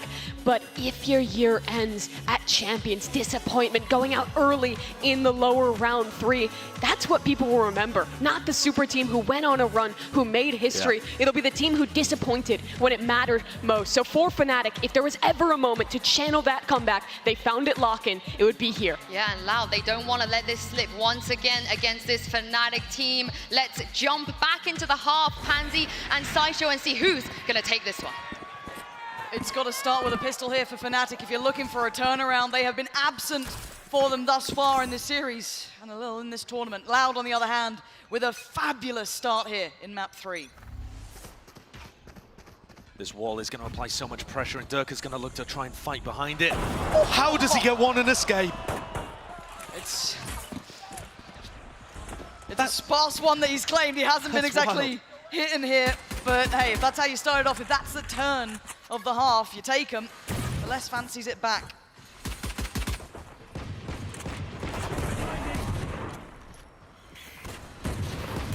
Loud look cautious on the way in through B. They need to break alarm bot here as well before Fnatic will bite and realize that this is actually coming towards the C site. Well, as much as we noted Durka having a quiet one, as was Alpha. His site now being overtaken, not much to really do. They will give themselves the plant, and they give themselves fair shout at this post plant. Sadak getting aggressive on this, trying to build off the back of Karanzin's damage, but he couldn't quite close down on Chronicle. So Fnatic stay standing with 4, across to the sub. Okay, it was Alpha to land that. I thought somehow less smite, but that one does land. As now it's a 1v3, and Les has been good, but I don't think he's been this good. Half defuse achieved, 29 HP, overwhelmed. Fnatic take the first step here. And a crucial pistol. Not just because they're down 8-4, but also it starts to activate those players that were so quiet in the first half. We ran the stats on the desk earlier about Durka on the attack side versus defense side on this map. It's been a running theme all throughout Champions. But Durka looked, again, more comfortable there in his position, defending his jet, and Alpha was also able to get 3 on the round. These are the players you need to wake up. Nice! Boaster's been there in terms of his energy and what he's been bringing. Yes. There's only so much you can do to inspire the rest of the team. They need to step up of their own volition. First steps taken towards it on that long road back here, but keep in mind it is loud and they look pretty lethal. And no real messing around on the pace here. They want eyes set towards C.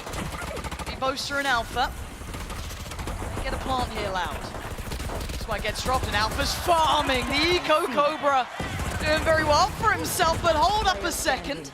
Bit of damage back, but again, dealt with, threats handled, no plants, no problems. And Fnatic still with 2 rifles that they can bring into the next round.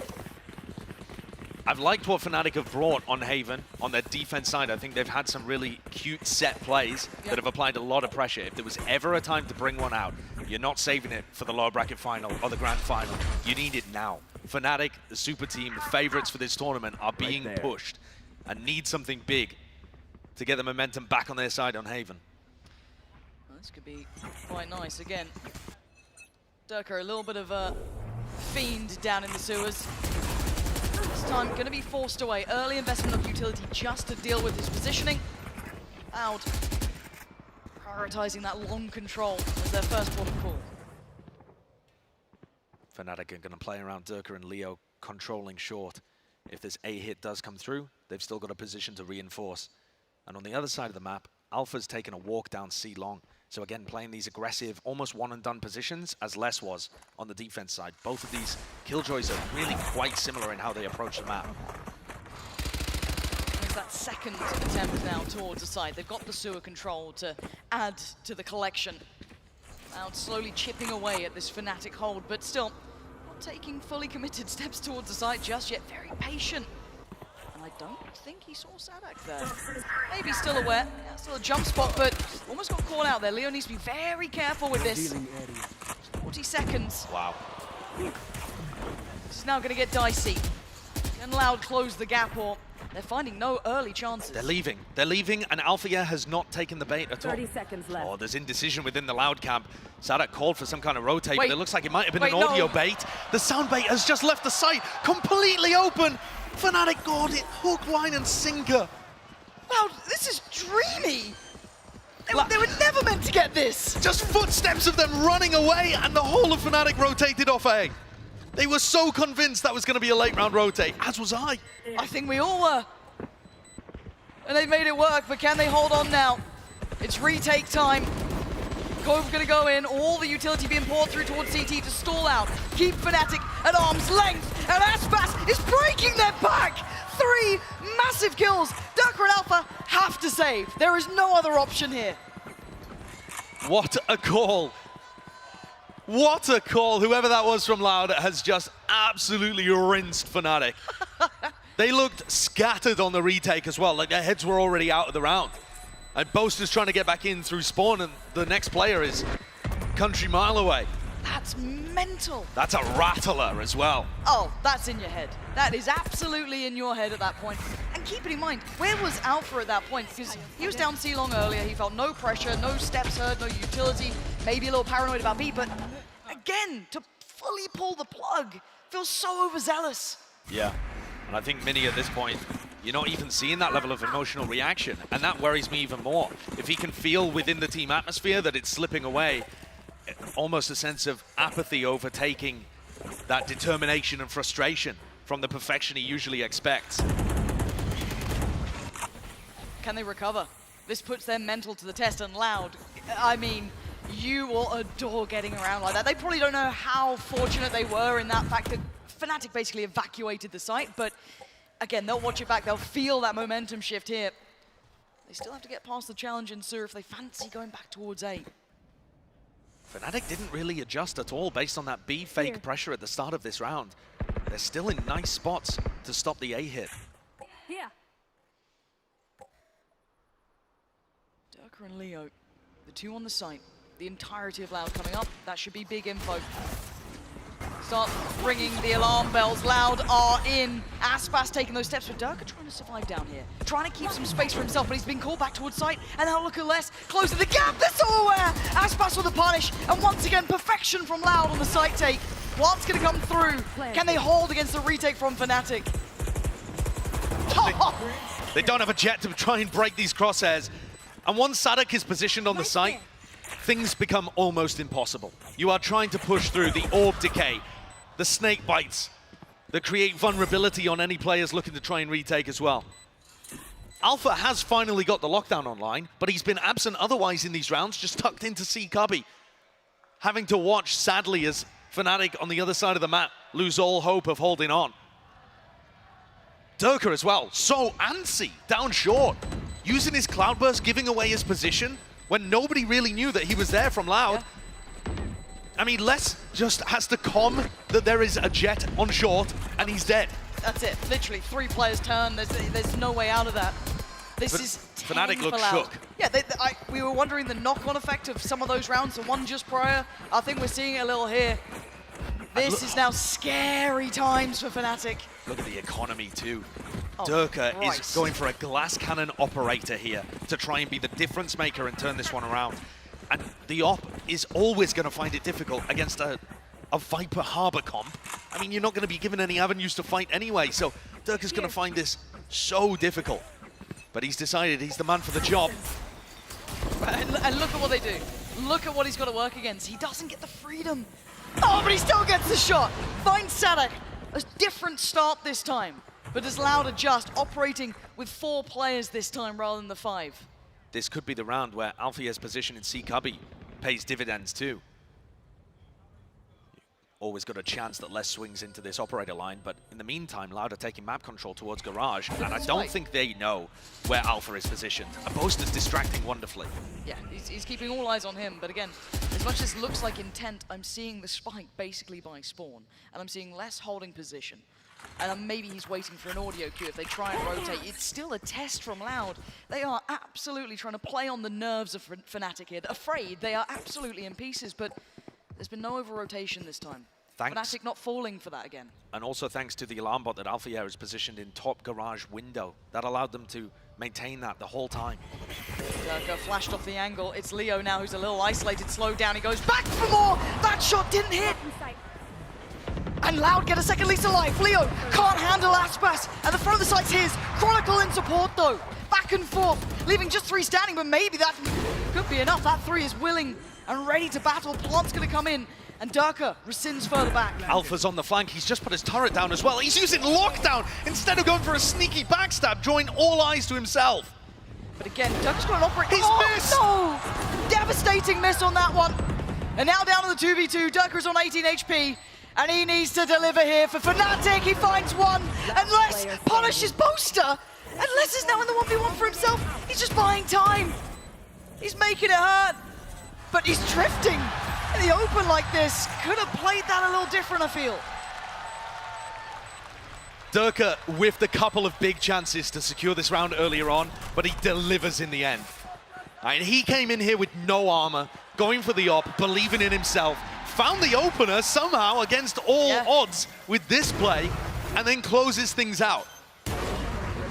I was very worried when Alpha put the lockdown into short and Durka missed the kill on these players running to try and deal with that ultimate. Yeah. And yet he's still there, rock solid for the team towards the end. That is a man seeing flashbacks of lock-in. Don't. Why have you said it? Why have you said the name? Are you truly the curse? It's not that much of a comeback just yet. Not yet. Aspas opting to invest. Knives out. Seekers in. This looks like they want to go off this one. No hesitation. Durka still standing! The Iceman starting to activate. The mental reset, but Leo's only good for one. I thought he caught that for a second. Sadek gets a second go of things. And Durka on the switch up here, they're already going to be pushing up on long. Durka, you can't stick around on this, surely. Committed to the operator there as well. He does still have Bladestorm to try and work with. But once Loud get into these positions, once that Viper Orb goes down, it is so tough for Fnatic to have any chance of retaking, even in a 4v3. They're going to have to commit super heavily on this flank. Boaster and Alfie are putting the pressure on Sadak. Okay, you're going to check this, right, Fnatic? You absolutely don't, so Boaster's dead. Oh, didn't expect the second layer to that. But it's still two on the side. Tui's and Kalanzine spotting out towards Chronicle, tries to slip away with the punish on the back. Wait, the swing. Kalanzine didn't fully get around the corner, and Durka is coming alive. Tui's! Oh my God, Tui's! What a clutch! What a way to push Loud up to 11. What a ridiculous moment for a player that has had a quiet couple of maps to come alive. So many moments, so many ways in which that could have gone differently. And yet Tui's just gets these players delivered into his crosshair one by one. That's another backbreaker for Fnatic. Another absolute backbreaker. Mini's on the timeout. Instant. Oh. You've just seen Durka smashing his desk. And you're up, and you're at him. Timeout for Fnatic. Their economy's in shambles. It absolutely is. They're almost obliged to give Loud 12 match point, and then try and win 5 in a row to get things back into overtime. This is Fnatic, not just on the ropes, but on the edge of elimination, and on the edge of failing to secure this legacy and era that was theirs to secure at this tournament. It absolutely was. We've never had an era of dominance in Valorant. It has always been back and forth. Loud winning their championship in an era of dominance, you could argue, for that old Optic team, and they stole it away from them. Yeah, El Clasico got shattered. Now, look at the ults. Add that into the equation. Throw that into your mind as well, that Loud sit on a lockdown. They've got so much to play with still, and Fnatic barely can fashion a buy. That 1v3 might have sealed Fnatic's fate. We're yet to find out. We go back into this one. Mini, that was his last chance to truly check in here. He has to get the boys ready for this, because Loud are now poised on the verge, and they're going to be confident as hell. Boaster's just got a shorty in Garage. There are still threats around the map. Fnatic are going to be hoping and praying that Loud fall into some kind of danger. The shorty, Leo with a stinger.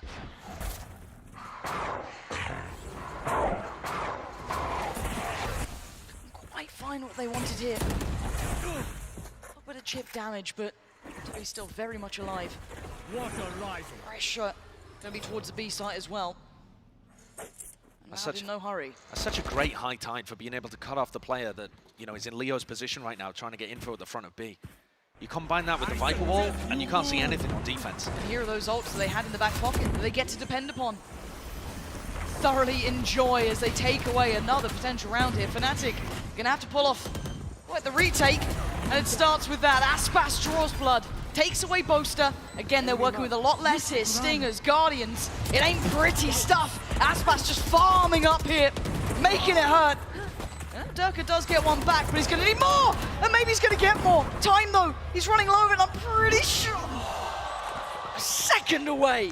But he goes back, but the space has been filled. Aspas betters him again, as Chronicle and Leo are left to watch, as it's going to surely be 12. Aspas is coming alive here. He's got a chance to go for the ace, but they don't know where Leo exactly is. So he's going to show his back to him. But that's a sorry consolation prize. Oh, it's 12. Loud. Chances now in front of them to close out aplenty. Yes, using some of the ults. Yes, running down a couple low players, you know, but they have full repurchase on this. They still have the Viper's Pit. And on the other side, it's a Glass Cannon, a Bulldog, and a very substantial lack of rounds. It's been nearly 5 in a row coming back through here for Loud. Loud have figured something out about how to beat this Fnatic team, taking it to them, putting the pressure on. They are 1 round away from knocking them out. In a sorry 4th place. Boaster, first one under pressure. Aspas towards the site and Boaster looks dead. He absolutely is. Counting's got him, but Chronicle trying to hold on. Sadak on the trade. It's down to 3 now. Durka, Alpha, and Leo. There's that Viper's Pit, and look at the space it's going to take away. Durka trying to close up, but Cowantine's read it, and the pop flash towards CT. As Alpha and Leo have a 2v3 to try and navigate here. Counting closing out as it's all on Leo. As Fnatic face elimination. Less waiting, and he's got him! It's been 173 days since Fnatic broke Brazil's hearts, and now vengeance is served.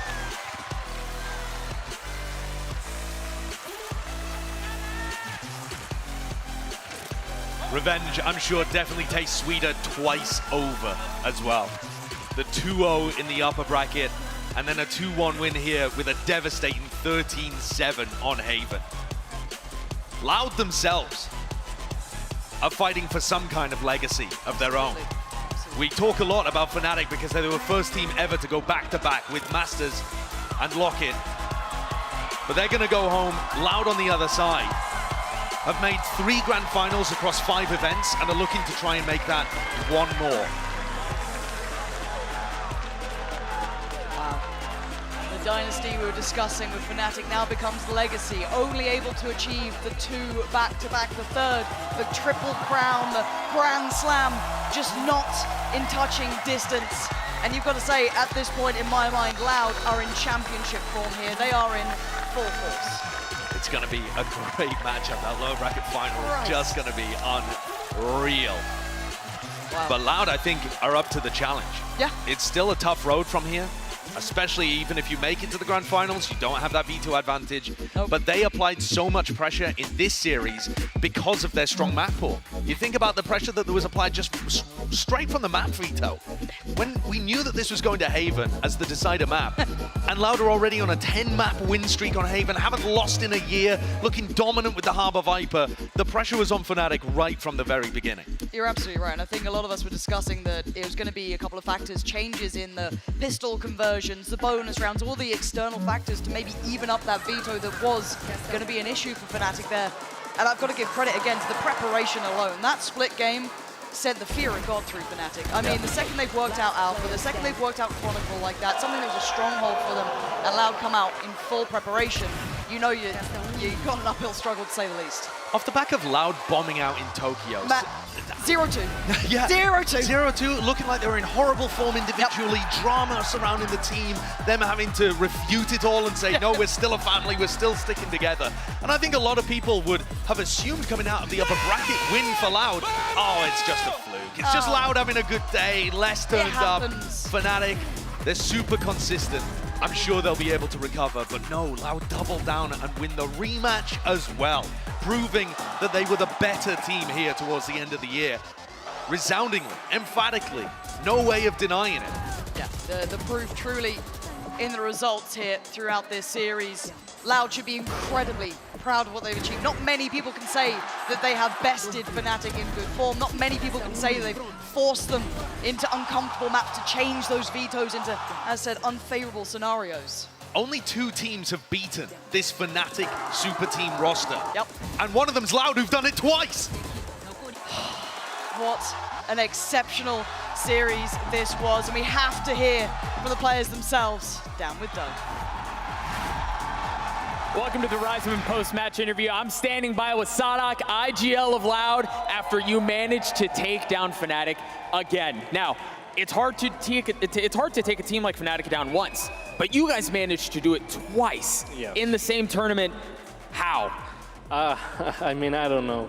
I think my team is just different. They are amazing people. I don't know, they're really talented. Talk to me about, from the very beginning, let's go back to the map pick and ban process. Did you feel like that was an advantage towards you guys? You were playing a couple maps that you'd already played, like Ascent. Did you feel like it went your way, or what were your thoughts after that went down?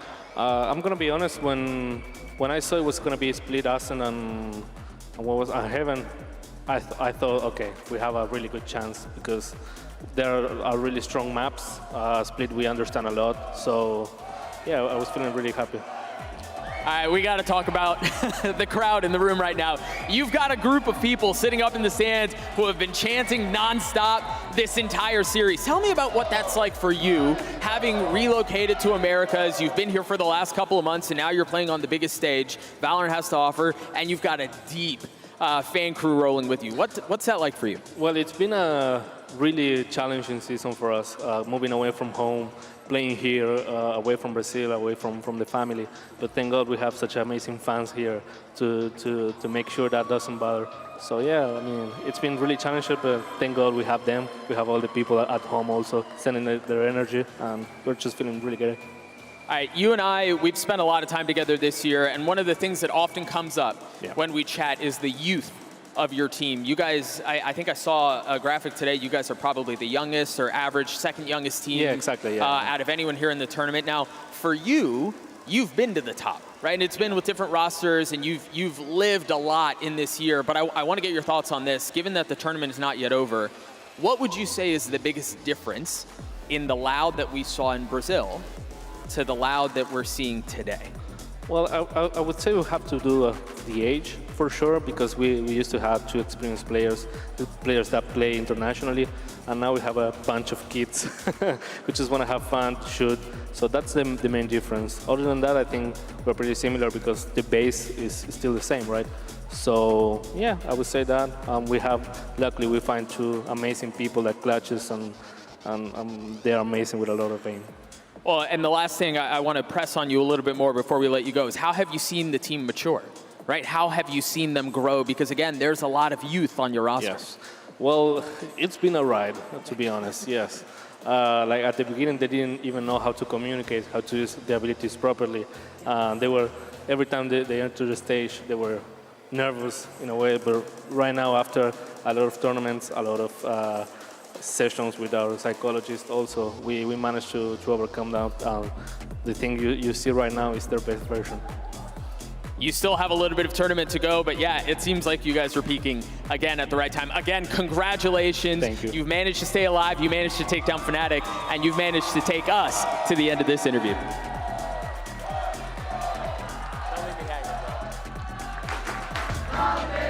What a series that was, a performance from Loud. They didn't just get their revenge, they managed to be the only team this year to do that to Fnatic and Mimi, eliminate them. It's gotta feel good if you're a Loud fan. Especially after what happened earlier this year, from 11-3 at lock and a moment away from winning in front of their home crowd, losing there, and then bombing out of Tokyo to come back here at Champions to eliminate Fnatic, the team that everyone is considering the best in the world, and to proceed into the top 3 is a huge moment for this Loud squad. Not only that, the team that knocked them down in there, right? Like, they actually pushed Fnatic into the lowers, made sure they got tested by a lot of opponents, but unfortunately, you know, today we said it, dreams have to end one way or another for either side of these squads, and today it was Loud they get to live on their dream, right? Of trying to go for that back-to-back title run for Champions, defending that title on top of it.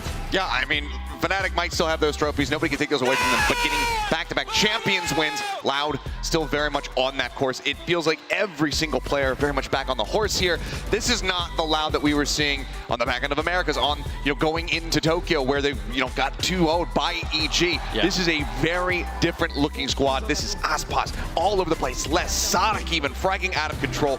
This is a terrifying Loud. And they are in great form on a lot of these maps as well with their approach, I think, beyond just the individuals. They had some great ideas on Split. The retakes were on point, the trap plays they could set up, and also just countering Fnatic, punishing out for your setups. Then we go to map 3, and it's the Flood retakes with this Harbor Viper composition. Loud has proved that they have a really deep map pool, that they can adapt to a lot of different team styles, and that's so valuable this late in the tournament. Yeah, we talk about all day that somebody needs to step up, and that guy was Aspas. At lock-in, we saw what he could do. Tokyo, bit of a dip here, but Bren, prime form Aspas is so scary. Yeah, that's prime Gira Aspas right there. I mean, the guy went nuts towards the end, an absolute raid boss, the final boss, if you will. And yeah, we were kind of expecting as well, you know, for that Jet head-to-head to really manifest towards map 2, map 3. But Aspas just took over, man. He took over. There was non-starters on the Fnatic side. And when Aspas is pulling off stuff like that, I mean, you can understand why Jets get a nerf next patch. I mean, it was just round after round of him just going up, putting up 3Ks. You know, it just if he was alive, it felt like the round was very possible to win, no matter what odds he was stacked up against. This was just a star-studded, classic legacy performance here, as people like to say, from Aspas. And if he can continue to put up figures like this, then, oh, God help you, EG. And I think that for Aspas as well, this reflects like the greater improvement that Loud has had as a team, not just him as an individual, right? They fall off at Tokyo, they struggled there, even struggled early here in Champions. Remember, they lost their opening game. People thought it was going to be the same deal as Tokyo,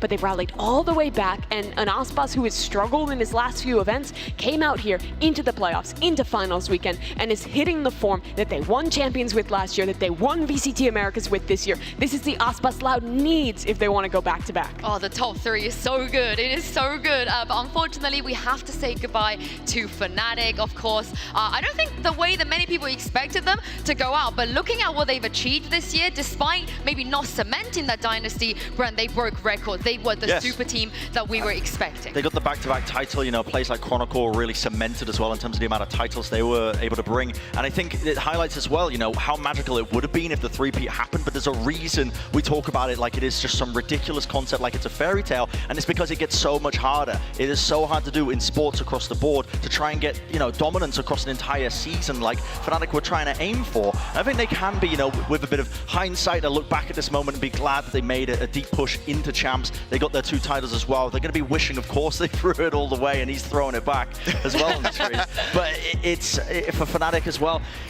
There's a hard lesson to be learned, right? When you end up winning those titles back to back, it only gets harder from that point on. You have always got a target on your back, and it showed today, I think, with Loud's clear preparation across the board. Yeah, when you're on top, it's so hard to stay in that position. I think we saw Fnatic's map will be abused in the playoffs of this tournament in particular, showing some weakness there. And right now, this has got to sting for these guys. It's got to feel awful, because this is where your year ends. You have a long off season to prepare for before going back next year for EMEA, but they have achieved so much for this squad. They defined the meta in a lot of ways this year. They had some of the greatest individual performances from all 4 of their players, proved that they truly are a super team, and everyone will remember them as the first team that had a back-to-back, but they won't be remembered as a dynasty. For sure. I mean, the dynasty, it dies here today. Unfortunately, they can't bring it all the way for that 3rd trophy, but you still have to give them so much credit for this year and what they were able to put together. This does suck. This does sting, and it will continue to sting throughout the entire offseason, but the beginning, getting that win at lock-in, getting that first trophy out of the way,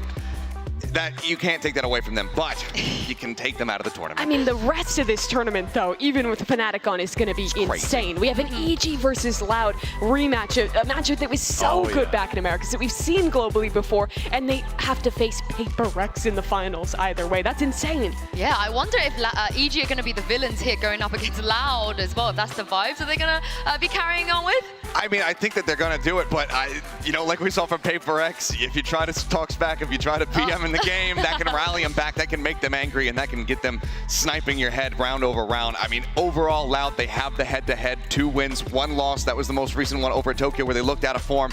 EG, fast turnaround, they have their work cut out for them. Yeah, I mean, that's it for us. We have our top 3 now coming up tomorrow. We will be showing you guys that lower bracket final between EG and Loud. The winner, of course, will move on to Saturday's grand finals against Paper X. This is the biggest VALORANT event of the year for a reason, and you don't want to miss it. We'll have an hour-long pre-show with a ton of surprises, the gold carpet, musical performances, did someone say? And so much more. And that does it for us. Make sure you guys come back tomorrow and we'll see you there. But before you go, be sure to check out our Prime Gaming end of day highlights, and we'll see you tomorrow.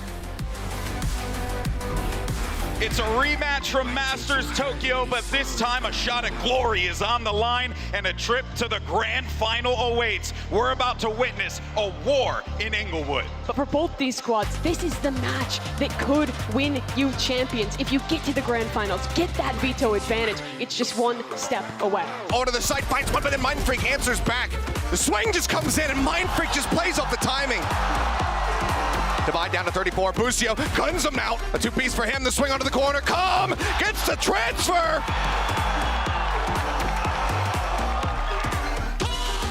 Let's go! ends up going down. Divide going to be traded. Looks like he spots a pixel. Jongamo now brings this into a somewhat winnable position if Calm can try to clutch it out. Can he make the transition? Yes, he can! A slow start for him, but an explosive finish to get EG their map 1 win. Gonna linger just to see if there's any additional pressure, but Jink into the back ends up getting gunned down as Calm will be able to find a second as well. Now on to the flawless, and they will find it. Make sure they had him pushed out. Oh, the timing. Forsaken gets the follow-up on the Busio. Something, no way. Yes! No way! Gets the knife into the back and twists it. Do they expect Divive guard? And the answer is going to be yes, but he still comes up with 3. What is that spray? 13-9. Paper X rally back on their map, pick a bind, and they take us the distance once again. Off the back of his own flash, ends up getting gunned down, but my frag! 1, 2, 3, shuts them down. Damage coming through. Domo now has the backstab. Jing going to be taken out of the fray, and Jongamo just swinging forward. Now Divide dead. The swing out, and Jongamo with a monstrous round. Wow. Nebula going to be popped. Recon Dart moving forward. Divide holding the angle here from Art. Comes up with 2 clean kills. Now gets a 3rd, and they stretch it again. Looking to play entry. The spam across. Takes him low. Finds one. Gets a dig. And the transfer comes in. 15-3.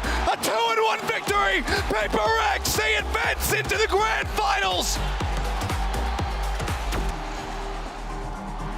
Loud, they were denied by Fnatic at lock-in. They've got their revenge already here in the upper bracket, which means today is going to be the final showdown. The score will be settled right here, right now inside the Kia Forum. And what a way for us to see these 2 teams go head-to-head in an elimination match. Cowan team creeping closer in the smoke. Loud taking them away.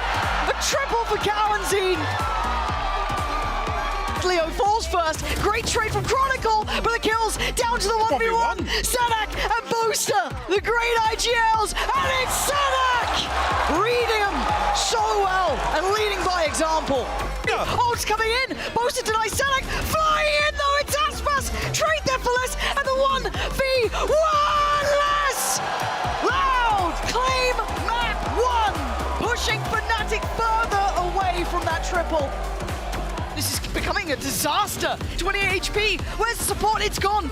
Someone needs to check on him. Someone has to stop him. He's defusing. Booster keeping Fnatic alive so far. Just a sexy boy. Not your boy, toy. Oh dear, look at the aggression on this. Ashpass is looking, and Leo's got him. Big damage, Big damage, yeah. Hold on, hold up! They line up for him. They've got to get moving towards the site. Durka. Operator singing, we're going the distance. Map 3, Fnatic finally coming alive, Mike. And now down to just Booster, and I say just, it's the 2 IGLs again, and he gets the defuse. Keep Fnatic at arm's length, and Aspas is breaking their back. And Durka is coming alive, Tui's! Oh my God, Tui's! What a clutch! It's been 173 days since Fnatic broke Brazil's hearts, and now vengeance is served. Revenge, I'm sure, definitely tastes sweeter twice over as well.